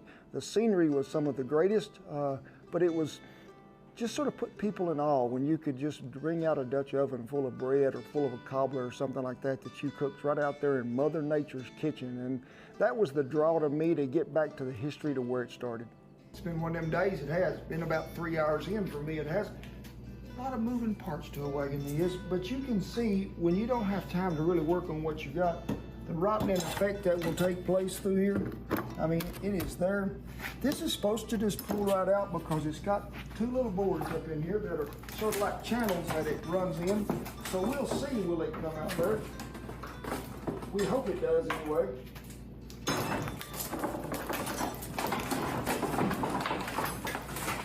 Oh. Well, we are hung up, Shan.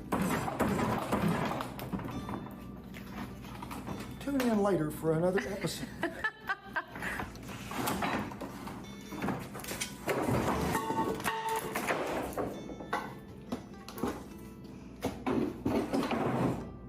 That's what you call looking all the way back through there, Shan. Got in a bad wet spell many years ago, and a man should have fixed it for now, but there was a box sitting up here that leaked, and all this water would get trapped in here, and that's what caused things to rot, which rotted against these sideboards over here, which makes the wagon really lean to the wrong direction if you're going around the curve. You know, when we talk about the history and where it all started, you know, the chuck wagon has not changed since old Cookie's time going down the trail, you know, really from the late 1870s till it phased out in the late 1890s, 1900s early. It's still the same design as what was all put together with grain boards took out the back of a wagon and a chuck box slipped in there.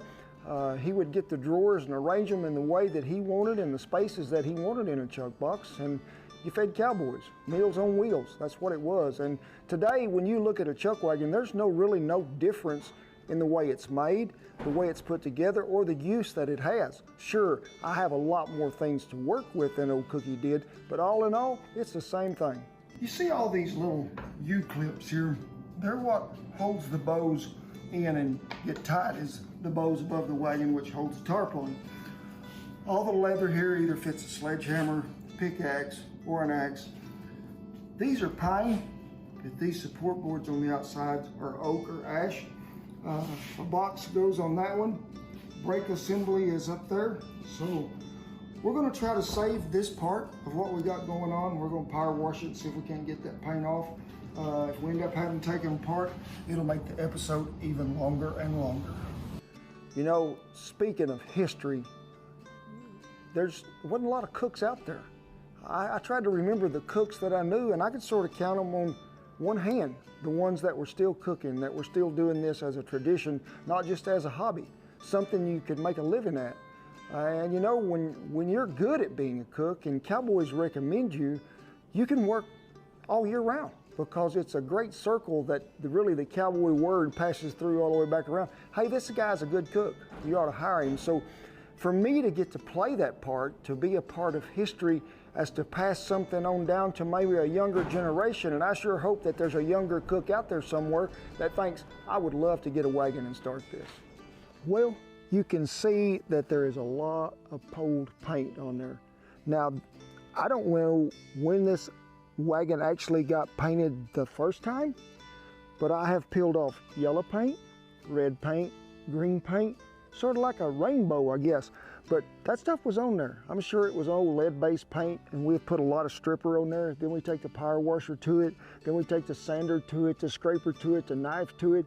But we're gonna get it all off there. We are, because under that wood, there's some great grain of oak and ash in there, and we want that to sort of stand out. So, hey, this old wagon needed some love long before it got it, and we're gonna give it to it today. And don't y'all like my outfit? Don't I look good? This is what you call my power washing outfit. So, hang on with me, because it's gonna get Western. Why restoration and repair now? Well, I'm just gonna guarantee you it was needing doing probably about 5-6 years ago, but you get busy and you think, oh, that'll wait. We'll put that off. Always remember an old fella that used to work on windmills always used to tell me, I never got to work on my own. I was so busy, I was working on everybody else's. Update time it is. We got these 1x12s that were the sideboards on the wagons, and I was thinking to myself, we can power wash that right off there. We'll be in pretty good shape. Well, then I got to seeing how much this one was bowed. I mean, it's got a whole bunch of this in it. It is plenty crooked all the way across there. The front's bowed in. And I'm thinking, well, let's go get some 1x12 pine and let's just start over. Ain't no sense in wasting that water on a power washer. So we get them on here, but then you have to take all this hardware off. And about half of it don't want to unscrew, don't want to come apart. So then you get the jab saw and you just cut the top of them off, and then you start over and cut your board to shape. We're going from this to this. Yeah, This is more traditional Studebaker old green color it is.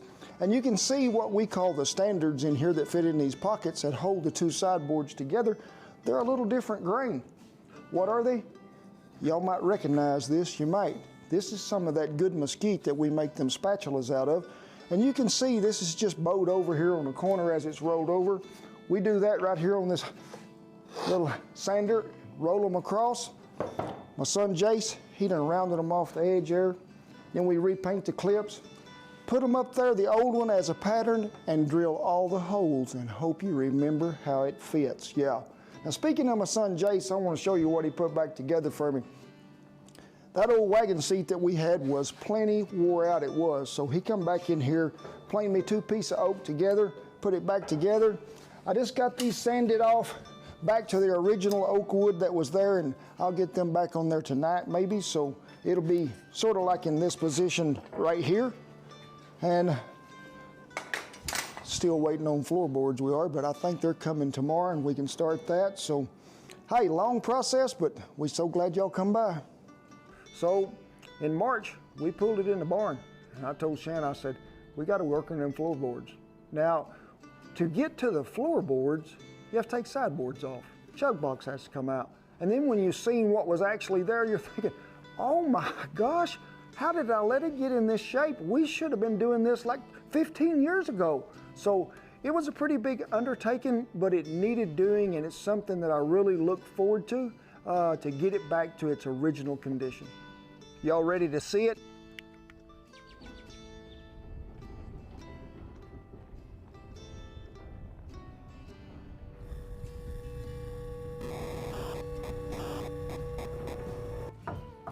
Well, I didn't know y'all were still here.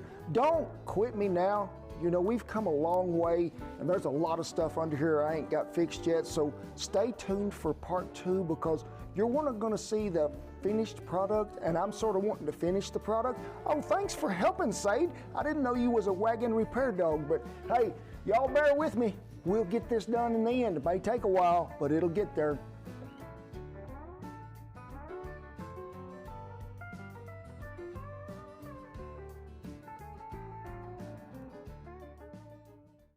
Folks, in this episode, we are what? Going through our all-time breakfast favorites. This will feed your crew and get the job done.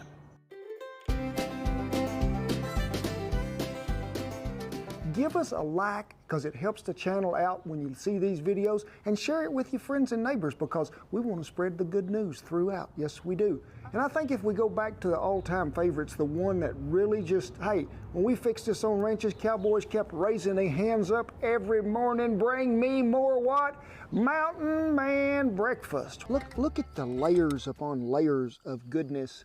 This will make a mountain man say, hey, I'm looking for a recliner. I ain't got time to work today. I'm over full. Over 2 million views it has had. And the wind is blowing. It is a one-pot meal.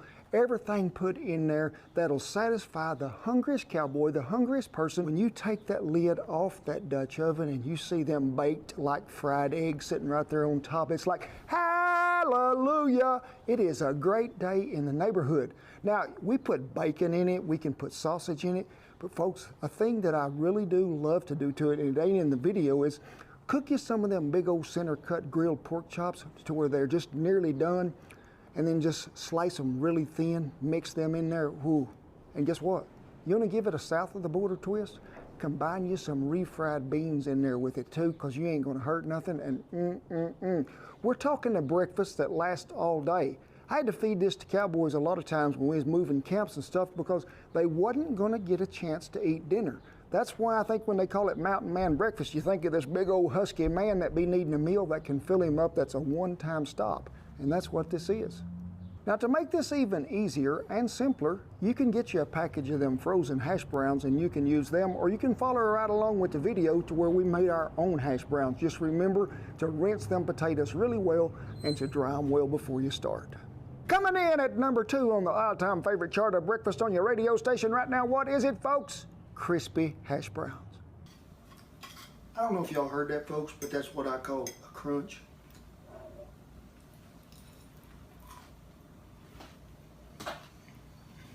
over 4 million views.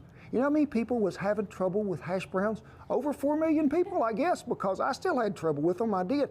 I learned a lot making this video, I did, because you need to start out with clarified butter. And you know what people was telling me all along? Call it ghee. Ghee is a form of clarified butter that you can buy. That would be my number one tip unless you don't want to make it, but making it is so simple. When you put it in there and you sort of cook that butter down to where it gets white and frothy and then you can strain that off there, oh my gosh, make extra. That's what's good about this stuff because it's so good to cook in. But the thing that's more important than that clarified butter is taters that are washed and rinsed. Now you don't see it in the video, but I know it works really well. How many of you got one? How many? Raise your hand, got a salad spinner, huh? Who got one? Put them hash browns in there after you rinse them several times. We've got to make sure that that water is clear so we ain't gonna have no starch because that's gonna keep you from getting the crispiest hash brown you have. Put them in that salad spinner. I mean, churn it, let all that water get around. If you don't have one, just be sure and rinse them really well. Don't put them on a paper towel and think you're gonna dry them that way. Put them out there on a good tea towel. Get that water sopped out of them. I mean, if you have to wring it out, whatever you gotta do, but folks, you gotta get them taters dry before we start. The other thing that's important is really good seasoned cast iron, but you have to have a lid that is gonna fit on this cast iron. Not a vented lid, I want a lid that fits on it. Now, I hear a lot of you saying, well, my cast iron skillet didn't come with a lid. I bet if you dig around in that cupboard somewhere, you can find a skillet lid that will fit on it. If you can't, you can always do what I've done in the past. Turn another skillet on top of that one. Something that'll just form a barrier because we gotta have that condensation in there to cook them hash browns through. And then we're gonna just take all that off and get that crispy goodness throughout. And you too can make the crispiest hash browns in the world. Welcome back to the radio station. This is Casey Kasem with America's Top 40 Favorite Breakfast Tips. Yes, it is. And what is coming in at number 3 on the list that has been there for quite some time? Ooh, a traditional old classic it is. Huevos Rancheros, rancher's eggs. Folks, this takes me back to Silver City, New Mexico, in the 1980s. Huevos Rancheros. It's something that I learned a long time ago from an old Mexican cook out near Silver City, New Mexico. Really, it's all about the red sauce that goes on this. Sure, it's nice to have fresh cackleberries, go out there and follow their chicken around in a little pen until she lays one in your hand there, but that red sauce is what's happening. But the one thing you gotta remember other than that, bacon grease. I'm gonna go with a comment that a guy put on this video a long time ago, and he said, if you don't have an old butter tub full of bacon grease in your refrigerator, you don't know what's happening in life, I'm telling you. But now they tell me you can buy bacon grease from Amazon, you can get it at Walmart. Folks, just go ahead and cook the bacon at home. You're gonna render that fat down, but you're gonna get to eat the bacon while you're waiting for the grease to cool. Because we need to have that bacon grease for what? To fry them corn tortillas in. It just makes it so much better. Traditional chilies, south of the border flavor. Guajillo chilies, we're getting that good taste in there. And a lot of people want to be putting just any tomato in there to blend this sauce because we're boiling them with some onion and some garlic, but use a Roma tomato. That's what we're after. Because a Roma tomato is gonna break down more. It's got not got as much water content as what you would say on them old beefsteak tomatoes. So look for that Roma. Get them things boiled down soft, put them over in a little cool water. They will peel easier. Blend that stuff up, season it to your suiting. I like to put me some Serrano in mine or maybe a little bit of that dried chili de arbol. Give it a little kick to where you'll jump every morning. But folks, this is an old classic dish that'll stay with you a long time, and it's really easy to make, and it's just gonna please everybody when you put it out there and you plate it up right. Put them fried corn tortillas down, put them 2 over easy eggs over it, ladle that red sauce over there. Just get out of the way because they're gonna stampede plumb throughout the kitchen they are. Coming in at number 4th, best ever scrambled eggs. Light and fluffy and so moist. Was you needing like a bite? I'm sorry. Wait, no, you have to wait, okay? You're a good pup, you got good manners. People have been saying you're such a great dog, but I heard you drug a Yeti ice chest across the kitchen floor and eat the dog food out of it. That's what I heard. Now, folks, I sometimes take a few things for granted, and Shan will remind me every once in a while. Sometimes people just want to get back to the basics and cook something that's simple. And you need to show them the best way to do this, the easiest way to do it, but the foolproof method. And that's what we did in this video, best ever scrambled eggs. And you know what you need to start out with? Anybody? You in the third row by the pumpkin sitting next, oh, sitting on a watermelon? Yeah, I like that. I do what? Yes, fresh eggs. If you got some fresh eggs, it's even gonna make this better. But you know, go over to the icebox. What are you looking for? Whipped cream and mayo. We ain't talking about it's just making for sandwiches nor making for dessert.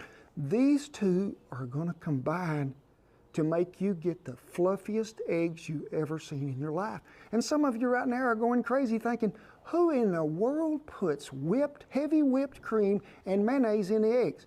See a show of hands. Oh my gosh, everybody in the entire audience has watched the video. They know what I'm talking about. But when you do this, make sure that you get it blended really well. I like to put the mayonnaise and the whipped cream together instead of just dumping it in the eggs like I did in the video. You'll get a little clumpy, but you can get all that really smoothed out before you start, then put the eggs in there. Now don't whip them so much that you're thinking we're making meringue to go in a coconut pie. We just want them good and smooth, no clumps, no lumps, no nothing. You need well seasoned cast iron. Not just one you just bought, been using. I'm talking that thing that's got that mirror black finish in it when you look. And what is it? Low heat and butter. Now, folks, this is something that, how many of you know the smell of burnt eggs in the kitchen? I mean, it's just one of them things where you walk in there and you think, I ain't eating none of them eggs today. That's why we're starting out on low.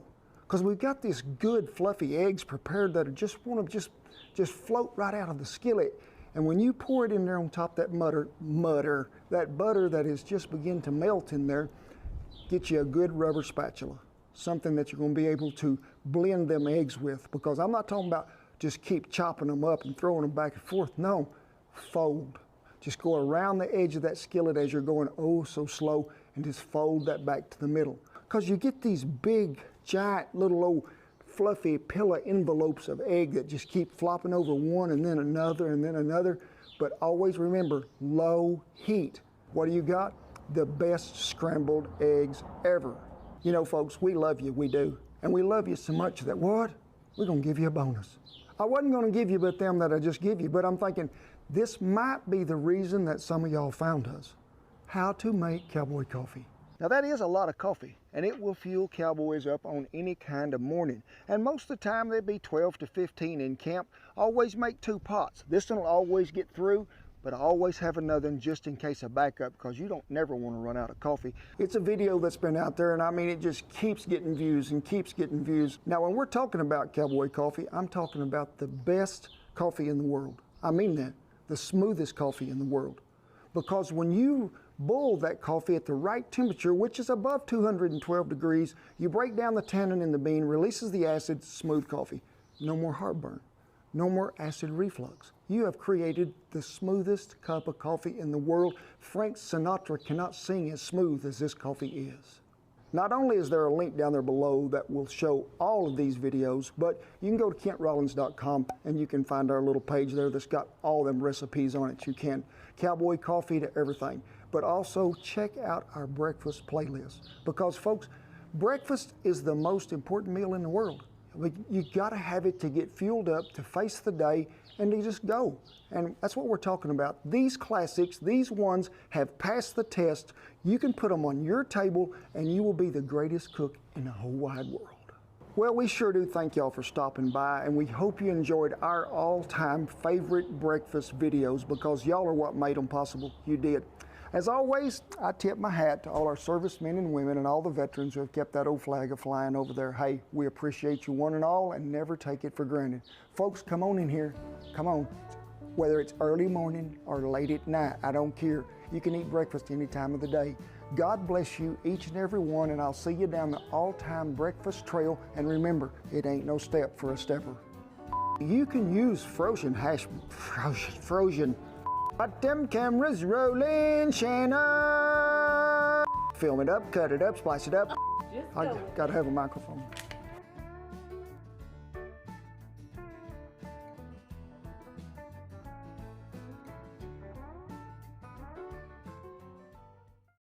I bet you didn't think a cowboy could show you how to make sushi. how to show you make the easiest sushi of all. Well, I'm going to. I am. Ooh-wee, it is so easy. None of the fancy tools are required. Only parchment paper. Come on, I'm gonna go to rolling.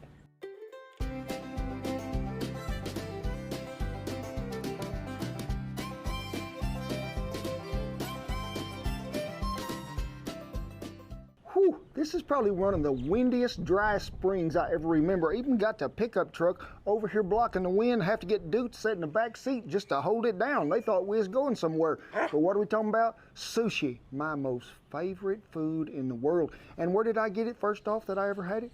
A truck stop, north of Reno, Nevada. Shan said, whoa, hold up, no! You cannot get sushi at a truck stop. Well, folks, I'm fixing to show you how to make it without all the fancy gadgets. This is cowboy style, and you're going to be surprised and shocked, and it is oh so delicious. Star of the show, what is it? Not the Major, not the Beagle, not Kent, no. It is rice. What are we talking about? Short grain rice, sticky rice.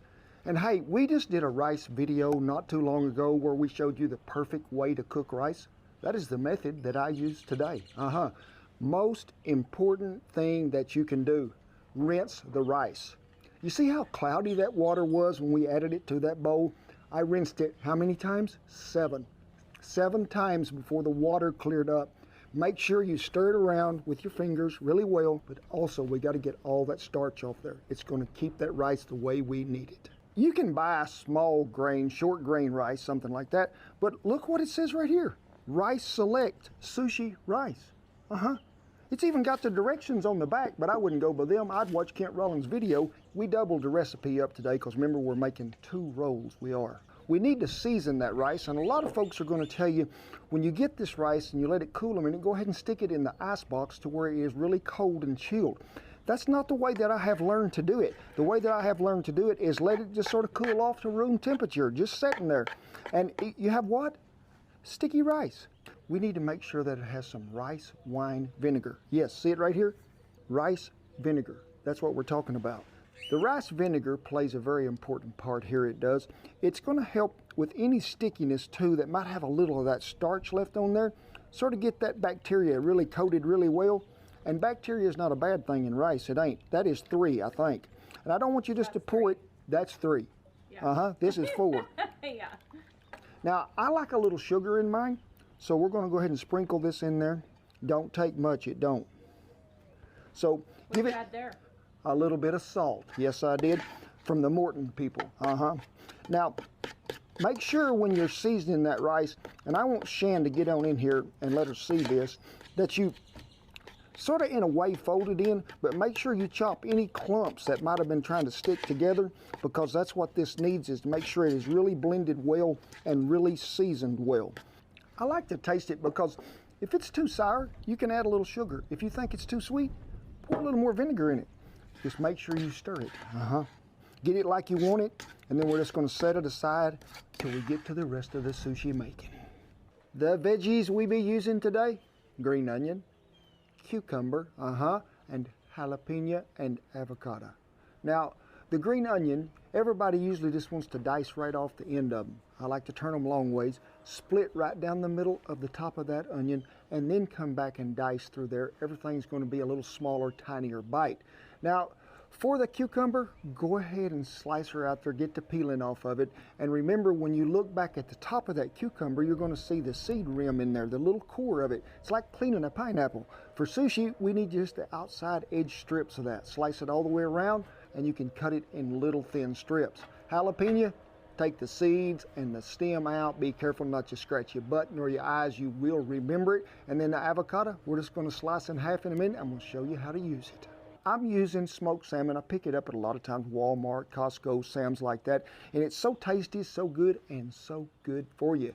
And then I just buy the cooked shrimp that's already peeled, deveined and everything. Give them a little soaking in some of that fabulous W sauce, that Worcestershire, where's your sister, whatever kind of sauce you want to call it. Just dice them up pretty fine. Everybody is in place. From the veggies, the salmon, the shrimp, we are ready to go to making sushi. Well, I'm just going to tell you, to make sushi, if you look it up on the computer, what's it going to come up to? Seaweed wrapper. How far are we from the sea, Shan? A long way. And where do we going to find some seaweed wrapper? Amazon? I have no idea. If I went to the grocery store and said, y'all got a seaweed wrapper, they'd say, we got a plastic bag if that'll do you some good. And then you'd be thinking, I be needing a bamboo roller. What are we talking about? This ain't something we're going to do yoga on the floor with. I don't know nothing about none of this stuff. Take 3 weeks to get it, and I'm wanting some sushi. What does it entail? You need some kind of rectangular device really to start with. I'm going to use that cutting board. Here it is, folks. Here we go. This will be interesting. In the wind, at least it is not cling wrap. Yeah. So, roll you a piece out there that's about as long. What do you got? I got parchment paper. And if we can find out how to cut it, Lou, hang on to that, would you? Now, for the time being, right now, the wind is going to blow. I'm going to tuck it right under there so it'll be sort of like that. Well, we'll tuck this other end too, because things are going to happen. Seaweed wrappers, I did check. They're like 7 by 8. Oh my gosh, I knowed it was going to be one of them days. I did. So we may have to get the duct tape out. Just reach in here and get you about, I'd say a little bigger than, let's just put it between a golf ball and a tennis ball. You want to, Shan? Let me see that. So I would think maybe even like a pool ball. Layer right here in the middle, okay? That is where we're going to start. Just go to mashing that around. Keep your fingers moistened, because that way your hands ain't going to be sticking to your rice. And try to just get this patted out to where you can push it around and everybody's going to be there. We're going to stay about 1 inch off both sides. And we're going to start off with the base layer being what? Salmon. Now, I'm not going to go directly in the middle. I'm going to go a little more maybe off this side just a tad. Because remember, we're going to roll that, trim that edge off. So you want to make sure that everybody gets in there and there's plenty of room. So this guy's looking like he's going to hang out the end, but we will catch him here in just a minute. Now comes the time for the softened cream cheese. Buy the whipped cream cheese, okay? And just take a little on your knife, and I just want you to spread it right there across the salmon. Cucumber. Don't lay him right in the middle of that fish. Sort of put him on both sides. Now you could come back with any other vegetable that you might want or you think you needed in your sushi and put on there. But hey, only thing that we really like on this now is what? Some green onion, as Justin Wilson would say. Sprinkle them right down the middle here, but you got to be careful, and it happens to me too, and this may be one of the times. You get more in your sushi roll than you can roll up, and you go to busting your rice open. So be careful not to thinking, hey, I'm going to put this much meat in there. Ain't going to happen, folks. So just space these out accordingly to where you think there'll be a piece of shrimp in every slice. Take your parchment paper, if you can get it out from here. I'm going to go ahead and just cut this right here at the edge of that block. And it's been wanting to do this all day, so I'm just going to let it go. Now, when you take this, pull it up, you can see how it's coming to you. Just keep pulling, keep pulling, keep pulling. Roll it. Don't just tuck it under. Roll it plumb over till you think it's going to meet that rice. And then just go to mashing. Okay? Roll a little more, keep mashing. Roll a little more, keep mashing. Roll a little more and keep on mashing. That ought to be a song. Roll a little more and keep on mashing. Now, right here, when you get to this point, go ahead and cut them. You can see these ends are straggling out here. So I'm just going to go ahead, cut through paper and all. We're going to square them ends up. Just give them a little pat. You may want to wet your fingers. Go back over here. If you want to say, I don't know where it's at, I can't see it. Just wrinkle it up till you can find it right there on the end. Go ahead and cut it. Roll it on out of the way. Wet them little fingers. Tamper back in there. Pull it to here. This is what we call the excess, okay? Move this to the side. This is a good little trick here. Let's see if we can get this off. Oh my gosh. Look what the cowboy has done. It's a sushi roll. Yes, it is. Now, we're going to come back later after this chills. What? You want to eat it now? Folks, I have found out since it's not a bamboo roller, and I want you to look in here. Look at the goodness, get out of the way, that we have created in there. That's pretty. It is going to be some fine dining, it is. I like to chill this before I go any further. But before I go any further, we have toasted some sesame seeds for what? They go on top of here. I toasted them in my little cast iron skillet I did right here. And I just need you to sprinkle right over the top here, just gently and gingerly. And then we're going to mash them one more time with our good sushi rolling paper. Hey, don't tell me how many job offers I'm going to get at sushi restaurants now, Shannon. Give it a little mashing right there at the first, to where we get all them sesame seeds incorporated, and then just roll it back over the top. One more good squeezing, one more good tamping. The reason I like to let this chill is when you go to slice that, sometimes it wants to tear up right on the instant, because remember what? We don't have the seaweed wrapper. Not going to have it. No, we're not. So you can just roll this up just like this, put it on a plate, stick it in the fridge, and just let it chill for about 30 minutes. So off to the fridge I go.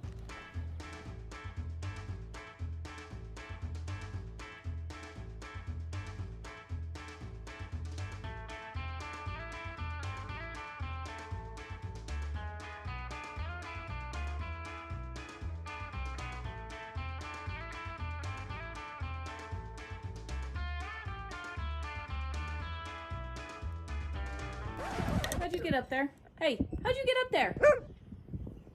What are you doing? No, get out. Yeah,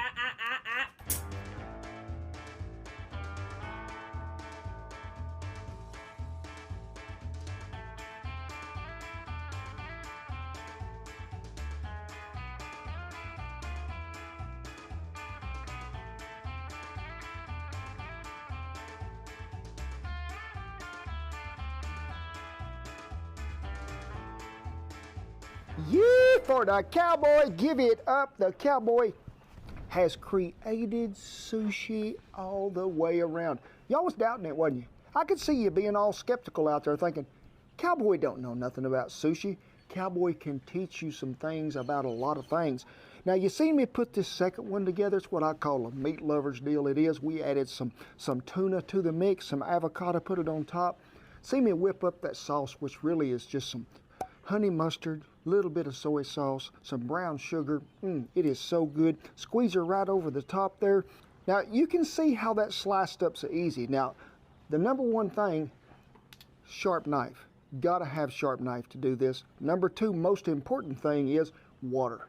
Now, you've seen me every time reach over there, wet that knife, clean it really well, sprinkle water back on top, slice it.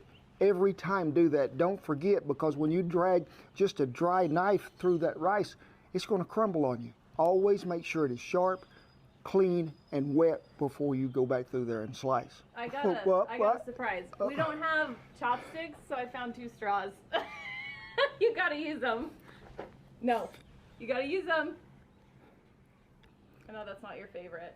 I don't even know how to use chopsticks, so... See how they... Well, that's pretty good. Yeah. Hola. Got some on your chin. Praise the Lord. You don't have to pass the biscuits, Lord, this time. Just keep passing me out some of that sushi. I feel like kung fu fighting. He was kung fu fighting. Hi-ya! Oh. Woo. I know y'all are thinking, all of my loyal subjects here, why we didn't get no tuna, why we didn't get no salmon. Well, I had some sliced, put back over here on top over here, and what? We come back and who was up there eating all the goodness? It was the beag. There is nothing he can't get into. So to make y'all think that you ain't feeling all left out, I do have you a little treat. Sade, would you like yours? Good girl. Mage, can you reach yours? Can you reach that? Duker, I can't even see you. Duker, Duker, where you at? Duker. He doesn't know what's happening. There. Here, Sade, have another just in case. Folks, you probably thought this was going to be really hard to make. It's really simple. It's really easy. Get the kids in there with you. Put anything in there you want. I mean, you can add carrots. You can add whatever you want. Just make it to where it's a family deal. You don't have to have the fancy equipment to do all this. You can do it right there at home because the Cowboys showed you how. Everything we use today will be listed down there in the little link below. And I'm going to ask you a favor, hadn't done this in a while. I need you to be sure and share the videos, like the videos, because we need to spread the goodness that the Cowboy Can Cook Sushi all around the world. So as always, it has been a great pleasure. We are so glad that you let us into your living room, your dining room, in the truck, wherever you might be watching our videos. We never take it for granted. As always, I tip my hat to all our servicemen and women and all the veterans who have kept that old flag flying back there. We salute you all, we do. Rest of you, come on in here. You know what time it is. Time for the big old hug. God bless you one and all, and I'll see you down the Cowboy Can Make Sushi Better Than Anybody trail. Come here today, and guess what? We're gonna back up. Oh, he got up here and eat the bites I had laid out. Okay, so say that. Okay. Well, if you really be liking this homemade sushi video, you might want to check out our egg fried rice. Oh my gosh, it is so good and tasty with a great sauce, but also a beef sushi we did a long time ago. Be sure and check them both out. You won't be disappointed. No wonder I don't have one of these on the wagon. They weigh 7,000 pounds. They call these a stand mixer, but they should call them a set-down mixer because you won't sit down after you tote one of them.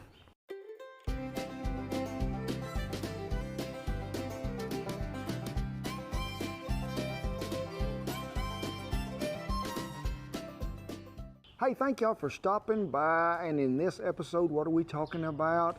Happy Cinco de Mayo, gonna celebrate.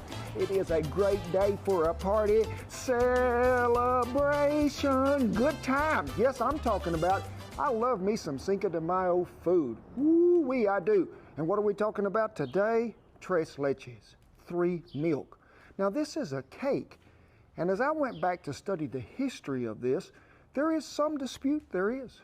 Because some folks say this come from the Middle Ages, way back over in England, when they would make these old dried cakes that were really pretty dry, but they wanted to serve them to everybody that was coming out, so they would poke holes and saturate them with milk. The Nicaraguan folks, they be thinking, hey, we made this cake first as a way of celebrating good times, and families, generations have come together to sit down and to eat this cake. And they would pour this milk combination over the top and But at Cinco de Mayo, you always be thinking about, we might ought to have a drink to celebrate this. Well, folks, we are, because we're celebrating Cinco de Mayo, which was the victory the Mexican army had over the French. So we're going to add a little rum to this. Yes, you heard me. Some rum is going in the glaze right there at the last. So tres leches, 3 milks. And y'all have seen me measure a lot of stuff where you just throw it in there. But we need to measure that flour pretty precisely. Now, don't just go digging this cup of flour in there like that. I need you to go ahead and get you something that's a little smaller. And let's go and fill this up to it is what? Exactly 1 cup level full. Now, this is the way all them fancy bakers bake. They have something that they rake it off the top with like a knife. But since I ain't got one, I'm going to use that. That is 1 cup. Now, I want you to sift it in there, okay? So just go ahead and pull it in your sifter and just... Do you have a flour preference? Flour preference, I do. And they didn't pay me to say this, but this is what? King Arthur. To me, that flour works better than anything that I've used as far as always making my bread consistently like I want it to be. It never has failed me. It is good flour. A little baking. Whoa, we like to have a lot of baking powder. Add you some in there. What amount is it? You in the 4th row? Yes, the right amount is the right answer. Some salt. Now, a lot of folks never did put this in there, but I do like a little cinnamon in mine. I don't want you to put a whole lot, but I do want you to put some in there. Now let's go ahead and look for the whisk that was in your pocket. Get that mixed up just gingerly right there. Now you see me drag out this fancy contraption right here because there was a thing come along that said, separate your eggs and beat on high. Now, folks, I have took this whisk and sat at a ranch one time on a stump and made cream cheese, whipped cream cake sort of deal to where you just sit there forever. That's why I got bad shoulders. So we broke out the what-you-call-it today. We did. So let me see if I know how to get this thing off here. Oh my gosh, ain't it fancy? So we have got to separate 5 large eggs. And folks, I'm gonna give you another little bacon tip here from the cowboy. Fresh eggs are the best, but cold eggs separate better than just room temperature eggs. I wanna put the egg whites in this one since it's going to the mixer. So I just like to let them run off one shell to the other shell till you know that you've got it all in there. And then we're gonna put these over here in the little bowl. People have asked me a lot, do you prefer a brown egg over a white egg? I really don't know that there is such a great deal in taste, but I do prefer a fresh egg over any of them. This fancy gadget here, I ain't for sure about it, but you see we got them yellers in there. Let's go ahead and mix them to where they're sort of whipped up just a little. We're gonna add 3/4 of a cup of that sugar. We wanna reserve the other 1/4. Go ahead and get that stirred up really well. To that, we're going to add 1/3 of a cup of milk. And the cow just happened to drop some right by here, they did. So make sure that it is on the money, which is that right there. Mage, guard the milk. A tad of vanilla. Are you shaking or are you cold? Why don't you come over here by the fire? Which is that much right there. Give this another mixing. These are the egg whites in here, and we're gonna beat these about 1 minute, pretty close to that. Remember that 1/4 of a cup of sugar that we had? They're gonna go in there and then we're gonna beat it some more, but you cannot get these whites like really stiff. I'll show you here in a minute what I'm talking about and what we're looking for. Where is the, oh my goodness. Nobody paid the electric bill, so let me go find out what's going. You know, when you have a leak in a water hose, you just go back the other way. We're gonna find out where the electricity is leaking. Hang on.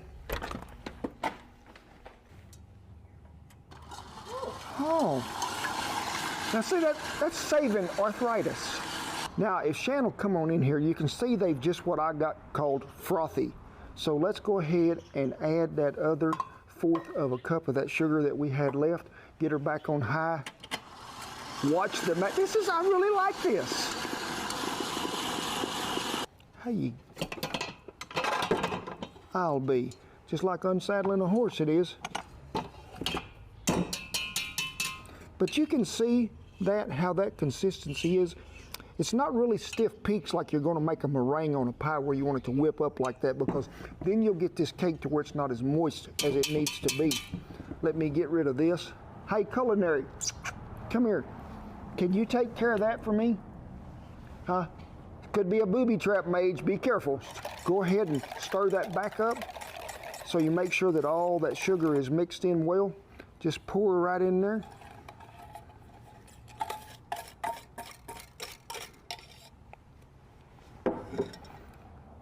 And I don't want you to stir. I want you to fold this over and get that mixed. Now it has come time to fold the egg whites into what we got here. So let's see if we can get them all in there. And you can, whipped cream. Yes, a little bit maybe thicker than whipped cream because it'll still stand up a little. But don't leave nobody in there. We need all the contestants that we got. So make sure that everybody gets to go to the party to celebrate Cinco de Mayo with us. I can't see in there, Shan, that's a really deep bowl. Yeah, you're pretty good. Okay. Culinary. I think we have a good team. Mage, that's bigger than you are.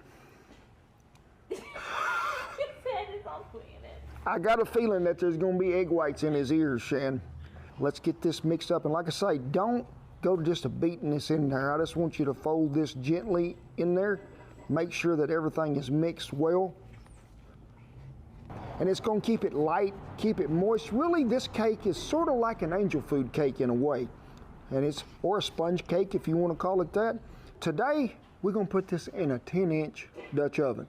Now, if you're cooking it in the house, go ahead and preheat that oven to 350 degrees.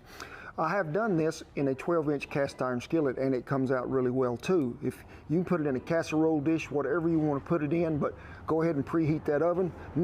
Never preheat cast iron when you're baking something in it. Just make sure that it's warm. We got to give it a coating of some kind. You can use a stick of butter and rub all the way around the sides if you want. Mage is having a little trouble over here with his work. Some flour, Just get you a good coating in the bottom, and then you're just gonna have to just roll this thing around. I learned this technique a long time ago on the wagon when I was trying to fight the wind and keep it in there. You just keep rolling till you get everything coated really well. You don't want to leave a whole bunch of leftover flour in there and then dump it in the kitchen floor. And if you want to, you can even do this. This way we have a well-coated surface right there. Just let her run in there gingerly. I'm talking about Fred Astaire and Ginger Rogers. Let them meet right there and go to dancing in here, because things is fitting to happen. Mage, I'm just gonna see if what you was checking on. Folks, that is gonna be some fine dining. Now, cooking this in a Dutch oven is a little tricky because this is a shallow oven, and we're gonna get really, really close to the lid because this thing's gonna puff up pretty good, it is. But if you'll meet me over here to trivet, I'll show you some tips that we can get this done with. Now, I always use a tall trivet, and that's what this is on today when I'm cooking cakes, because cakes have a lot of moisture in them, and you want to slow the heat down. So I want to be really as far away from the heat as you can. You see me put a pretty good line of coals around the outside edge, pretty light on top. We will be pulling them back as we go along. We'll check this cake accordingly. But you need to check out our desserts playlist, because we got some stuff cooking in there, some cakes, some pies, stuff like that, that'll really help you in cooking something like this in a Dutch oven.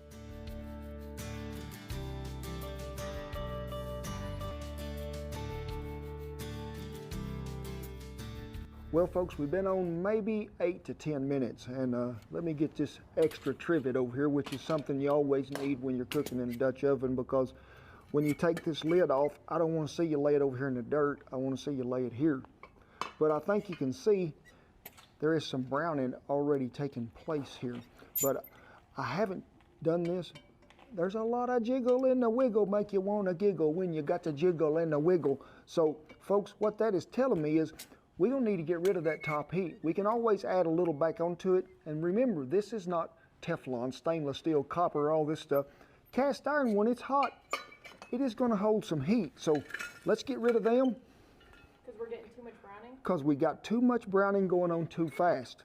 Now, we're going to go ahead and have to rotate this around too, because we want to even out. If you can sort of see over here, there's a few more coals on this side than there is this. So I want to make sure that we get this thing rotated. Be oh so gingerly with it, because I don't want the cake to fall. Grandma used to get on to me all the time, quit running through that house, boy, you're gonna make the cake fall.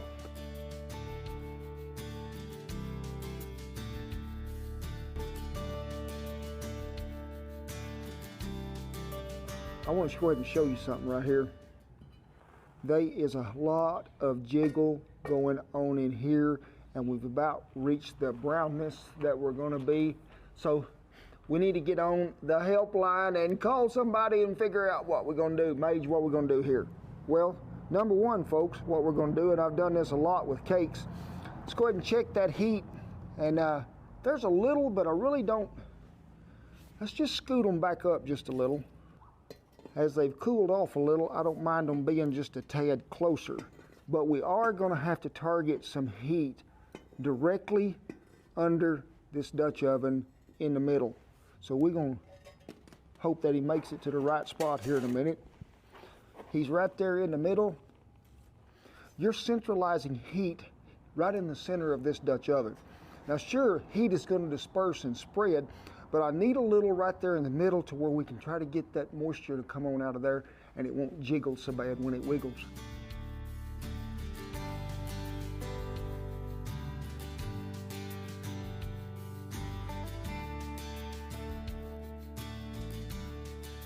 But then as I reached to touch this on the outside edge and just feel that cake, it was a little bit wet there, so we added a little more heat to the top. So let's take a look. You can see the browning that has took place. Is there any jiggle in the wiggle? Ooh, I would say we're pretty close. We have picked up a cake stick, so we're gonna poke her right down in here like this. And looky there, folks. Yay! We would call that a done deal where I live. Now, we're gonna take this off the heat, and we're gonna set it somewhere where it can cool, because you're gonna have to let this cool completely before we wanna get it out. Tres leches, 3 milks. Yeah. See her? La Lechera, the milk lady. This is the kind I recommend you getting. And then we got evaporated milk. Be sure and shake it well before you open it. And then heavy whipping cream. So there's our 3 milks. Now we're gonna go ahead and mix this. So let's just see if that'll come out. It's a little cool out here today. So we'll see what happens. While it's coming out, we'll see if this would like to join it. And it will. So just keep pouring. And we're gonna guesstimate on 1/3 of a cup of whipped cream, which is that much right there. Now, a lot of people ain't gonna use it, but I'm gonna go ahead and add a little sugar to this because I really like this to be extra sweet to go on that cake. Now, I told you, remember, Cinco de Mayo, we got to have a party, we're gonna drink out some rum. Now, you don't have to put it in there, but why wouldn't you? I mean, we are adding flavor right here that you can't beat. I'm gonna say about 3 tablespoons. So, it's 1, 2, 3, 3.5. Give it a good mixing because that condensed milk is really sort of thick.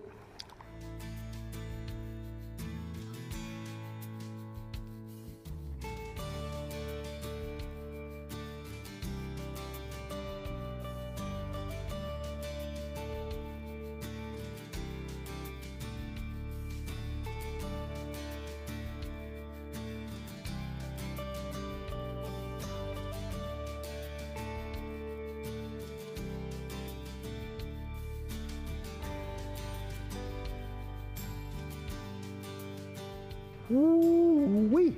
I think Cinco de Mayo should come every month, and not only on the 5th, but the 7th through the 14th or something like that. Now, I love to let this set about 3 hours. You're gonna get more of that good mixture that just soaks down through there and keeps it so good and moist. And it's goodness in every bite. And Major says he even heard it. So, I'm going down to the island. First, I'm gonna buy some rum. Then I'm gonna give me some tres leches, and whoo, son of a gun, that stuff is tasty. I'm telling you, it is so good. Well, folks, we thank y'all so much for stopping by today, and good Lord is answering some of our prayers right now. He is, because we are getting some rain, and this old country has been in a drought. So keep us in your thoughts and prayers, and pray that this old country grows some green grass. As always, and it is with privilege, I tip my hat to all our servicemen and women and all the veterans who have kept that old flag flying in camp no matter where we might be. Remember, everything that we use today will be listed down there below the video. Come on in here and let's get that great big old hug. God bless you each and every one, and I'll see you down the Tres Leches Trail. Yeah. I'm gonna have to run electricity because this says whip on high, and this is high for this.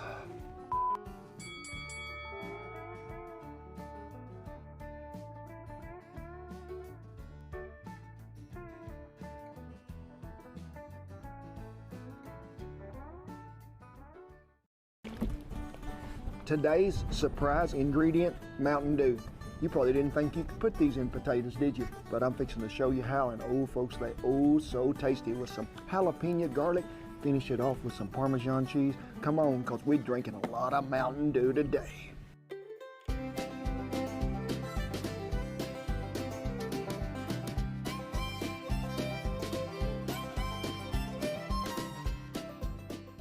Hey, thank y'all, and in this episode, what are we doing? Oh, that's full. We're gonna rewind and go back in time to visit an old classic, one of my most favorite recipes ever. You might have heard of it, sparkling taters, but we revamping, we rescheduling, we are getting after it. But hey, remember, we are still in our 2 million subscriber celebration. Yes, we are, and we have teamed up with the good folks at Ariat. And whoo-wee, don't I look sharp? Don't I look good? They boots is superior comfortable. They are, that is a big word for me, but they always keep me looking sharp. They do.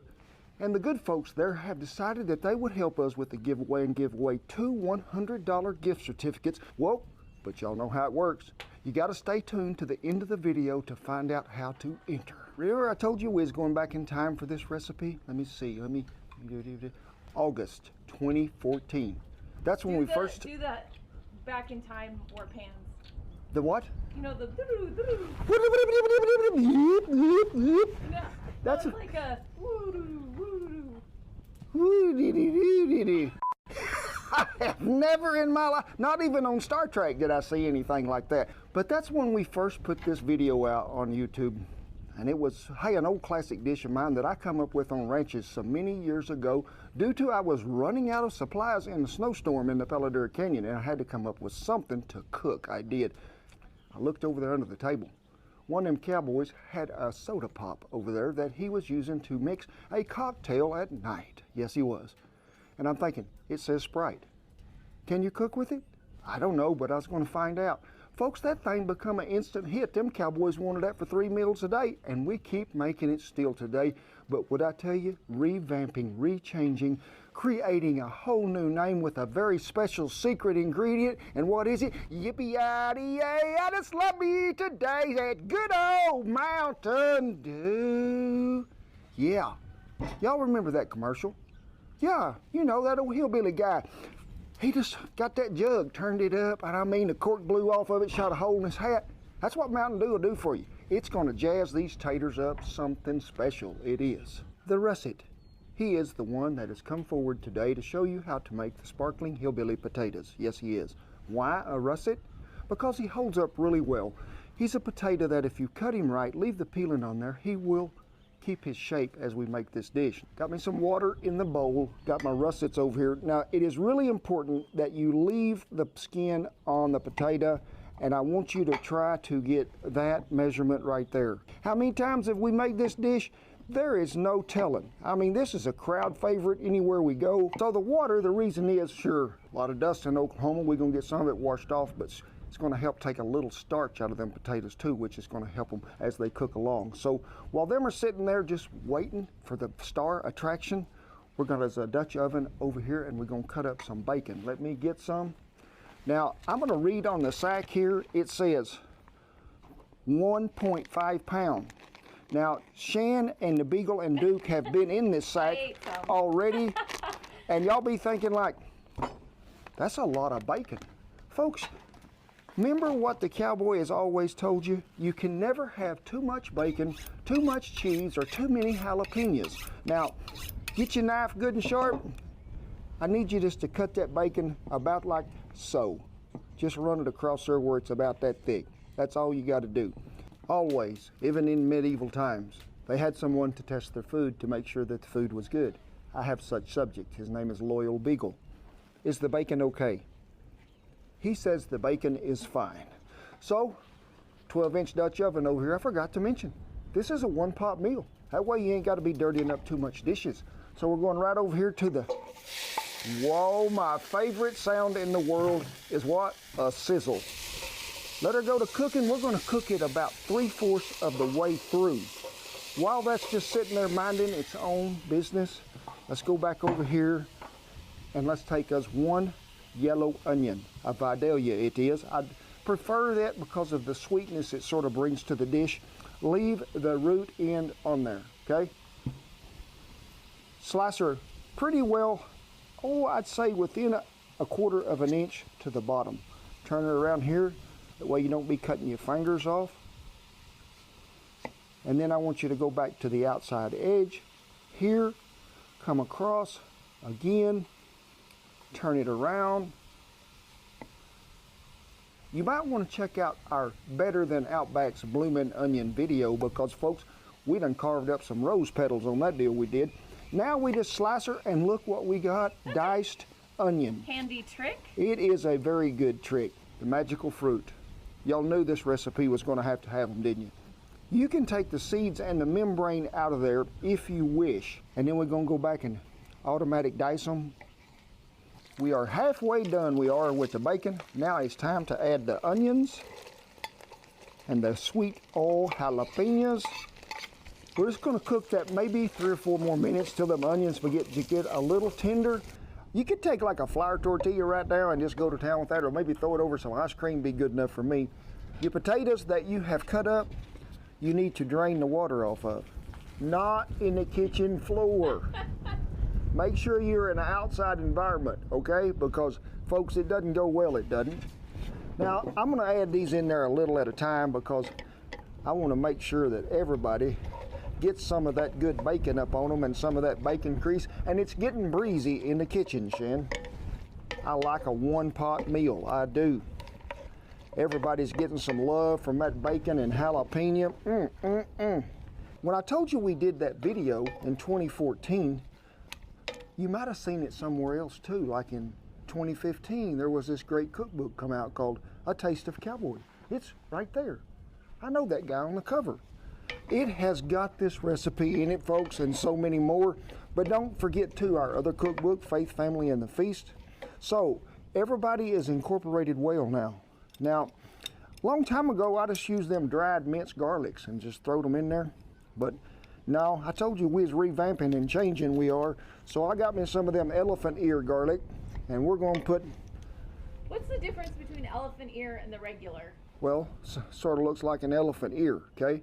And it is a whole lot bigger. To me, I like the flavor even better. Now, I'm sure there's going to be a viewer out there that's going to break this down for us and tell us the exact reason why one is one and one is the other. Big says, I am just ready for some bacon to fall out there. Give it another mixing, toss it really good. I mean, don't that look good to you, Shan? I mean, this is a fine looking creation that the cowboy is making right here. And it has served, I don't know how many cowboys on ranches. It was usually a meal that we'd break out on the first night sometimes because you want to sort of give them that wow factor, you know, even out there in the middle of nowhere. They thought they'd went to the Holiday Inn and eating at the buffet every day. So, the Holiday Inn have a buffet? Well, sometimes if you get lucky, they do. Well, we know what's coming next, folks. That good old Mountain Dew. Charles_Reed_Realtor is now following. Well, there to me is a little more citrus in this than there is just a regular lemon lime soda pop. And then this has some of that added octane to it that kicks it on up there to where you can jump higher, run faster, sort of like that kid tennis shoe commercial. Remember them? Folks, you just want to pour this around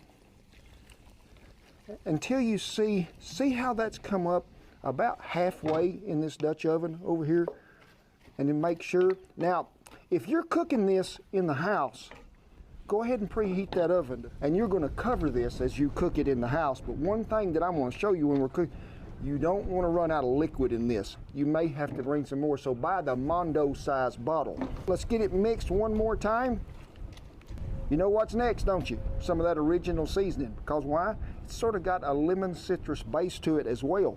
And we need to put it in there. Now the wind is blowing out of the southwest at 37 miles an hour today. So we're going to sprinkle, no. Oh, nearly hit it. We're getting closer. It is one of them deals where I ain't for sure if we're going to get it in there or not. Give it a stirring. We'll season one more time as it begins to cook. And if y'all go with me, I'll show you something right over here at this little fire. Fixing to get time to put some coals on the Dutch oven. But y'all haven't seen this little apparatus here before? Now a lot of you be saying, I can't be cooking like you because I don't have a bertha to drag coals out of.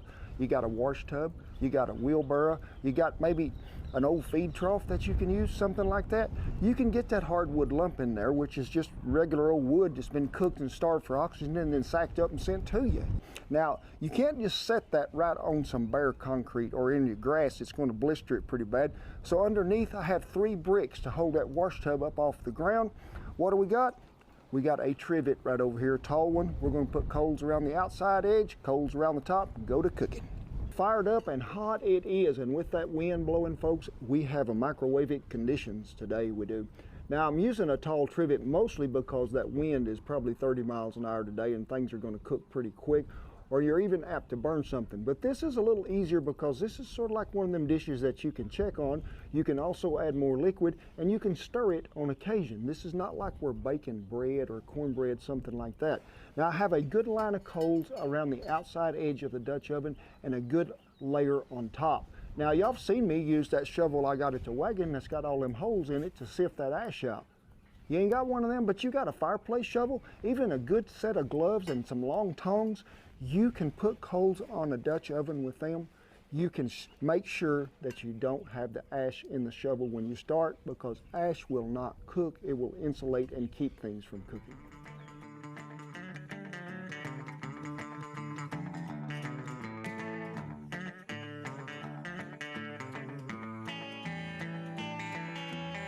I know y'all be thinking, they spent a lot of episodes under the barn. Well, there has, but there is a reason for that. You know, we have a wagon. Y'all ain't seen it here much. And folks, I'm gonna just tell you right now, the wagon is in a lot of pieces. I'm gonna show you right here as Shan Farr. This is what the wagon looks like now. Just a chassis and sort of the outline of what might happen. Now, we've been doing some periodic maintenance since 1991, but folks, it was time for a complete overhaul. I mean, it ain't like you can take it down there to AutoZone and say, hey, would you change oil and lube the tires for me right quick because something's happening here. We went back and stripped off all the paint, going back with a more traditional old Studebaker color, new sideboards because, oh, they was warped so bad, new floorboards throughout. Folks, it takes a while. There will be an upcoming video on all this restoration process. But hey, there's a lot of parts on a wagon, and we're gonna put them back in the right spot.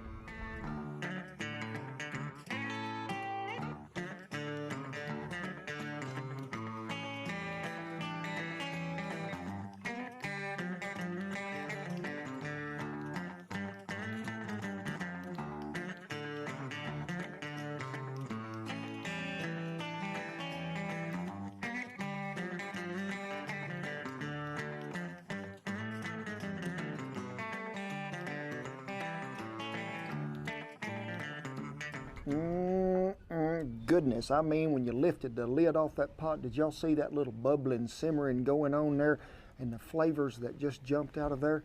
That make you want to jump up on top of the barn and do like some kind of happy dance up there, they will. But folks, I'm gonna tell you, and I can't stress this enough, do not overcook them. Just cook them where that spoon will just barely pierce them to where they keep their shape, because they're going to look so much better and stand up even longer. So make sure, do not overcook. And then you see me right there at the last when we drug them out on the plate, it was wham bam, thank you ma'am. Throwed some Parmesan cheese on there, and I'm going to tell you what's going to happen. I'm going to take a bite of these Mountain Dew hillbilly potatoes. Got some of that there. All the secret ingredients is right there on that one bite. Praise the Lord, pass the biscuits and give me some of them more Mountain Dew hillbilly potatoes. We're gonna do the hoedown. Happy, happy, happy. Whoa, here we go. Got that Mountain Dew shake. Woo, buddy, I be liking me some Mountain Dew. It changed them potatoes so much from when we used to do it with the Sprite. Folks, you get really a better caramelization out of here because that Mountain Dew brings out so much more flavor. It's sweeter too. Yes, it is so good, it is. But we did have help, and we can't feed them none of this dish because it's got, Sade says, but I like potatoes. So we have treats. There you go, Lulu. She says, that's not what you was cooking. The little mage, the sweet little beagle. Here comes Duke. Duker, you're always coming in a little late to the party, but you never miss out on eating. Here you go, bud. Thank you so much. Duke says, that's not beef. That's not bacon. Ooh-wee. That is some fine dining. I am sure glad that we brought back this old classic dish and changed it up a little, made it even look better than what it was. And speaking of looking better than what I always do, that's because of the good folks at Ariat. And don't forget, they're giving away 2 $100 gift certificates to 2 lucky winners, and Sade's gonna help pick them. She is, yes she is. And how do you enter this? What I want you to do is name me one more ingredient that you think would really top this off even better. Now don't get crazy on me and say, hey, a scoop of ice cream. I want you to do some thinking and tell me what you really think would elevate this dish one more step. And how do you enter? Leave me a comment down there below. Tell me what it is. I want to know exactly what you'd put in this dish. And Sadie, she'll pick out the 2 winners, she will, for 2 $100 gift certificates. And I want to thank the people at Ariat for always helping us out and always keeping me looking so good. Well, we want to thank y'all for stopping by and taking time out of your busy day to watch our videos. Me and Shan, we never take it for granted, and you know that we consider you family. We do, each and every one of you. And remember, always be looking at that website because there's going to be some upcoming events that you can tend to. We'll be in Lebanon, Missouri, not too far along. I think it is Memorial Day weekend, Wagons for Warriors. Hey, it's a great cause. I'd like to see y'all up there, so be out sure and check them out. But as always, I tip my hat to all our servicemen and women and all the veterans who have kept old Gloria flying back there. And remember, no matter what you're facing in life, it ain't no step for a stepper. You just keep on stepping. Now come on in here. I want to give you a great big old hug. God bless you each and every one, and I'll see you down the Mountain Dew Hillbilly Tater Trail. What you got, Lou? Lou. Oh, it's a lid to a bottle. The wind is blowing, so to keep the tripod from blowing over, we have MacGyverisms again today. So, folks, you always got to be prepared for Mother Nature here. This is not a stand and stir cook. This is you gonna cook in every condition known to mankind. So if you like these old classic cowboy specials, I mean, they are good, they are. You might want to check out one that was really a cowboy favorite from, hey, for a long, long time. What was it? Upside down pizza. I mean, they'll lick the pan clean. But another one always was what? Biscuits and sausage gravy. Be sure and check them both out. Classics they are. What's on the Easter menu? It ain't just Easter eggs. It's not deviled eggs. We're talking about an old tradition but giving it a new flavor. What is it? Ham loaf. But it is a smoked ham loaf with green chilies and roasted garlic breadcrumbs, and a special glaze over the top. An Easter blessing is hitting the table.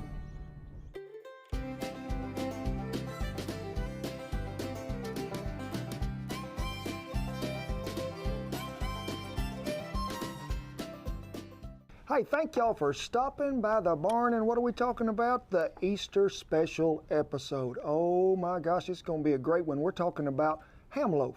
No, not your ordinary ham loaf that maybe so you just put together in the house. We're talking about a smoked ham loaf that's got so many great flavors blended into it and a glaze that goes over the top. Ooh, it is so good. But this video is sponsored by Chef Temp. Now, I got to looking around on the internet for a digital thermometer as something I might need because I use a lot of them. This thing was always popping up everywhere I looked. Now, the one we're using today is the Chef Temp Final Touch X10. And this has won the Red Dot Design Award. It's sort of like the Oscars of this deal. I mean, this thing is really great. So we're going to try it out. And right out of the box, when I picked this thing up, you know what I thought? Feels good in your hand. That's pretty much a necessity to me, whether it's a knife, a thermometer, whatever I'm using, a rope. If it feels good right off the bat, I'm already excited about this deal. But folks, remember, we're still in our 2 million subscriber giveaway. I mean, you got to have it, you are. So be sure and stick around to the end. We'll show you some great prizes that you could win. But let's get after that smoker. As far as I can remember, my mother pulled a ham loaf out of the oven every Easter Sunday. And I mean, there was people that come in after church. We may be feeding 30 people. People always seem to show up at the house to eat my mother's ham loaf.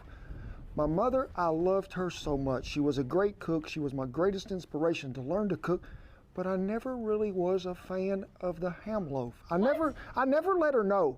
I didn't. And Mama, I'm sure, sorry, Mama, but I like mine with a little more maybe taste and flavor to it and what the smoker's going to bring to it. So I don't think my mother would be offended by this. I think it would be all right. Get the family together. This is a tradition that I want y'all to start, is bring them all in there in the kitchen or bring them outside around that smoker and let's make some smoked ham loaf. Now to start out with, we're going to have what? 1 cup of cow juice. Yes, we are. After that, 1 cup of breadcrumbs. Now, we're going to take these 2 little cackleberries fresh right out of the chicken. I mean, I followed that chicken around all morning because I was 1 egg short. Here she goes. She didn't let me have it right there in the hand. I was so proud of her, I give her some extra food. I did. 2 eggs. Beat them up just a tad before you go to putting them over here in this. So just give them a good mixing just to sort of get things started. I like to go ahead and stir the breadcrumbs and the milk around just a tad. Pour them cackleberries right in there and do a little mixing. The breadcrumbs that I am using today are roasted garlic. Oh. Now you could use the Italian, you could use the original kind, but I do be liking me some roasted garlic breadcrumbs. They go really well with this. We started with 1 cup of breadcrumbs. We may have to add just a tad more to it, but let's get that out of the way, let it sit over here, and let's work on the star of the show, and that is the meat. We've got about 1.5 pounds of ham, diced up big enough that you can just get it in the grinder. If you don't have a grinder, you can use a food processor, or you can just go to your local little meat market guy and say, could you grind me up about 1.5 pounds of ham? So we're gonna go ahead and grind the ham, probably about 6 slices of bacon, and then we're going to mix that with just some regular old pork sausage.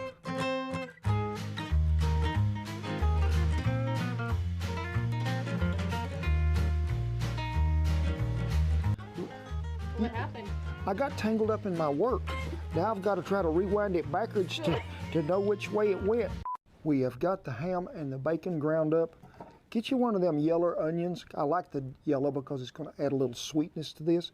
And just How do you spell yeller? Y-E-L-L-E-R. You remember that movie on Disney, Old Yeller? Yeah.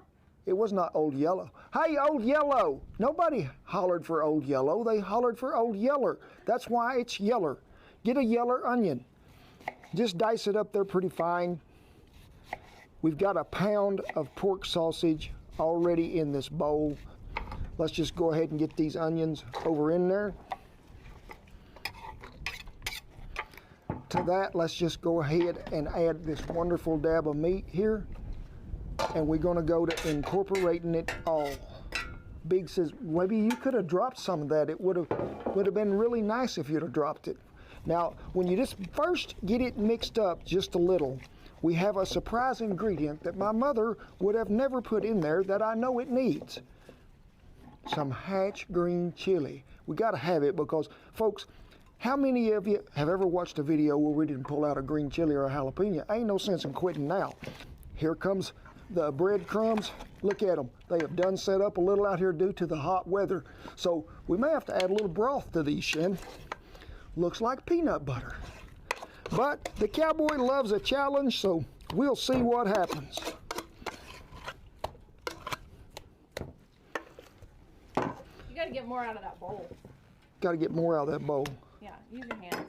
Use my hands, she says. And turn the bowl where the people can see your hands in the bowl. That's all I'm going to get, Shen. Now just go to working that in there. And I can done tell you we're going to have a little more breadcrumb to this.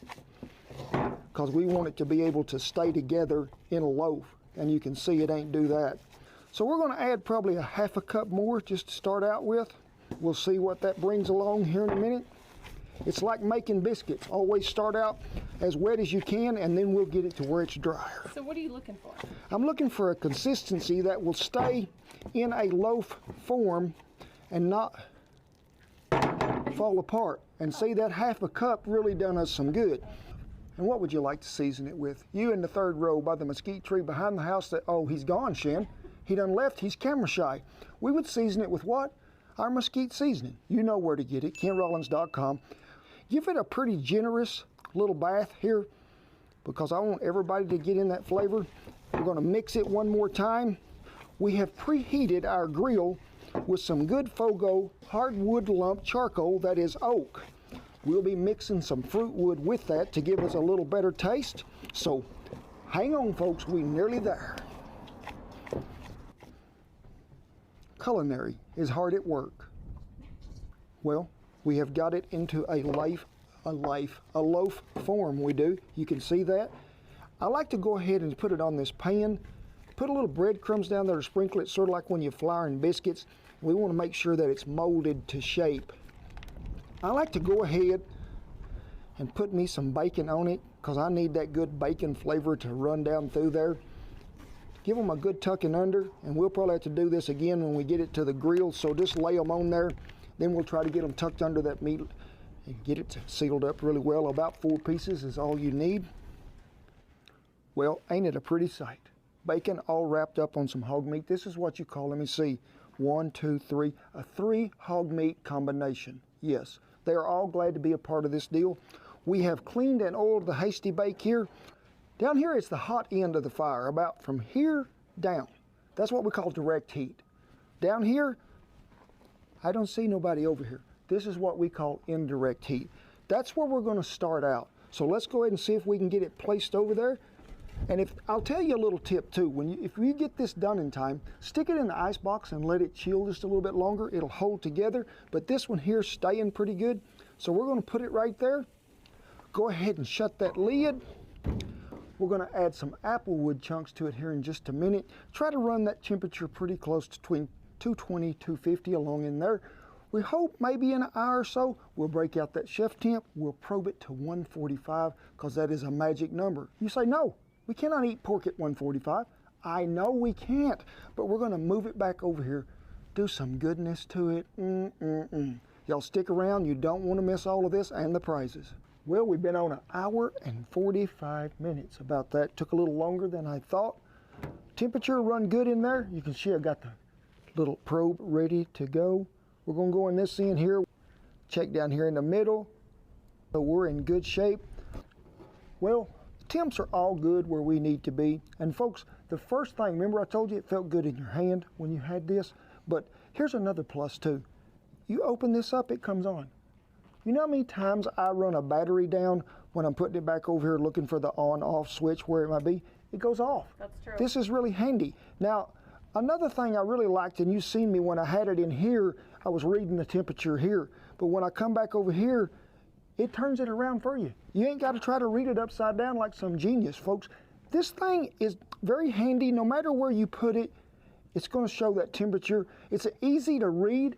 It's got big numbers. I ain't got to have my glasses on. Now, another plus is when you're in there, 1 second, automatic read, real quick, the quickest time ever. You may not think that makes a bunch of difference, but when you're down here over the heat of this fire and them flames is licking on your knuckle hair, 1 second is a plus, I'm telling you for sure. Now folks, I've really never had a nice temperature probe. I haven't. There's no telling how many, I can't count them on all my fingers and toes. The ones that I've picked up at little grocery stores, supermarkets, be on the road, have to have one, I didn't think it made that big a difference. I might get one use out of them, maybe two, but I'm telling you, this does make a difference. When you can have something that's really this versatile, but you can tell it's really made with quality. It's going to last you a long time. You're not going to have a battery every week because that was my biggest problem. I left them on all the time, had to look for a switch. Is this on or off, or is this hold or what it is?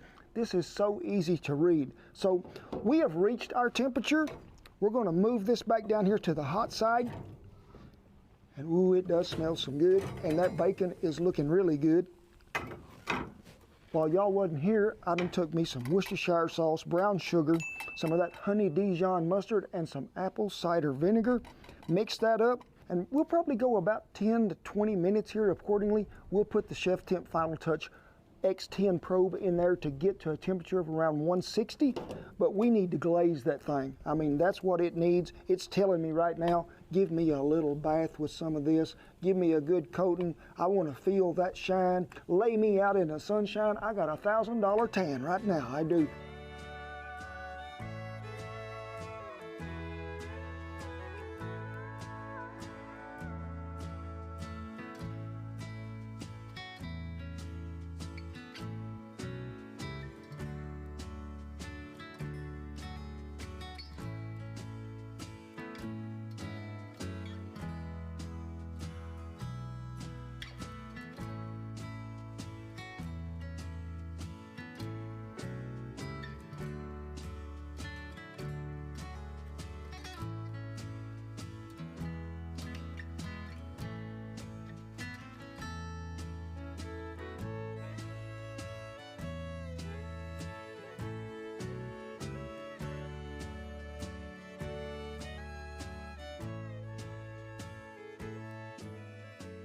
Ooh-wee.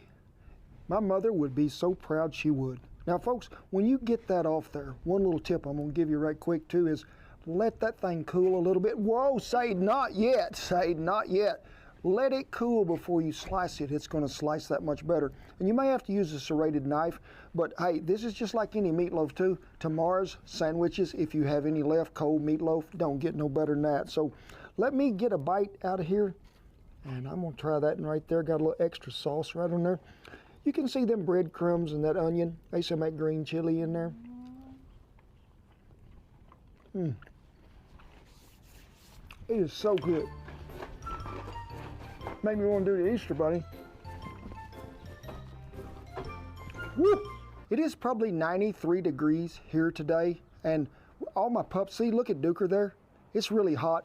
I have y'all a treat. Now, you know you can't be having this because it has onion in it. So we've got a little treat for everybody due to the request of one of the viewers asking what we could put on our little cooking set. We have treats for our good taste testers. Say hello. And there is, Duker says, that ain't not meat. That's imitation. Folks, I'm just going to tell you, I really do like this thing. It is a great probe. I like the fact that you can read it from this side or this side. Don't make no difference. It's easy to read, shows up well. Even backlit, If you've got your cooking at night, you can still see this very well. I like it so well, and they like it so well, that what? We're going to give some of these away. We are as a prize. To enter in this contest, I need to know what would you use your Chef Temp Final Touch on?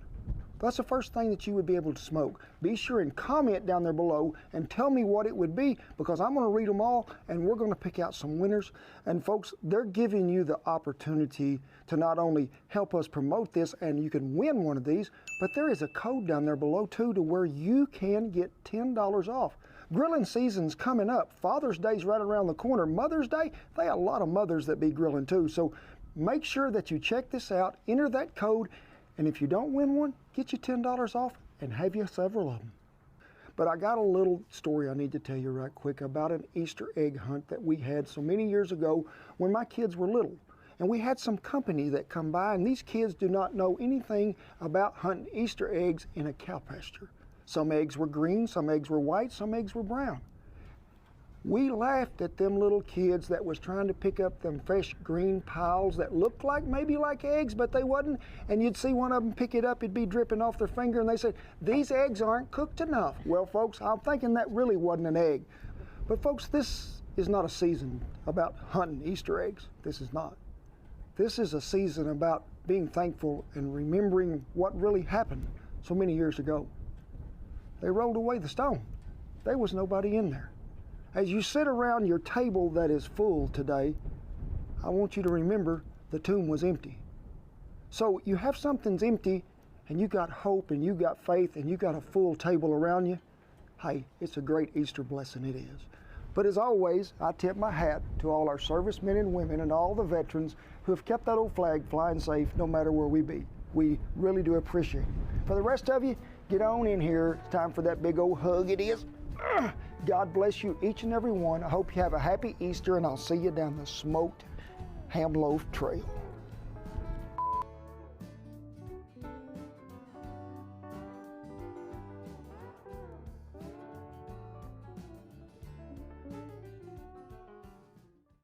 What? Mole? Yeah, I'm talking authentic. So much flavor from all the good old dried chilies they are, but then we're throwing in the rest of the ingredients that go with it, which are peanuts, almonds, ooh, they are so good, and raisins. Come on, folks, because I'm gonna dish you a plate covered up with some of that good mole sauce.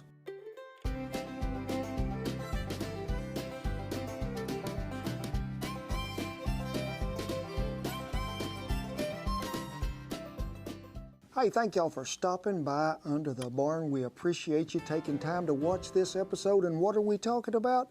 Mole. Yes, not ole like you was bullfighting, but mole. What is it?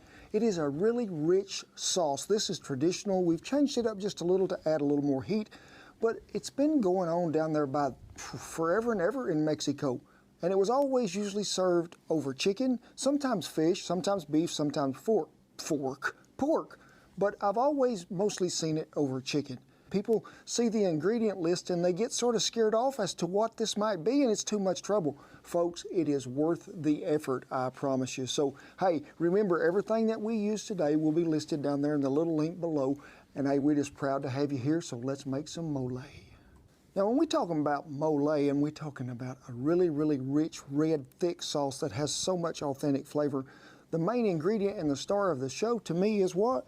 The dried chilies. Yes, we've got some here. All of these players want to be a part of the chili family that go into, yeah, you can't see me, can you?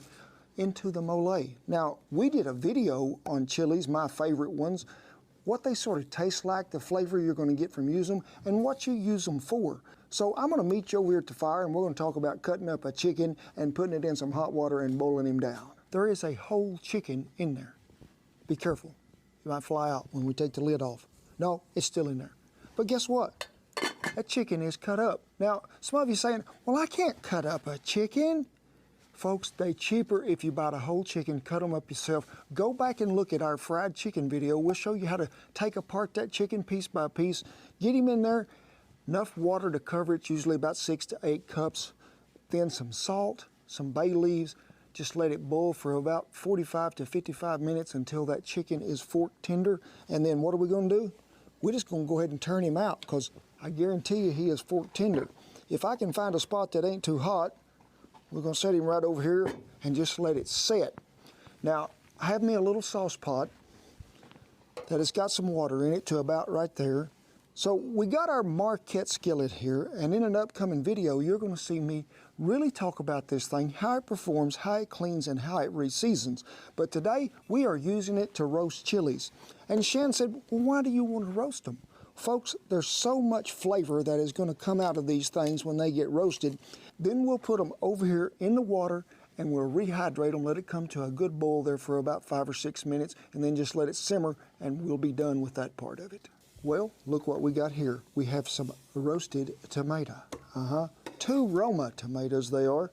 Go in there. I like to just go ahead and give them a mash down in there. That way we know everything's gonna take off. 4 roasted garlic cloves. Could you also do that over the fire?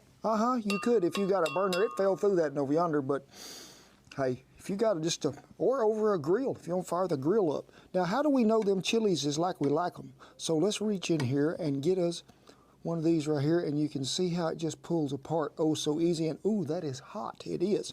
Now, we started out with 4 ancho, 6 cascabel, 6 guajillo chilies, and what? 1 chili de arbol. Oh my gosh, folks, there's so much flavor in there, but they got a little heat. If you think you might not want all the heat, cut it in half. But just try it once first before you go to cutting it in half. So try to let some of this water drain off of these. Oh, we had a jumper one try to get out. We're gonna get the rest of them in there. Do not throw this broth away. We are going to need it here after a while. Be sure you save it. Don't be thinking that it's not got no cause for the rest of this, because it does in fact. And if there's a few seeds left in there, hey, you ain't gonna hurt nothing. Dig around in there and make sure everybody's out of the fishing hole. Now comes that moment that Kent always dreads because he never knows which button to push, or is it gonna come on or is it not gonna come on, so we're gonna see what happens. Ain't a whole lot happening in there. That is why we reserve some of this broth. So let's give it, I'd say, half a cup to start out with. Give it a good mashing down in there so you can sort of stir things around, because we want things to blend well, we do. Back to the electricity we go. We can't be adding all the rest of the ingredients to this because it will have a volcano. So go ahead and get you a pretty big sauce pot, and let's pour our first round in there. And I want y'all to look at that good color. Ain't that pretty? Took that skillet there, added me a little lard, cut up a big old honking white onion, and just cooked it till it was good and browned and tendered, and tossed it in the blender we did. Now we got that same cast iron skillet sitting right there. We're gonna add us some more lard. Now, why are you using lard? It is traditional that we use lard. Now, hey, we always use lard when we was little for everything, because when hog killing day come along, you always rendered off the lard and you had plenty of lard. Things is having a lot of trouble coming out today, they are. So give that a little swirling around there, and I'm gonna tell you right now, the handle is hot. You'd think Kent, who sells them skillet handle covers, would have one out here with him.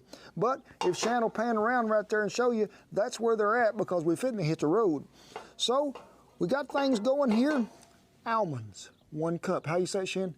Almonds. Almonds. And folks, it don't take long to fry these up, but it's gonna help tender them up a little. So make sure they all get a coating of that lard. Now, half a cup of peanuts, because you gotta have it. Now, I know that some folks, they don't be using almonds and peanuts. You know what they use, Shan? I don't know. Almond butter and peanut butter. It just takes out a step. But folks, when we said something about traditional, I wanna sort of try to keep it that way. So go ahead and let's just put them right in here. If you get some of them toasted a little too much, hey, it ain't gonna hurt a thing. Just let them cool off there a little. Put that skillet back over here. Guess what's next, Shan? Do you have any idea? Pumpkin seeds, because Yes. I read the recipe. But folks, we can't get pumpkin seeds that ain't got the hull on them. So you can, we eat them like this all the time. We don't never shell them, we just eat the whole thing. Let's just go ahead and toast them.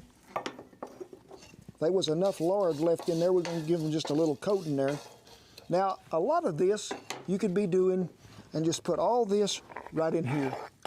I did that the other day. got arthritis really bad. I did. So we're going to go in a food processor here in a minute to see if we can grind this up, hull and all. So remember them onions? Let's just go ahead and get these right in there with them, because we need all that great flavor that they're going to bring to it. While that skillet is dry there, we got to add us some sesame seed, and we just want to toast them lightly so it don't take long, because that skillet is done hot. About 4 tablespoons, which I'm saying is pretty close to that right there. And just give them a good toasting. It's going to bring out so much more of that flavor, and it don't take them long to brown up, get all nice and toasty and crispy crunchy. You see me transfer them sesame seeds in there and put some anise seed with it, and what else? Some cloves. So now, what is an anise seed? well, people say, hey, that's the same as fennel seed, ain't it? No, it's not. Or star of anise. It's not the same as that. But they are a little seed that's been growed over in Egypt forever and ever. They're really good, and sort of in a way, sort of taste like a fennel seed. But when I was grinding these up, even you noticed it, you get that licorice smell that comes out there and a sweet smell with it. We got a little more lard in there. You ever fry raisins? I have not. Well, you are today, sugar. We're going to put some raisins in there and some cinnamon stick. Yes, we are. Now, when you fry a raisin, they try to regain their original shape and plump up a little. Let them fry till they get good and plumped up. Get that cinnamon stick all soaked in there really well. It don't take them long to puff up. You can see they've already started. Over a hot fire, you're going to probably go maybe 2 minutes at the most. Just keep stirring so you don't burn the raisin, because he's all shriveled up to begin with. Don't punish him no more than he already has been. So see if you can get it all in there before somebody tries to jump out on the table. And you see some of them saying, I ain't going.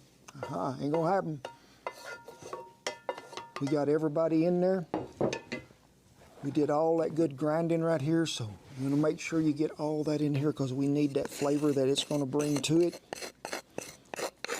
Now, traditionally, this would not be sort of the last thing that we put in the blender. A lot of them are gonna go ahead and maybe get some old bread and fry it too till it becomes crusty and put it in there. Also, I've seen them use flour tortilla and put it in there. Now that is sort of going to give it a starchy, well I won't say starchy, but a more floury base to where it's thickening that sauce, but also give it a little different flavor. Hey, you've seen the sauce pour out of there. It was plenty thick as it was. So we're going to go ahead and add a little of that reserved chili broth, because I'm thinking we might need it, and it might take more than that. Let's see what happens. So we're going to go ahead and just pour it right on in here. Make sure you get it all in there. You smell those peanuts. And them almonds, and I still get that licorice smell, I do. Now you can see that rich red color come right back there to it after them peanuts and almonds and everybody got in there, and the little raisins. But folks, I like to blend it all again one more time just to get all them flavors incorporated really well, and then we'll go to letting it simmer, and we'll add some more goodness to it you didn't see coming. Everything has been reblended and in the pot. So guess what? Half a stick of butter. 2 Conde Polo bouillon cubes. I'm gonna go ahead and give that a stir. And while it's beginning to melt, we just come to a simmer in here. And I'm not gonna thin it yet till I get all this in there. Now, they be using a lot of Mexican chocolate. Folks, I can't be finding that here. So we have Ghirardelli, dark chocolate. That's all I can tell you. Now, to me, I like to go ahead and break them up. If you want to grate them, you can do that, because this is going to melt. This is also going to darken that color to where we get that rich sort of golden, I won't say golden, sort of a dark brown color to mix with that red. Then we'll add a little water or chicken broth if you want to. I'll tell you what, since I like y'all, I'm going to change this recipe right in the middle of it. I am, I mean, I'm going all out. Forego the water, Shen. Let's move our chicken that we boiled back over there. Just reach right in there and get you some of that chicken broth. Make sure you don't get none of them bay leaves. I'm going to start with a half a cup at a time. So what are you looking for? I just want it to where it's going to be thin enough that it'll sort of stay on that meat that we're putting it for, but sort of like I'd say maybe thicker than a pancake batter. I'll put it that way. So we're going to add just a tad more. The Big says, I'm all about some chicken, Dad. Just go ahead on. And you can see that is blended pretty well. Now, when you get it to that point, make sure, like I say, you got it stirring. You got it stirred all the time. turn her down on low heat, and I need you to taste it. That is some fine dining right there, it is. Needs just a little hint of a salty taste to me. So we're going to give it, let me make sure, some of that mesquite seasoning. You know where to get it. We got a good little simmer going here, just percolating like a coffee pot it is. I like to let this simmer about 20 minutes to give that bouillon there, or that conde polo, to mix all in there with that chocolate and get all them flavors enhanced really well. About 20 minutes in, then what are we going to do? Folks, that boiled chicken. Now, a lot of them don't do it this way, but I like to stick my chicken back in here and let it cook for about another 15 minutes in there. Let that flavor get in there and penetrate it all. Then we're going to take it out, plate it, we're going to eat it, and it's going to be fine dining.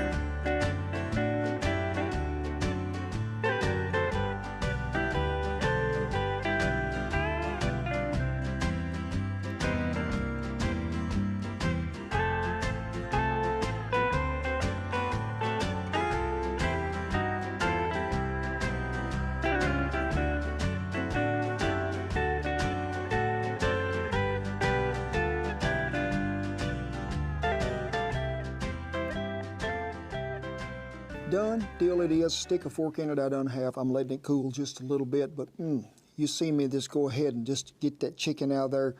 I picked me out a piece of that there breast, laid it right out there. Run me some more of that sauce over it, sprinkled some sesame seed on there. I've had a lot of good help today, Shin. I have. Now, they can't be eating mole, So Kent has carried some treats in his pocket out here for the children. So let me see what happened to all of them. Mage, yours disappeared. You're not going to get one. Not really, buddy. I'm going to let you be first today since you are the tiniest. Good job. Big, say it says please me next, okay? And here comes Duker. Duker, go ahead and get yours. Come on, it's all right. Big, thank you for being the one who has always been with us to keep us busy all the time. You got good manners. Do not get this till I tell you. You just wait right there. You're such a good pup. Love you. You can go ahead. Attaboy. Now it's time for me to have mine. Hit that one more time right there. And before I do this, I'm going to tell you, if you want to jump this up another flavor notch, when you take that chicken out of that pot, put it over there on a good hot smoker and let it get a little smoke going onto it before you put it in there. You'll be thanking me. You will. Describe. There is so many flavors coming out of there. You get the smokiness of all them peppers that we blended through there. Just a little bit of spice from that chili de arbol. But the thing that stands out to me more than anything is the anise seed and the peanuts, raisins, and everything that's been toasted. It's like an overwhelming goodness that just takes a hold of all your taste buds, and you think, I've never tasted nothing like this before in my life. It is so good that, in fact, I am going to have another bite. When you get that feeling deep inside, makes you want to do it a shivel and get all bright. And we'll just do a little moonwalk, come back down there. Well, there it is. It is finished, and ooh, it was so good. Like I say, so many flavors coming out of there. It's not that hard to make, folks. Just follow the instructions. You don't get lost. I didn't. But as always, and with honor, I tip my hat to all the servicemen and women and all the veterans who have served, and keep that old flag flying back there for us. We appreciate you one and all. There's not a day that goes by that we don't thank you. We don't. Appreciate it, each and every one of you. Now, the rest of you, get on in here. Come on. We're going to get that old big old hug, and we're going to do the mole. Oh, it is so good. God bless you, each and every one, and I'll see you down the Red Mole Chicken Trail.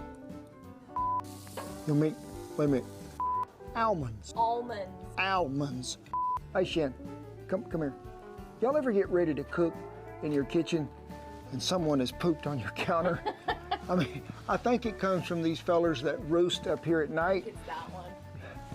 It could be he's kicked the boards off. He must be overcrowding, but if you see this at your house, you know the roof ain't good. So, hey, never know what could be happening in the kitchen.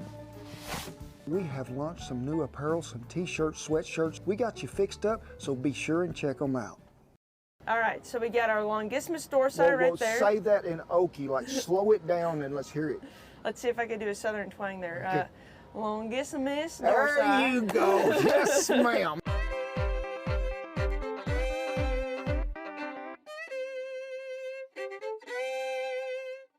Hey, thank y'all for stopping by back under the pergola again. And who am I with? The most beautiful and talented meat expert I've ever known in my life, Miss Diana. And whoo, sugar, you have got some of my all-time favorite cut of meat laid out here. You are speaking to my heart and my taste buds. Ribeyes in every form and fashion. Oh, it is a great fashion show today. This is what it's about when we're talking about fashion, because so beautiful it is. Just explain to the viewers and everybody out here, and even to me, because hey, I ain't too sharp on this stuff. I just know how to cook it. So tell us what you got going on here, sugar. So I just wanted to show everyone just the different forms of ribeye that you can get. Traditionally in a grocery store, you'll probably be really used to seeing ones like this that are split bone, or they could be boneless, but about that same thickness. That's usually what you'll find. Great, tremendous flavor in that, but we just want to showcase the rib in general. So you also can have a rib that's a bit thicker. Boneless ribeye right here. And you can see it's actually made up of 3 muscles right here, as you have your longismus dorsi, your complexus, and your spinalis. I know that's getting a little crazy talk, but... Well, wait a minute. Run these by me one more time, sugar. All right, so we got our longismus dorsi right there. Say that in Okie, like slow it down and let's hear it. Let's see if I can do a southern twang there. Okay. Longismus dorsi. There you go. Yes, ma'am. Now I'm understanding you. We got your complexus muscle and your spinalis right there, There sir. you go. Thank you. Okay. So then, as we keep going down here, now we've got a bone-in ribeye, but we want to make it a little bit fancy. Yes. So we French the end of that. This is known as your cowboy steak, your cowboy ribeye right there. This is what a true cowboy is going to want to come home and eat after a long day's of work. And then if you really want to get over the top here, yes. you really want to showcase the ribeye, we got this one. Okay, this is your tomahawk ribeye. You get that long extended bone. What are the best things that you think these are suited for, as far as this typical ribeye that we're going to get from the grocery store? And this is probably what, maybe 12 ounces? Yeah, about 12 ounces right there. And then we're coming on up to maybe like nearly 14 to 16? Yep, definitely. 22 to 28? Correct. And about 40 here maybe? Yes, All right. Yep. These all can be used as a grilling item, but ones that are like this, I mean, they're starting to get more to a roast. So you'd like to get a sear on the outside, and then I would back it off a little bit and make it slower from there. You could, from a grill standpoint, you could put this over direct heat and then move it to an indirect heat to let it cook through more evenly throughout, and that's going to give you the best eating experience rather than trying to cook it hard all the way through. Thank you for explaining all that to me, darling. And what do you got over here on this little deal? So right here we actually have our boneless rib. So something that I wanted to show you guys, as we talked about these 3 muscles in this cut, you can see it over here as well. We have those 3 muscles here. But as I move further towards the back, you only have 2 muscles. Okay, so this is your ribeye cap or your spinalis. This is an incredible piece of meat. It's gonna eat really well. If you would order this from a grocery store, you just order a boneless rib roast and they can give you one. This one's about 2 to 3 pounds. But if you wanna make something a little bit more special, I would take this and you just start to pull this guy off. And so now I'm just separating those 2 muscles. You might need your knife just a little bit. And when you're cutting, you pull back with one hand and just use the tip of your knife with the other, and it creates a web in that seam. And that's just how you separate these. You don't really need to use your knife too much. It's just gentle. So now I'm going to separate these 2 all the way through, and I have this ribeye fillet, and I have my spinalis right here. So you could take this spinalis and actually seam this out a little bit more. This piece right here is that complexus muscle. This is what I call my Scooby snack. There you go, sugar. Yes, ma'am. Throw it on the grill, and that's what I chew on while I'm cooking everything else. Now this one right here, it's kind of a big roast. But if you think about a filet mignon, tenderloin, now I could take this guy and cut it into these beautiful ribeye fillets. Nothing wrong with the tenderloin, but my personal opinion, it doesn't have enough flavor. So now we got the tenderloin appearance, but you have that tremendous flavor in there. I'm so glad you explained that to the viewers to let them know that this could be done to where you're actually getting more out of just one thing. I mean, you unrolled this out, set it all out there. We have some of the best eating that there is. And it was very simple, pretty quick and easy to do. Anybody at home can do this. You got a sharp knife and some fingers that'll pull that seam apart, you're looking good. So which one of these would you recommend that you would like to cook? I mean, personally, I think we should throw that spinalis on the grill. I like it, and we might even throw that Scooby snack out there too. Yeah, that sounds, I like that. So let's get the grill hot. We'll throw that over there, and y'all can watch me and Diane eat. We have got this little Scooby snack. Now, we're still going to cook that pretty close to rare to medium rare, right? Correct, yeah. But I think you were telling me that we need to cook this because of the amount of tendon it's got coming back on the back side of this, maybe more to a medium. Yeah, if you think about your ribeye too, that's your ribeye cap. So it sits on the outside, and usually if you cook your ribeye to rare or medium rare, that's going to be cooked more to a medium, and that's when it performs the best, when it's cooked just a little bit more. There is our Scooby snack was first off, and like you said, this little piece of meat can fool you a little if you're trying to get it to that medium range because of the muscle fiber and the texture to it. It definitely can. I mean, you've got to leave this on here, be flipping back and forth. Don't be afraid to turn this steak more than once. I'm going to wear them out if I have to, because we got to get this to the desired temperature of doneness, which is medium, which is? About 130 degrees Fahrenheit. You cannot fool this lady in Celsius. What would that be? Oh, yeah. Can I get my phone out? And time it sits out here and rests, it's going to climb to that even a little bit more. So we may be 135 or even a little above that. So my little sweet meat scientist, I'm going to let you have the honors of cutting into either one of them or both as what you think we might want to take a bite of first. All right. Go with the Scooby snack first. There we go. And this is what you eat while the rest of the stuff is grilling before the other folks done showed up to the party. Oh, right? yeah. This is what's on the grill. While that's taking a little bit longer to cook, you pull that guy off and you're ready to dive in. I think we should have a bite, darling. Sounds good to me. Now, you do know what is required after you take a bite, right? I've heard about it. It's called the happy dance, because who wouldn't be happy eating some beef? All right, I'm with you. There we go. Get down on it. When I take a bite of this versus just like eating a ribeye or eating a strip like this, I get a heartier flavor out of this. It's something that's a little richer to me. That may just be my taste buds, but this is very different in a way, but oh, it's got such a great taste and texture to it. That beefy robustness really stands out in that piece quite a bit. That's It why is fine dining. And I'm ready to see this one, so. Right. I'm gonna go ahead first and split this guy in half.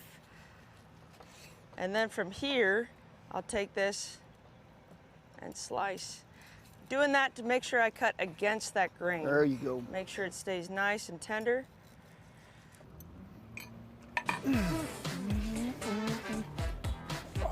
Man. My gosh, darling, that is some fine dining right there. You know what I mean? And dancing too, I think. We hope you enjoyed something today. We hope you learned something. I sure did, from the gracious meat scientist. Thank you so much, Sugar. Thank you. It's such a pleasure to have you here. We would like, as always, to thank our veterans, our servicemen and women, for all keeping that old flag flying right there. We're our country that can stay and remain safe, and we can fly it every day wherever we at. So again, we thank you so much for taking time out of your day to watch our videos. We appreciate it, and we never take it for granted.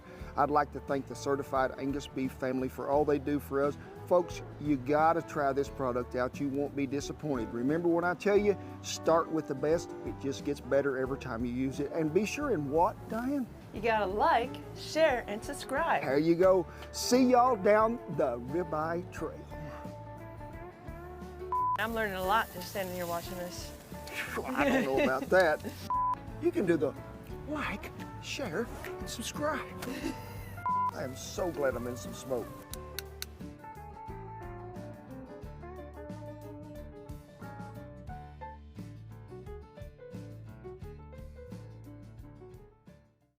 We got a traditional dish coming up today, authentic Mexican discada cooking. Got some great peppers in there, pork loin, beef, ground beef, chorizo, potatoes, onions, tomatoes. We got everybody covered. Oh my gosh, you ain't gonna wanna miss this because it'll feed the whole family, even those down the street.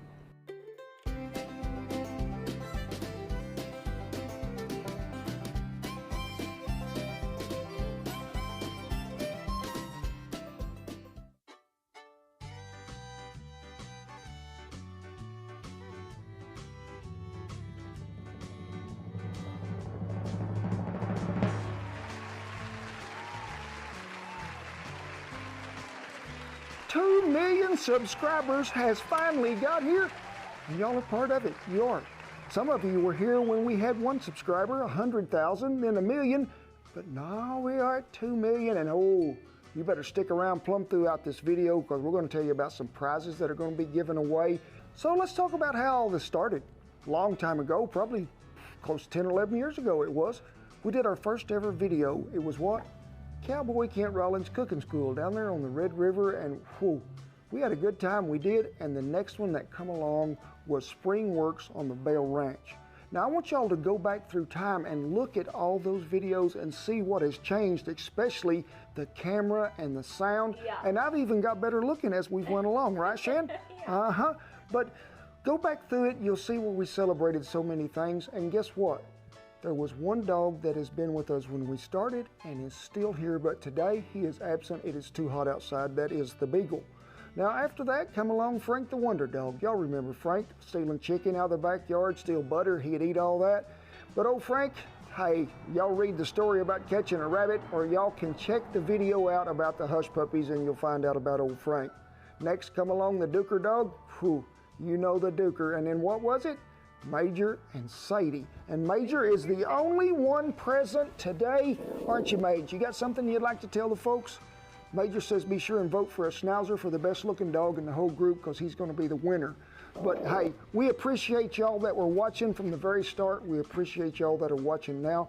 And we also want to do a very special shout out to the good folks at Yeti, one of our sponsors. We are an ambassador for them, and they're going to be giving away the first gift as we celebrate the 2 million subscribers. So stay tuned to the end of this video. We'll be showing you how you can enter for your chance to win discada cooking. What? You say you don't know what that is? Never heard of it? Oh, it is an old traditional way of Mexican cooking so many years ago to where you had a big group come in together. You get something, what, like an old tandem disc or an old disc that's been rounded out, got some edges on it, get it over the fire and throw everything in the world in it you can to feed a bunch of hungry folks. It is, and we're going to walk you through that discada on the new Bertha, and it is hot. I'm telling you, it don't take long for one of these to heat up, but also a lot of people do it like on a propane burner. Just be sure you regulate that heat, because once you get this hot, it's sort of going to stay hot. Not as hot as cast iron, but it's going to hold heat pretty well. And this one's been really well seasoned, and something that you would go to put in it first if you're going to even help it more than that. And what is that? Bacon.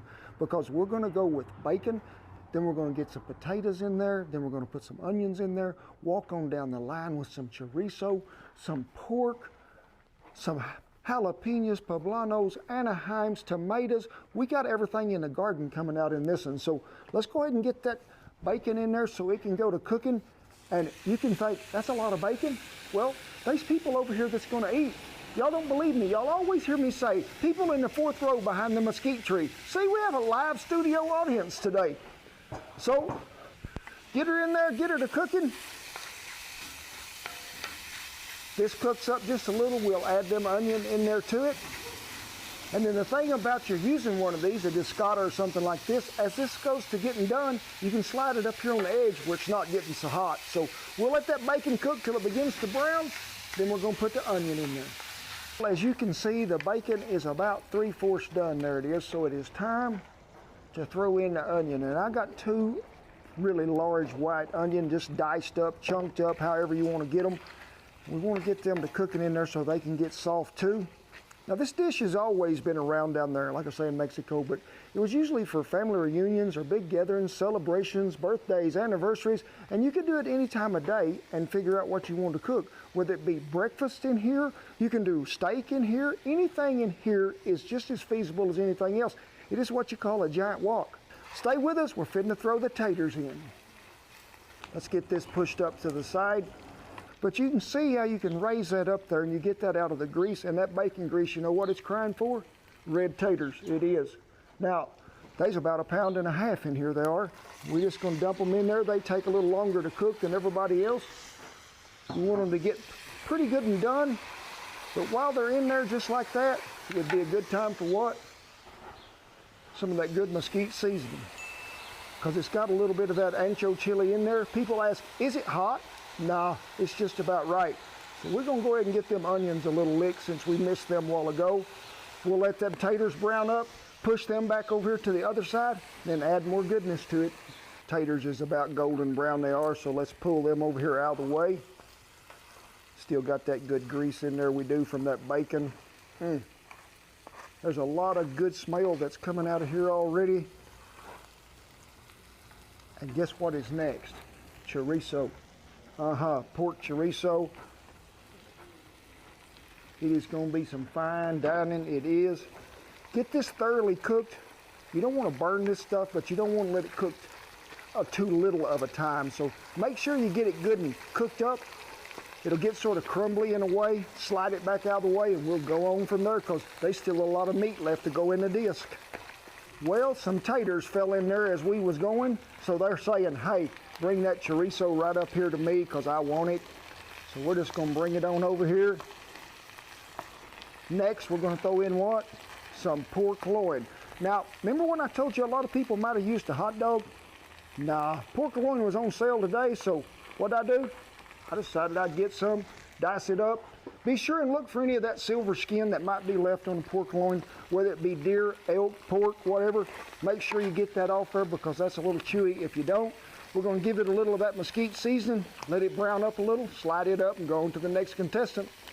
Woo, that pork done browned up really good. Give it sort of a rich red color out of that chorizo, it did. So just find a home for him somewhere. I don't care where it's at. Just get him out of the way there for a little bit. Y'all probably be thinking, that'd probably be enough meat. It is never enough protein to put in a dish. So what do we got? Some hamburger meat and some sausage. Let's get her dumped in there. I'm running out of room. No, this is why we got the deluxe model disc from Tony when he sent it. You want to make sure that it's big enough to do you some good because we got folks that's hungry and we want to feed them. So You got pork and hamburger? Pork and hamburger meat, just a breakfast sausage and then a hamburger meat too, a 80-20 certified Angus beef. I don't know if certified Angus beef ever been in one of these deals, but they have today. The sausage and the ground beef says, hey, I am ready.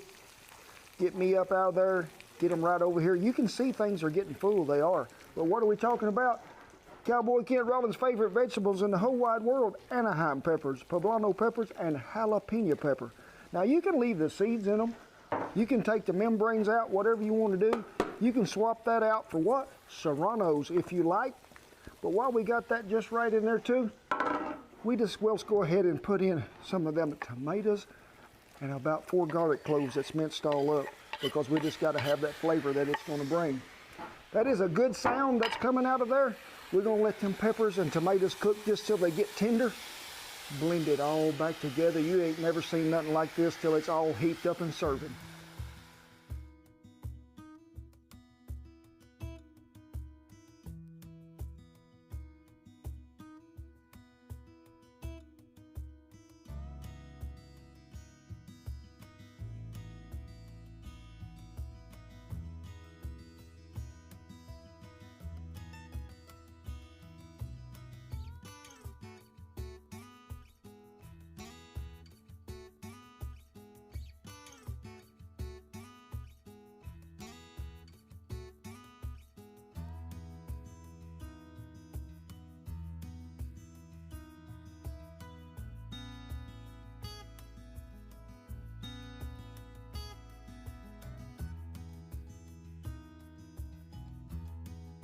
Ooh, ain't it a pretty deal? You can lay out them tortillas. I don't care whatever flavor you want, corn, flour. Just make sure you got a bunch of them because, folks, it's going to feed a bunch. Now, as it gets to this point, make sure that you have reduced your heat just a little because you don't want to burn nothing in there. But I'm fitting to turn the crowd loose here in just a minute. But I want to remind you, hey, remember talking about Yeti and what we're going to give away? We sure appreciate the folks at Yeti. We do. We're going to give away 2 prizes that are furnished by Yeti But you have to go back and comment about what was your favorite video, not the new ones. No, I want you to go way back, because I don't want you to just pull up a video and say, hey, I seen this or I seen that.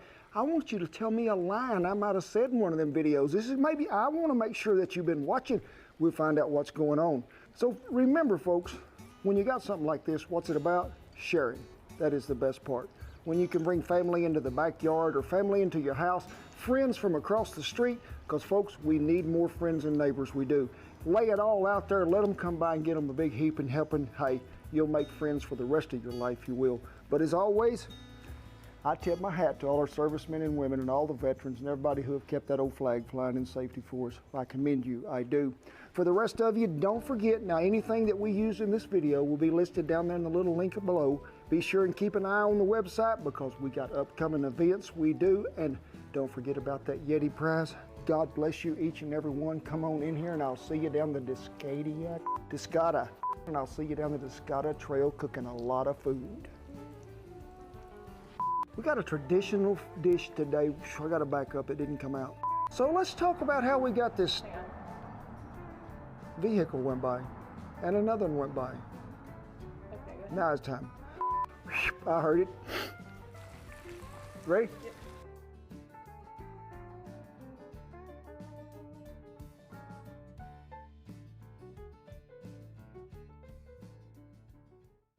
Quick and easy tips to sharpen your knife, keep it sharp, and let it do the work for you.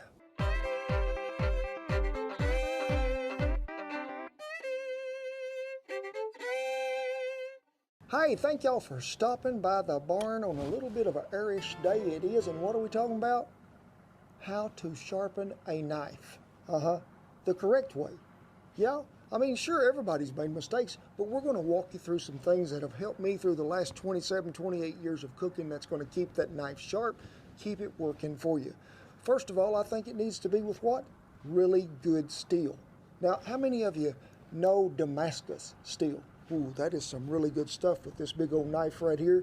You get a good edge on a good piece of steel, it's going to last you a whole lot longer than going down it. I'm on date on right here, going down TG&Y. We'll see how many people remember that little variety store and buying one of them $1.98 knives. As my daddy said, a dull knife will really hurt, but a sharp knife will cut you so quick you won't even know what you've done with it. So, first of all, I think we need to talk about wet rocks, maybe even a diamond wet steel. So, there's so much difference really in all of them, but one thing they all have in common is what grit are they? Now, grit goes back to what, think of it as sandpaper, okay? Really coarse sandpaper, maybe like a 60 or 80 grit, whether you're finishing a piece of wood that's going to look really nice, you get higher, 600 grit, 800 grit. That's sort of what we want in a good piece of sharpening material here, is what grit is it? How coarse is it? I want to go with a fine grit because knives are going to have an edge that I get, and a fine grit there is going to keep that edge. Now, if you have an old knife that is dull as the back side of this thing right here, hey, we're going to have to start with a really coarse grit to ever get no edge on it. Now, this is one of my favorites. It is. It is what I call a diamond steel. It'll always, usually they used to just come with this little piece right here. There was no base to it. You just had this, you could stick it in your pocket. A lot of you have seen them to where they look like a pair of scissors and they unfold and you got the little piece up here at the top. Let's talk about something that really, I guess to me, means more than what your sharpening apparatus is. That is the correct angle of the knife when we go to try to sharpen it. And I'm going to use the dull edge here. Is it up here? Is it flat like this? What angle do we need to be to try to create an edge on one side that rolls over when we do the other, and you get that fine little piece of fine steel right down the center that's going to keep that knife sharp for so long it is. So we're going to talk about really the double nickel. Now I'm going to get it down here on y'all's end where you can see what's going on right at the edge of that. This will sort of help you think this is the angle that I need to be. Now place your knife there. Go ahead and put this finger out there to where that blade is right about the seam of that finger and push backwards. Now, I'm gonna turn it this way as there's pressure on it. See that angle right there? That's what I'm talking about, double nickel. Now, I've sharpened enough knives in my time that I don't use double nickels no more. I just go for broke because I sort of know the angle that I want to get on something. But let's have a little bit of water, or like I say, you can use oil, but we need a little lubricant on there of some kind. And when you start with this, it's really best, see it ain't sliding on that sandpaper, so if you've got one of them good rubber mats that you can put down here, then slap that on it to where that don't move, because you need to be able to create a little pressure. So if we're going to sharpen, it's diagonal, I think is the correct geometrical term, and we're going to go about 4 o'clock. If this is 12, this is pretty close to 4, right along in here. You're starting with here, and as you work down, you see the blade, it's going to stick out farther as it gets to that end. Then you come back again. But if you've got something that you can keep this where it's still and don't move, you need to be able to put that pressure on there to where you can have some pressure against that steel. That way this blade is not bending up or down in either way. Go ahead and just keep running her down there. Now we were going this way, right? So we're going to start right here and we're going to come down this way. Now don't put your fingers up here. It'll hurt when it goes by. Go ahead and put them down here where you ain't going to cut yourself. Let's have a little more lubrication. And just start. Remember, that's pretty close to that double nickel angle. And we're going to start right here. When you get this off here and you get a keen enough eye to where you can see what this steel actually looks like, I want you to sort of keep a gander eye down there and make sure there ain't nothing sticking off the edges nowhere, but lightly take your hand and run down here and see if you feel any indentions, anything in there that is not smooth. Another way you can use this same stone, and when you think you've sort of mastered what you think the angle is, and it's probably really even safer, take your angle of your stone here to where the double nickel is right there at the back of it, and then just go to sawing all the way down. Now, when a knife is this thin, it's probably better if you can put it on something to where it's going to stay a little more uniform. So let's move on to the next thing that I would recommend after we have done that. That is what? A honing steel. Now, this is going to realign your blade after it's been sharpened. You've been using it a while, because I probably use this more than anything I do because my knives are sharp. Very seldom do I have to go back to a sharpening stone to start with, but if they've got that edge, and it's all about that angle again. Now remember, them 2 nickels, they'll sort of fit right there, and then you just draw. And then you take that blade and you turn it on the other side, and you pull. And then when you get good, you can just polish it like this right here. Now what this is doing is smoothing the edge if there was any burrs left there at all. It's honing, making a fine edge on a piece of metal. That's what honing does. And I learned this from my daddy and my grandpa. Get you a good piece of leather, something that's soft, and let's polish that knife just a little bit. Fine tune that last edge that we put on it. That's here to here. And that's all I've ever done to them, folks. I mean, them knives have lasted me forever. Probably the knife that I like the most, that I use a lot, if I'm chopping vegetables, is more like a chef knife. So a chef knife, when you're using, is something that you're taking the force to where the knife is doing the work, not you. You can chop with it, run it around here, and just keep chopping vegetables oh so fine. If I had me a deer up under here that Major had run down last night and I was going to bone him out, I would use a boning knife. That's always been something that's pretty thin to me, but pretty short. Something that's got a good handle to where you can get and you can work it. Just remember, you got to keep it sharp. Now, when I'm cutting meat or I'm cutting something like that, maybe a wild hog, deer, elk, anything, I'm going to use it a little while and then I'm going to sharpen it. Don't go too long. Always keep that edge on there. It's going to create less work for you in the long run. Damascus steel. Don't get no meat to me no finer than that. And them come with such a great edge on them that very seldom do I ever have to run it here if I keep it sharp and don't abuse it, as to what I can do right here. Just hone that blade every time that I use it, and it'll stay sharp. So another good brand of knives that I use, and I really like these, Shan, I did, but I cannot pronounce the name because it is something Zwilling. Is that what it says? Yeah. These knives have always come to be sharp, and they've always lasted a long time. They're very easy to keep an edge on, same way, same fashion. We're gonna break out one more knife. Oh my gosh. This is my Crocodile Dundee knife. See these pits and little grinds that's out of it that isn't right? We're gonna work this just a minute, folks, and see if we can make this what it's supposed to be. So we didn't work long, but we have polished that thing a little, that some of them are disappearing as they were there. Now folks, I have another tip for you too. Say you're out there and you ain't got none of this stuff as equipment to go with you, but you need that knife to be sharp so you can skin that rabbit and gut that deer and put meat up on the table for your family. So what are we gonna do? Maybe you got one of these in camp. I don't know. Maybe you got a ceramic coffee cup. My grandmother used to use one of these all the time, and she'd just draw it in a crock jar back and forth all the time. The edge of a ceramic bowl, like this edge on this, they work really well. You don't have a crock jar. Maybe you didn't get to the woods on foot. Maybe you drove your truck. Come on, go with me now. Now, all good pickup trucks and stars, they got a glass that is beveled right here.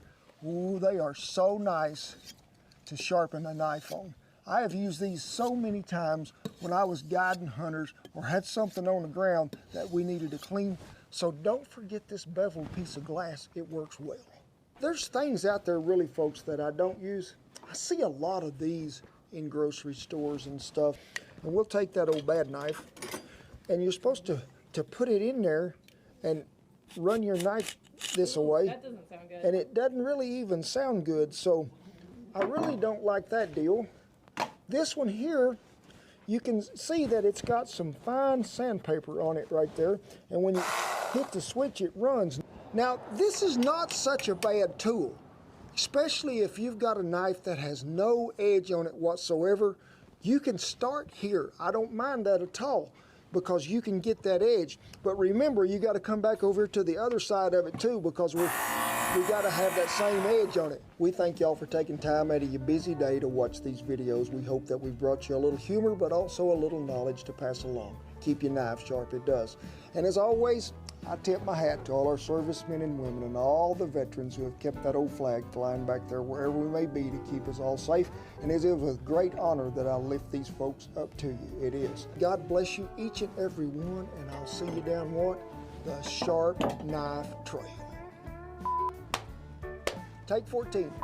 Take 27. Hey, in this week's episode, we're doing a little something different. We are savory and sweet. Deep fried Monte Cristo sandwich. Come on, the grease is hot.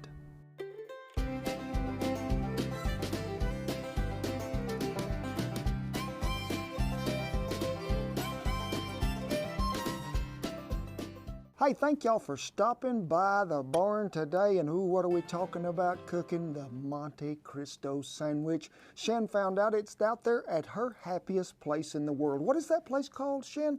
Disneyland. And we went to the Pirates of the Caribbean little ride, and you're sailing all down through there, and then you go eat at this little restaurant, and they had the Monte Cristo sandwich. Now, I'd never heard of one in my life. But they all started really back in Paris in the early 1900s, and all the little Paris cafes had these. Yes, they did. And it was like bread toasted, sort of like a grilled cheese, but it had sort of like the old-time omelet plate, really, in a way. Skillet was two sort of hinged plates, and they would put the bread and meat on one side, bread and meat on the other side, and then it would just fold over, and you could just cook it right over here and then turn it over again. But hey, it has come a long way since then. This is not what you would call your dietary video. No, this thing has got some cheese, it's got some sweet, it is some goodness. The carbohydrates and the sugar content are going up today. But folks, this is something that's really a classic. Kids love it. It can be served breakfast, dinner, supper, snack time. Very little elegant meal it is. Shannon's wanting to go to Disneyland and we can't get there quite yet, so I need to hurry up and make this sandwich. So what are we gonna do? We're gonna start with, really it's sort of like a pancake batter in a way. All-purpose flour, 3 teaspoons of baking powder, which is pretty close to that amount. Then we ain't got no measuring cups today, no measuring spoons, so hey, about 3 tablespoons of sugar. We're gonna quit right there. A little pinch of salt. Give that a good mixing.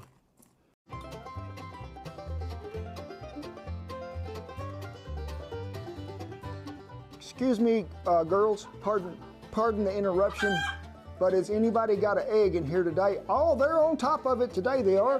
1, 2, 3, 4, 5, 6, 7. Nice. No, so we're doing good. I'm gonna get the biggest one right here. In fact, I'm gonna take 2 just in case I drop one. Thank y'all so much, and it's better than going to the store.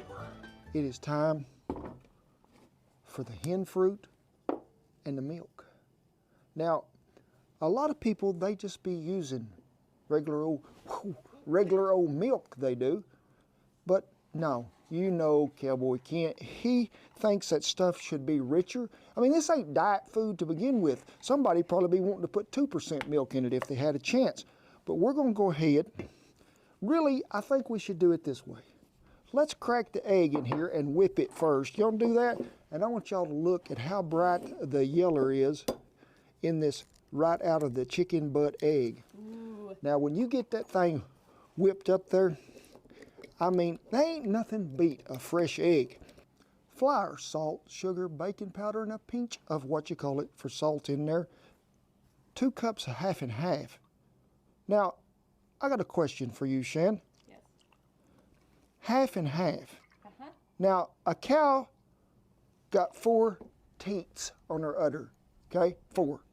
Now, did they just milk the back 2 to just take half of that to make half and half? Then what is it? The viewers want to know. I think the viewers know. Oh, it's half cream, half milk. Is that pretty close? In goes the egg. Everything is in there. Let's get it mixed up really well. Make sure that all that flour gets incorporated and dissolved. We don't want nothing lumpy. Now, this is going to be about the texture or the creaminess of pancake batter. So we're going to have to add just a little more flour, I think, before we go any further. But it's just a little bit thin. And we want this to be able to stay on there really well. So let's go back with just a little more flour. Oh yeah, I can already tell that's going to be the correct amount. Now over here on the fire, we have a Stargazer skillet with probably about 1 3/4 inches full of oil. A lot of people just pan fry these, just a little dab of oil, but I think it works better if it's sort of a cross between the two, pan fried, deep fried. So batter is good to go. Now we need to assemble the sandwich. Well, went and broke out the Griswold, I did, folks. And why are you toasting bread, you say? This is supposed to be, you said, was going to deep fry this sandwich. Well, through experience and knowledge here that me and Shan have compatible together to eat this sandwich the first time, we have made improvements. Now, to me, when you don't cook it this way, sometimes your cheese and your meat is not even warm after you deep fry this sandwich because it takes very little time to get this to a golden brown once that batter's on there. So we're going to toast the, what you would call inside of the sandwich. And to do that, we first got to have a little butter in this skillet. If you don't prefer to do it this way, hey, that's fine. But folks, I want that cheese to be a little melted. Sure, the outside edges of this cheese, when it's on the sandwich and batter fried, it's going to drip down there. But I want that middle to be really good too. So I tried Texas toast, I tried sourdough bread, thin bread, thick bread. And a lot of folks say, even let your bread air out a little before you do this. It makes it absorb more batter that way. But we're just going to go ahead and toast ours just a tad. So why didn't you use Texas toast? It was too thick. I mean, the sandwich come out deep fried like this, and it was just really, I've been watching my weight, Shan. It was just too many carbohydrates for me to intake is what I'm trying to tell you. So we don't want this to get this plum dark. We just want it to get a little color And you can see that starting there pretty quick because that skillet is getting some of that hot. In fact, it'll finish toasting right there, it will. Now, when we get this out of here, automatically, as soon as it comes out, I want you to what? Slap the cheese on it. Now, everybody just uses Swiss. No, that's not enough of the cheesy goodness. We're the folks from Wisconsin and all the good cheesehead people that want to know, where is the cheese? What? The cowboy has broke out the pepper jack too. How did y'all ever think that we wasn't going to incorporate some kind of a little bit of jalapeno in there? So let's check this. Oh, there is some good color right there. There is. I think these two stuck together. So we're going to lay that one there. Go ahead and turn this one over. Put the pepper jack there. And folks, that way that cheese is going to help adhere to keep this sandwich together. Now, before we get started to putting this here sandwich together, we got some really big news. Some of you already know what it is because y'all have looked. What? We are nearly at the 2 million mark in subscribers. That is a lot of folk.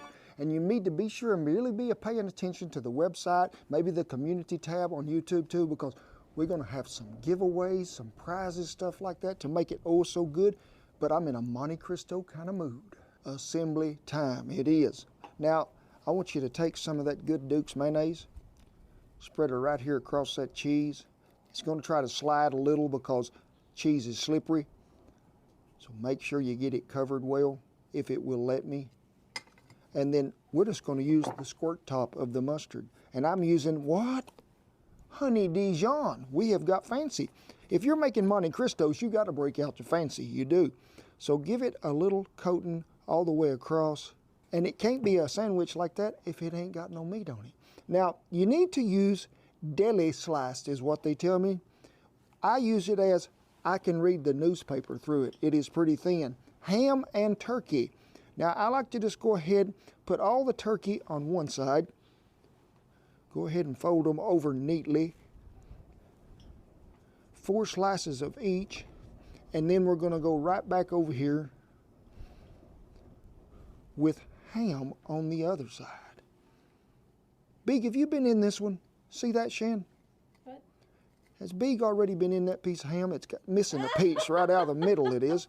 So it's okay, Big, if you have. Now, this is entirely up to y'all's judgment. But I'm going to go ahead right now and I'm going to slap another piece of cheese on here and another piece of cheese on here. Gently take your sandwich. And I've been in trouble for this a lot in life. When I was little, I made sandwiches that the bread didn't match. So this is the rounded side, that's the rounded side. You gotta have it where it's gonna match. It is assembled, it is. The grease is getting hot. You're gonna run about 350 degrees. Now, I'm gonna go ahead so y'all can see this really well and put this right here, make sure everybody's lined up, and give it a little mash. Now, when you've got it to a little mash, this is pretty important. See how we have an overhanging of meat? Now you could go ahead and fry that just like it is, but it's going to make that batter get sort of lumpy and try to run off. So we're going to create a smooth surface here. And these things that right here are left, it's called puppy scraps. So go ahead and get everybody trimmed up nicely. And one other thing I'm going to give you a little hint on, or a tip. You can go ahead and cut this sandwich in half and just fry 2 halves, because that's pretty thick little sandwich there. So if you want to share it with your loved one and you're worried about your carbohydrates, cut the sandwich in half. But it is time to go to the batter. It is. It is time to do the baptizing. It is. Now, you can do this 2 different ways. Get your hands real nasty or not get your hands real nasty. I love to just go ahead and take some tongs, lay her down in there, give her a good mashing, okay? Scoop right back up here under it, turn it over. We want to make sure that them edges is all seared up really good with some of that batter. And then I like to do this when you ain't got a thermometer. Put some of this over here. You can see how that's going. That is pretty close to the right temperature. So reach back under here. Let just a tad of that drip off. Lay her right there in that grease. I like to splash a little grease up on mine. Now you're going to get some parts that want to fall off, and hey, that's all right. because we're what we calling it, cooking in the fast lane now, and we'll be looking for tools we ain't got. We're gonna have to turn it. It don't take long, folks, for this to happen. See how that browned up there oh so quickly? And there is enough batter in there to do about 4 sandwiches. Let us get a plate over here handy. Get you a utensil that is wide enough to get in there. And like I say, don't be worrying about them floaties. You can get them out before you put another sandwich in there. And you can get this as dark as you want it. Hey, just use your own judgment. Just make sure you keep that oil about 350 degrees.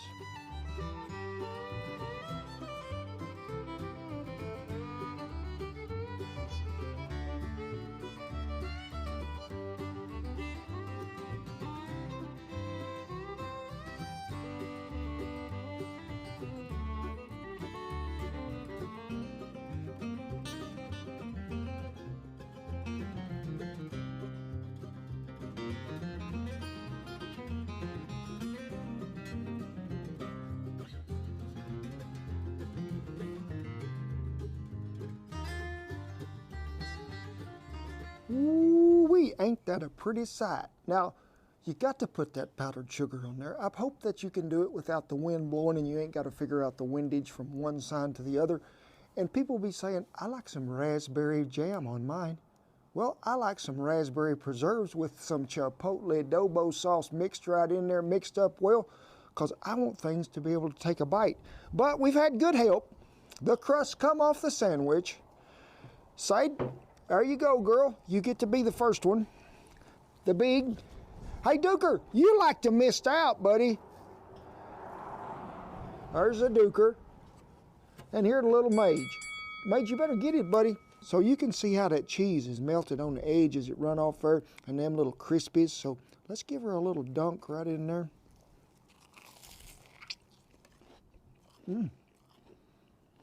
That's good with that raspberry. That right there is some powerful good eating. And with that there little raspberry chipotle sauce that goes right on it, you'll be wanting to make that and put it in salad dressing and in your coffee both, but makes me want to go to Disneyland. See all the rides and the little people and maybe see Goofy come by. I'm going to act like Goofy. I made it whack, whack like Donald Duck. Ooh, do the shimmy shaking. Oh. You got a little powdered sugar on your lip. Hey, it's okay, because I do like me some sweetness. I didn't understand this sandwich when I first started trying to research it a little, why you would put powdered sugar on there.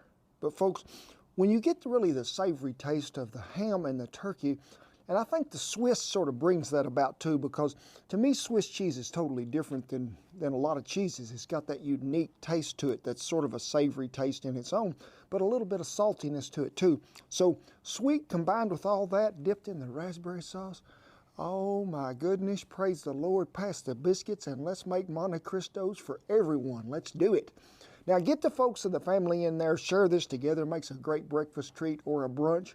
But everything we used in the little video today will be listed right down there in the little link below. Be sure and keep an eye on the community tab and the website for upcoming events, because we're going to be some places we are, and big celebration is coming up when we hit what? 2 million subscribers. As always, I tip my hat to all the servicemen and women, all the veterans who have kept that old flag a-flying back there. Folks, I ask you to lift the good folks over there in Ukraine and all that country and everybody that's helping out, to lift them up in your prayers, keep them in your thoughts. Let's go ahead and just, hey, help them people any way we can. Rest of you, come on in here. We're going to give you a big old hug. God bless you each and every one, and I'll see you down the Cowboy Monte Cristo Trail. Flyer, Shannon, you got your casual shooting slippers on, right? First time, okay? Usually I'm really put together. All right. We have launched some new apparel, some t-shirts, sweatshirts. We got you fixed up, so be sure and check them out. He's laying by the stove, but it ain't on.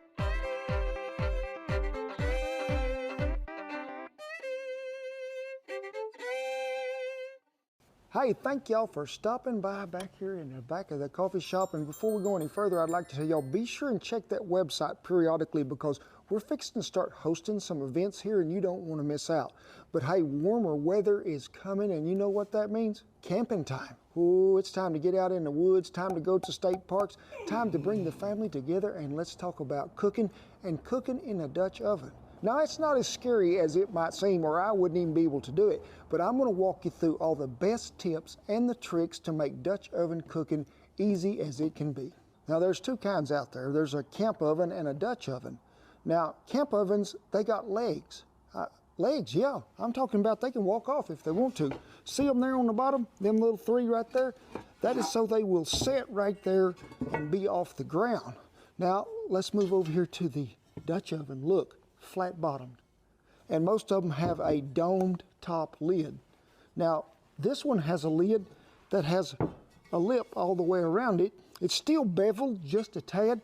It's made to bake with because the coals will fit on there and not fall off. So if you're going camping, leave this one at the house, okay? Let's take this one because we can bake in it, we can fry in it, we can do so much things, but it's got the leg, it'll hold the coals on top with this lid. The number one question that we always get on YouTube or email for people that's just starting out, wanting to go camping, wanting to buy a Dutch oven, and that is, what size do I get?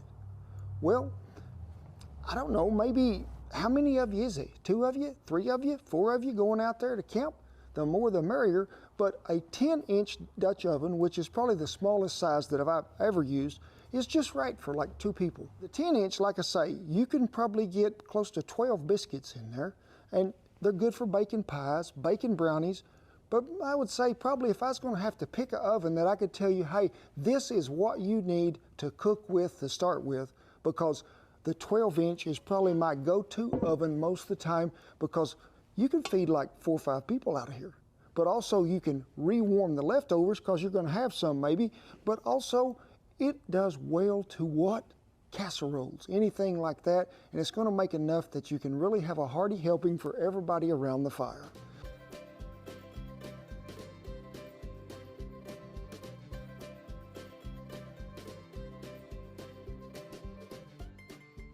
So let's talk about this 12-inch oven. Now you can see this oven is this tall. Now this is what I'd call a 12-inch shallow oven. Now let's move his brother over there. And this is what we would call a 12-inch deep. Now, I'm gonna cook my pies in here. I'm probably gonna cook my cakes in here sometimes. But if you've got a cake that's really gonna rise up and it's tight, gonna get really close, because when you got a cake in here and it rises up to the top right here, look how close you are to the lid in them top coals. So if you're just starting out cooking in a Dutch oven, I would cook my cakes in here, I would cook my brownies in here, I would cook my pies in here, because you've got more room to regulate your coals till you get it figured out. But then go back to this, because that pie that's that thick with one of them good sourdough pie crust in here is really well. But either one of them, hey, serves the purpose of you can do anything in the house with it that you can do outside with it.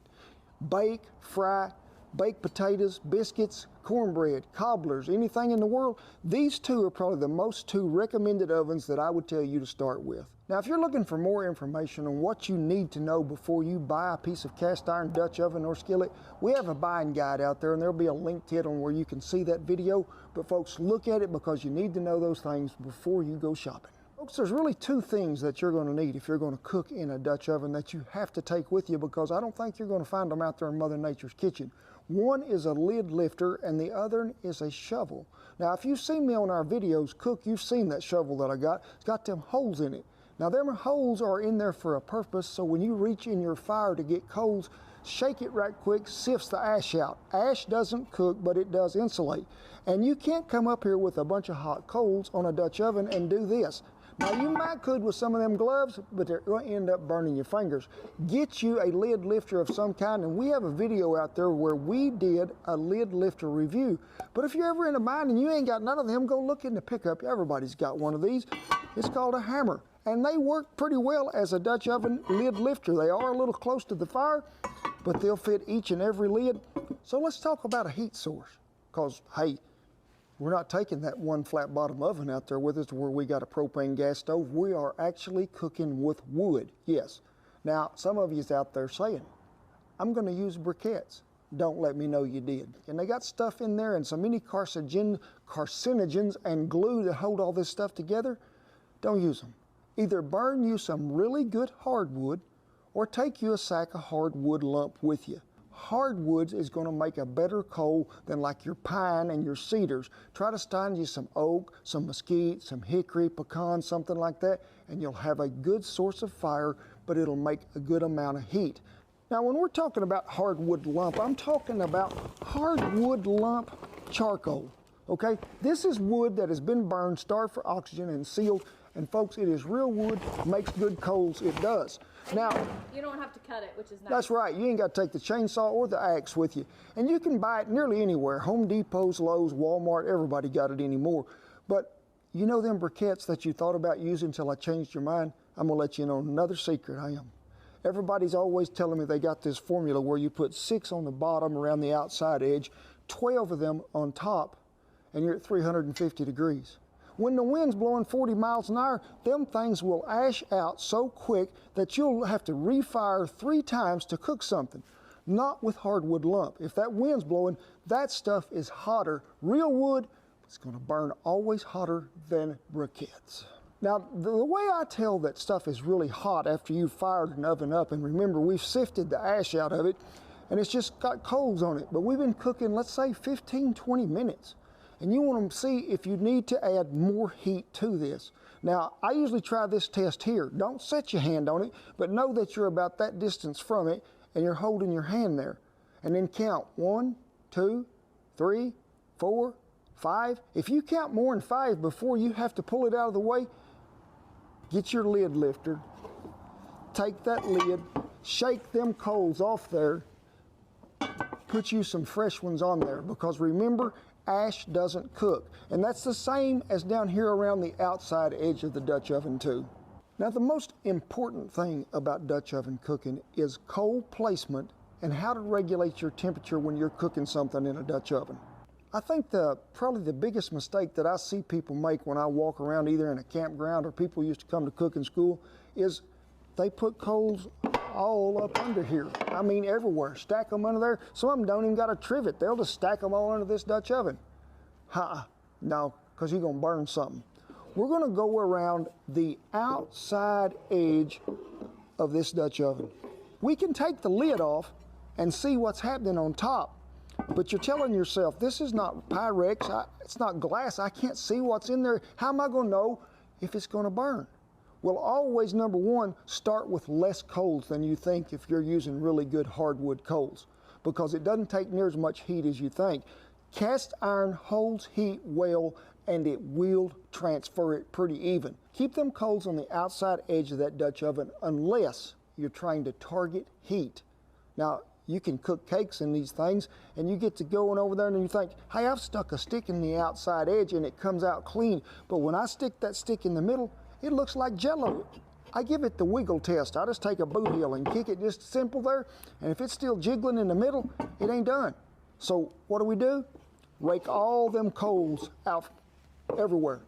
Then I'm gonna put a coal right in the center, put coal right here around this bell on this lid. We are targeting heat. When do you need, what are these called, Shan? Trivet, yeah. People will be asking me, what is a trivet? A trivet is a pot holder for a hot piece of iron. Ours have legs on them. Yes, they do. Now, they are adjustable, 3-inch and about 5.5. Right here they are. So you say, well, it's got legs on it. Do I need more? Yes, you do, especially if you're just starting cooking. Now, I've cooked with them just like this, and that's a whole different method of cooking. And we sell these on the website. Come with both set of legs, so you'll have whatever you need, but you can see how this fits on there. You're raised up there. It's a way to regulate your heat. We're still putting coals around the outside edge, and what would we use this smaller trivet for? If I was baking casseroles, something like that, to regulate heat, remember we told you that a while ago, during the cooking process, rotate the bottom of the oven one way, the lid the other. Now, any hot spot that you really had is transferred. We're trying to regulate it to keep it even if you had more coals on one side than the other. But let's get rid of this short trivet and let's use this tall one. Now, I love a tall trivet, especially if the wind is blowing. And folks, it blows here a lot in our country. But if I'm cooking pies, cakes, brownies, something like that, I want to be as far from this heat source as I can, and using good hardwood lump, you're still going to get enough heat to cook this. When we're going camping, and hey, sometimes the weather can be a little of anything, especially down here in Oklahoma. You can have spring in the winter and summer in the fall. You never know what you're going to get. But when you wake up in the morning and you crawl out of that bedroll in that little old tent that you got and say it's 35 degrees and you're thinking, man, I got to warm up and I'm cold. I'm going to tell you this, cast iron gets cold too. Never just take a cold piece of cast iron and just go ahead and start baking it right on the money. Because you need to preheat this oven, right? Wrong. You are going to pre-warm this oven. All recipes tell you to preheat. Now, when you're cooking in a Dutch oven, the only time you preheat any piece of cast iron is if you're going to sear something in it. Pre-warm it to where it's body temperature. Cast iron does not like to be shocked from one extreme to the other. Now, if you're a beginner too, or say you just don't really have time, you think, to clean up your Dutch oven proper, they do make inserts that fit in these. Yes, this says 12.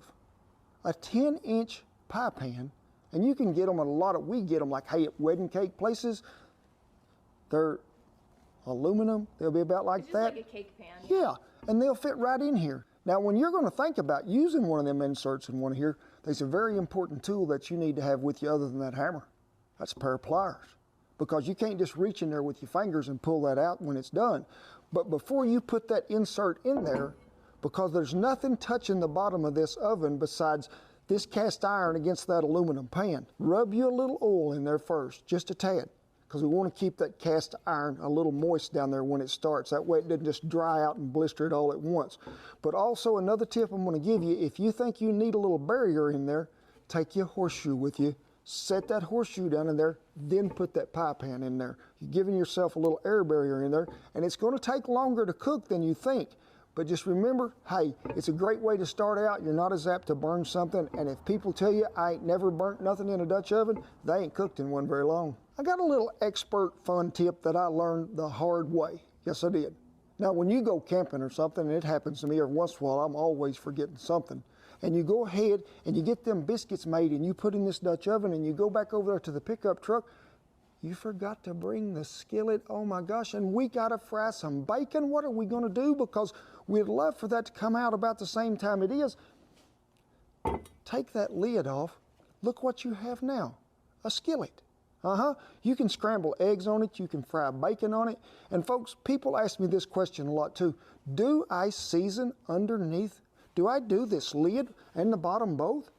This is a surface that retains moisture. When you cook something, it makes steam a lot of times. If you don't season this every once in a while, you'll get rust. What is probably the best thing that you can cook in a Dutch oven if you've never cooked nothing before? What do you need to start out with? Well, I think probably the easiest thing are like casseroles. Because folks, some of that stuff is already pre-cooked in there. You brown the meat or something like that. The onions are tender, and you can take the lid off and sort of stir it. So that's probably the easiest thing that you can cook. Now, if you're talking about really doing a baked good, I would probably start with cornbread. Because when you're cooking something in this Dutch oven, and now you know it ain't got a knob that says 350, it ain't got a timer that says, ding, I am done. How do we know that the bottom isn't burnt, but it's nearly done? Well, anything that you're baking in a Dutch oven will separate from the inside of this lip just a little. I ain't talking about a ½ inch. I'm talking maybe an 1/8. You'll see it. It'll sort of just begin to shrink and pull. Now, when it does that, that cast iron is telling you that bottom is nearly done. Take it off here. There is enough residual heat from that cast iron that it's going to finish cooking. This is not aluminum, stainless steel, copper. You can't just take it off fire and carry it off somewhere. It is still hot. But Some dishes that I would recommend also, the casserole, sparkling potatoes, baked bean casserole, hominy and green chilies. Now one of me and Shannon's favorites that we do love to cook, and it's oh so easy, especially the first night in on a ranch when maybe it's just us that we're cooking for, is pizza. Throw that pizza right in that oven, go ahead and bake it. You know what you can do? You can take a spatula and pick it up and see under there what's happening. You get that crust however you want it. Hey, get it out of there and let's eat it. It is probably the easiest thing there is to cook in a Dutch oven. Whew, we have talked about a lot of stuff here about Dutch ovens, cast iron, cooking, hey, hammers, pliers, we covered it all, we did. But all the videos that we mentioned and everything that you might need to know if you forgot something, there'll be little links down there below to where you can check all this out. And you know what makes a good Dutch oven cook? Practice, practice, and more practice. Now you may fail. You may burn something. I have. Don't get discouraged. Just keep cooking. We thank you for stopping by here. We hope you learned something about Dutch ovens because, hey, they are a great thing to cook with. As always, I tip my hat to all our servicemen and women and all the veterans and everybody that's keeping that old flag safe back there to fly wherever we may be. And for the rest of you, come on in here. Ain't no food, ain't no dancing, ain't nothing today, is there, Mage? Look at him. He said there wasn't nothing to eat, not a thing. We appreciate you one and all. Thank you for taking time out of your busy day to watch this video. Come on in here and let me give you a big hug. God bless you each and every one, and I'll see you down the what? Cast Iron Trail. On the outside of the Now, gotta back up. So, folks, if you like this video and you need some more information on cast iron do's and don'ts, tips and tricks, well, be sure and check out what? Our buying guide on cast iron, but also there is a cast iron playlist that'll walk you through so much information, you'll be a cast iron expert when you get through. Hey folks, y'all have seen me cook a lot of stuff in a cast iron skillet, a grill, even a Dutch oven. But have you ever seen me throw a loaf of bread right there in the hot ashes and the coals? I haven't, so you better stick around so you can figure this out because I'm needing some help.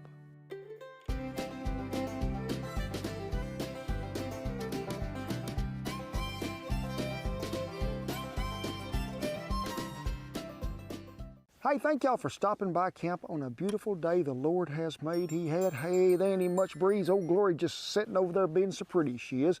And hey, we know we have a lot of viewers all over the United States, all over the world.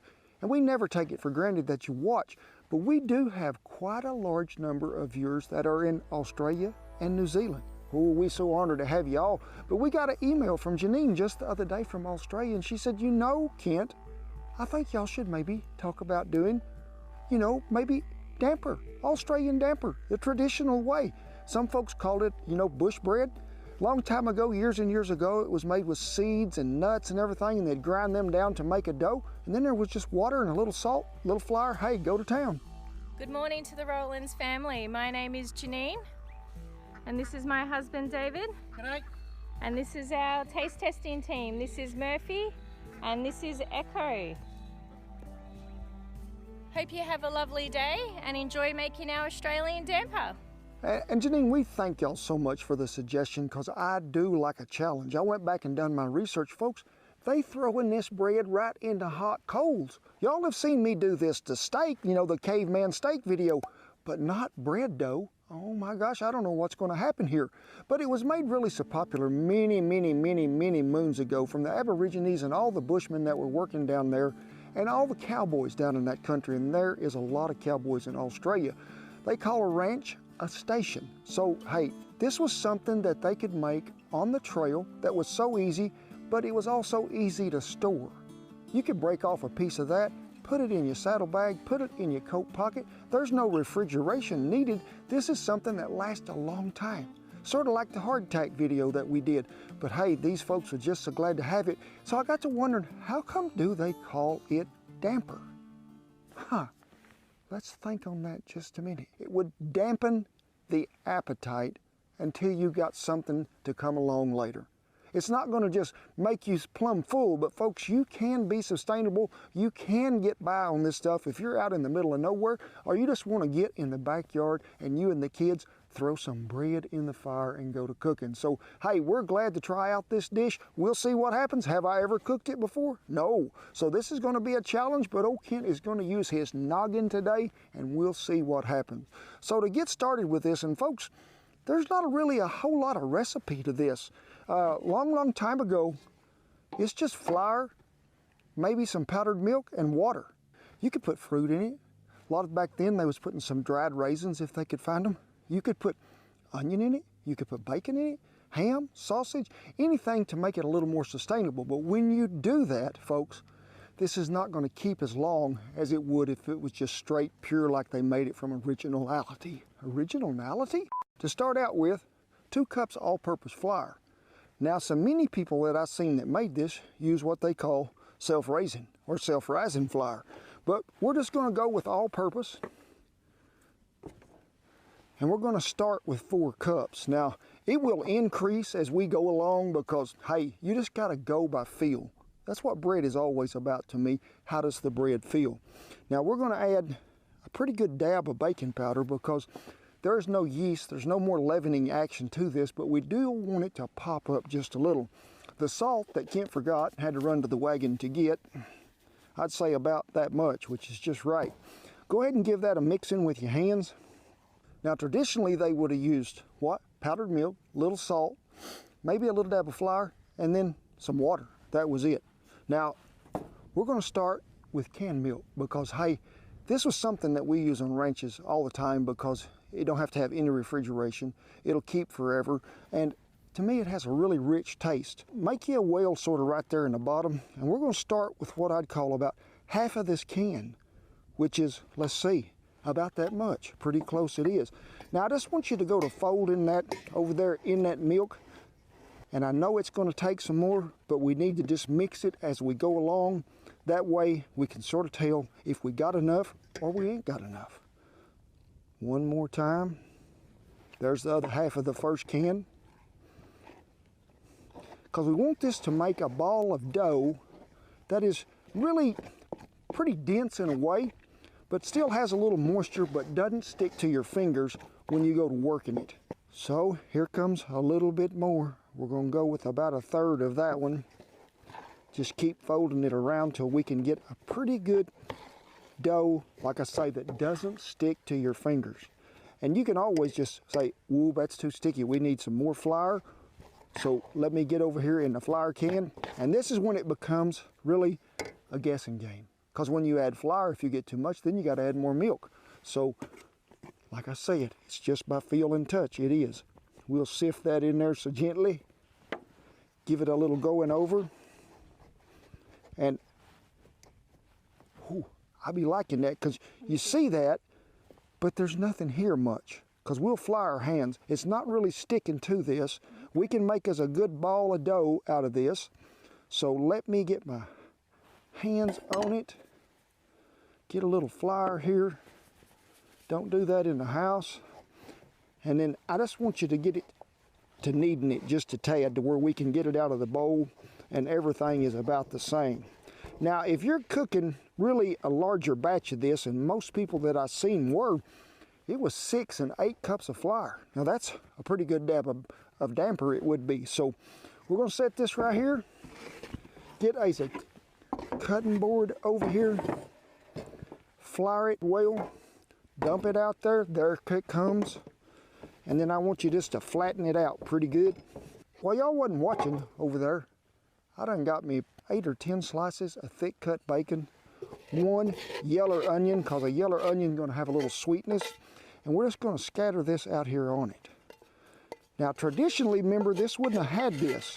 And like I said, this won't keep 8 or 10 days just sitting out because you have meat and something in there else. But make sure you get everybody in there. And then I just want you to go to rolling it over, and let's just go to kneading because we want to make sure that we get that bacon and that onion incorporated throughout everything. So when you take a bite, you get a bite of each one in every bite.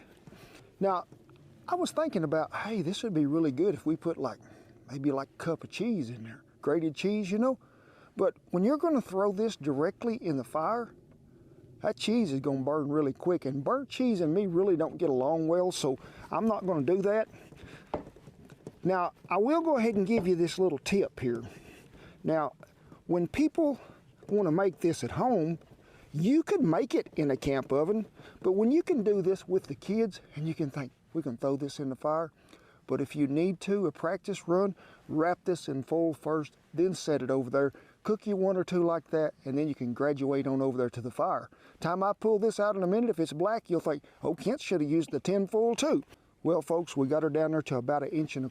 We kneaded it pretty well, we did.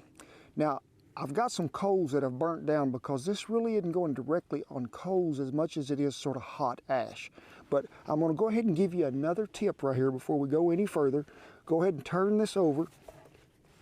Flour is sort of like an insulating barrier in this deal, so we need to coat it really well, top and bottom, with flour. That way when we put it in there, that burnt flour will peel off pretty quick. Turn it over on this side, give it another good shaking of insulation, and I'll meet y'all right over at the fire.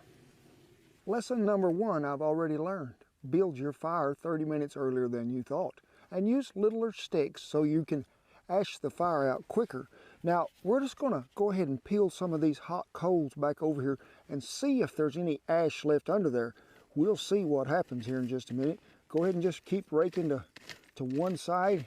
Oh, that's what I like to see. Now you can see there's a few hot coals there, but looking at the size of our bread and that little spot right there, I think we're gonna be in pretty good shape. I'm gonna go ahead and back this up some more so we ain't getting too much residual heat on the ends there. And let's just, oh, that's hot. It is. So, I have never cooked this before in my life, and I like bread, but we're gonna throw it in the ash there, and we're gonna see what happens. So remember, you got it dusted really good on both sides. Throw her right in there. Crazy. And let's go ahead now. This is sort of like the caveman steak in a way because you can get no oxygen under here. You've cut that off. You may get some smoldering, but you're not going to have a flame. Let's see if we can find some more ash to wake up there on top.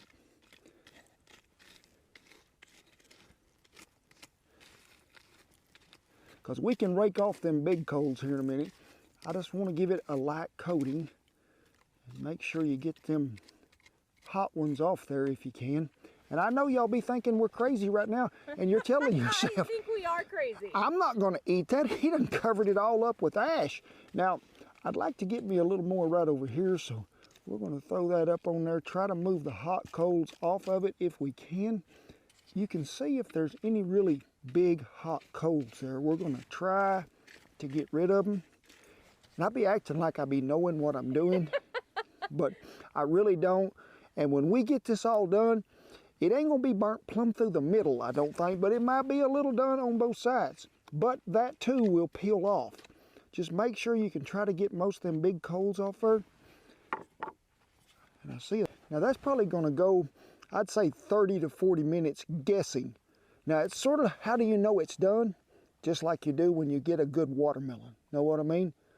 We're gonna give it a good thump. If it sounds hollow in there, we calling it a done deal and gonna pull it off there and brush the ash off of it, and we're gonna partake in the feast.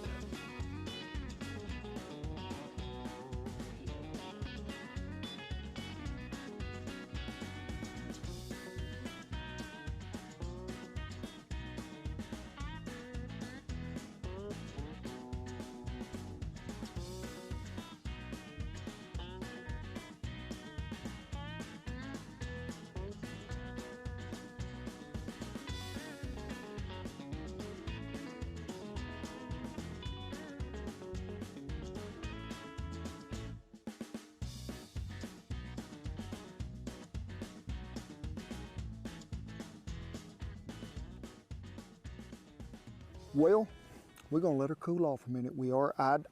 Beats me. I don't even know what to expect here. I don't. We was 48 minutes, but when we started, them coals was pretty close to it, and I scattered them all the way back because it was pretty hot around this outside edge.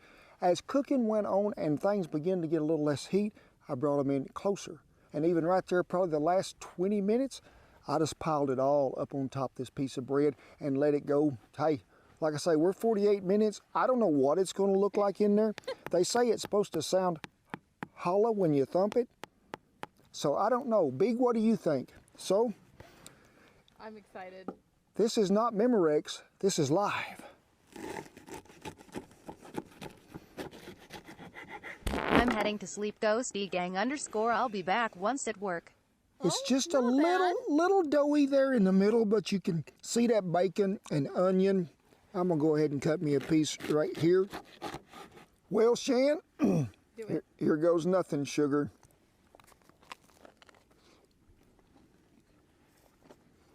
It's hot. That first bite, it was too hot for me to even tell you what it was like. Now, I'm gonna go ahead and go on. It's cooled a little bit there. You can see the char, everything, bacon, onion.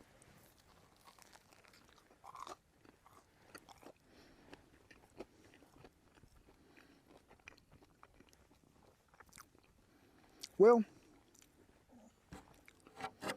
it's different. It is, but the flavors there come out with the onion and the bacon. You get just a little hint of that. But the dough really isn't that doughy in here. It's just still pretty moist. What about like the outside? The outside, you don't really taste like, oh, it's burnt. You get just a little bit of the smoky flavor to it there and a little bit of maybe the ash, but hey, make me want to do the Down Under Australian. We're gonna get over here, We're gonna do the up and over from the Down and Under. Yes, it is good, it is. Now I can see where down there in the bush, them old folks get together, them old cowboys at a station or something, had a big fire that night, made coffee, everything, cooked supper. Next morning, make that dough, throw it over in there, rake it up on top, go do your chores, come back. Because really when you got all that ash on there, you're insulating. You're not really going to get the hot effect of the coals. So, hey, to me, we're going to let Shan have a bite because I think she deserves. Oh, the Big says he would take one. He said, a little crunchy, Dad, but it's not bad. Dooker, you got enough teeth to do this? I'm getting bites that don't have onion. Sade's in timeout. And Mage, there you go, buddy. Dooker, you want one more? Now, if you need a little extra help on this, and it sure don't hurt none, it don't, get you a temperature probe, and you can check it all the way around. Looking for a temperature about 200 degrees. That's about what I like bread. But like I was telling you, it's not really that it's so much undercooked as there's still a lot of moisture in there as this sets up. So, I mean, that's pretty good looking bread. And we're gonna cut you off a piece, but no, these folks sent all this recipe up here. We're gonna let you have a bite. Get you some of that crust, get you all of it. It is good to go, But really the crunch is not that bad. Now, you can keep you one of these when you get that off the fire if you want to. It's good. Yeah, rub that all the way around there, sprinkle you some Parmesan cheese on it. You've even helped it some more. But you couldn't, like I say, just put this in your pocket and store it because what? It has meat in it, it has onion in it. So traditionally, didn't have none of that. It'd keep for a long, long time.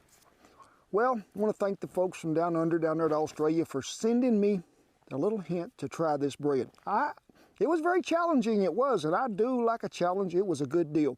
But as always, I tip my hat to all our servicemen and women, all the veterans that have kept Old Glory flying there in camp. It is such a beautiful sight, and we appreciate you one and all. Now, folks, get on in here. Come on back in here really tight. What we're going to do, give you a great big old hug, hold a little damper, and we're going to dampen your appetite till you can get there, and God bless you. I'll see you down the damper trail. Hang on, I got something in my eyeball. Big, wake up. Hey, Mom. Ooh, gotta get a spoon. I know you heard me mention it, but I want you to be sure and check out our hardtack video there as well because, hey, it's something sort of old-timey, traditional that you can carry around your pocket for about 20 years and eat that stuff. Be sure and check it out. It is a great video.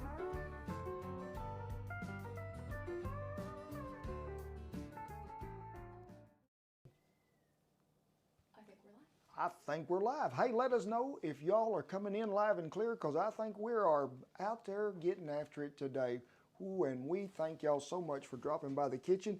If you was gonna try to do this outside today, blow the makeup off your head. Southwestern Oklahoma is getting some of that good breeze. We tend to have nearly tropical force winds about 70% of the time of the year, so hey, it's something we're used to. What, Shan? Have everybody shout out where they're watching from. Yeah. We've already gotten some internationals. We have some folks from Austria, from Germany, Australia, Hawaii's on there. And I'd like to just go ahead. We had some folks donate even before this started. Mike McGinnis, Titus Tucker, Christian Schreckel, we thank y'all so much. I think we're over $200 already, and we're going to sort of let a little more people get on before we really get started with this deal. But I think I should let y'all know right off the bat, this is not nothing political. This is what we call in our part of the woods, all I was ever raised to know in ranching, and that is neighbor helping neighbor. That is what we're doing. We're helping our neighbors. Now, some of y'all might have seen, even back before, we helped our good neighbors in Kentucky when all the tornadoes went through there. So, folks, what makes this country great? Reaching out and helping others. And that's what this is all about. So, no political comments, no nothing. Be happy, let's share, let's smile, let's have a good time, because that's what's going to take place here in the kitchen today, I promise. And all the donations, 100% go to Convoy of Hope. They help supply humanitarian needs to all the refugees. Now, you don't have to donate, but if you would, hey, we would be honored, and you will be blessed and we'll be blessed. There's a little button down there at the bottom that you can push that says donate, and hey, it's there. Shout out to Jay Johnson, he just donated. Jay, we thank you so much, brother, for donating. We do. But make sure you hit that little button. Don't think that YouTube's getting this. It all goes 100%. That's Jeffrey how Fleming. Shan has got it set up. Jeffrey Fleming has given us a little donation too. We thank you so much. And hey, this is called what? Cowboy fried bananas or fried nanners. You know, we always had nanners. We never really had too many bananas, but some of y'all might have remembered and might have watched me on Chopped Grill Masters. That was a long time ago, and they broke out something that looked just like this and give to me in the dessert round. And what did I call it? A nanner. They said it was a plantain. Hey, where I come from, we don't have them. We've never even seen them. So if it looked like a nanner, we're going to treat it like a nanner. This was a recipe that really, I broke out to some cowboys a long time ago, first night in on a ranch, and they thought, oh my gosh, what is the cowboy cook done thrown at us now? They asked for this 4 more times in 2 weeks to know if they could have it. I'd say somebody gonna have to go to the store and get some ice cream is all I can tell you. How many people are cooking along with us today? Let's see a show of hands, all right? Don't be like the Beagle and the Mage. Here, and let me pan down to Whoop. the Major. The Mage is the only one present in the kitchen today. Let me pan around. Are over here sleeping. Yes, everybody's had a really hard day, they have. But if this is so easy to cook along with, it's something that is really a great dish. And I think we're going to go ahead and tell everybody, if you're worrying about the fear of alcohol being in your finished product, alcohol cooks away. We're just getting that great flavor that is added to it. It is a great thing. But I need to go ahead and tell y'all too, be sure and keep an eye on the website, the community tab, because you know what's happening? Hey, we're going to be at Downstream Casino up in Quapaw, Oklahoma. It's right on the border of Missouri and Oklahoma this Saturday. Okay, so be sure and just log on to their little channel over there, their website, Downstream Casino, and get your ticket if there's any left. We hope to see you there. But also, hey, it's getting oh so close, and we thank God and we thank y'all. 2 million subscribers is right around the corner. I think we're liking about maybe 16, 17,000, and that'll happen before you know it. But also, we're starting to host some private events over here at in our courtyard behind the coffee shop, to where you can go ahead and purchase tickets for that. Shan has got you fixed up. We'd love to see you all there. It'll be sort of an intimate evening. We're only selling 38 tickets to each event. So if you want to go, we'd love to have you. Just make sure that you just get along that website and you can figure all that out. Can I just stop you right now? Yes, ma'am. Because we've already passed our goal. I knew we would, Sugar. We have good people. We set a goal of what we thought we were going to make today, and we passed that before we even really get started. So, folks, That's y'all's heart pouring out to a community and a nation that, hey, We have somebody from Poland watching. oh, so it is good. We have some folks from Poland that are watching today, and hey, our heart goes out to all those people over there. And like I say, this is what we do. Neighbors help neighbors. We may not can touch them right off the bat and hold their hand, but folks, we can support them and we can help them out. So is it time to start cooking, Shan? It is. It is time to start cooking. So first of all, you need what? 3 nanners. You do. Somebody did ask, are they green? Are they ripe? Well, Shan picks these bananas out. I pick ripe bananas. She likes hers to be just a tad bit on the greenish side. Now, I will tell you this as a tip. If they're a little underripe, they do hold up better in the skillet when you begin to cook, and you're still going to get that same flavor.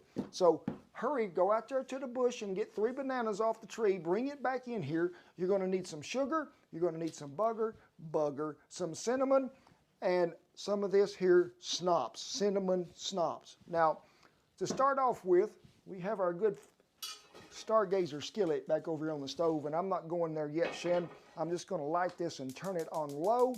If it'll light, it's not got a stick of firewood in it, so we'll turn it down to right there. 1 stick of butter.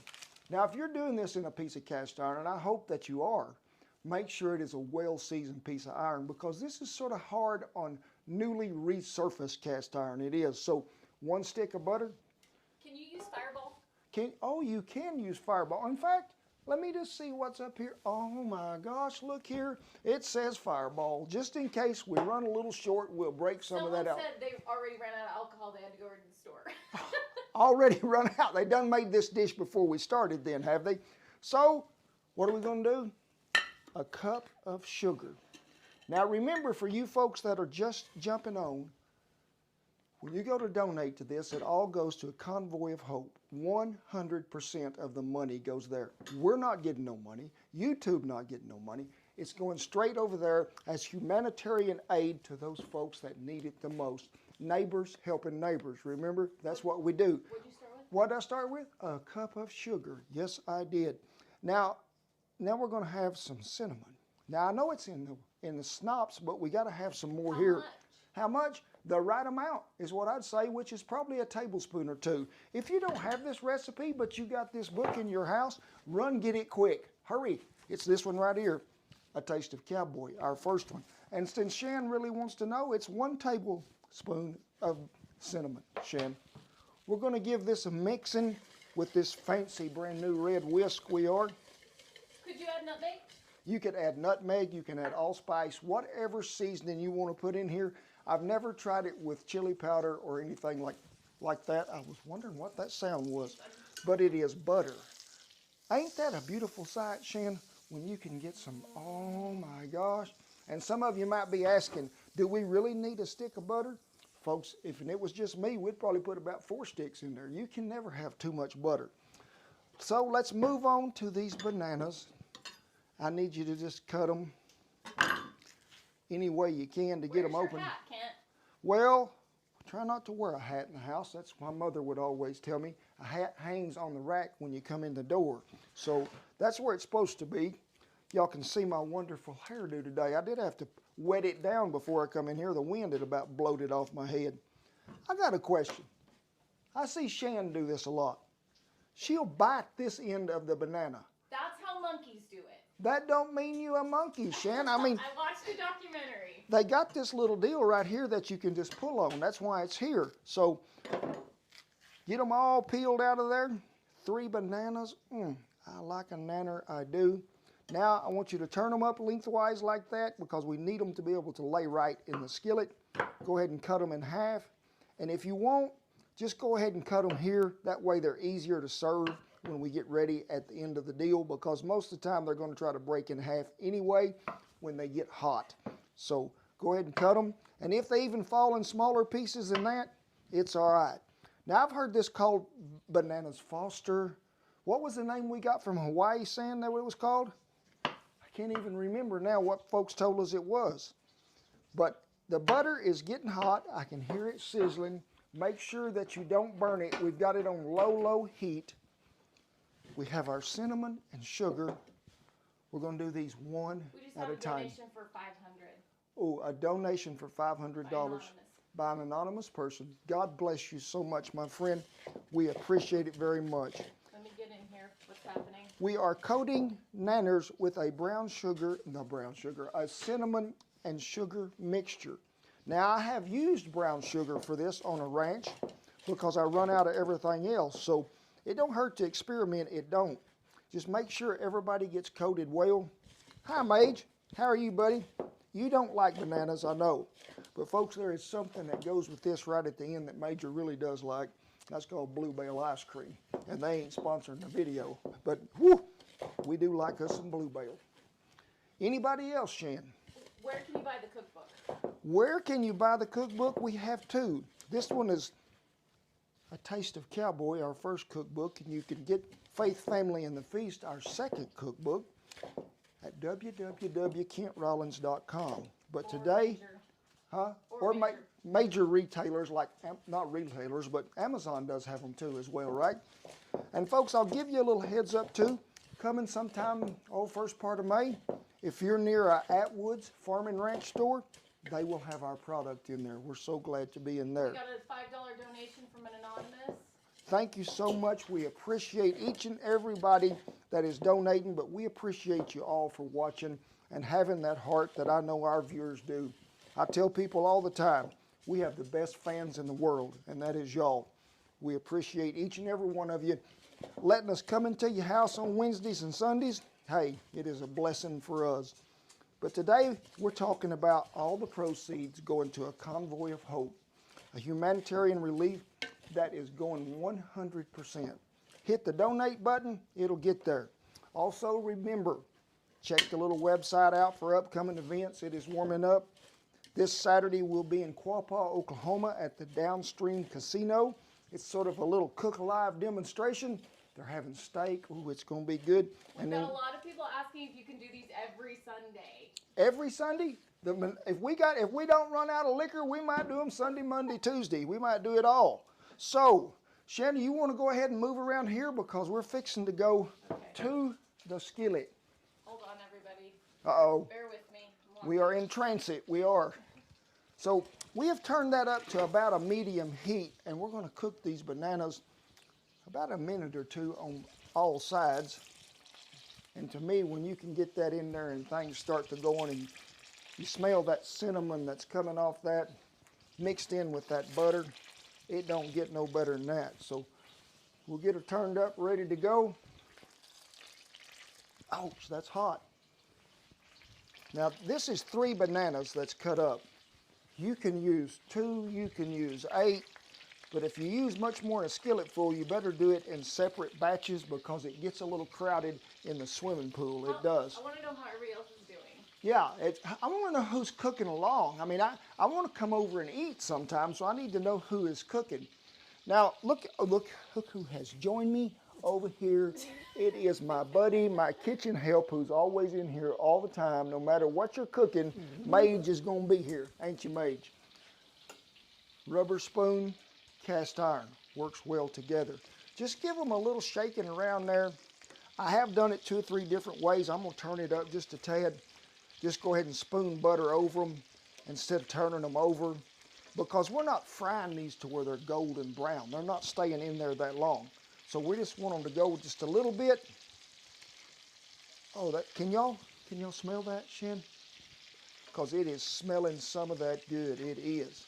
Now, I will tell you this.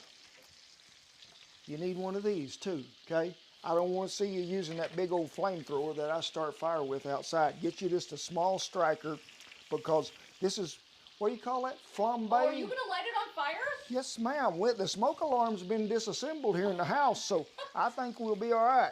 So it's just like spooning brown butter over a steak. We're just going to keep this going. I find this method easier than to turning all of the bananas over. You can tilt it to one side, whatever you got to do.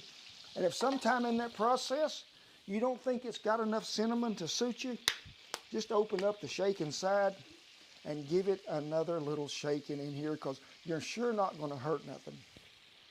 And that's got some great color on it now. Things are beginning to happen. I like to let it go to where you don't see the butter brown, because that's getting a little too far. We're getting oh so close. So what do we got? Remind everybody, no political comments. And folks, like I told y'all, y'all know about our channel. We're here to help people. We're here to entertain. We're here to provide a service. That is not anything that is political. This is not a political statement of any kind. We are helping people. So if you have a political comment you'd like to have, leave them to yourself, because we don't want them. That's what this is about. Now, Justin Wilson always told me that he's hell. Let me just go ahead, because I don't want y'all to think that I ain't got no manners.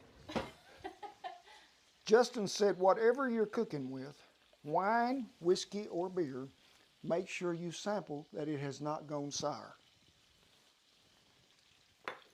It's just right. It's all right, Shan. We got Nova Scotia watching. Oh, we thank y'all. So, how much?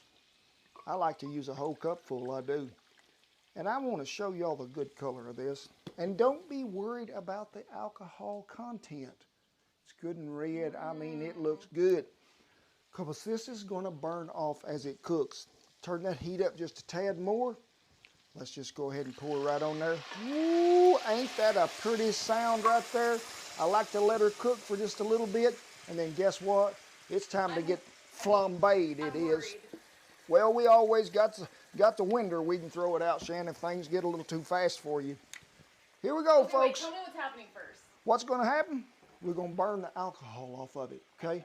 Because it's boiling right now, but we're going to see what... Did you see that flame up or just a little? Oh, so it's not bad. No.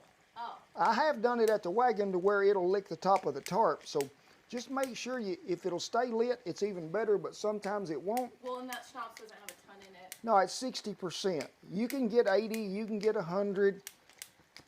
So, hey, Mage, I think we're good, buddy. Don't you? So, you can let this cook. Denise just made a donation. Denise, we thank you so much. Now, you can let this cook down till it makes a really thick syrup and is about gone and evaporated. Me, I just like to let it simmer right there on pretty low heat while I go off over here where Shan is and what? Get the Bluebell ice cream. Sherry said you probably let it cook a little too long, so it had already cooked out some of the alcohol. Might have, but being that it's just 60 proof, it didn't have much in there to start with. Well, you drank half of it. I drank a little sip. Let me get the ice cream out of here. Yes, ma'am. Bluebell is what's happening today. Hi, Mage. So we're going to go ahead and open that. I got one of these ice cream dippers somewhere. I got a bowl, and this bowl got so many comments when we did a video with it. And hang on, I got to reset my camera here. And it was just a bowl that we found in an antique store. Mage, let's get a cup holder. I mean, one of these to set this skillet on. And we're going to set it right here. Whew, that is thickening up just a tad, and it does smell some of that good too. So you can do this 2 of 3 ways. You can put your ice cream in there now and put the bananas on top of it, or you can make a double-decker deal to where I like to go ahead and put one in there. Bring the Stargazer right over here. Get us one of these nanners or 2 or 3. Lay right in here. We'll just get another one too and put over here, and then you just take some more of that sauce and just drizzle it all over that ice cream. I like to top with one more.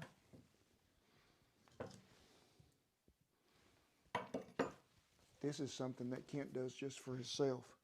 Just a little shake of cinnamon. If it'll little shake will come on. Folks, that's a $347 plate of dessert there that we made for $6.95. So if we had a spoon, and they're over there, Shan, somewhere, I would actually take a bite of this concoction. I haven't had any since probably 6 years ago on the ranch when we were cooking this. So for y'all, those of y'all who already have y'all's cooked and you've tasted it, tell me what it tastes like. I need to know, okay? Because this is a favorite dessert of ours that we very seldom make. So, bananas, sauce, ice cream.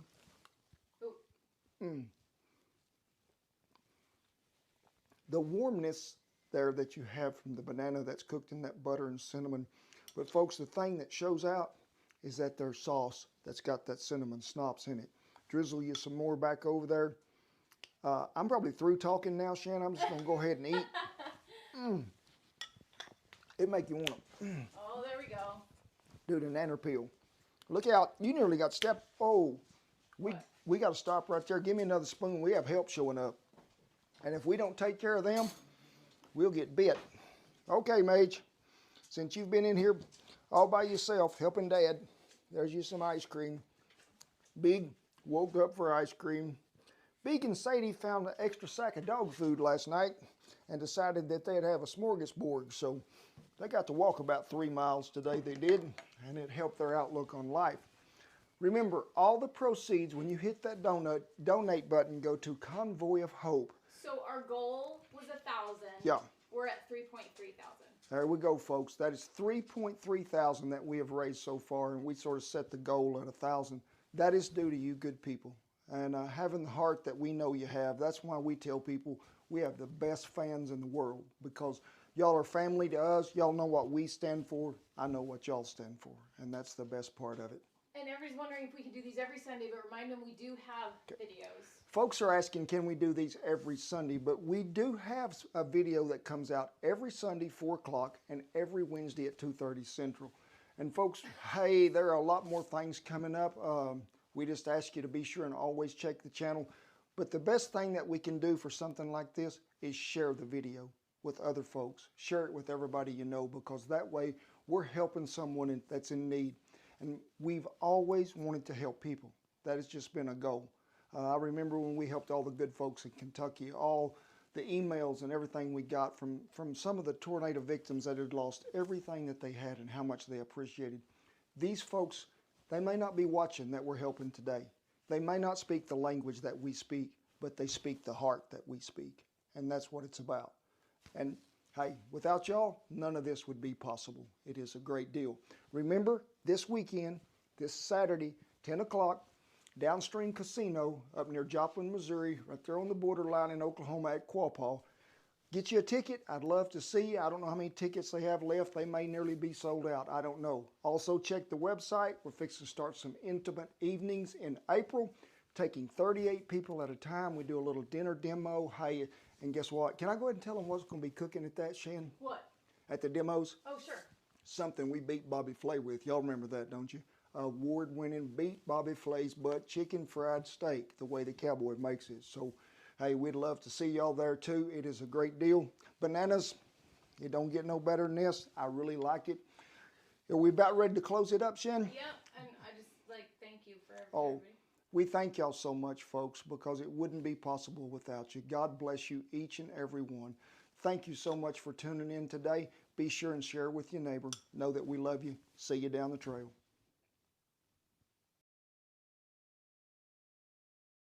Folks, we'll be talking about layer after layer after layer and some more meat and another layer of ultimate goodness in the ultimate cowboy beef and bean burrito. Come on, because I am not going to the drive-up window. I am going right here to have me some of these.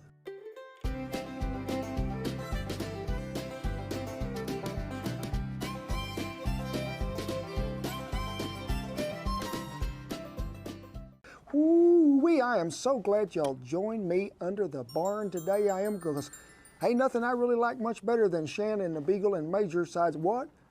A good old beef and bean burrito. And man. So why, I'm curious, is it ultimate? Why is it the ultimate, Shan, you ask? Hey, because the cowboy done loaded the chute and the trailer, the bulls and the horses, and got it all in there to going. And then we're going to take like a 60-foot tortilla and wrap all the way around it. And ooh-wee, ultimate cowboy goodness, we're fitting to start. Well, the first thing we got to do before we start this ultimateness is to make the sauce that go in their bottom. I know everybody be saying, why don't we just get some sour cream and slap on it? We're going to have about 2 of them of sour cream. Now, what is that? I will tell you exactly. It is in 1/3 of a cup. I have measured it many times.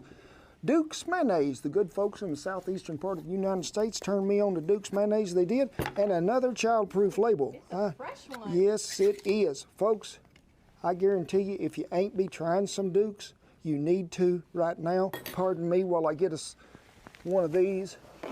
And for you, those of y'all that are just joining us maybe for the first time, hey, we have done revamped the kitchen out here under the barn we have. We hope y'all like it. And another thing, while we're working on this, let me get this mayonnaise in there. Another one of these and these, which make another third of a cup. And also, this guy. You know this guy? He looks very familiar. This guy, yes. It's not like Willard used to be on this Today Show. And today, he turns 118 years old, gets a prize. Well, I ain't quite that old, but I am going to use this salsa. And folks, if y'all ain't got none, I can tell you where to get it. KentRollins.com. Now, give it a little shake in there. Get about, hey, let's go another third of a cup, you know? Let's go over here to the forest. Right behind me. Tropical it is. And pick a lime right off the tree, Mage. Did you see that? But if we're going to do that, we're going to have something to cut it with. Give it a little rolling. That's tip 47. What does that do? Helps the juices, it does. And then just give it a little squeeze in there. Give it a good mixing, and I need you to put it in the cool somewhere. Folks, you be wanting to make this stuff spread on your sandwich. Let me get this in the ice box, and folks, we'll meet you over there to the Hasty Bake. Well, we be over here at the Hasty Bake, we are. And folks, hey, if you'll be looking down there in the little link below, there'll be a place to where you can find it, and you can even get a discount too. I also got a special deal coming along. We're gonna be at the Downstream Casino this month in March. There'll be a little deal pop up there. Andy's gonna take care of you, but be sure and check our website out occasionally, if not daily, to see events that are coming to us, because warm weather is getting here. Now, in this little red and white pot, which is entirely hot it is, we have about 4 slices of thick cut bacon that have cooked down there just a little. Because people be telling yourself, if he gonna use beans, we didn't have to cook them, did we? Ultimate. How you spell that, Shan? With beans. You sure do. Now I can got me a big old heaping can of black beans, 26.5 ounces, I think's what it said. Go ahead and dump them in there, and you can tell they wasn't much liquid there. You know why? Rinse them black beans thoroughly, 3-4 times. I don't want to see no more of that water coming off of them that is discolored or dark. The beans is in there with the bacon, and we need a little something to make it taste really good, to have just a little liquid since we drained all that off. So we're gonna add some chicken broth, we are. And you may have to keep an eye on it, folks, and add a little more occasionally. To that, we're gonna add some diced onion. Yes, we are. And make sure you get it all in there, because we need it. And a lot of you are going to think to yourself, why didn't he just mix all that in the meat and he wouldn't have had to dirty 2 pots up? Well, folks, I'm doing the dishes, so it really don't bother to me, but you're going to get so much more flavor out of them beans this way, because we are doctoring them beans up. We're going to get the most flavor out of them. You won't even never know that they was canned, not none, some at all, any. Now, the onion, the beans, the bacon are in there, so it's time to add a little bit of seasoning. Pause. Now, while y'all wasn't here to be watching, I done got me a serrano pepper and roasted it up oh so fine. Get that good wood smoke flavor out of there. Be sure you let it cool before we do anything to it. But at this time and moment in your life, you be thinking to yourself, we gotta have some butter. Yeah, so we're gonna put about 3 tablespoons in there, we are. Some of our taco seasoning. Now, you don't be having none of this. I done told you where to get it. And folks, you can put this on tacos, you can put it taco soup, you can put it straight on a salad, chicken, beef, pork, it don't make no difference. So let's give it some in there to get it things really going well. A little bit of cumin, fresh oregano. Remember, I told you, don't be using that other stuff. This has got so much more flavor, it does. So just give it a good little grinding and put it in there. Get everything incorporated well. So we got it stirred, got it in good shape. Slide it over here to the simmerest side of the grill you got. You like that word? Simmerest side. Now we done broke out our big old field skillet we are. And since we be talking about ultimate, you be thinking maybe a ½ pound, 3/4 pound of meat, maybe 1.5 pounds. No. Let's just go ahead and do 2 pounds, 80/20 certified Angus beef, and I'll be having some if the Beagle ain't got it. So we're just gonna put her right Hear that sizzle? I like that sound, I do. Give it a good mashing down in there. Once your meat has begun to brown, you have diced up that onion you have. And I need you just to slide it all back in there. One more little pro tip comes from page 374, it does. Use the back side of your knife when you're scraping that in there off your cutting board. And see this cutting board? They be coming to you sometime soon. They will, mesquite they are. That way you ain't dulling your knife as you go along. Let's go ahead and stir them onions in. So when you get your onions in there, we're gonna let this all cook down and let it get really good and tender, that meat, and get us some great flavors going. I want you to take 2 tablespoons of this taco seasoning. And don't just dump it, I need you to be sprinkling it around there, I do. Come on, 2 tablespoons. I know you're in there. Give it another. And we got this probably on what I would call a medium-low heat. I done roasted me up what? 2 Anaheims or 2 Hatch green chilies is what I use today. If you can't find them, get you some of them Anaheims, but ooh folks, Hatch has got so much flavor they do. 1 big old poblano pepper and 2 jalapenos. Now when you roast them like that, you're gonna get them really good and tender before you ever get in, but you're getting that sort of waxy skin off of them as you go along, and then off that charred smoke and everything gets in there, what are you doing? Adding more flavor. Yes, you are. And you get them all in there and let them cook. It is a blend so well. Now, all of those peppers that we put in there have been stemmed and the seeds took out. But if you really think you need a little more heat, leave them seeds in the jalapeno. The reason I like them big old poblano peppers, they got a smoky flavor to them anyway. I'd say on a heat scale, maybe you might want to find one that is a medium, but there's so much flavor that they bring to it. Now, when you get to this point, we're gonna put the garlic in last because we don't want to burn no garlic. And if you got the means and the ways, I need you to go ahead and turn that heat down to probably low because we just want this to simmer. Now, I'm gonna give you an optional deal here because I like you. Now, as you watch that simmering along, and the meat is done, everything is ready to go, but we're gonna let it simmer some more so we can bring in all them flavors together. But you watch it, I don't wanna see a dry spot in here. We gotta have a little bit of that moisture left from that meat, but if you begin to dry out a little, add you 1/4 of a cup of water or 1/4 of a cup of beef broth or chicken broth. Just don't let it dry out. Well, beans on simmering, meat's simmering. What do you gotta have to put all that together in the ultimate burrito? You need some kind of vessel to hang on to it, to wrap around it. What? A flour tortilla. Now, we're not talking about going down there to the store. I know you're tempted.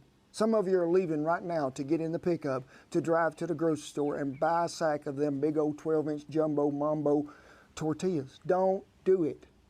Folks, we have a video on homemade tortillas, and I went to all the trouble today as to make some of them up. And I'm gonna give you the biggest tip I've got. It is in our cookbook, Faith, Family, and the Feast, about how to make Shannon's homemade tortillas. Come on in here, I'm gonna tell you. Bacon grease. Yes. Ooh, bacon grease is what's happening for some homemade tortillas. And folks, you make sure that you get everything just right, and you want that water to be warm when you get back in there to mixing these up. That way it helps break down that bacon grease or that lard even more. So get you a floured surface. And folks, these gotta be pretty big. This can't be like none of your little bitty old midget tortillas. And we usually say pinch them off golf ball size, but I'm thinking we might go like baseball size, nearly, don't you, Shan? Because I mean, we need some big tortilla. So give it a little rolling and a coating of flour. Give it a mashing on that side. Turn it over and give it a mashing there. I like to sprinkle a little flour right back on there. Get the husband trainer out and let's go to town. I want this perfectly round. That is not going to happen. Now I'm going to tell you as you roll along, whoa, be sure and flip it over about every 3 or 4 times, and that way it's going to help this increase as you go along, but it also helps it not stick so bad. That's impressive. It's kind of round. It's getting closer, it is. It'll look like the state of New Hampshire time I'm finished.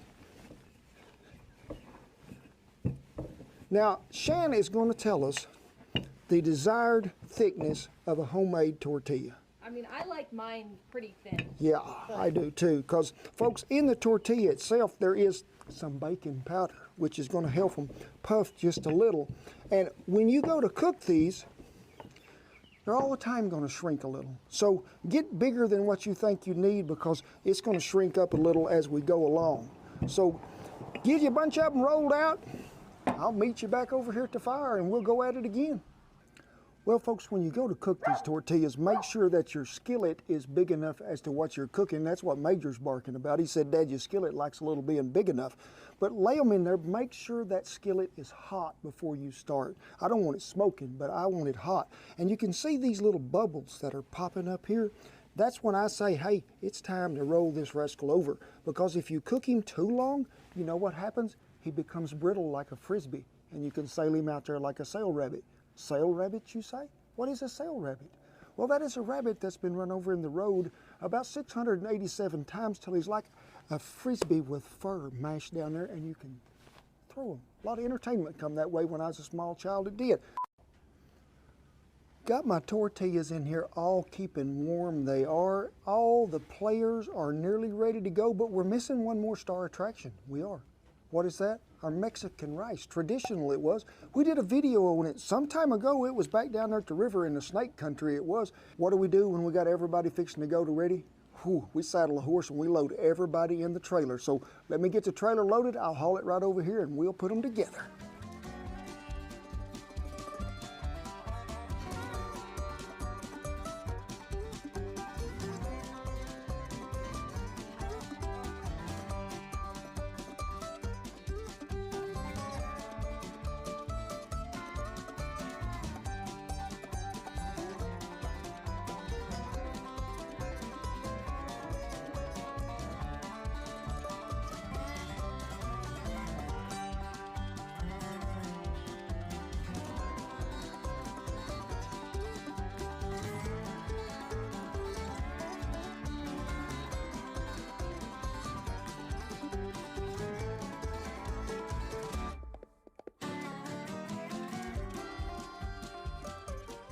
Ooh-wee, the ultimate beef and bean burrito. I'm talking about, this ain't gonna fit in one of them little packages you get at the store called Don Jose Frederico something or another. These here are what's happening, they are. Now, I really wanted to maybe dress them beans up a little, so what I do? Got the tater masher out, I did, and put them on there because I sort of like it when it sort of makes nearly like a gravy, them beans are. It's all smooth like a paste, but ooh, they have so much flavor in them, they do. But I had some really good help out here today. Did you though? I did, and Did you really help? And they boycotted the video that come out before this one. They did, didn't they? Yeah, it was the rice video, and there was no meat involved. So today there is some ground beef, certified Angus beef. There is my Big, who has been around for a long time, Mage with his brand new sporty haircut. And here is the Sadaloo. Yup, and Duker woke up from his nap to have a bite of beef. Come on, Duker. Attaboy. Everybody got one. Now, folks, I like to take this and just pour me some on there. Shan said she'd probably re-dip it down there in that sour cream sauce. Yes. But, ooh, folks, this salsa is what's happening. It don't come in a packet. It come in a jar, and it is oh so good.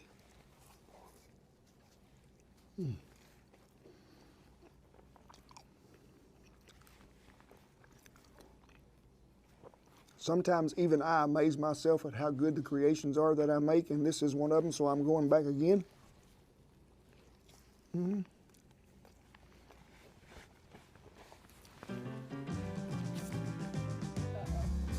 Everybody get back.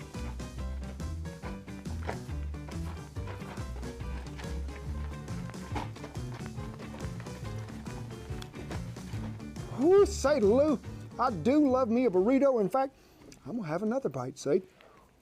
Whoo, folks, they were so good. And it was so nice of y'all to take time out of your day to drop by and visit with us today. Learn about the ultimate cowboy burrito, maybe something about rice cooking and a little bit of homemade tortilla. We tried to cover it all through the spectrum. We did. Everything we used will be listed down there in them little links below.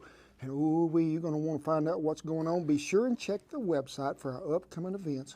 But as always, and with great honor, I tip my hat to all our servicemen and women for letting Old Glory fly safely wherever we be. Folks, I know there's a lot of things going on in the world today, Be sure and lift up all them leaders with prayers, folks, because we're going to be needing them. The rest of you, I need you to come on in here. I'll share maybe one bite with you. You know what's finna happen. We're going to get that great big hug. We are. God bless you, each and every one, and I'll see you down the ultimate cowboy beef and bean burrito trail. That is sure a good-looking Major. Pan down there, folks, he done got a championship haircut by his daddy last night. I mean, so I pull that much. Hang on, I got something crawling on me. Hey, did y'all know that on our YouTube channel, we had a playlist of authentic Mexican food and recipes. Y'all need to check it out, and so do y'all, folks. It is some good eating, I guarantee you. Had trouble cooking rice, couldn't get it out of the pan, couldn't chew it, had to break it with a hammer, maybe even get a chisel. Well, folks, I'm here to show you the perfect way to cook rice. Fluffy, tender, every time. Hey, it's not a magic act. It is oh so easy, and Cowboy Cant gonna walk you through it.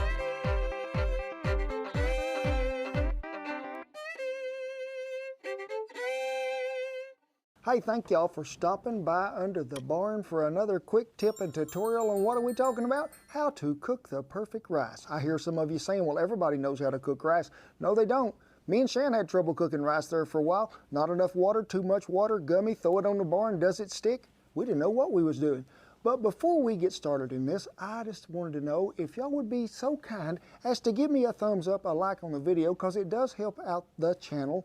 And welcome to my new set that I have been working on. Shan said we need to dress it up here under the barn. So a lot of barn wood, everything got sort of sorted around. Oh, glory. Whew, how I love her sticking right up there. She is. And if y'all would like to see me add something, and I already know there's this one guy say, yeah, add me a chair so I can sit there and watch. But if there's something you think it needs that would really stand out, get us in the comments down there below and let me know. But let's talk about rice. I did my homework on the Google. I've been cooking rice for like 2 weeks now, trying to get it just right. Pups is tired of rice. They want to know why come there ain't no meat in the rice. What is short grain rice? Let me see, can I find a specimen here? Now, you'll know